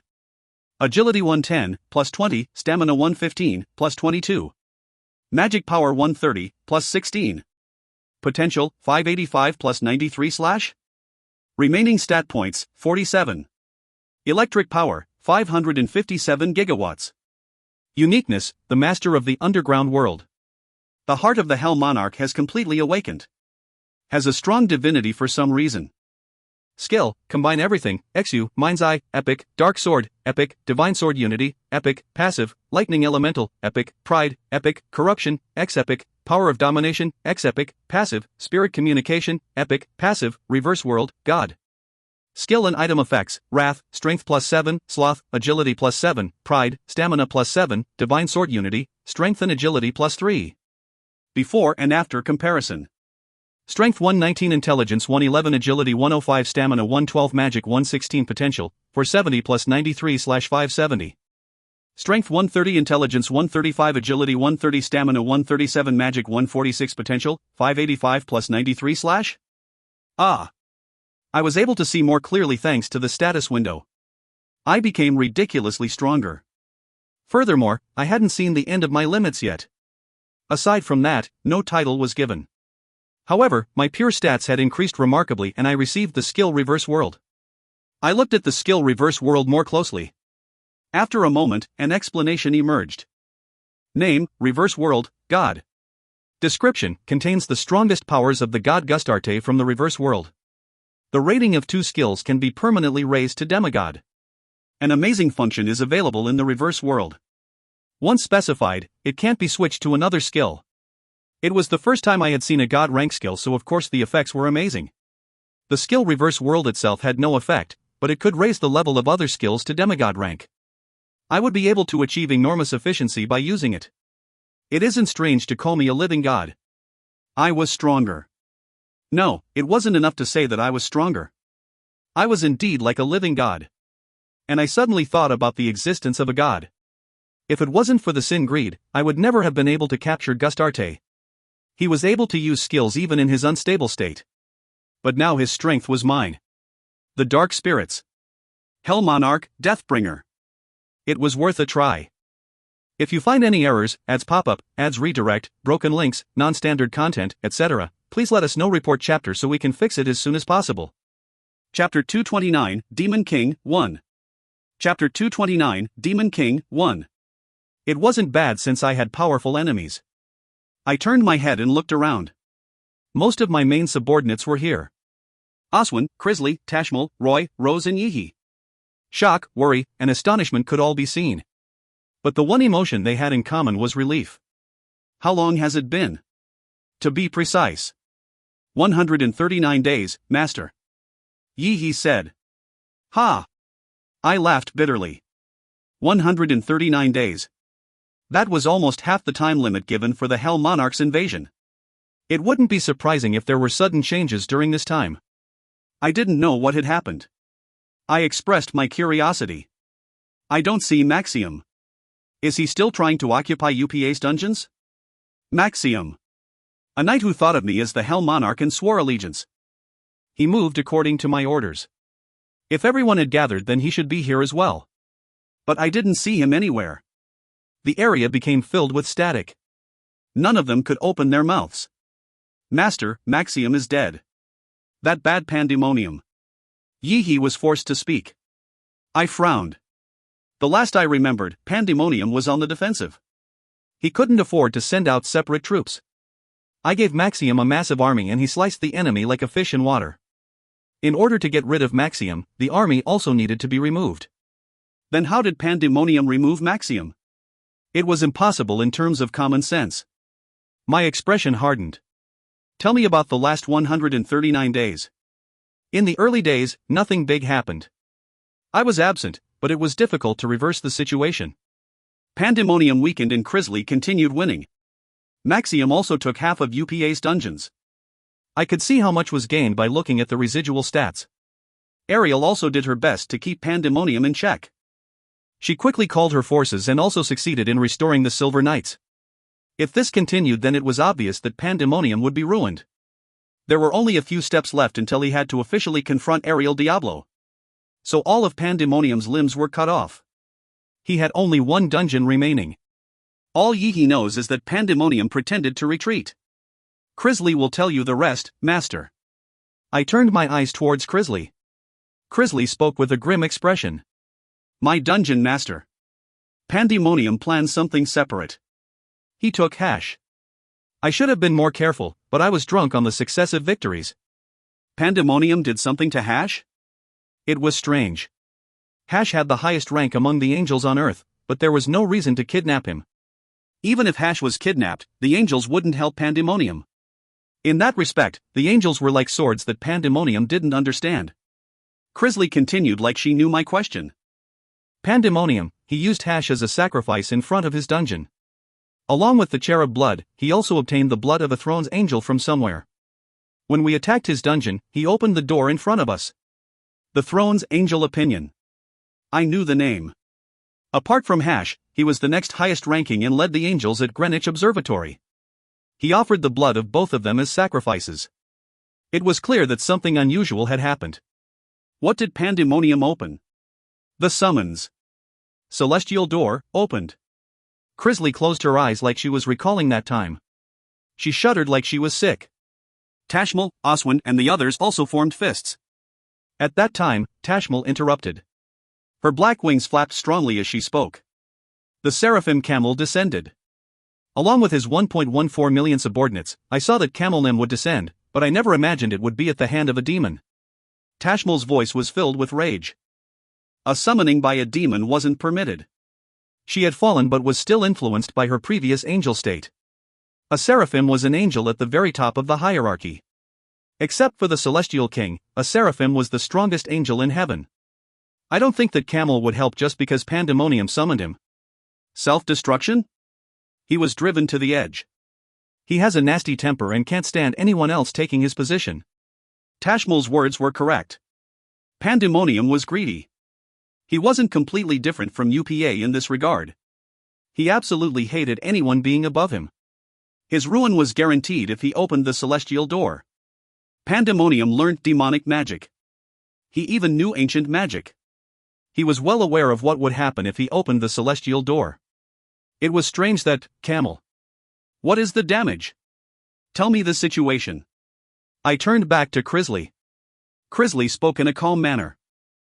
Maxium returned to the Earth and the army he commanded was destroyed. After Camel was summoned, 70% of the army I led also returned to the ground. I frowned. I was fortunate that not all of them had disappeared. I hadn't expected it. It was proof of Camel's power. I remained silent and Crisley continued. Fortunately, Pandemonium was killed by Camel. In addition, Camel is annihilating all living things around him in the name of cleansing the world. I collected all the creatures in Korea to resist, but I don't know when Camel will hit. It meant that I was on the defensive. This had all happened in 139 days. Laughter emerged. And? Is there something else to report? I wasn't surprised to hear that there was something else. My gaze pierced through her and Crisley opened her mouth. My dungeon master. Grand Duke Ariel Diablo is waiting. Ariel Diablo. She was a Grand Duke who built up her strength in North America. In my previous life, she had survived until the end and became the final winner. It was surprising that she came to where I was alone. It seemed like she was near the dungeon and had been waiting for me to appear for 2 weeks. It seemed like she had something to share with me. She didn't even have a creature with her. She risked coming to see me for a reason. It has been a long time, Randalph Briggseel. Ariel was outside the dungeon. She was staying at the human's old outpost while waiting for me. I quietly stared at Ariel. She had become stronger in the past 139 days. It seemed like she had used this momentum to cross the wall. She entered a state of transcendence. Even the broken horns on her forehead were restored. Rather, they had grown larger than before. The horns were a symbol of her strength. I erased any expression from my face and asked, "What did you come here for? You must be bored to be playing around like this." "Hovu, I'm not a lazy demon, Dot." Ariel slowly gazed at me. I took an estimation of her. Her words seemed to be loaded with meaning. It was the skill power of words. Those who were lower than her would be affected when she spoke. Her words just needed intent behind them. But it had no effect on me. You have crossed the wall. Yet even though you are transcendent, I can't see any end. You are truly a monster. Ariel was shocked. She had become able to measure my capabilities after becoming transcendent. Now that I had absorbed Gustarte, it was impossible for her to figure out anything about me. Are you busy? I thought it was time for a chat or two between us. Oh, I'll tell you why I came. You might have guessed. Camel, it is to discuss measures against the person who came through the celestial door. The situation doesn't look good. I won't hide. What about you? Camel destroys humans as well as demons. He is truly running wild. This is all due to Pandemonium's summoning. We have to work together if we want to keep Camel in check. Joining forces? It was an astonishing remark from Ariel. She was the direct descendant of a demon king. She had a demon king's blood. If the Grand Dukes weren't antagonistic to each other in the demon world, then she would have risen to the seat of the Demon King. So she didn't know how to compromise. I never thought she would ask for an alliance with me. I had suffered many difficulties in my previous life due to her. As far as I knew, she never extended a hand to anyone first. Yet now she was requesting an alliance with me. She came directly to South Korea. It was amazing. It was a reasonable choice to remove the enemy first. I had been hoping for a confrontation with her under normal circumstances. However, there was no room for that. It wasn't at the end even if Camel was removed. The dark spirits and Deathbringer still remained. I organized my thoughts. Ariel Diablo. You and I have to clear up this fight. A competition to decide the Demon King? What good would it do to drag it on? I said indifferently, and Ariel soon smiled. She had the same idea as me. The last one to remain would use everything available to defeat Camel. Okay. You decide the timing. Although I would prefer if it is in the near future. Both of us weren't in the best condition. I needed my physical state to recover a little bit more. The confrontation between Ariel Diablo and I would be watched by all our subordinates. That way, things could be finished without any discord. I turned around. Ariel also disappeared from the outpost. If you find any errors, ads pop up, ads redirect, broken links, non-standard content, etc., please let us know. Report chapter so we can fix it as soon as possible. Chapter 230, Devil, 2. Chapter 230, Devil, 2. Exactly 7 days later. She led 5 loyal subordinates to South Korea. Ariel was the one who set the timing and location, and she insisted on the confrontation being in South Korea. It seemed like she was sure that I wouldn't use any tricks. It might have been stupid, but she was stubborn. I never thought about using any tricks. I realized how important the meaning of my words was after acquiring divinity. There was a chance that I might lose my divinity. I knew it instinctively. Let's decide this. Randalph Brigzeal. Ariel was wearing armor and holding a sword made of a Balrog's bones. The long-tailed bone made her seem like a Balrog. I wore a crimson cloak and infinity armor. Wrath and the Emperor's sword trembled in my hands. As a result of this fight, the Demon King would be determined. I couldn't relax. I had been dreaming of this moment since I was young. Now it was time to achieve it directly, rather than just dreaming. I'll do that. I nodded. I only had a short time to breathe. I struck an attack posture. Kwong, an expert in weapons. She could use any weapons. In particular, no one could follow her in regards to swordsmanship. She spent a considerable amount of time trying to learn all the sword techniques in the world. If I got into a pure armed struggle with Ariel, then I might not have the advantage. Even though I had made many advances in Heian Moon's swordsmanship, it was still far below Ariel's pure sword ability. I was 2 or 3 times inferior to her in that regards. It was like the difference between an adult and a child.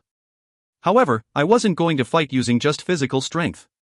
I was using everything I had in this battle. Even if Ariel Diablo had swordsmanship, I was far ahead of her in other areas. Quadu Duke. The ground shook. It was like an earthquake was occurring. From the beginning, Ariel had surrounded her sword in chaos. It was her patented Abyss Sword. In order to counter this, I used Dark Sword. It used to be inferior Abyss Sword, but my magic power was superior, and so it showed several times its original strength. I see. Ariel Diablo's brilliant movements caused minor tremors. I felt it. Her next movements were expected. And I had the ability to dominate every situation. If it was before, then I wouldn't have been able to catch all her movements. Ariel Diablo's movements were filled with finesse, and every subtle movement was elaborate. I discovered the optimal route to dismantle her attack. Chwack! Chwack! Ching! Our swords clashed. Ariel Diablo was pushing ahead with more vigor. She even used dual swords, so I was forced to be amazed at the frequency of her attacks. She was pouring everything into her swords. My movements were haphazard as I defended against her swordsmanship. Although I was just defending. Wararuk! I brought out Pride's flames. They weren't flames that could burn for eternity. Pride's flames became a real hellfire after my rise in magic power. They swallowed everything for dozens of meters around me. The land melted and her movements were sealed. Kwong! But Ariel didn't stay still. If she stopped moving even a little bit, then it would be her defeat. She raised her swords up high and the ground surged like waves. Waterspout. This was also one of Ariel's skills. The land turned into a tsunami that tried to swallow me. Kwang! Kwang! Kwaong! The tsunami was repeated dozens of times. As if that wasn't enough, Ariel raised her sword again and invoked a skill. Swak! Swak! The number of ivory swords had increased. They were the same swords, genuine copies. Every single one had remarkable destructive powers. There was a total of 512 swords in the air. Weapon cheat, X-Epic, . It was a skill that could make hundreds of copies of a weapon. The sword was made from the bones of the strong Balrog, and used the high-rated swords to create a huge storm. A total of 512 swords became stuck in the ground, causing it to shake. It was a rain of swords. Giant swamp. That wasn't the end. Ariel clutched her sword and closed her eyes. Then the swords stuck in the earth started to shine. Soon all 512 swords formed a circle around me. Kwang! Kwang! Kwang! The 512 swords pushed through the ground. Sheathing! Noises were heard from underneath me. A loud noise that paralyzed my hearing. The sound grew bigger until it reached its peak, then it became completely quiet. Kuwaong! This was the calm before the storm. A deep hole formed and a fierce light emerged from it.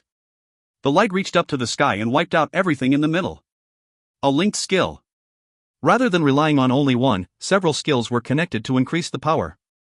The hole was several kilometers in diameter. The demons and creatures were warned earlier, so they were much further away. If not, they would have been swept away and died. There would have been no exceptions. That's how destructive it was. The gigantic pillar of light continued crying out like a god. Ariel Diablo had transcended. It was an attack that she poured everything into. If she had completed this skill at Greenwich Observatory, then the winning party would have been Ariel Diablo. She would have overturned the battlefield by herself. However, Warwick. My fire didn't go out. I slowly climbed into the hole of light. Pride's flames were protecting my body. After my growth in magic power, infinite armor had also transformed to look like a red dragon. Dubiok. Finally, my feet touched the bottom of the hole. Ariel Diablo's attack was certainly great. If it hit my body, then I would have been severely wounded. However, this was a fight for our lives. This strike wasn't enough to get rid of me. Grung. Lightning Elemental. Lightning God cried out. Lightning God and Pride's flames both embraced my body to reduce the blow. Once the skill was over, I no longer needed to be protected, and Lightning God moved to an attack stance. The size of Lightning God also increased. Skills were affected by magic power, so all the ones I learnt had become stronger. I moved my finger and Lightning God swallowed up Ariel Diablo. Kwang! Lightning God roared. Ariel calmly switched targets. She blocked Lightning God with her Chaos Sword. Chike! Chiik! Ariel's sword split Lightning God exactly in half. The unleashed power fell to the ground, causing power outages. After a while, Lightning God merged and changed shapes. It seemed to be a spear and shield. Lightning God struck, but couldn't pierce through Ariel's sword. However, Lightning God infinitely regenerated and constantly tormented Ariel. I knew it wasn't the end, so I moved. I covered Wrath and the Emperor's sword with Dark Sword, then again with Pride's flames. Also, I recalled Lightning God. Lightning God immediately mixed with Pride's flames. Linkage. However, it carried a very big risk. This was the first time I had tried it. Yet I was confident I wouldn't fail. As magic power increased, so did my level of understanding. In addition, the 135 points in intelligence meant I could safely use the skills. Gruk. Kururu. There was a slight rebound, but that was it. It caused so much confusion that chaos also formed on my swords. Ariel's eyes changed as she saw it. The time for general attacks was over. Now was the time to meet. Ariel also knew it. We were both confident about the outcome of the fight. If the strike failed, then the only thing left. Chwang! The ivory sword was split in half. The chaos on the sword was severed. Ariel stared at me like it was absurd. You monster! Duck! Ariel Diablo raised her hands. I lost. I had the freedom to kill Ariel if I wanted. This was a fight between demons. The loser lost everything and the winner gained it. It would be a natural action for me to take her life after becoming the winner. Soon her vassals arrived. I was accompanied by my creatures. Ariel's demons bit their lips while my subordinates were cheering and laughing. I spoke to Ariel, who was kneeling in the center. Take the lead in killing Camel, Ariel Diablo. You will act as the vanguard to destroy my enemies. I didn't kill Ariel. I didn't have a choice. The winner had been determined, but the war wasn't over yet. First, Camel still remained. Camel was a very tricky angel to kill alone. I need to kill 1.14 million angels first. Until that happens, he is immortal. This was something that Tashmal had told me. The Seraphim Camel. An almighty angel who shared life with 1.14 million other angels. Although it was similar to the skill that Ariel used on the Silver Knights in the past, Camel was different in that all 1.14 million needed to be killed first. In order to do this, I needed to keep Ariel alive. It would be a little easier if she took the lead to destroy the angels. Camel was close to omnipotent, but he wasn't invincible. The most important thing was to kill his army. I needed to shorten that time as much as possible. I extended my foot. Ariel had to kiss my foot for the ceremony between master and slave to end. If she refused, then she wouldn't be able to keep her life. I was doing her a great favor by stamping her with the seal of a slave. It allowed her to keep her honor, but she could never be hostile towards me. From the beginning to the end. I needed to take the result into account. Her choice was also the choice of her demons. I waited patiently. Soon Ariel opened her mouth. I, Ariel Diablo, admit defeat and will swear myself to Randalph Brigzeal from now on. Ariel slowly moved her mouth to my foot. I was surprised. I never thought she would comply without a reaction. It was different from what I knew in my previous life. Did I not understand Ariel's personality because I was too weak? Juck! Ariel kissed my foot. The winner and loser had clearly been decided. My expression didn't change. But I was feeling intense emotions. I had moved without a break and finally achieved my goal. I had succeeded in climbing from the bottom up to the highest place. If someone heard my story, then they wouldn't have believed it. They wouldn't want to believe it. But it was all true. I was now on the verge of grasping the truth. Once the ceremony was finished, messages popped up before me. All the demons on Earth have been subdued. You are qualified to become the Demon King. An incredible achievement. The title, the Demon King, has been acquired. Your occupation has been changed from Grand Duke to Demon King. The Demon King is the ruler of the demon world. It is the absolute name given to those who have conquered the demon world. It is now possible to open the door to the demon world. However, it is impossible to open right now due to Camel's appearance. The celestial door and demon world door can't overlap. If you find any errors, ads pop up, ads redirect, broken links, non-standard content, etc., please let us know. Report chapter so we can fix it as soon as possible. Chapter 231, Demon King, 3. Chapter 231, Demon King, 3. The sky was dark. Even the moon was invisible in the darkness. The darkness ate the light as it spread all over the world. And invisible things started to show themselves. The dead, specters. The millions of specters started to move around me. The boundary between the living and the dead was only visible to my eyes. The Demon King could see the other side. That was a story I had heard. I thought it was just a rumor, but it turned out to be true. I lifted my head. I could see the celestial door and the demon world door floating in the sky. Both of them were closed and couldn't be opened. If I killed Camel, then the celestial door would disappear and I could open a path to the demon world. Resentment. The specters kept whispering to me. Their misery and anger. It was a negative magic power. If my mentality wasn't strong enough, then I would be assimilated on the spot. But I just laughed. I knew the identity of these specters. Those who were killed by former demon kings. It is hard for them to leave. There had been many demon kings. Most of them had destructive desires and couldn't stand others. They sought ruthless destruction and some became crazy. It was impossible to count the lives they killed using one hand. The despair that was enough to fill the world was now entering my ears. The Demon King's karma. I nodded. It had always been like this. In ancient books, the power of the demons couldn't even be compared to the Demon King. Once recognized as the Demon King, they had the power to instantly establish peace in the demon world. I also thought this was ridiculous. but the Grand Duke seemed to be aware of it. So I was thirsty for the position of the devil. It looks like absorbing the negative energy will affect the quality of the Demon King. The negative magic power was beyond imagination. Even if I absorbed and absorbed, it was an amount that would never end. No matter how much I absorbed, it wouldn't even be 5%. But my mind wasn't controlled by the ghosts. I cleared away the ghosts. I had obtained divinity and gone beyond transcendence. I was able to grasp the identity of the specters in an instant. Get lost, I ordered. Soon the ghosts split apart and a long road was formed. At the end of the road, the place where the powers of the former demon kings were kept. I looked down at my chest. Gustarte had given me the key of balance. Thanks to this key, the divinity wasn't overflowing and was moving smoothly. However, I was always in danger of becoming a god. I was now trying to defile that divinity. I placed my hands on my chest. Tuduk. Tududuk. And I extracted the key. Kuwaong. As soon as it opened, my body acted like a black hole and started to attract the specters around me. But what I really wanted wasn't the specters.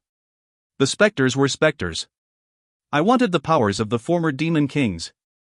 I stretched out my hand. I couldn't scoff at the former demon kings. They always had the title of the strongest. Even though I was transcendent and obtained the divinity, they were formidable experts who dominated the demon world with force. But only one person responded to my call. He was huge. Huge wings, goat horns, and the skin of a dragon. The Demon King Diablo. He ruled the demon world for the longest time among the demon kings, and his family was always guaranteed the position of Grand Duke. Among the nobles, the origin of his clan could be considered the highest. He existed a very long time ago, perhaps when the demon world and demon king system had just begun. I briefly bowed my head. He was worthy enough to be greeted. I was watching you. I have been waiting for a child like you. A child with the true power of a demon. A child who will bring down the god Deathbringer, the coward who brought down his children due to fear. Diablo took a step forward. Soon he joined me, and the impact was more intense than that of the specters around me. Diablo sent me some short memories. The story of a faraway past. It was around the time when the demon world was being created. The devil Deathbringer created the demons. But the demons' appearance was very different from what I knew. They had goat horns, rough leather, and wings. It was different from what I knew, but I still knew it. I had become like that after using corruption. And I knew how strong that power was. Deathbringer was worried about it. The demons were too powerful. The power of the species itself threatened the gods. Even the confident devil felt like his position would be threatened over time, so he took special measures. The degeneration of the species. He removed the horns and wings that were the symbol of their power and inserted human genes. He also added a more violent nature. The demons were weakened and the balance of power between the celestial world and the demon world weakened. If this continued, the demon world would be destroyed by angels. Maybe the demons would self-destruct in a battle among themselves. The devil intended to leave it alone. The demon king Diablo was furious after finding out the truth. The angels were designed to have a similar strength to the demons. This was in order to maintain the balance between worlds. A devil shouldn't want to destroy the children he created simply because he was scared of them. Diablo couldn't stand still while the balance between the two worlds collapsed. So he secretly left a feature in the new demon kings. His power as the demon king would be passed on. In order to achieve a miracle against the angels. He noticed Deathbringer's actions too late. And when an immortal became too deeply involved in the affairs of mortals, their divinity would fall. He was forced to watch as a species was manipulated to degenerate. Due to the presence of the demon kings, the celestial world and demon world barely maintained the balance. But that was it. The demons in demon world were still at a risk of perishing at any time. Both internally and externally. So Diablo had been waiting. The origin demon king. He wanted a demon who could go against Deathbringer. And now, the wait was finally over. I plugged the key back into my chest. The swirling magic power gradually calmed down. However, the sacredness of the divinity was greatly lost. The mirrored red dragons had turned black. Even the intermediate god Gustarte wasn't able to block all of Diablo's magic power. No one knew what would happen when two different powers joined. But if the combination was completed, an unprecedented power might be obtained. Chwak! I tore apart this negative world. Thus, the ceremony to become the Demon King finished. I see the Demon King. Once the ceremony concluded, Ariel Diablo was the first one to kneel at my feet. She had still spoken informally with me, but it was different after the ceremony. I see the Demon King. Along with Ariel, the demons in her faction kneeled down. Even the quietly watching creatures took the same posture. Even Yihi was swept away by the atmosphere. Hu Wang. I flapped my wings. My appearance had changed. I had huge horns and wings. Even if I stayed still, my magic power flowed around and overwhelmed others. This was power. It was a distinctly different feeling from when I obtained the divinity. I had to check my status window. A smile emerged as I saw my changed status window. Name, Randalph Brigzeal. Occupation Demon King, Dungeon Master, Title * Dungeon Hunter, Residual stats +1 when occupying dungeons and hunting demons. * Indomitable Warrior, XU, all stats +2. * first to receive a fairy's blessing, U, magic power +6. * Origin Master, Epic, all stats +3. * Undead, XU, intelligence and stamina +5. * Ruler of the Underground World, Legend, all stats +5, the rating of all skills below epic grade +0.5. * Origin Demon King, God, all stats +10, grants a transcendent rank. Stats: Strength 127, +30. Intelligence 129, +25. Agility 121, +30. Stamina 133, +32.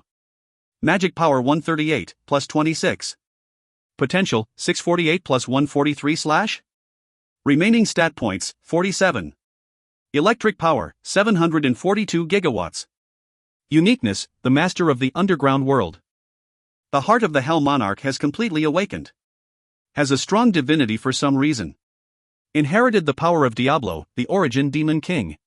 Skill, combine everything, XU, Mind's Eye, Epic, Dark Sword, Epic, Divine Sword Unity, Epic, Passive, Lightning Elemental, Epic, Pride, Epic, Corruption, Legend, Power of Domination, X Epic, Passive, Spirit Communication, Epic, Passive, Reverse World, God, True Words, God, Passive. Skill and item effects, Wrath, Strength +7, Sloth, Agility +7, Pride, Stamina +7, Divine Sword Unity, Strength and Agility +3. Before and after comparison. Strength 130, Intelligence 135, Agility 130, Stamina 136, Magic 146, Potential 585 +93 / Strength 157, Intelligence 154, Agility 151, Stamina 165, Magic 164, Potential 648 +143 / The Origin Demon King. Apart from Reverse World, there was a new skill added. True Words. The words I spoke would contain true power. The rating of corruption also went up. I liked it. I had become even stronger. My monster-like stats were close to 800 points. I had never seen stats so high before. However, this wasn't the end. I would become even stronger. I had no thoughts about stopping here. At that time, Ariel looked up at me. Her eyes were different from before. Longing, respect. She was aware of what I had. Her name was Ariel Diablo. Now I had the blood of Diablo inside me. Blood was a powerful draw. I hadn't thought about it, but it wasn't bad. As a result, she was my faithful servant and would handle the enemy more enthusiastically. I was the Demon King, but I still hadn't accomplished my dream. It was to sit on the throne in the demon world and laugh heartily. My dream was to sit there and laugh out loud. In order to do this, I needed to deal with the enemy standing in my way. Listen. Hu Wang. My voice was loaded with magic power. Furthermore, the skill True Words was added. It had a powerful effect that surpassed Ariel's skill. All eyes turned towards me. This is my first order as the Demon King. My faithful servants. Kill all enemies blocking my way. Don't leave even one of Camel's angels alive. As you command. As you command. My rule was absolute. I didn't allow for questions.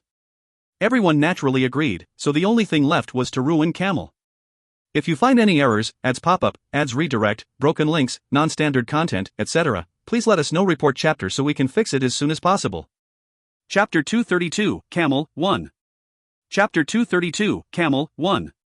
Camel was an angel with 10 wings. He led a huge army of 1.14 million and obliterated all life around him. His power was conditional invincibility. He was immortal unless the 1.14 million angels died. The angels' lives were like nutrients for Camel. But Camel now had an intense desire to destroy everything. His original personality as a seraphim was almost neutered. It was because Camel was an angel who moved according to the Great Will. In the aftermath of the summoning, Camel was unable to hear the voice of the Great Will. This caused Camel to want to destroy all living things. They were ordinary humans, but some of them had a strangely different feeling. He thought they were polluted or cursed, so he decided to clean them up. If he erased everything, then the closed door would open again and he could hear the voice of the Great Will. In fact, he was strong enough to do that. A third of Earth had already been destroyed and turned into a land of despair. Destruction seemed inevitable. They thought so until my army struck. The humans were frustrated. After the angels' attack began, nobody could stop them. Originally, the angels didn't actively hunt humans. There was complete disregard towards the humans. To be more accurate, they didn't care at all. The angels only actively hunted demons, with human casualties along the way. However, the attitude of the angels suddenly changed. They left countless dead bodies behind them. The angels started in the west and quickly advanced to the east. Humans started to quickly evacuate towards the east. And one of their destinations was Korea. It was a country that was recovering quickly. There were the strongest awakened, and the average level was also high. There were also refugees because they knew that Korea was safely acquiring resources through the dungeon. But there were also top-ranking people from other countries. They lost their countries and moved to Korea. Thanks to that, there were numerous problems but also a lot of support. The defensive wall was thick and there were many strong awakened protecting it. All the awakened in Korea united to prepare for a war with the angels. Everyone was united until the world darkened and a series of signs appeared. After the signs, many creatures exited the dungeon. We have to attack. The dungeon master has exited, so this is a perfect opportunity. It won't work. Let sleeping dogs lie. We should just watch unless he attacks us. They were divided into two sides and argued fiercely. However, they couldn't come to a conclusion. They constantly scouted the creatures in the dungeon, and there was also a frequent outflow of creatures. The only helpful aspect was that the creatures didn't attack humans. People were curious. Korea's dungeon was quiet. There weren't many monster waves and the master of the dungeon didn't do much damage. The only exception was shortly after the dungeon was created. But right now, Korea's dungeon was in an unexpected boisterous state.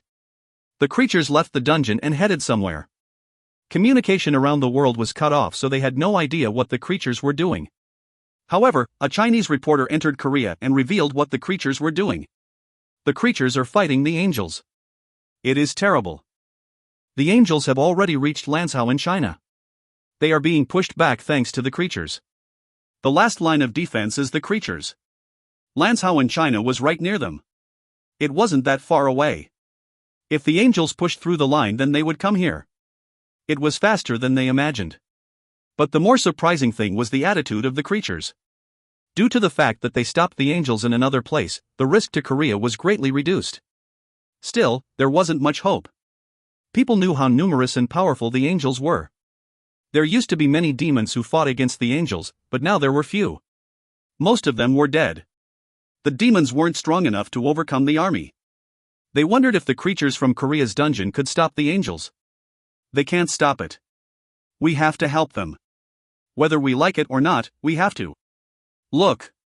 South Korea in an iron fortress. We should leave here to help out the creatures who have been killing us for years? That doesn't make sense. But the reporter's attitude didn't change. Not the creatures. I mean the master of Korea's dungeon. Originally, I thought the demon of Korea's dungeon was a dark elf. But that isn't the case. He is the king of the demons. A demon king. A monster who can annihilate tens of thousands of creatures alone. More powerful than any demon I've ever seen. You shouldn't deny him. We should strike him while he is distracted by the angels. The reporter closed his eyes and shook as he recalled it. The demons have a king? If so, isn't he our true enemy? The majority of the awakened opposed this. Their voices became increasingly louder. There weren't many who took the side of the reporter. It is a necessary evil. Demons have sought to annihilate humans, but the king of the demons doesn't intend to do that. If the reporter's words are true, he would have been able to sweep away Korea at any time. We have to choose. Will we choose to live with evil or meet our end here? In fact, everyone had doubts. Master of the Korean dungeon. He was different from other demons. He didn't try to wipe out the humans. He just threatened them once in a while. On the other hand, the angels were different from the stories. They unconditionally hit everyone. Like ants being stepped on, humans were indiscriminately massacred. In the end, the choice was put to one person. Edward Windsor. And Yoo Eun-hai. Edward was the king, but Yoo Eun-hai practically managed Korea. Edward was young while Yoo Eun-hai had many experiences. It wasn't an exaggeration to say that Yoo Eun-hai was the one making the decision. Like expected, Yoo Eun-hai opened her mouth. Send out a group to strike at the angels. The damage will be minimized if we stop them out there instead of allowing them to reach here, but... Should we help the demon? No. I will be honest. I want to live. We have survived to this day, accumulating a lot of strength and hope. However, it still isn't enough. We need time. If we die, then we won't be able to do anything. Our deaths will be the end of humanity. We are humanity's last hope. Wanting to live. The power of those words was great. There were many weak people here. But they had hope for the future. It would be risky to fight here where the weak could be trampled on. So before that, those with power had to stop the enemies. Yoo Eun-hai moved the people's hearts and added one more thing. I will send a message to the countries with governments still remaining to attack the angels. No, I will make sure that they participate. This fight, it is humanity's greatest hurdle. Everything will be decided with this fight. Yoo Eun-hai's expression was stiff. Hope was blooming. Everything would be decided in this fight.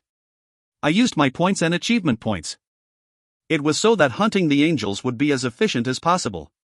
There were too many angels for me to handle. I couldn't hunt 1.14 million angels alone. Number of angels remaining, 371,332. This was recognized as a quest, so the remaining number of angels floated nicely in front of me. More than 1 million angels were hunted by creatures in a fortnight. My points started to dry up as they couldn't keep up with the respawning of creatures. Camel has started to move. More than anything, Camel was the problem. I aimed at him immediately after the angel hunt started. I was curious to see if his invincibility could keep up against my strikes. And I concluded that it could.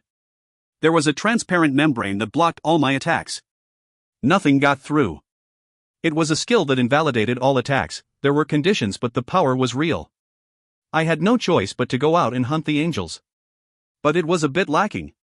Time was finite. I had limits alone, so if the humans wanted to destroy my dungeon, then I would have difficulties. So I had to finish it before that. It would have been easy if I had more to spare, but Ariel and her demons were lacking strength. The troops are in a sorry state. Besides, the angels weren't stupid. They realized they couldn't stop me and started avoiding me. They could freely fly around because they had no homes. As a result, my troops received a heavy blow. In particular, Camel was too strong. There were no demons or creatures who could stop him. Ariel Diablo? Well, I wasn't able to judge her. I'll have to go out directly. TSK. I clicked my tongue. Time was dragging out. I had to pray that the demons and creatures wiped out all the angels while I was distracting Camel. Once all the angels were gone, the barrier would disappear and I could end Camel. My magic power seemed infinite at first glance, but it wasn't. So it was a fight against time. It can't be helped. I raised Wrath and the Emperor's sword. It seemed inevitable now. Camel was huge. He seemed to be 5 meters large. That was tall. Of course, he was much smaller than the seraphim I previously saw. That seraphim resembled a giant planet. In contrast, Camel was life. He looked around nonchalantly while holding a spear. Of course, there was a great deal of destruction in the vicinity around him. Camel turned towards me when I showed up. It was humiliating as I already attacked him once, but I couldn't avoid him now. It would be tough to kill all the angels if Camel killed the creatures. My glance moved to the side where a message was constantly floating. Number of angels remaining, 271,994. Based on the rate of progress, it would take another week. And I was planning to grab onto Camel during that period. Let's see who will last. Seraphim Camel. Camel was silent. He just raised his spear. Chwaok. The spear was thrown and instantly appeared in front of me. The spear had jumped through space and quickly aimed at my forehead. Chwang! However, I had already expected it. I wasn't stupid enough to receive it. I had covered my two swords with Dark Sword, Lightning God, and Pride's Flames. Kung! I jumped forward before he could react and stabbed out. But the thin shield stayed firm. Tisk! I was superior in all areas except for one. The shield couldn't be penetrated. I didn't like it. There were many angels around Camel. There were at least 30,000 of them. It would be difficult if they struck all at once, but the solution was easy. Don't interrupt. True words. They were overwhelmed by the power of my words. It wasn't just merely my words, but my gestures and expression as well. The angels flapping their wings stopped moving like a wall had formed. 100,000 angels were just standing in place. I glanced at Camel, but the transparent shield meant he wasn't affected. That power is a problem. True words didn't have a shortage of power. But Camel's shield also had its own strength. It was rare for a protective shield to be able to block the area involving the power of words. Once Camel's shield was gone, he would no longer be my opponent. I have to wait for the angels to be removed. At the same time, numerous angels gathered around Camel. I decided to get rid of those angels while dealing with Camel at the same time. Wei-wa-ak! Pride's flames filled the whole sky. It would take too long to kill each one separately with a sword. Suong! Dark Sword extended. Once Dark Sword grew to 200 meters in length, I wielded it like a whip and every angel it touched was disintegrated. Camel threw thousands of spears to block me, but that wasn't enough to stop my one-sided massacre. The angels didn't attack due to true words, so it was simple to deal with them. Thank you for reducing the numbers, Camel, but it was similar to what I had been looking for. 100,000 angels were gathered around Camel. I killed many of 100,000 angels. I couldn't kill Camel, but Camel couldn't block me. After that, Camel didn't gather many angels around here. He watched my movements and only placed the lowest grade angels. He moved alone. It was like Camel realized that the angels were my prey. Our defenses were so strong that we couldn't touch each other. But little by little, cracks were occurring in Camel's shield. I will see how long he can hold out. If you find any errors, ads pop up, ads redirect, broken links, non-standard content, etc., please let us know. Report chapter so we can fix it as soon as possible. Chapter 233, Camel 2. Chapter 233, Camel 2. The number of angels decreased slowly. There weren't many creatures left under my control. Even though I removed the angels here, the rest were vying with the creatures. It was a pure fight. I needed to bind Camel's feet here indefinitely. It was at that time. Papa Pat. Camel noticed my intentions. I also knew that he didn't have enough power to stop me. Then Camel started to move away from the angels. I was sure it was to hunt the demons and creatures. There was no reason for me to leave him alone. Kwang! Lightning God moved ahead. It completely swallowed up Camel's body. It didn't deal any damage, but it affected his movements. I instantly moved in front of Camel. Where are you going? My mouth was in a thin line.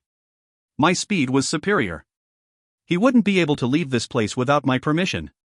Camel frowned slightly. So you're not a doll. My smile widened.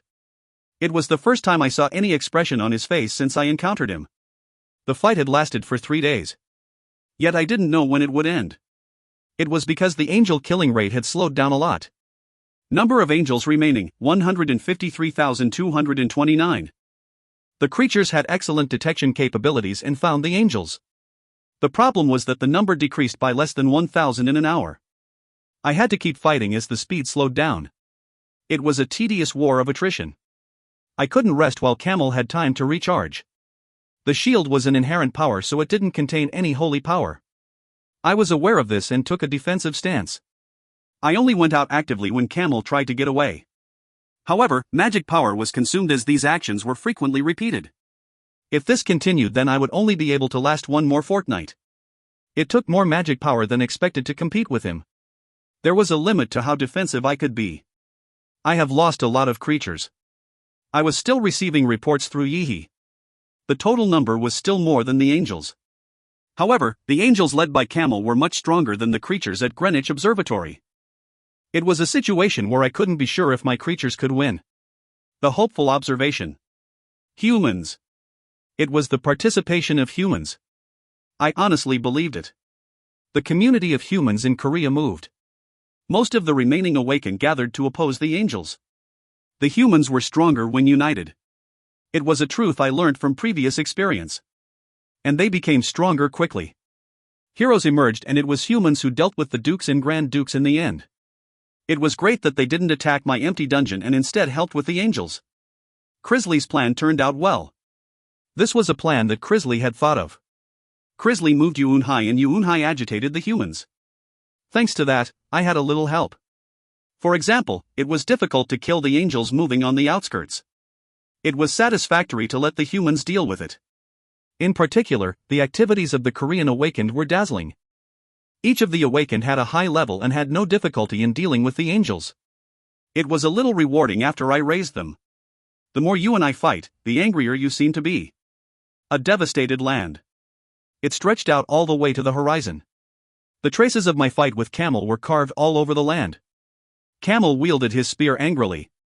I lightly shrugged as I easily got rid of them. I was more bored than him.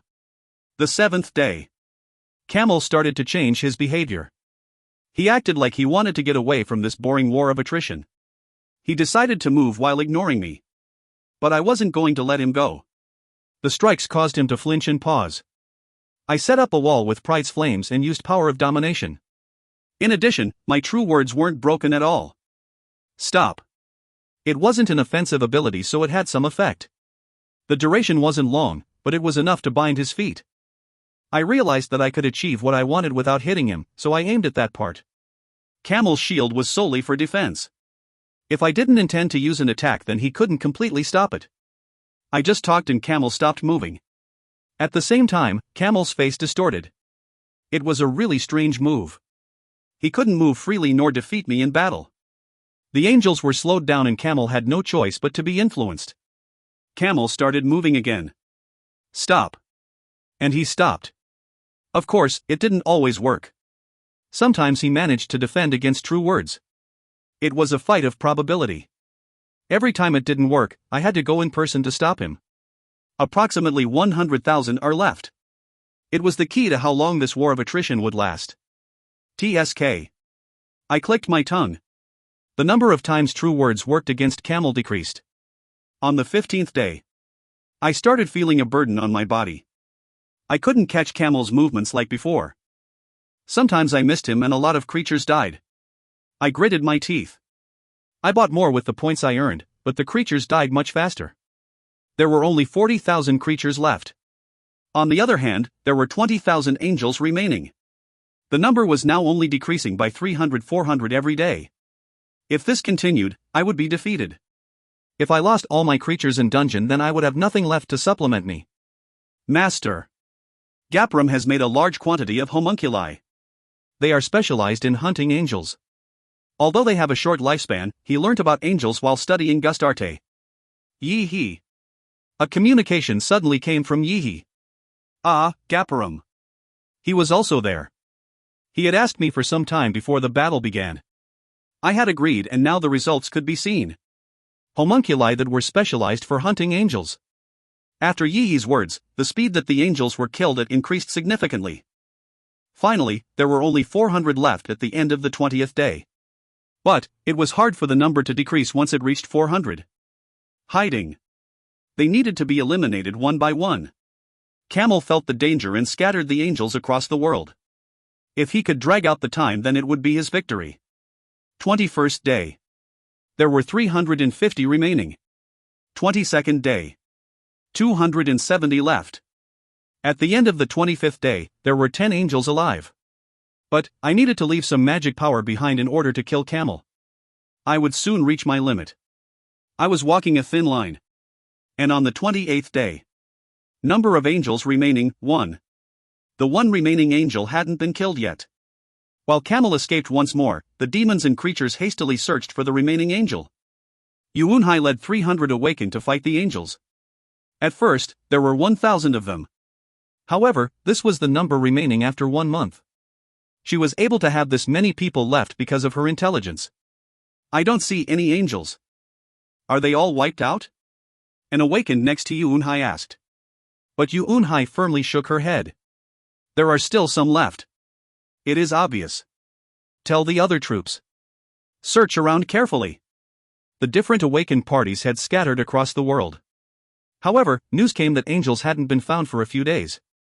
Everyone thought it was over. They became more relaxed. However, Yunhai knew that it wasn't over. Kung. Quararung. A huge sound came from far away. How terrible. A fight involving the Demon King. It was the sound of fighting between the strongest angel and the Demon King.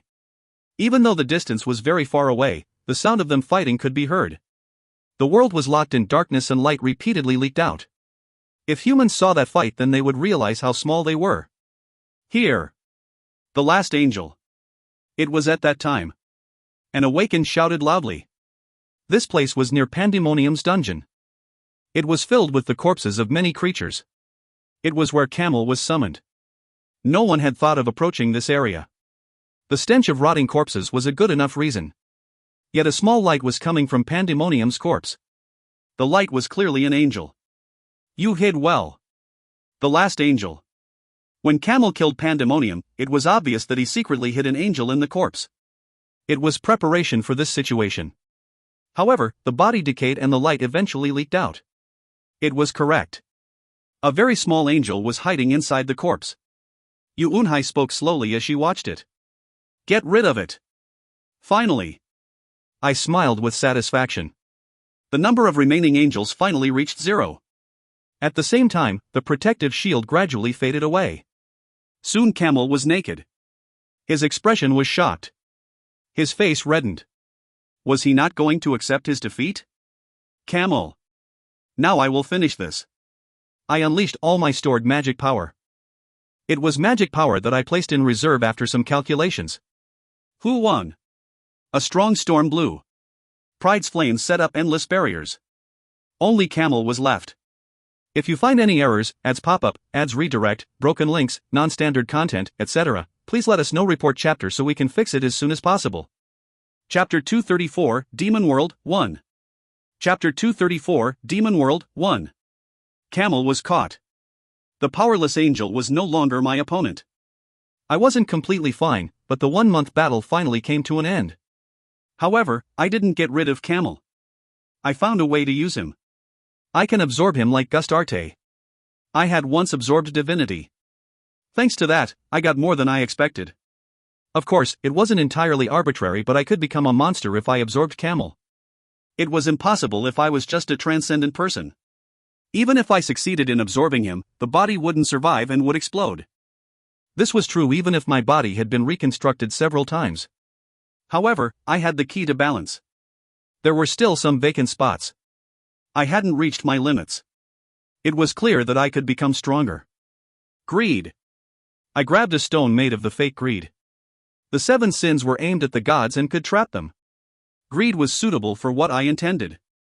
I nodded. Greed needed to eat in order to absorb something.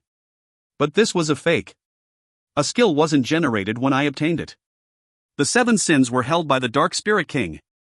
However, that didn't mean there was no way. I used my remaining points to buy all skills related to absorption or digestion from the Store of All Things and the Achievement Store. Combine everything. It was a universal skill that could combine everything. After that, I tried to combine skills as well as the Stone of the Fake Greed. Of course, this was risky behavior. Once created, the skill couldn't be deleted even if it wasn't good. If a debuff skill was created, then it would be a dilemma. In my previous life, there was an incident where Duke Dipella did something similar. But I was different. Reverse world. I used this skill for the first time. Then the tattoo on my left hand started to shine. Please select a skill to enhance. It was a no-brainer. Mind's Eye. The dragon swallowing a mirror blinked. Mind's Eye, Epic, has been upgraded to God's Eyes, Demigod. Who won? The light turned off. Before long, my view of the world started to change. God's Eyes. An absolute power overlooking all things. My eyes looked around at the surroundings. Just by watching, I was able to see when the rocks were created and how they had survived the traces of time. My eyes didn't perfectly track the past, but the important events were played. Ha! I had a blank expression of surprise on my face. I hadn't expected Mind's Eye to change to this. The rating had increased and many things could now be seen. I raised my head. The celestial door was still in the sky. However, this time I noticed a giant eye in the door that I hadn't seen before. The giant eye was watching the ground. To be exact, it was staring at me. The celestial world's eyes. I immediately flew into the sky. Once I reached the celestial door, I faced the giant eye. Are you searching for the summoned camel? Or are you spying on me? Will it be detrimental to the heavenly world? At that moment, the huge eye split apart. Thousands, no tens of thousands of eyes were watching me at once. I just laughed. This is scarier than I thought. I can't move now that I know this. What to do? This was Deathbringer's plot. Maybe the eye had been there since the first angels were summoned. If the eye had been watching the ground since that time, then it wouldn't realize Deathbringer's ruse. But it didn't show any movements. I didn't know if it was because the eye thought that Earth had nothing to do with it or because the celestial world was in the sky. It was clear that the celestial king was a considerable coward. Continue to watch. But you will have to look from the sidelines. If you jump into my fight, then I will immediately destroy your celestial world. I promise. Kwong. I knocked on the celestial door with magic power. I knew it wouldn't open, but I didn't like that it had been secretly watching the ground. I would rather it stay as a bystander for the rest of its life. Unless it was forcibly summoned like Camel. Otherwise I would thoroughly break it down. This was the Demon King's promise. I owned divinity and had Diablo's power. My words had weight to them. Otherwise, there was a chance that true words could lose power. The eye slowly disappeared. I hadn't noticed until the rating of Mind's Eye increased. I was in a bad mood, but I wasn't going to declare war. The celestial king, or God, would have carefully listened to my words. I descended to the ground. I entered my dungeon and headed to the core. I looked through the store of all things and achievements store to find the necessary things. I can see it. I wanted a combination of skills. I was going to combine the skills in Fake Stone using Combine Everything. My goal was to use Reverse World to change the rating and then absorb Camel. I activated Combine Everything and looked through the skill books. God's Eye showed the intended result of the combination. If I knew the answer, then I didn't need to experiment. I didn't need to experience a failure like Duke Dipella. I could get the maximum benefits without any risk. I can't do it just once. I first joined Appetite, Normal, with the Stone of the Fake Greed. And the Absorption, Rare, skill was created. This alone wasn't enough. I once again combined the skill Digestion, Normal, with the stone, and this resulted in Bioabsorption, Rare, skill. This absorption wasn't the type I wanted. Yet if I combined Absorption and Bioabsorption, then I got my desired result. Robbery, XR, has been completed. This was it. I nodded. Robbery. Taking something by force. At first, I was thinking about enhancing corruption. However, the upgrade to legend rank had reduced the rebound of using that skill. I thought it was better to raise a skill with a low rating. Reverse World. Please select a skill to enhance. I didn't think about it anymore. Robbery. Robbery, XR, has been upgraded to Absolute Robbery, Demigod. You have finished enhancing skills with Reverse World. It is impossible to enhance any more skills. Camel had injuries that couldn't be healed and was stuck deep in the ground. He collapsed and didn't move a single inch. He was 5 meters tall but couldn't do anything. I had a determined expression on my face. This would determine if it was worth strengthening the robbery skill. If there weren't any effects, then I had made an irrevocable mistake. I placed a hand on my chest. I turned the key to open my insides and Wayak. The sound was accompanied by a big blast of magic power. Absolute Robbery. I selected the target. It was his power. Jejiang. The first thing I heard was a cracking sound. Then white light started leaking from Camel. The light entered the storage place for magic power. The power of the Seraphim Angel Camel has been stolen. The Angel Camel was equipped with a mighty divinity. The robbery was successful, but if there isn't anything to neutralize the divinity, then there will be significant side effects. The robbery. I kept it in mind. Anyway, I was a hunter. A hunter was predatory. In that sense, there was no other word that represented me so well.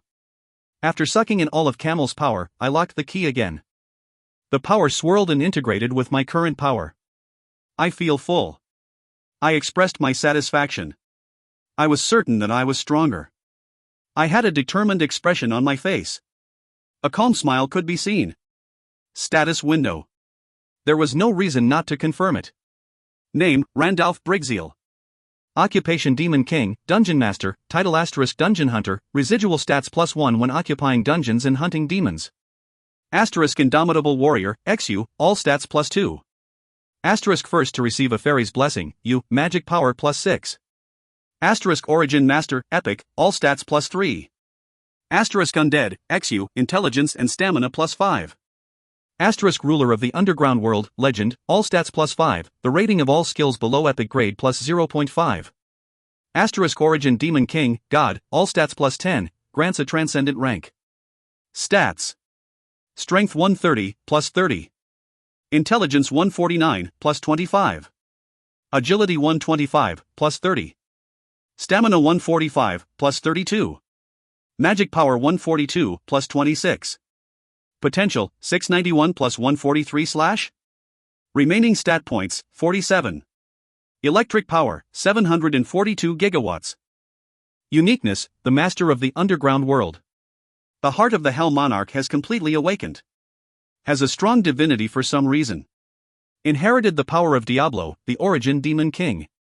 Skill, combine everything, XU, God's Eye, Demigod, Dark Sword, Epic, Divine Sword Unity, Epic, Passive, Lightning Elemental, Epic, Pride, Epic, Corruption, Legend, Power of Domination, X-Epic, Passive, Spirit Communication, Epic, Passive, Reverse World, God, True Words, God, Passive, Absolute Robbery, Demigod. Skill and item effects, Wrath, Strength +7, Sloth, Agility +7, Pride, Stamina +7, Divine Sword Unity, Strength and Agility +3. Before and after comparison. Strength 157, Intelligence 154, Agility 151, Stamina 165, Magic 164, Potential 648 + 143 / Strength 160, Intelligence 174, Agility 155, Stamina 177, Magic 168, Potential 691 + 143 / Excellent. I passed 800 stat points. And Camel was a defensive angel, so my related abilities were greatly increased. Intelligence and Stamina. It wasn't wrong to say that this was enough to resist almost all magic attacks. Camel's body was only a shell and he soon turned to dust. Kuwon. Suddenly, there was a sound from the sky. The celestial door was fading away. The giant eye was already gone. I spread my wings and floated in the air. And I shouted. Victory! If you find any errors, ads pop up, ads redirect, broken links, non-standard content, etc., please let us know. Report chapter so we can fix it as soon as possible. Chapter 235, Demon World 2. Chapter 235, Demon World 2. The shout echoed and spread all over the world. Now, after finishing, it was time to go to the Demon World. The Hell Monarch. The dark spirits woke up the Hell Monarch sleeping in the deepest part of nothingness in order to kill the demons. Now he was devouring the forces in the Demon World. If he did this alone, then he would have great power. But I didn't know the limits of my strength. In this state, I wouldn't be afraid of a god. I met Gustarte, experienced his strength and absorbed him. I was sure of it. The Hell Monarch was just an unfortunate emperor frustrated by the gods and who died trying to become a god. In fact, I felt some degree of anticipation towards his skills. I reached this place with the help of the heart of the Hell Monarch, so I couldn't imagine how strong its owner would be. I won't lose. I was sure of it. Frankly, Camel wasn't my opponent when it came to pure power. Now I was even stronger than when I dealt with Camel. I formed a fist. The door to the demon world gradually neared the ground. I took a short break. Cleaning everything up and reorganizing the creatures was exhausting. It wasn't a good idea to open the door to the demon world right away. Plus, it is finished. Oswin spoke to me in a pleased voice. Oswin held a necklace in his hands. A mysterious magic power could be felt from it. I couldn't avert my eyes from it. I stared at it with God's eyes. Soon, detailed information about the necklace surfaced. Name, Pharma's necklace, 10 out of 10. Description, a necklace that protects users from certain curses. It will be destroyed after blocking 10 curses. List of curses that it defends against: pain, ice crystal, doll's expression, golem soul, soul destroyer, destructive humanity, flames of the soul, curse of thorns, knight's curse, divine suffering. The list included countless curses. There were many that I didn't know. This is to protect me against the Hell Monarch? That's right. I designed it to stop all the curses that the Hell Monarch might use. He was full of pride. I shook my head and asked. The Hell Monarch knows how to use these curses? Yes. He immersed himself in it and studied curses very hard in his later years. His learning speed was at the level of the gods. He isn't a shaman. It was amazing. There were at least 100 curses on the list. It was almost impossible for one person to know how to use so many curses proficiently. The Hell Monarch wasn't someone famous for using curses. He was a genius of swordsmanship and a master of demonic magic. In short, he was a magic swordsman. I was sure that he would be difficult to deal with even with the curses not affecting me. Your Majesty's body can't be affected by curses, most of the curses on the list won't work. But you should wear it just in case. I had 174 points in intelligence. Curses couldn't harm me. I had commanded Oswin to make it before I knew that. But Oswin didn't seem to care. He has a great grudge against the Hell Monarch. Oswin was originally a human. He was a good blacksmith who liked fire. Then one day, the Hell Monarch came and forced him to make the 7 sins. But that wasn't the end. He was dragged to the underground world and lost his original appearance. It was natural for him to hold a grudge. The evidence was that Oswin's eyes were burning with anger. Thank you. The advice of one's subordinates. It wasn't bad. It will clearly be helpful. I hope so. I turned away after putting on the necklace. I stood at the top of my dungeon and stared down at the ground. I had almost fulfilled the promise with the gods. They returned me to Earth in exchange for Earth and the lives of the humans. Although many humans died, they still survived and continued to grow together. This was the strength of humans. It was similar to a cockroach, but I liked that persistence. It was similar to me. I wouldn't have reached this position if I wasn't greedy and hadn't stopped until the end. In any case, humans were strong. They would become stronger and stronger until the glory of the past was restored. If I left this place, then Earth would be safe. Even if there was a problem, it wouldn't collapse easily due to the presence of the awakened. It had already been 50 days since I absorbed Camel. There was nothing more I had to do on Earth. Everything was finished, so it was pointless to waste any more time. I still hadn't received the message that the demon world had been occupied. I couldn't give him time to completely conquer the demon world. It was almost time, so he wouldn't have expected someone else to come from behind him. I returned to the dungeon. There were numerous creatures gathered near the core. Crisley and Ariel were at the forefront. I opened my mouth without hesitation. We will travel to the demon world. The demon world. They were nostalgic words. I raised my hands. An invisible line connected to the demon world door was always following me. I tugged on the line. Soon, the gigantic door in the sky opened and a huge crack appeared in front of me. The crack turned into a magic circle. I moved my feet first. Everyone started moving behind me. A strong smell pierced my nose. There were corpses scattered all over the place. A purple sky and crows crying. 3 moons floated in the sky. The demon world. I immediately knew that I had arrived in the demon world. There was no way I couldn't know. This was the place where I was born and grew up. Everything was different from Earth. I need to head to the center. The surrounding terrain was familiar. The Demon King's castle wasn't far from there. The 4 Grand Dukes occupied the north, south, east and west around the Demon King's castle. But there was also a deep smell of death. The demon world was always at war and there was no day where blood didn't flow. The number of demons who died in battle couldn't be counted. Nevertheless, the smell of death had never been this severe. The loser usually died and the winner survived. This degree wasn't normal. In particular, it became stronger in the vicinity of the Demon King's castle. The center was the place where the Grand Dukes were kept in check. My senses spread far and wide. If I paid attention, then I would be able to notice any presences within hundreds of kilometers. However, my senses didn't notice anything. There was another strange thing. The smell of death was unbearable. There are no corpses. That's right. There weren't even any dead bodies. Both the living and the dead couldn't be seen. I didn't know what this meant. Ariel Diablo. Whose forces are still remaining in the demon world now? The Hell Monarch hadn't conquered the demon world yet. A message would have popped up if that had happened.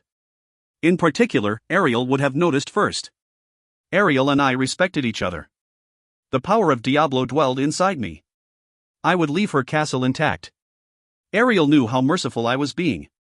Ariel bowed her head thankfully and said, "My forces are left. The rest of them have collapsed.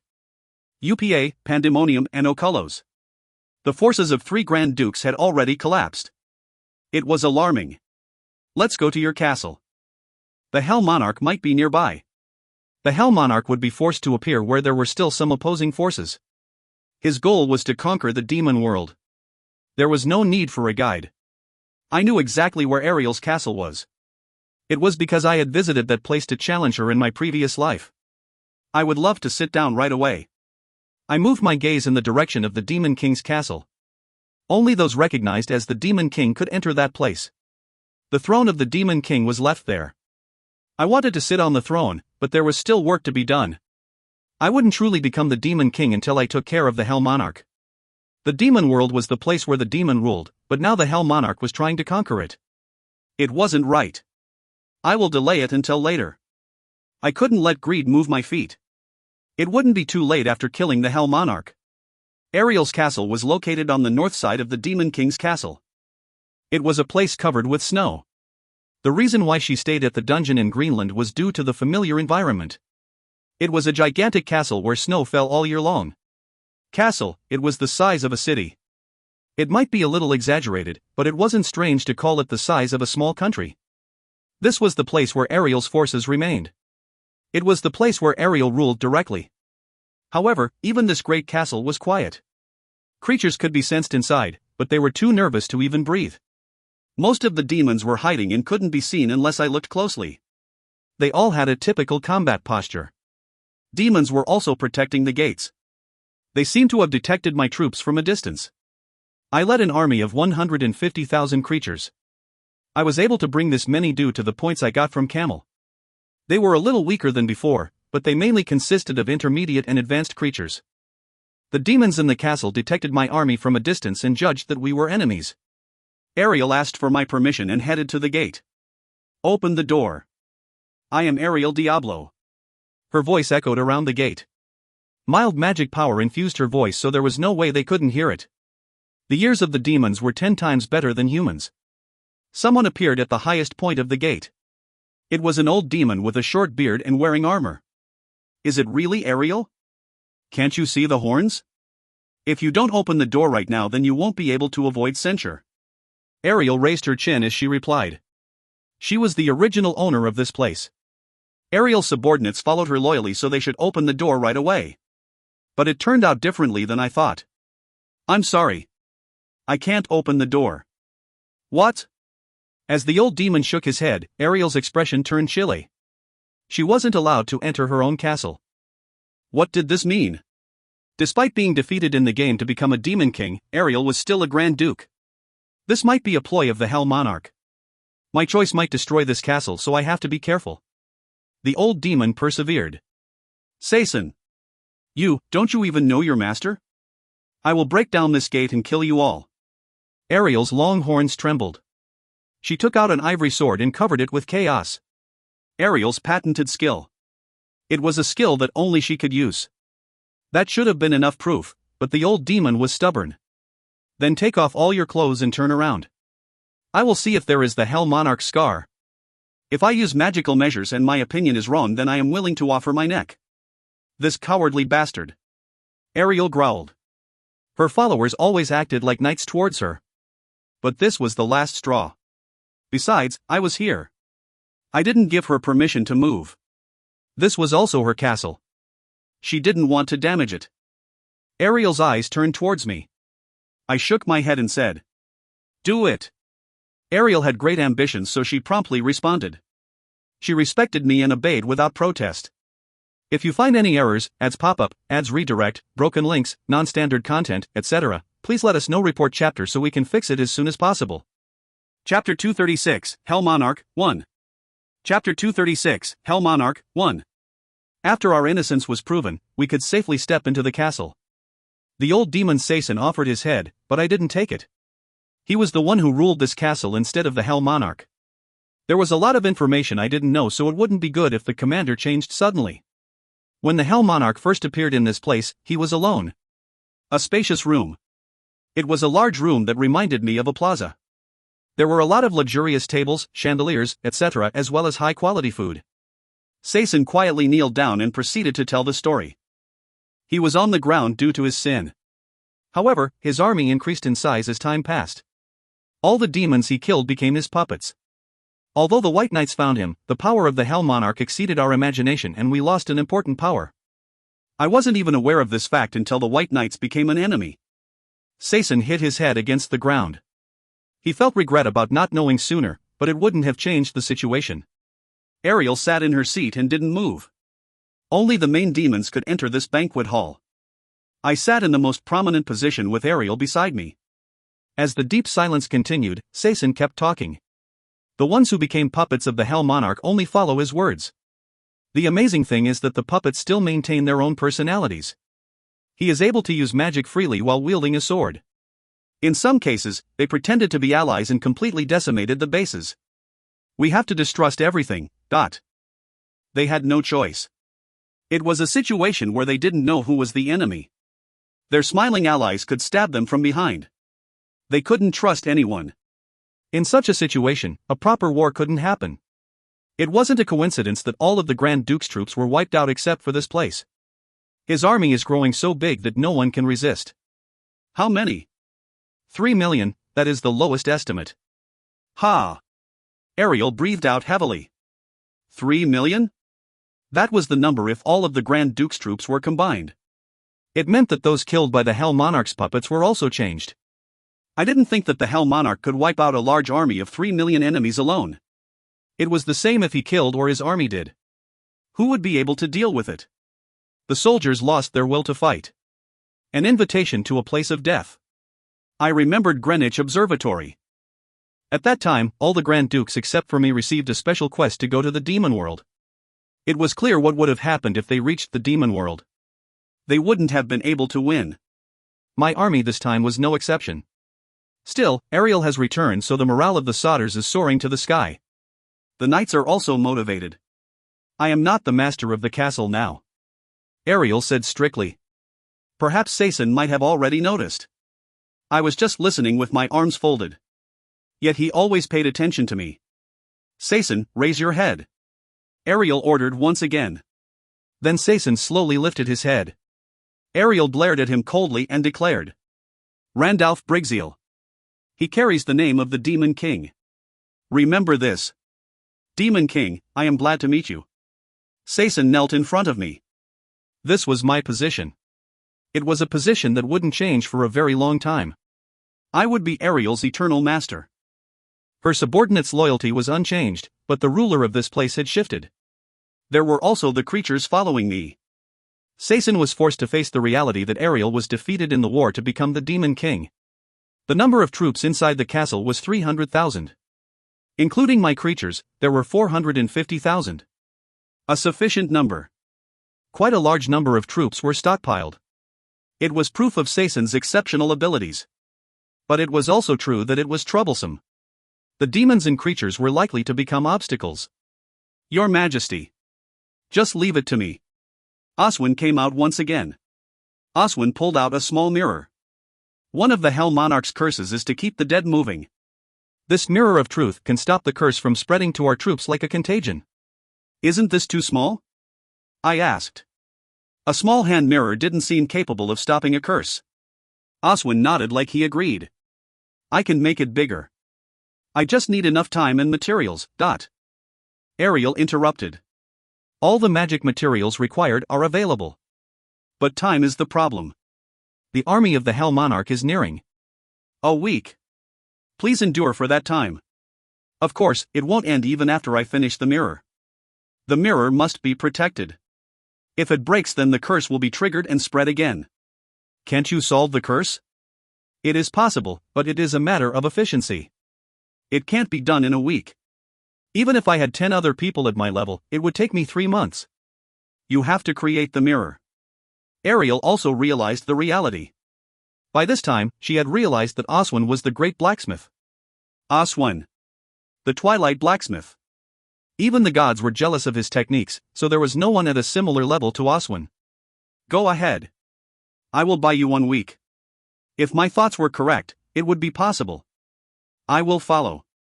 Me too. Ariel and Crisley both came forward. I shook my head. I will go alone. Don't you two have something to do? They were embarrassed as they realized. Ariel needed to stabilize the soldiers inside the castle while Crisley's brain would be used to develop a plan. Magical measures also needed to be taken. These things couldn't be compromised. It was only possible for them. Alone, will it be okay? I have an idea. It will be enough to buy time for a week. I was confident. Even if I made a mistake, it wouldn't be that easy to kill me. Many high-ranking demons and creatures were guarding the Hell Monarch, but it was possible if I was only buying time. Most of the high-ranking demons have transcended. I could almost say that they were above a duke. All 72 demons, including the Grand Dukes, had their abilities restricted after being sent to Earth. But now, Ariel had almost recovered the power of her prime days. Hell Monarch. I will make you prove yourself. I smiled thinly. I had most of the things that should have belonged to him. It couldn't be helped if he felt pained when looking at me. He could only blame himself for coming back from the nothingness. As soon as I left the castle, I raised the Emperor's sword. A treasure preserved by Maxium, it was originally used by the Hell Monarch. It would never break and had one more function. The Emperor's army. Chua-ah! A golden light sprang from the Emperor's sword. A large crack formed near the Emperor's sword, and creatures started to gradually emerge from it. She-ak! She-ak! They came from the treasure trove. Their names were the Phantom Cavalry. 100,000 cavalry members lined up behind me.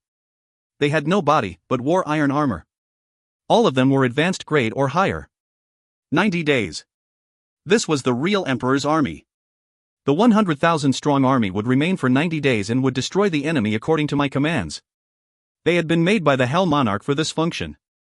They had no flesh, just artificial armor. In addition, curses wouldn't work due to my skilled power of domination. Hell Monarch. I wonder what it feels like to be attacked by a soldier you made yourself. I spread my wings and flew forward quickly. Dagudak! Dagudak! And the 100,000 Phantom Cavalry moved in an orderly manner behind me. The army of the Hell Monarch wasn't far away. At most, they were 3 days away. If I was even a little later, the castle would have fallen. A lot. Camel had led 1.14 million angels. 1.14 million. It took a month to wipe them all out. If I had delayed even a little longer, then I would have used the Emperor's army. I did well to save it for now. It would have been a waste if I used the Emperor's army on Camel. I would have had no way to stop the army that was 3 days away. I could use myself as bait, but I couldn't be sure without knowing the Hell Monarch's power. His curses were able to affect transcendent demons. It was good that I didn't move when I realized how annoying Camel was. It is hard to figure out because there are too many of them. Saison had estimated 3 million enemies. However, the number seemed to go far beyond that. In addition, there were the creatures of the demons. Among them was a mixture of dragons and earth dragons. Balrog. I saw a Balrog that was known to be extinct long ago. Endless creatures. The highest grade creature was the Balrog. They were a high-class LV5 creature and no higher levels existed. The true demonic dragon Augene wasn't treated as a creature, so he couldn't be ranked at LV6. In other words, the Balrog was the strongest creature in the demon world. It was about the size of a hydra. Despite being smaller, it was still over 10 m. But it also had large wings. Just flapping the wings caused magic power in the area to fluctuate. When looking at ancient stories, even the demon kings had struggled to remove a Balrog. A Balrog never got tired and many demons were sacrificed.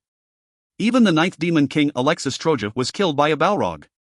Like Augene, the Balrog surpassed general creatures by an unimaginable amount. The appearance of the Balrog who killed the demon king was described in detail. The name. Rogugen. I frowned. Rogugen's description in the literature was very similar to the Balrog that I could see now. Except for the right wing, everything else was the same. It came from the nothingness. It seemed like the Hell Monarch wasn't the only one who came back from the nothingness. If you find any errors, ads pop up, ads redirect, broken links, non-standard content, etc., please let us know. Report chapter so we can fix it as soon as possible.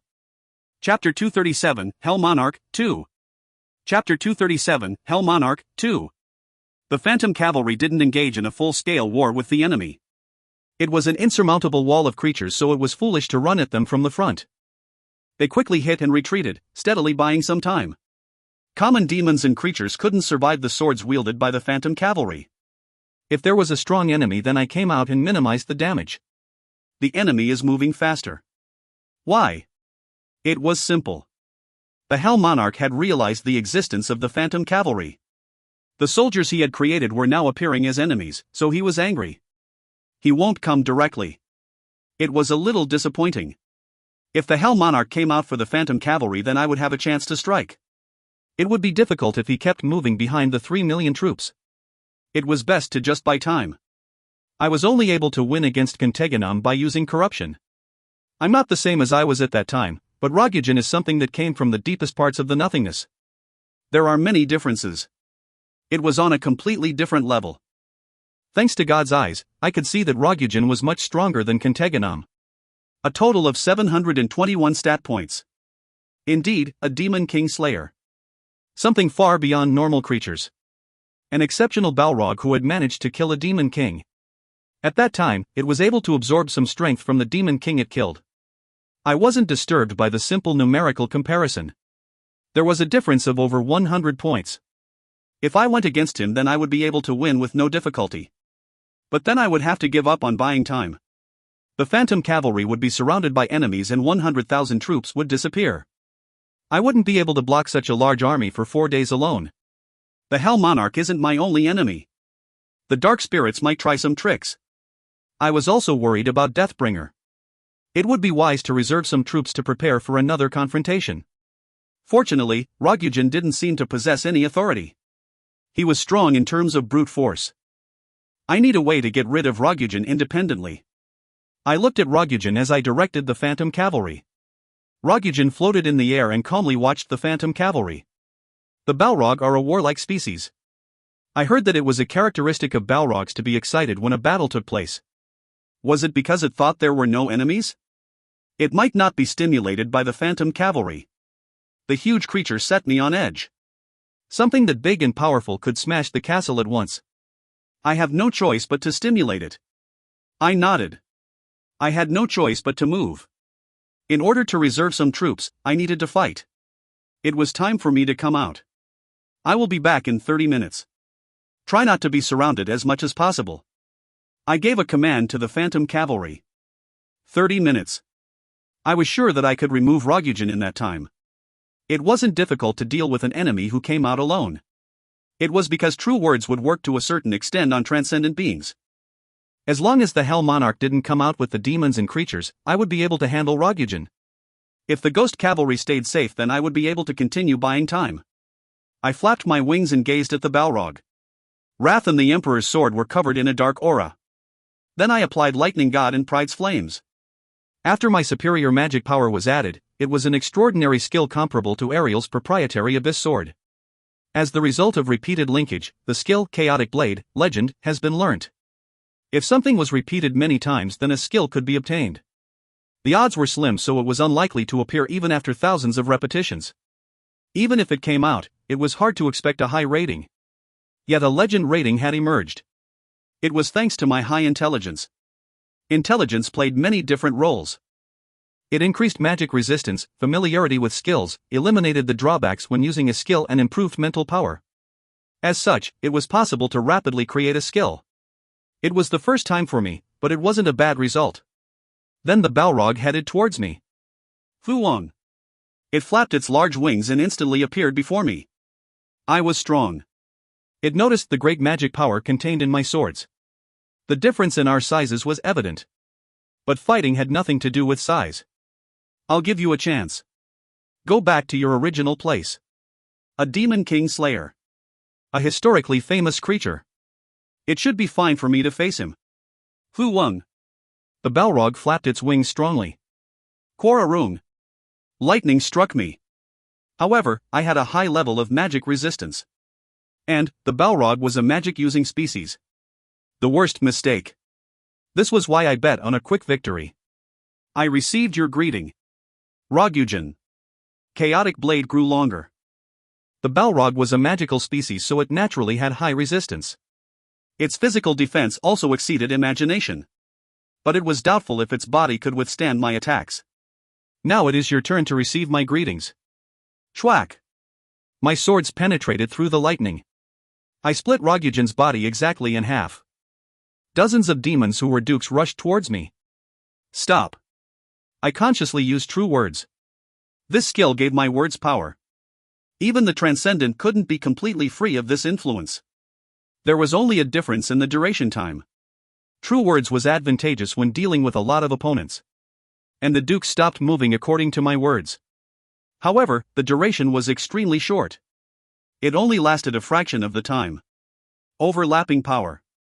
I had experienced this before. It was when I faced Camel. It overlapped with Camel's power and didn't have a great effect. This time was the same as well. The demons and creatures were dominated by the Hell Monarch, so they were protected by his power. In particular, the dukes received more protection. I activated God's Eyes. There is a defense with a higher security rating than God's Eyes, Demigod, But thanks to high magic power, 168, 77% of the interpretation has been completed. Guardian's power, God, destructive humanity, God, absolute domination, God, death, God, Song of the Dead, legend, curse of shadows, legend, curse of the mountains, legend. There were 4 huge curses on them. That was why the power of my words hardly had any effect. Besides, I needed to look at the curses hanging on them. It seemed like the Hell Monarch already had the power of a god. How much? I need to be vigilant of a god. The Hell Monarch was a human. He had guardians around him. As far as he was concerned, foreign invasion was impossible. He wanted to become a god. But the gods didn't allow him to become one. The gods joined forces and pushed him into the nothingness.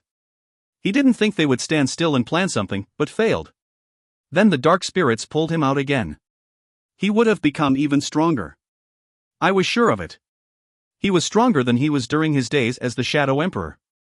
The dark spirits would have helped. No, I still didn't understand his power. No matter how godlike a human was, he needed to have his own power. He was passionate about learning curse magic, but endless hours were needed to make it reach this point. He might just be close to a god in relation to curses. Rather, he didn't learn curses that were below a legend rating. The guardian's power was definitely strange, so he must have guardians. Maybe there were even more. God's Eyes had only interpreted 77% of the information. Is he really the Hell Monarch? I wondered. I wanted to determine the truth. Get lost. Pride's flames explosively wrapped around them. As the demons hesitated, I instantly rushed through the air. The army of the Hell Monarch was great. Millions of creatures were lined up for dozens of kilometers. And at the very back, I found a person slowly climbing up the back of a dragon like he was taking a leisurely stroll. I knew who he was as soon as I found him. The figure on the back of the dragon was the Hell Monarch. My heart was jumping wildly. However, my eyes weren't looking at the Hell Monarch. I was looking at the aura around him. It was a scary feeling. It felt like my whole body was stripped bare. I couldn't move, it was like my entire body was in the clutches of a leviathan. I had experienced it once before. Before I went to Earth, the man who made me an offer was emitting that type of magic power. I only felt it very weakly at the time, but now I knew for certain. Deathbringer. Deathbringer was inside the Hell Monarch. That's right. He was the Hell Monarch but wasn't. Deathbringer was wearing the mask of the Hell Monarch. Deathbringer's eyes turned towards me. A thin smile. He was laughing at my arrival. No wonder why it was strange. The Hell Monarch had 4 powers at a god rating. It was possible if he was Deathbringer. The Devil. A god with the highest level of divinity. Among the gods, he was a powerful existence. Even if there were dozens of Gustards, they wouldn't be able to beat Deathbringer. It must be possession. It was impossible for an immortal to enter the demon world to conquer it. It was the same even when it came to possession. His divinity was lowered. If someone let their guard down, then they could be deprived of their qualifications. Then was it possible because the Hell Monarch came back from the nothingness? I didn't know the details. Maybe it was because he was already like a god himself, so his flesh was able to contain a god. But it wasn't clear. My heart trembled. And the aura around me increased. It was due to Gustarte and Diablo. They both had a serious resentment against Deathbringer. The feelings of anger came back. However, I remained calm. The odds weren't high if I attacked him from the front. Besides, this place was filled with enemies. It was a place where it wouldn't be easy to escape once the fight started. I asked the both of them if there was a way. And they whispered to me. There is a method. If you find any errors, ads pop up, ads redirect, broken links, non-standard content, etc., please let us know. Report chapter so we can fix it as soon as possible. Chapter 238, System 1.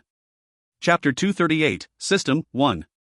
Gustarte and Diablo's method was simple. The system. The best masterpiece created by the devil. It could destroy or cause a failure. The system was perfect and powerful enough to kill other gods. The devil was the best god. It was likely he was aiming for the gods from the beginning. Otherwise the devil wouldn't have built such a system. Saying in other words, there was a high probability that the system contained much of the god's personality or even his essence. If there was a problem with the system, then it would hinder his divinity. It was possible to win if I decreased his divinity a little bit. It would be like dealing with Gustarte. Where? The problem was finding the system. At the very least, it wasn't in the demon world. If it was in a new world, then I wouldn't be able to do anything. But my mind moved quickly. The first thing that popped up was the dark spirits.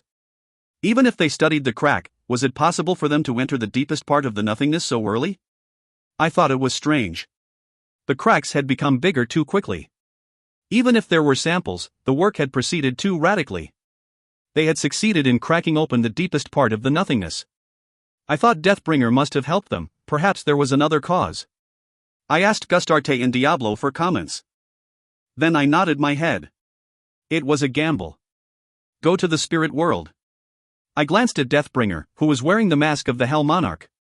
He didn't look impatient at all. He appeared certain of his victory.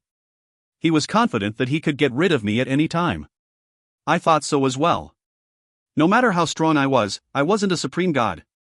I was convinced I could defeat the Hell Monarch, but it was a different story if the opponent was Deathbringer. He also knew that I was aware of the Hell Monarch's true identity. God's eyes. Nevertheless, I invoked God's eyes. I needed to make sure. The system was perfect. Even Deathbringer couldn't touch the system. If the status window appeared, it meant that Deathbringer wasn't free of the system. If it didn't, it meant he secured it so that his status window didn't appear. And just as I hoped, a window soon appeared. The power in the target doesn't allow God's eyes, demigod, to function. Name, Hell Monarch, Deathbringer. Occupation devil, title * devil, god? * supreme god, god? * sublime existence, god? * ruler of death, god? * defiled guardian, god? Stats. Strength? Intelligence? Agility? Stamina? Magic power? Potential, / Uniqueness, in a state of possession. However, the possession isn't complete yet. Skill? Everything was filled with question marks. But it gave me some assurance against the devil. There were also the devil's additional titles. I couldn't see the status properly due to his power, but at least there was a status window. It was sufficient. Although everything was a question mark, the lines about the uniqueness appeared. I raised the Emperor's sword. The moonlight reflected off it and showed off a radiant beauty. It was originally the Hell Monarch's sword. One of his most loyal servants, Maxium, was in charge of this sword. Maxium acknowledged me as his emperor. He gave me this sword as proof. You are just a fake shadow. Deathbringer sneered at me. But I didn't stop talking. Do you hear this heart? It was originally yours, but now it is completely mine. The underground world, the 100,000 phantom cavalry, you are just a fake self who failed to accomplish anything. I was taunting him. The possession wasn't complete yet. If the spirit of the Hell Monarch remained even a little bit, it would lead to extreme confusion. You are not the Hell Monarch. I am the Hell Monarch. My thoughts were soon proven to be correct. Cook. Deathbringer grabbed his head. This bastard. He glared at me with a pained expression. But he couldn't easily move. Attacking now could also be a method.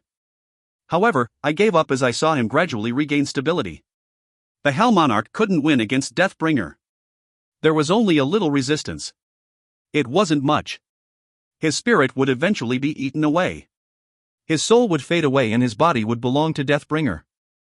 I deployed Chaotic Blade. Qua qua qua quang. My target wasn't Deathbringer. It was the dragon he was riding. The dragon screamed and Deathbringer fell to the ground. I put away my sword. If Deathbringer completely swallowed the Hell Monarch's spirit, then things would become harder. My actions would only buy a few days at most. In the meantime, I had to go to the spirit world to destroy the system. Deathbringer's condition wasn't normal, so there would be a problem with the enemy's advance. I spread my wings. And I quickly began to return. I had brought everything from the dungeons with me to the demon world. Among them were the items that I previously used to go to the spirit world. I immediately called Oswin. Oswin, who was busy making the mirror, immediately responded to my call. Oswin. Can this device allow me to go to the spirit world? It is possible, but work as quickly as possible. I must go to the dark spirit world. A device to open a crack. The materials were enough and Oswin was skilled, so I believed he could do it quickly. It wasn't a recreation but just making use of what was already made. I understand. He didn't ask for the reason. Oswin left to work on the device and I heard a mosquito-like sound. Master. It was Yi-He. I frowned. Everything was moved except for the dungeon core. This was a completely different world, so I didn't understand how Yi-He came along. Yi-He was a fairy of the dungeon core. No, she wasn't. I had become the Demon King. Yi-He should have become the ruler of the fairies, so it was right that she could throw away her constraints. But Yi-He still belonged to the dungeon core. Was she rejected? Or did she not have enough qualifications? How did you come to the demon world? Yi-He. The power of love. Your job is over. You have an obligation to create a fairy world. Unlike the spirits, the fairies didn't have their own world. But it wasn't right that they disappeared. So the fairies hoped that a ruler would appear to make a world for them. The fairy ruler had that type of power. In fact, it was quite significant. Then Yi-He spoke with a grouchy expression on her face. I don't know. But I felt like I had to come here. Yi-He feels uneasy. The fairy ruler doesn't have the power of foresight. It's not like that. Can't Yi-He just stay here? I touched my jaw. Yi-He was now fully qualified to become ruler of the fairies. There was no harm in allowing her to stay here. Rather, she might be a great help in the war. After finishing my calculations, I opened my mouth. Help the other demons and creatures. Wah! Is that so? Yi-He. I knew Master would allow it. Juck. Yi-He stopped looking so moody, kissed my cheek and flew off. It wasn't really obvious, but it seemed like Yi-He had grown a little bit more. I was busy, but I strongly felt like I wouldn't see her for a long time. Immediately after Yi-He left, I started thinking deeply. Spirit world. Frankly, it was a type of gamble. If the dark spirits didn't have the system, then I would suffer a great loss. The war would flow in an adverse way. I would have to face Deathbringer, who became perfect. I'm back. Soon Oswin came carrying the device. Is it possible? Yes. I'll run it right now. Please don't get lost. There was a high chance of getting lost when walking through the crack. In addition, the crack needed to be kept open, so I needed to return as soon as possible. If not, I might become lost in the crack and be destroyed by the presences in the nothingness. Once I was lost, my army wouldn't have the power to deal with the Hell Monarch. I'll go as quickly as possible. The crack was opened. I stepped into the crack. The spirit world was deserted. There were cracks everywhere and sounds of things being destroyed. The dark spirits were fighting with other spirits in numerous cracks. I looked into many of the cracks. Most of the spirit world was devastated. The elemental spirits were killed and the survivors obeyed the dark spirits. But there was still one place where a battle seemed to have been going on for a long time. The Fire King commands you. Burn them with hellfire. The Fire Spirit King Darash. He led the struggling fire spirits. The so-called strongest spirit in the spirit world was covered with wounds. The dark spirits used the power of the crack to relentlessly pursue him. I worried about it for a short moment. It was possible to enter the center of the dark spirit world. But in a situation where everything was uncertain, a person with information had considerable value. I have to ask about the situation. The fire spirit King Garrash would know more about the dark spirits than anyone else. After making a decision, I quickly entered the crack connected with the fire spirit world. Wararuk. Pride's flames burned roughly and widely. They weren't lacking when compared to the flames of Garrash the Fire Spirit King. Rather, my flames were even more powerful thanks to my high magic power. Chaotic Blade was then used and the dark spirits were cut like trash.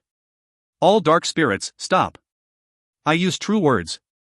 Once the power of my words manifested, the dark spirits couldn't move. They didn't seem to be protected by any power. Lightning God. Jump out. I freely released Lightning God. The lightning roared and slaughtered the dark spirits. It took 10 minutes to clean up all the dark spirits fighting the fire spirits. It was an overwhelming victory. Many dark spirits came here, but there weren't any strong presences. And I was hunting my prey. If you find any errors, ads pop-up, ads redirect, broken links, non-standard content, etc., please let us know. Report chapter so we can fix it as soon as possible. Chapter 239, System 2. Chapter 239, System 2. After cleaning everything up, I approached Garrash. It has been a while. It seems so. Garrash nodded with a puzzled expression. There was a good reason. I was quite different from the last time he met me. It wasn't obvious, but Garrash was a transcendent being. He could see a little bit of my essence. Garrash glanced over my whole body and asked, "Are you really a demon? It isn't strange to call you a living god now. I'm trying to kill a god." Interesting. Very interesting. If I wasn't so busy then I might have joined you. Garrash. Do you want revenge on the dark spirits? I stared straight into Garrash's eyes. More than half of the fire spirit world was broken. There were only a few spirits remaining, so the result was obvious. If the dark spirits invaded a few more times then they would be destroyed. It was impossible that Garrash didn't know this. After seeing my strength, it was easy for Garrash to choose. It was as good as placing himself below me. Garrash smiled and spoke. "What do you want, Dot?" He was a reasonable king. He told me the story about the spirit world. Cracks opened and the dark spirits ambushed them. The plan of the dark spirits was amazing. The even more amazing thing was related to Adonis the Dark Spirit King. He broke the balance. Each spiritual world maintains a balance, but he became a madman caught up in destructive desires. If left alone, the spirit world, Hugh. Garrash sighed. The fire he exhaled from his whole body was intense but didn't contain any power. Is there anything else that is strange? Anything is fine. Garrash nodded. Yes. We united. The surviving spirits joined forces and headed to the dark spirit world. And we were wiped out. I was the only one to come back. What happened? I don't know. Just, Adonis was impervious to any attacks. An impervious target couldn't be defeated. He seemed like a demigod. Garrash's pride didn't allow him to call Adonis a god. Is that the end? You didn't see anything else, Dot? Anything else? Something strange. Let's see. I saw a door. Yes, it was a door. A giant door was floating in the sky. It was only a glimpse, but I definitely saw it. A door? The dark spirit world was a place that I knew. The auction was held several times in a castle in the center of the world. But I had never seen a door in the sky. If this door was new then it probably had something to do with the system. Anyway, that's all I can tell you. The dark spirits are strong, have a lot of numbers and Adonis is also powerful. Is there any way to beat them? You don't need to do anything. I spread my wings. If that was the whole story then it was good. I could move without worrying. Time was more important than anything else. If Deathbringer noticed that I was near the system in the dark spirit world, then he would come immediately. I didn't have a lot of time. Right now, the possession was incomplete so he had to concentrate on absorbing the Hell Monarch. You will handle it alone? Garrash was filled with admiration. If I return then you will have to open your warehouse. If it depends on coming back, I understand. I will freely open the warehouse. Take what you want. Instead, get rid of those guys and come back. Garrash had given up. It was originally meant to be a reward for returning the fire spirits, but the situation had changed. At first glance, he wanted to fight beside me. However, he was obliged to chase the remaining spirits. I headed back to the crack. Lightning quick. I couldn't give them time to notice and prepare something. Everything had to be resolved quickly. The dark spirits were originally merchants. They had raised their strength by relying on the points from the demons. In my previous life, they had waged a war for several decades. But now it took less than 10 years. What was the reason? The crack was just a crack. They might be able to save power through the crack, but it wasn't enough to deal with the whole spirit world so quickly. There had to be a reason why it was possible. The reason, it had to be the system. I entered the crack and emerged in the dark spirit world. I raised my speed so that the dark spirits wouldn't notice. There was no one here to stop me. There were some spirits, but they couldn't see me. In the demon world auction, the demons were overwhelmed because their strength was temporarily sealed by the devil's contract. In fact, the demon world was a much stronger existence. No matter how strong the dark spirits were, my eyes didn't pay attention to them. I only needed to pay attention to one presence. Adonis. My problem was Adonis. Garrash mentioned it, but he must have the power of a demigod. Of course, that wasn't a problem, but he got rid of the limitations of a transcendent in a short time. It was a growth beyond common sense. Soon I reached the center of the dark spirit world. A huge castle. And a door floating in the sky. It wasn't detailed, but it definitely existed. My heart jumped. That door was the system.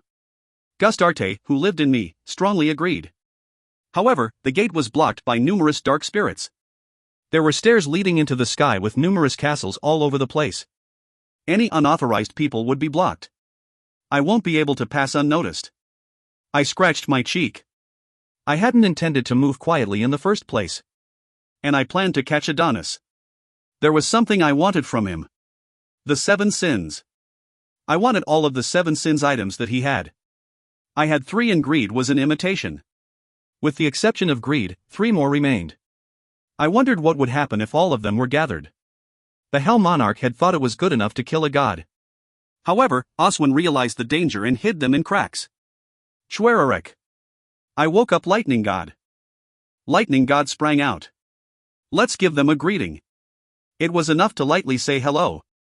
Lightning God moved through the dark spirits like they were a nuisance and assaulted a castle. And Quaron. Quang. The castle was instantly destroyed. Dark spirits were slaughtered. There were still some spirits alive, but I didn't care. They wouldn't be able to stand between me and my goal. The relationship between merchant and customer was entirely gone, and now we were complete enemies. I wasn't nice enough to show mercy to my enemies. I stepped on the dark spirits like they were ants. They couldn't exceed the wall between us. I didn't even need to use any power. I wondered how many I smashed. Randalph Brigzeal. I don't remember sending an invitation to you. Adonis. He appeared wearing a thick black cloak. The griffin feathered mask and ornaments seemed to have a legend rating. He was pretty fashionable for a dark spirit. Adonis. Give me the things left to you. Left? The rest of the 7 sins and that door. My finger pointed to the sky. A large door. The system was behind it. Adonis scoffed. And then he laughed. You don't have the strength. No. I am asking politely. I'll let you live if you give them to me. The dark spirits used whatever method they could to obtain goods for sale. I did the same. In addition, I had definite proof of a collusion with Deathbringer. It wasn't a lie when I said I would spare him if he gave them to me. It only applied to Adonis. I wouldn't necessarily spare the other dark spirits. Of course, Adonis wouldn't give them to me nicely. Despite getting power from somewhere, I will grant your wish to die. I didn't want information to be exchanged between Adonis and Deathbringer. Adonis wasn't able to predict just how strong I had become. The relationship itself between Deathbringer and Adonis was strange. Adonis was given the system while Deathbringer took over the Hell Monarch's body. Garrash saw it. However, Adonis was unable to recognize the gap between us. If he did, then he wouldn't have come out like this. I'm glad that he is an idiot. I shrugged and grasped Wrath and the Emperor's sword. There was no need to use another skill against him. The moon was floating in the sky. Heian Moon swordsmanship is sufficient. I intended to shatter him with pure swordsmanship. I didn't use all of my magic power. Adonis wasn't my opponent in the first place. The attacks of the spirits didn't connect because he had a demigod-ranked skill. Elemental Shield, Demigod, was a skill that negated the attacks of the specified opponent. But it was no use in front of me. Even if he had a demigod rank skill, the difference between us was too large. All he had was a good weapon. He was also bad at using it. He failed to properly show off its efficiency. I understood all this when using God's Eyes. God's Eyes was a skill that allowed me to see the status window of the opponent, although sometimes it could fail due to a difference in the defense skill, intelligence, or magic power. It was the same for this. There was no elemental shield in front of such a difference in stat points.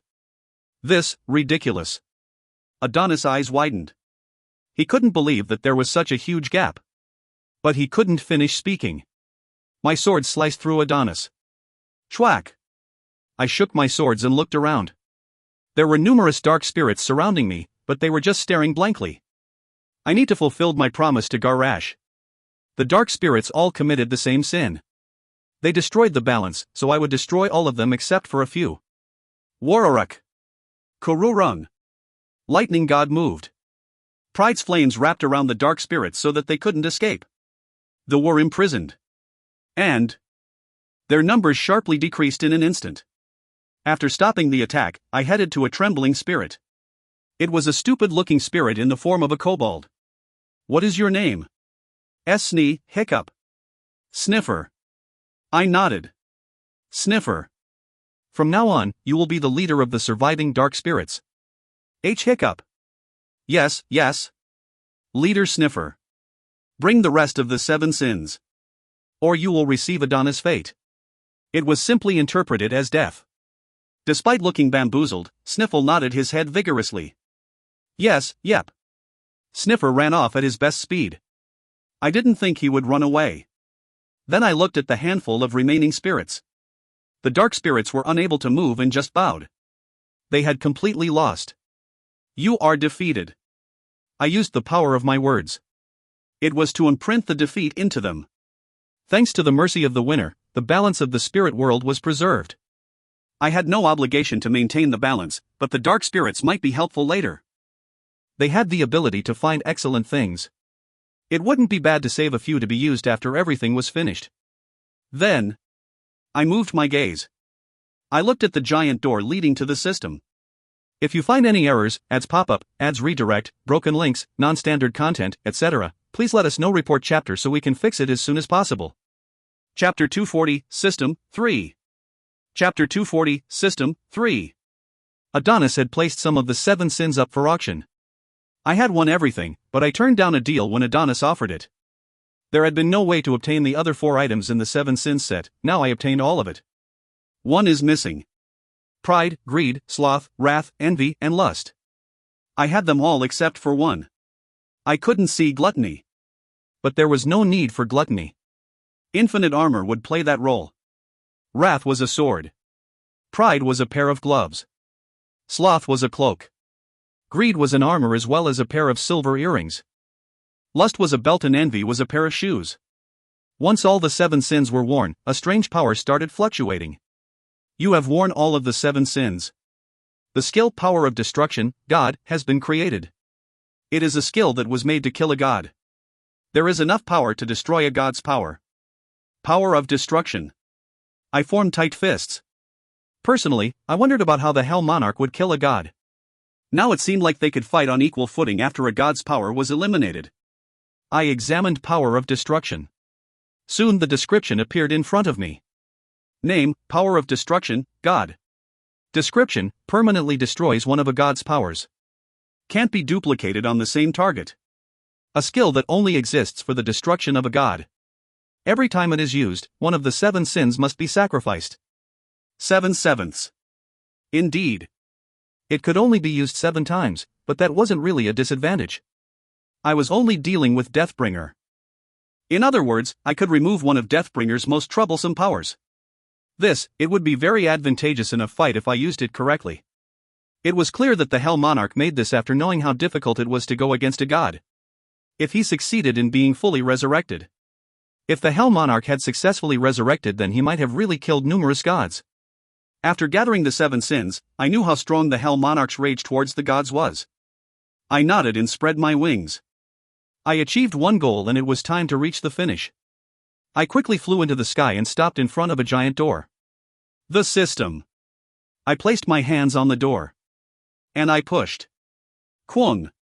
However, it didn't open easily. Is a key needed? I frowned. However, there was no such thing as a key.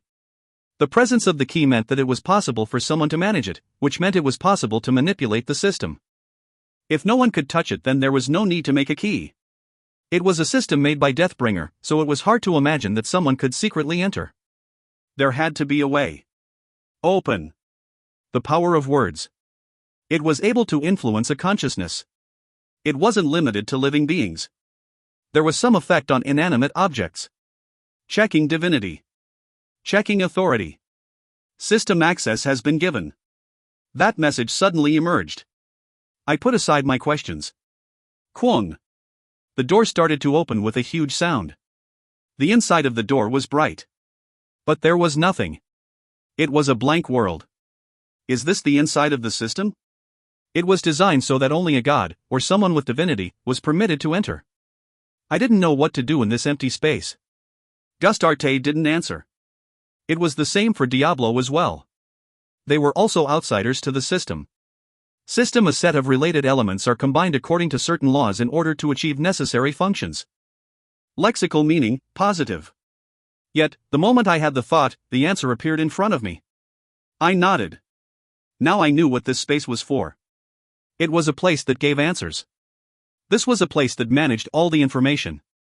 The game system was created here and Adonis learnt a skill from it. I couldn't help wondering about something. Randalph Brigzeal. First of all, I wanted to see the conclusions about me. But was it because the amount of information was too big?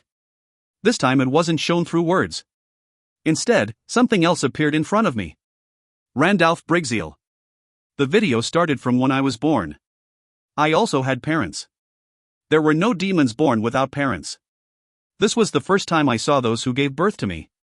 They were ordinary demons. They were demons who tried to escape from a war. They had laughed when their baby was born. However, their joy didn't last long. War was engulfing the entire demon world. There was no place for them to avoid it.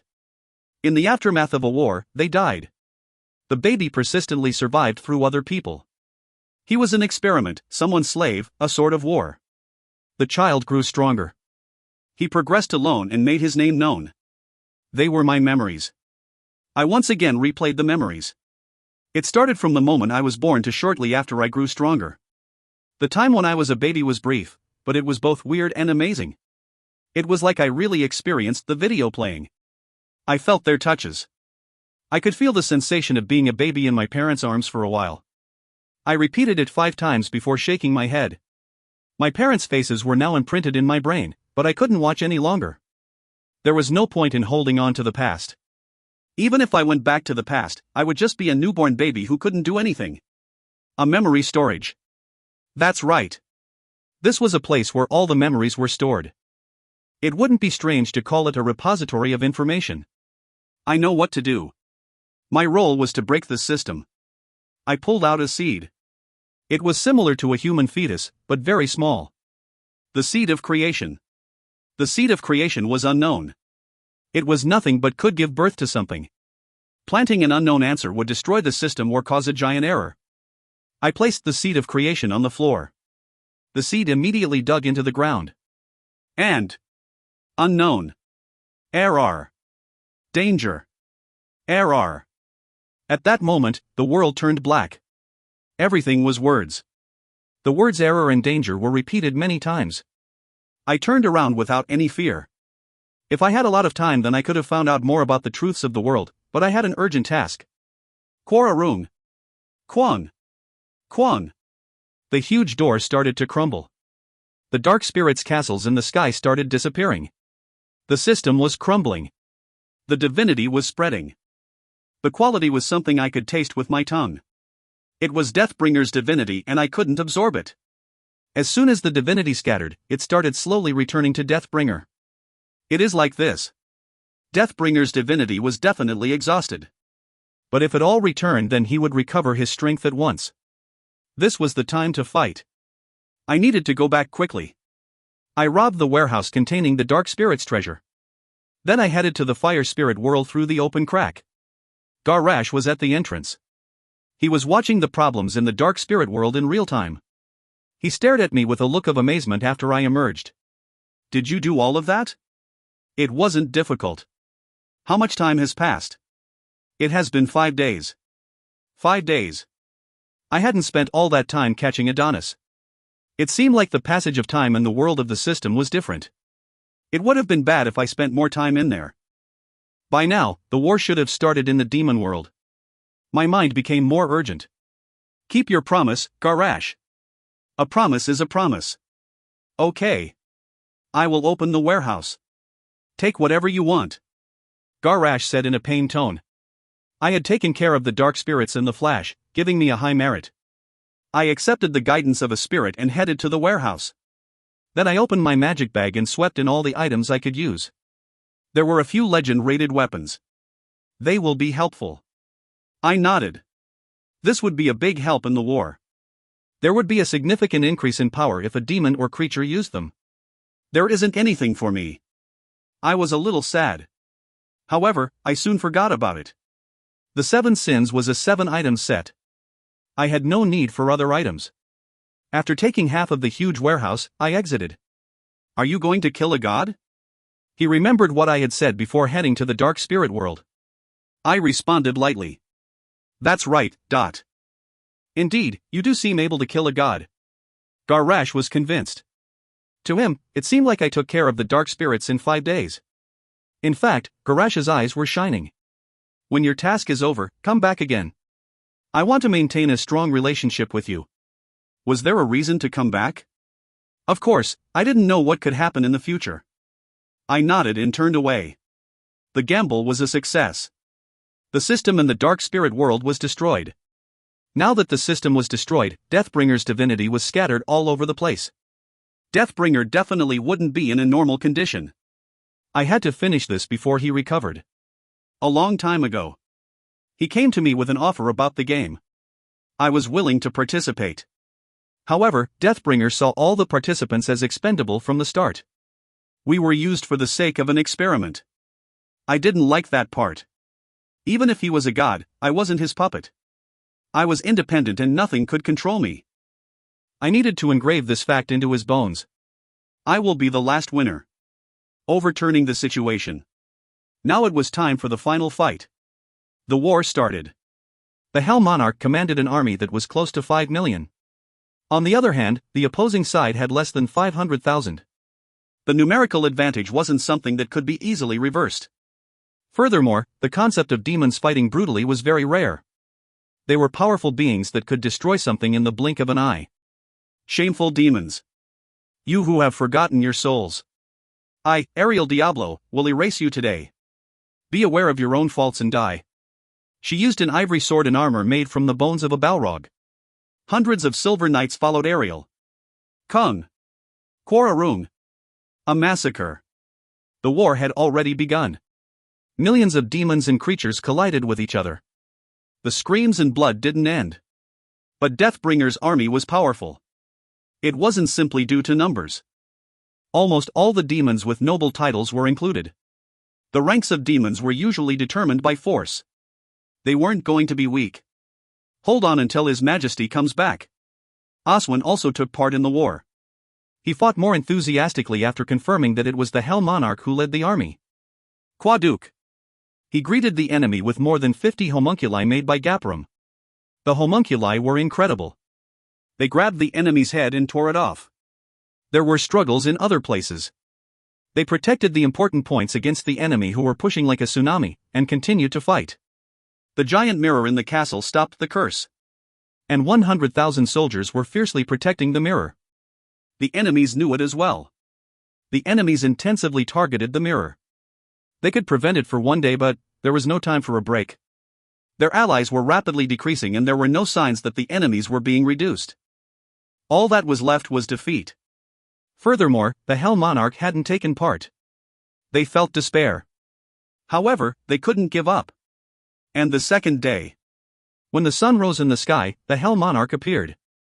If you find any errors, ads pop up, ads redirect, broken links, non-standard content, etc., please let us know. Report chapter so we can fix it as soon as possible. Chapter 241, The Final Battle. Chapter 241, The Final Battle. The Hell Monarch coughed up blood. His body shook and he grinded his teeth together. Blood flowed from his eyes so he didn't look normal. Randalph, Brigzeal. His voice filled the battlefield. Just listening caused an eerie feeling to cover their bodies. The strong people instantly recognized that he was the Hell Monarch. It was the very last trial. They felt both hope and despair. The Hell Monarch raised his hands. Gradually, the power of destruction gathered around his hands. A mighty magic power. Dangerous. But it couldn't be avoided. As he reached out his hand, a purple sphere hit the ground. Koa-on. The explosion couldn't be blocked. A storm erupted that touched everything. Destructive humanity, God. A power only for destruction. The high-ranking demons and creatures couldn't withstand the power. 30,000 creatures and demons died in an instant. Deathbringer looked on expressionlessly. Originally he should have been much stronger. The divinity locked in the system was scattered so he was weakened. He looked at the castle that he wanted to crush in his fist. No matter how much he was weakened, he was still Deathbringer. A devil. Getting rid of the huge castle wasn't his job. A mortal cannot overcome an immortal. I am the devil Deathbringer. Do you dare go against a god? He once again reached out. A multitude of hands stretched out from the earth. The hands grabbed the 30,000 corpses on the ground and made a huge doll. Quarek. Quararek. The 30,000 corpses combined to form a monster over 100 meters tall. This was the result of properly combining his powers and skills. The monster was ignorant. However, it was strong. The place that the monster swept through didn't have any bodies remaining. Deathbringer didn't distinguish between friend and foe. I will kill all of you in the end. Before that, I will get rid of everything. He declared. Words containing divinity. He infused his words with his strength, in order to ensure that he kept the promise. The Balrog Rogujan, Adonis of the Dark Spirits. I couldn't deny that they were strong, but they were lacking compared to me. It meant that absolute robbery would have no effect. Of course, it would be a different story if they had a power like camels, but they didn't. Adonis, he got into the system and obtained Elemental Shield. The system gave him a way to achieve it. But that wasn't enough to call it a power. He couldn't even use Elemental Shield properly. He was stunned by the sudden power I had and stopped thinking. Absorbing the two of them wouldn't make me stronger. An absolute robbery seemed to have a limit on the number of times it could be used. I can't absorb more than 5. At first, I thought it was the amount of magic power. But when I used it several times, I realized there was a limit on the number of things I could absorb. It depended on my ability and it seemed like there were approximately 5 times left. Anyway, I was looking forward to it. What would happen if I absorbed Deathbringer? After all, Deathbringer was a devil and god, even if he lost his divinity. A supreme god. He was likely to have a similar or even greater strength than me. Although I had the same divinity as a living god, it was difficult to imagine stealing divinity from Deathbringer. Becoming stronger was always enjoyable. And I heard from Yihi that he had started a massive attack. If he attacked, then it is natural to receive it. Survival was in my nature. As soon as I returned through the crack, I took out all the weapons I brought. There were hundreds of epic rated items piled up. The unique rated items also numbered over 1,000. Give them to those who need them. Yes, master. Yihi instantly obeyed my command. The state of the castle was the worst. Thanks to the constant retreat and pushing back, the condition of their equipment was terrible. The craftsman could repair the tools, but the story was different on the battlefield. If 2 people had similar skills, the one with better equipment would win. This could mean the difference in winning on the battlefield. Changing their equipment could increase the skills of quite a few demons. This was the castle that Ariel Diablo ruled over, so they were quite well organized. I left the work in the castle to Yihi. I immediately checked the status of the battlefield. I clicked my tongue lightly. The worst. It hadn't been long since the Hell Monarch's attacks began. But there were devastating traces all over the place. Bodies of both enemies and allies were piled up. Even so, the number of my allies was noticeably reduced. There aren't even 200,000 troops remaining. I swept my gaze over the battlefield calmly. After a lot of struggle, they had reduced the opposing side, but there were still 3 million remaining. It was a situation where my side was enclosed in a narrow place. They wouldn't be able to last much longer. If only one road was open, then the rest would be easy. They would be annihilated in the blink of an eye. Plus, I moved my gaze. The highest place. Deathbringer, in the guise of the Hell Monarch, was gathering energy of destruction. The energy was the size of an adult male, but the magic power coming from it was tremendous. He is aiming to wipe out everything. I understood it immediately. This was Deathbringer's power. The power of a god. Among them, Deathbringer had the most destructive energy. Could I block it? I shook my head. I couldn't block it. Although I could interfere, I couldn't prevent the destruction energy from touching the ground. I would have to use a god power, and I only had 2. Reverse world in true words. Neither of them were offensive powers. I can't do it. If that hit, then the castle would collapse. Was it just the castle? Every creature nearby would collapse. He wouldn't have 2 similar powers. My worry was short-lived. I unfastened the earrings. I held them in my hands and said, "Power of destruction." Chua-hak. White light emerged from the earrings. The light swallowed my intended target, Deathbringer. Then his expression stiffened. A message isn't popping up. Maybe it is because the system collapsed. The system normally gave me a choice of what to do. I just followed it. But now that the system had crashed, I needed to manipulate it on my own. 5 colors emerged from the earrings. Black, purple, vermilion, red and blue. It meant I could eliminate one of them. I chose purple. My hands touched it. Swike. At that moment, Deathbringer's destructive aura disappeared. The earrings also evaporated. Now there are 4 powers left. I nodded. Power of destruction wasn't a skill that only destroyed powers. It also allowed me to confirm how many powers the opponent had. 5 lights appeared and one of them had been destroyed. Now there were 4 powers remaining. The Hell Monarch made something good. I shrugged and glanced at Deathbringer. He was currently trapped in the body of the Hell Monarch. He wouldn't be able to escape from the Hell Monarch's body until his divinity returned. So if the Hell Monarch was killed, he would also die. It was the end after being destroyed. Randalph Brigzeal. He felt one of his powers disappearing. Deathbringer's body trembled. Was it because his divinity had fallen greatly? The expressions on his face were intense. Somehow he didn't seem like the devil. He was significantly different from the first time I saw him in the demon world. I can do it. There was a mocking smile on my face. He might be feeling furious, but I was happy. I had removed one of his strongest powers, so I moved over there. There would be a lot of damage in my fight with Deathbringer, so it would likely be disadvantageous to my demons and creatures. At first, he ignored me and killed my soldiers. However, he had now become hostile towards me.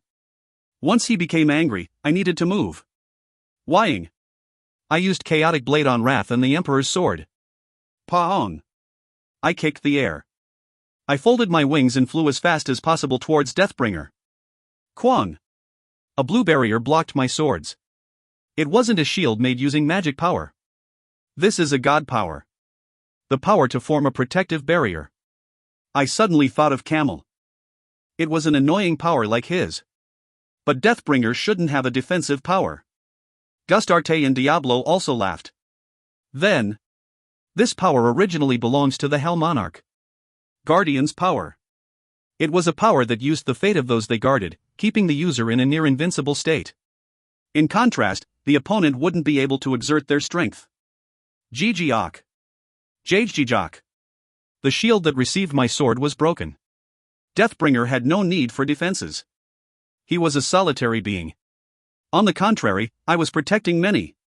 At the very least, I had to protect the soldiers following me. That was the responsibility of the Demon King. Guardian's power was useless in front of me. I had a lot more to protect than Deathbringer. There are 3 powers remaining. Kwang. Kwang. I wielded my swords in rapid succession. Every time, Deathbringer reached out and blocked my swords. Huge shockwaves kept on being created as I moved sideways. A wide valley. Deathbringer opened his arms. Soon, a red energy wrapped around the whole valley. This was also a power. It was a great power that dominated this space. I frowned. From the moment I entered this space, I could tell that my stats had fallen. Absolute domination. I confronted it with my own power. Diablo's voice rang out. The red magic power the Deathbringer used was absolute domination. I had a similar power and could defend myself with my spirit. It was similar to the power of true words. I wouldn't allow it to dominate me. Overlapping was possible. Deathbringer. I am impervious to your power. I said with all my will. Zheng. Soon, the red magic power broke like a mirror. Indeed, now he is a demigod. It wouldn't have been easy if Deathbringer had his original divinity. Even with the same power, there was a clear difference between users. However, his system was broken and his divinity barely survived. Deathbringer's expression was stiff. He was a god from birth. He had never experienced a situation like this before. I was a mortal demon. But I wasn't a mere demon. I also possessed divinity. I had absorbed Gustart's powers and inherited the power of Diablo, the origin demon king. I had surpassed normal mortals a long time ago. A mortal subject. Is this creature trying to transcend your creator? Deathbringer was filled with a torrent of emotion. A god was originally a perfect being. They didn't express emotions to this extent. Now I was sure of it. He was a fallen god. It was right to call him a demigod. The boundaries between a mortal and immortal were disturbed. Due to the incomplete possession, he might have integrated with the Hell Monarch. This was the Hell Monarch's anger. His despair was felt by Deathbringer. These wretched words. The Hell Monarch had wanted to kill a god. I didn't care. But I wouldn't ruin this game. I couldn't show him a big mistake that he would target. There were 2 powers remaining. But I didn't care much. Deathbringer. Now I will finish this. Pride's Flames. Lightning God. Chaotic Blade. I used every attack skill at the same time. If I killed him, then the army attacking the castle would also be destroyed. They existed due to his skill. Deathbringer's expression changed. As I moved in, he smiled. End? Come, you won't be able to avoid this. He raised his hands. Then he pointed towards me. The real power of the devil isn't something you can offset with your mind. I am the creator and I have power over all my creatures. According to my authority, I will erase you now. Deathbringer was the devil. A demon and a god. And I was part of the species that he created. He opened his mouth and declared. Death. No other words were required. One of his remaining 2 powers was revealed. However, it felt different from any power he had used before. A specified task. His greatest power. It was a proclamation of death towards the opponent. As soon as Deathbringer said the word death, the world around me changed. It was black and I couldn't see anything. But I didn't die right away. Cuck. My body wasn't listening to me. My hands moved to choke my own neck. Even so, I was able to resist thanks to my high intelligence. Kwang. I fell from the sky and crashed into the ground. In this state, my body twisted around on the ground. My remaining stat points. I gritted my teeth. I had to hang in there. I instinctively realized that raising my intelligence was the only way to stop this power. In order to do this, I had to use my remaining stat points. But how? The system had crashed, so I didn't know how to raise it. Master. At that moment, I heard Yihi's voice from above me. A hallucination? Deathbringer's power enclosed me in another space. I had felt my soul connection with Yihi be forcibly disconnected. I am a living dungeon core. The core is part of the system. Hurry and touch Yihi. My vision was tinged with darkness. I couldn't see anything. I only felt death slowly approaching. But I reached out. Soon someone touched my hand. System resume rate 0.001%. Unable to recover. Status window, recovery complete. Name, Randalph Brigzeal. Occupation Demon King, Dungeon Master, Title * Dungeon Hunter, Residual Stats +1 when occupying dungeons and hunting demons. * Indomitable Warrior, XU, all stats +2. * First to receive a fairy's blessing, U, Magic Power +6. * Origin Master, Epic, all stats +3. * Undead, XU, Intelligence and Stamina +5. Asterisk ruler of the underground world, legend, all stats plus 5, the rating of all skills below epic grade plus 0.5. Asterisk origin demon king, god, all stats plus 10, grants a transcendent rank. Stats. Strength 130, plus 30. Intelligence 149, plus 25. Agility 125, plus 30. Stamina 145, plus 32. Magic power 142, plus 26. Potential, 691 plus 143 / Remaining stat points, 47. Electric power, 742 gigawatts. Uniqueness, the master of the underground world. The heart of the Hell Monarch has completely awakened. Has a strong divinity for some reason. Inherited the power of Diablo, the origin demon king. Skill, combine everything, Exu, God's Eye, Demigod, Dark Sword, Epic, Divine Sword Unity, Epic, Passive, Lightning Elemental, Epic, Pride, Epic, Corruption, Legend, Power of Domination, X-Epic, Passive, Spirit Communication, Epic, Passive, Reverse World, God, True Words, God, Passive, Absolute Robbery, Demigod, Chaotic Blade, Legend, Power of Destruction, God. Skill and item effects, Wrath, Strength plus 7, Sloth, Agility plus 7, Pride, Stamina plus 7, Divine Sword Unity, Strength and Agility plus 3. Through the darkness, some words appeared in front of me. I bit my lip hard enough to make it bleed and put all my remaining points into intelligence. My intelligence reached 221, well over 200 points. The skill Aegis Shield, God, has been created. Having more than 200 intelligence was no different from having a power. Once Aegis Shield was created, the darkness that stained my surroundings quickly faded. The world regained its original shape and I could barely open my eyes. However, a sight I couldn't easily understand was right before my eyes. A fairy dares interfere with my work? You deserve to die. Deathbringer's hand had pierced through Yihi's chest. Yihi had a spirit body. But Deathbringer had the power to tear apart a spirit. His strength was in the realm of a god. It was impossible for her to deal with Deathbringer, even if she became the fairy ruler. At the same time, Yihi gradually became dim. I was silent. Then Yihi stared at me and gave a small laugh. Master, Yihi.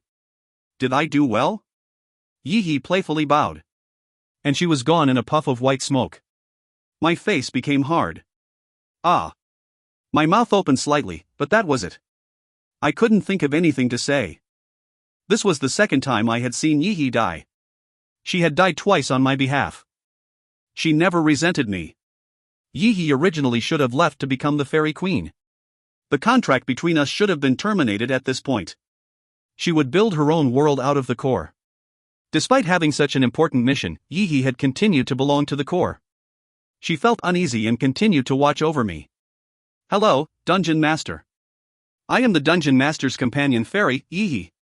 Yihi. Wah, Master is amazing. Mind reading.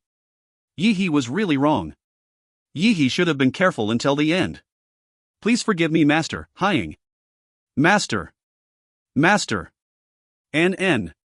Don't die and leave Yihi. In retrospect, Yihi had only caused me trouble. She didn't always do what I told her to. Her love for bees was enough to make a secret garden. Sometimes she showed amazing creativity and did something unexpected. Therefore, I stayed quiet when she was helpful. However, despite this, I always kept Yihi by my side. Yihi never betrayed me. Even in my previous life, she was always laughing no matter how hard it was. That attitude didn't change even when she died on my behalf. But, this was the end. I didn't have the ability to turn back time. It was impossible to turn back the time once it was already turned. I was sure because I realized some truths of the world after gaining divinity. It meant I couldn't see that light anymore. Do you have the power of Aegis? It is still useless. A mortal wouldn't be able to properly handle that power. Deathbringer mocked quietly. I stared at him. You shall die. And I declared. The power of death contained a transcendent will that couldn't be stopped. Never, he absolutely could never survive this place. If you find any errors, ads pop up, ads redirect, broken links, non-standard content, etc., please let us know. Report chapter so we can fix it as soon as possible. Chapter 242, Epilogue. Epilogue. I plundered Deathbringer's powers after he died. The already dead enemies collapsed as my remaining troops cheered at the victory. We had won. I won a great victory against the devil. We cleared up the bodies and prepared funerals. After that, a huge party was held for everyone to celebrate the victory. I was at the center of the victory. I killed a devil. He was known as the Hell Monarch, but everyone here knew. I killed him and now there was no one to stop me in the demon world. I was the absolute. I was king of the demon world. In the name of the king, I promised to devote myself to the restoration of the demon world. At the same time, a ceremony was held for the birth of a new demon king. Demons who survived by hiding came out one by one. A huge crowd gathered in front of the castle. All the demons in the demon world had come. They didn't know the new demon king. The ruler who would govern over them for a long time had the name of Randalph Brigzeal. After the banquet was over, I entered the demon king's room alone. The surrounding area was dark and silent. Duck! Duck! My footsteps echoed in the room. I slowly climbed the stairs. There was a big chair at the top of dozens of stairs. It was made from bones of dragons and balrogs, and only the demon king was allowed to sit on it. I sat down on the throne. I slid in and tilted my head backwards. I took a deep breath. It was a long journey. I had finally become the demon king and sat in this chair like I wanted. I slowly closed my eyes. Soon, I fell into a deep sleep. It was the first restful sleep after a long time. The survivors on Earth quickly regained the glory of the past. The demons were no longer threatening humanity. Only the dungeons and creatures remained. But there were changes. First, the sky changed. A huge black door was located in the sky. It was a place that couldn't be reached by plane or jet. It was a territory that no one could reach. However, they were sure the door was connected to the world of the demons. No one attempted to reach it by force. And the dungeon in Korea regained its original appearance. It became slightly bigger. The dungeon reached into the sky. To be exact, it touched the black door in the sky. It was like a place connected with the door. The surviving creatures transformed and quickly increased their numbers in the dungeons. As they grew, monster waves began again. The awakened stuck together and endured the crisis well. It was easy because the creatures that exited the dungeons weren't very strong. As time passed, the awakened were divided into two large groups. The guardians of humanity. And the hunters climbing the dungeons. They were dungeon hunters. Nuna! Watch out! Edward exclaimed. He covered Yuunhai's back and struck a creature with his sword. Kwaak! The creature was split in two. The creature screamed. Edward sighed as the danger disappeared. Phew! Really, until the end, aren't you too clumsy? Edward sighed. Then Yuunhai laughed playfully. Aren't you guarding my back? You should still be careful. I might not always be able to save you. Aren't you the strongest awakened? Those are just words. Edward shook his head.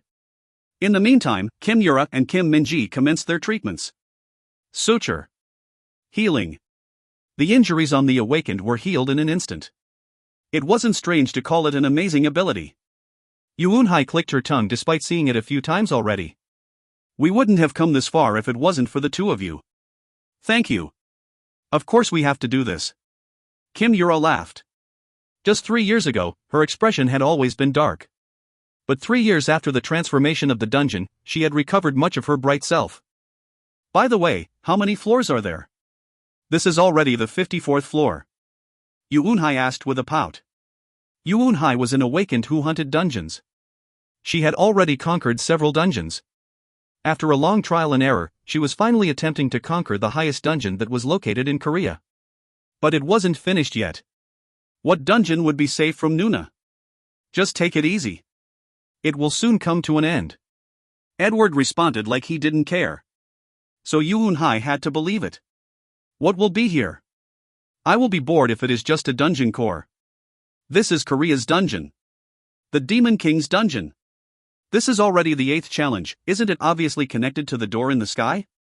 Won't the world where the demons live be on the other side of the door? Yes. But don't think about entering.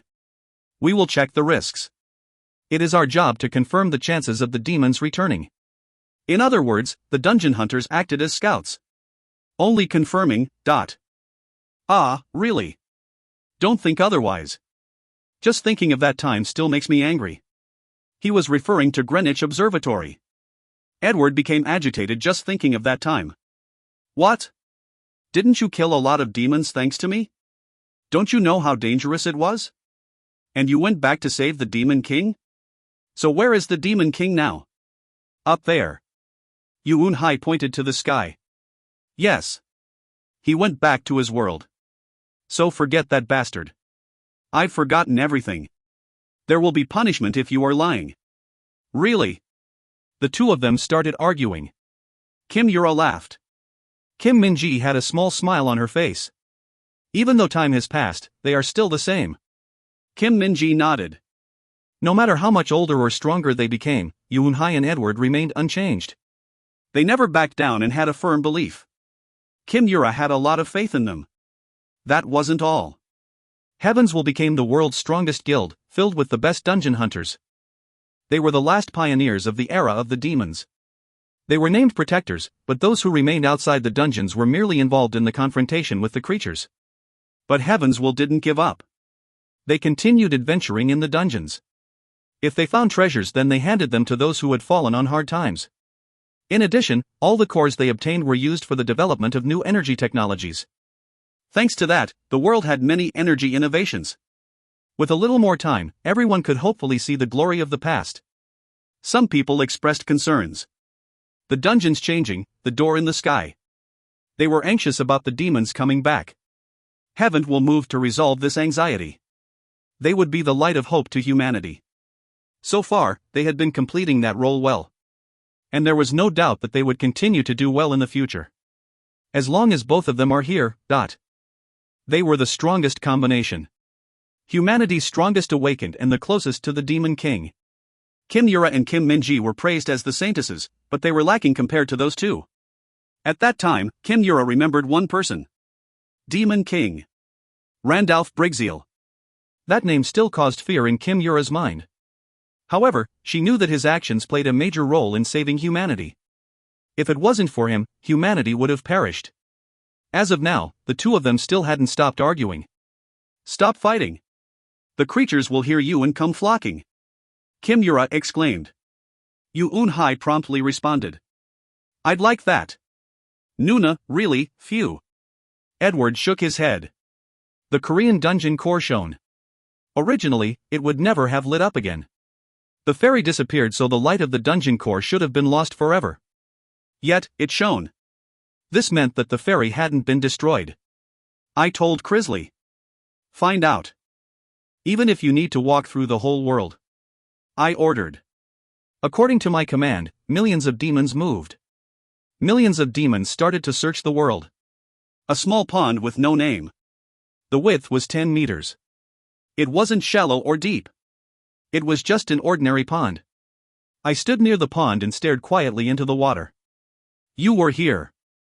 I opened my mouth. There was a seed of a fairy. It hadn't bloomed yet. A fairy was born when someone gave it a name. If it wasn't for God's eyes, then I would have walked straight past it. But I was confident about who the fairy seed was. Your name is Yihi. Yihi, who likes laughing like Yihi. It is really important that you laugh in a silly manner. I carefully reached out and touched the seed. You will be the queen of the fairies. Your mission couldn't be completed due to me. The fairy world controlled by you will be quite fun. I carefully removed my hand. The seed was in the pond. If it left the pond or the pond disappeared, then the seed couldn't bloom. It would disappear forever. However, it took a very long time for a fairy to bloom from a seed. It wasn't 100 or 200 years. It wasn't even 1,000 years. Maybe an even longer time was required. I had to keep this pond safe until then. The pond was too small. The environment didn't seem good either. I spoke to the person behind me without turning around. Move the Demon King's castle here. Place my throne closest to the pond. I will follow your words. My Demon King. It was Crisley. She happily obeyed my command. I was the Demon King. I gained my position by killing Deathbringer. Every word had been turned into a reality. It was the same for moving the Demon King's castle. But time was needed. I looked around and cut down some trees. A chair made of wood was created. At first glance, it looked like the throne of the Demon King. However, the raw material was only wood. Once I couldn't see any more lumps, I placed the chair next to the pond and sat down. Ha ha. I laughed out loud. Ha ha ha. Now I had truly achieved my dream. TL, it is the end. Thank you for everyone who stuck around to the end. I know that some of you might think the ending is rushed and the author wrote a short note after completing the series explaining this. I will summarize the main parts below. Author's note, thank you for reading. First of all, you will feel that the last part of Dungeon Hunter is somewhat fast. For example, there was a fight scene that ended too quickly. There are some parts that aren't done well, so I apologize. Originally, I planned to have 270 chapters, but that ended up decreasing by 28 chapters. My intention to finish the novel was too strong. The hard work and stress took a toll on my body, so I went for a checkup at the hospital. I also didn't have a big stockpile. Once I started to write it all down, I didn't write it well. Just typing on the keyboard caused my heart to beat rapidly and I kept on getting the sweats. I know it isn't a satisfactory result for everyone, but I am very thankful if you read it in a good way. In my next work, I will try to have more of a stockpile and look after my health. TL, although there are some parts that could have been done better, I still thoroughly enjoyed reading and translating this story. I hope you did as well. An especially large thank you to Jasper, for putting up with my crazy idea of a mass release and rushing to have the chapters ready. As for what I plan to do next, Dimensional Sovereign will be my main story. I also plan to retranslate some of the badly translated volumes of LMS after I catch up with the Ross, Volume 48. Finally, I have a few potential series that I want to pick up. They are stories that haven't been translated before and I already have an idea of what I will pick, so please don't give suggestions to me. If you find any errors, ads pop up, ads redirect, broken links, non-standard content, etc., please let us know. Report chapter so we can fix it as soon as possible.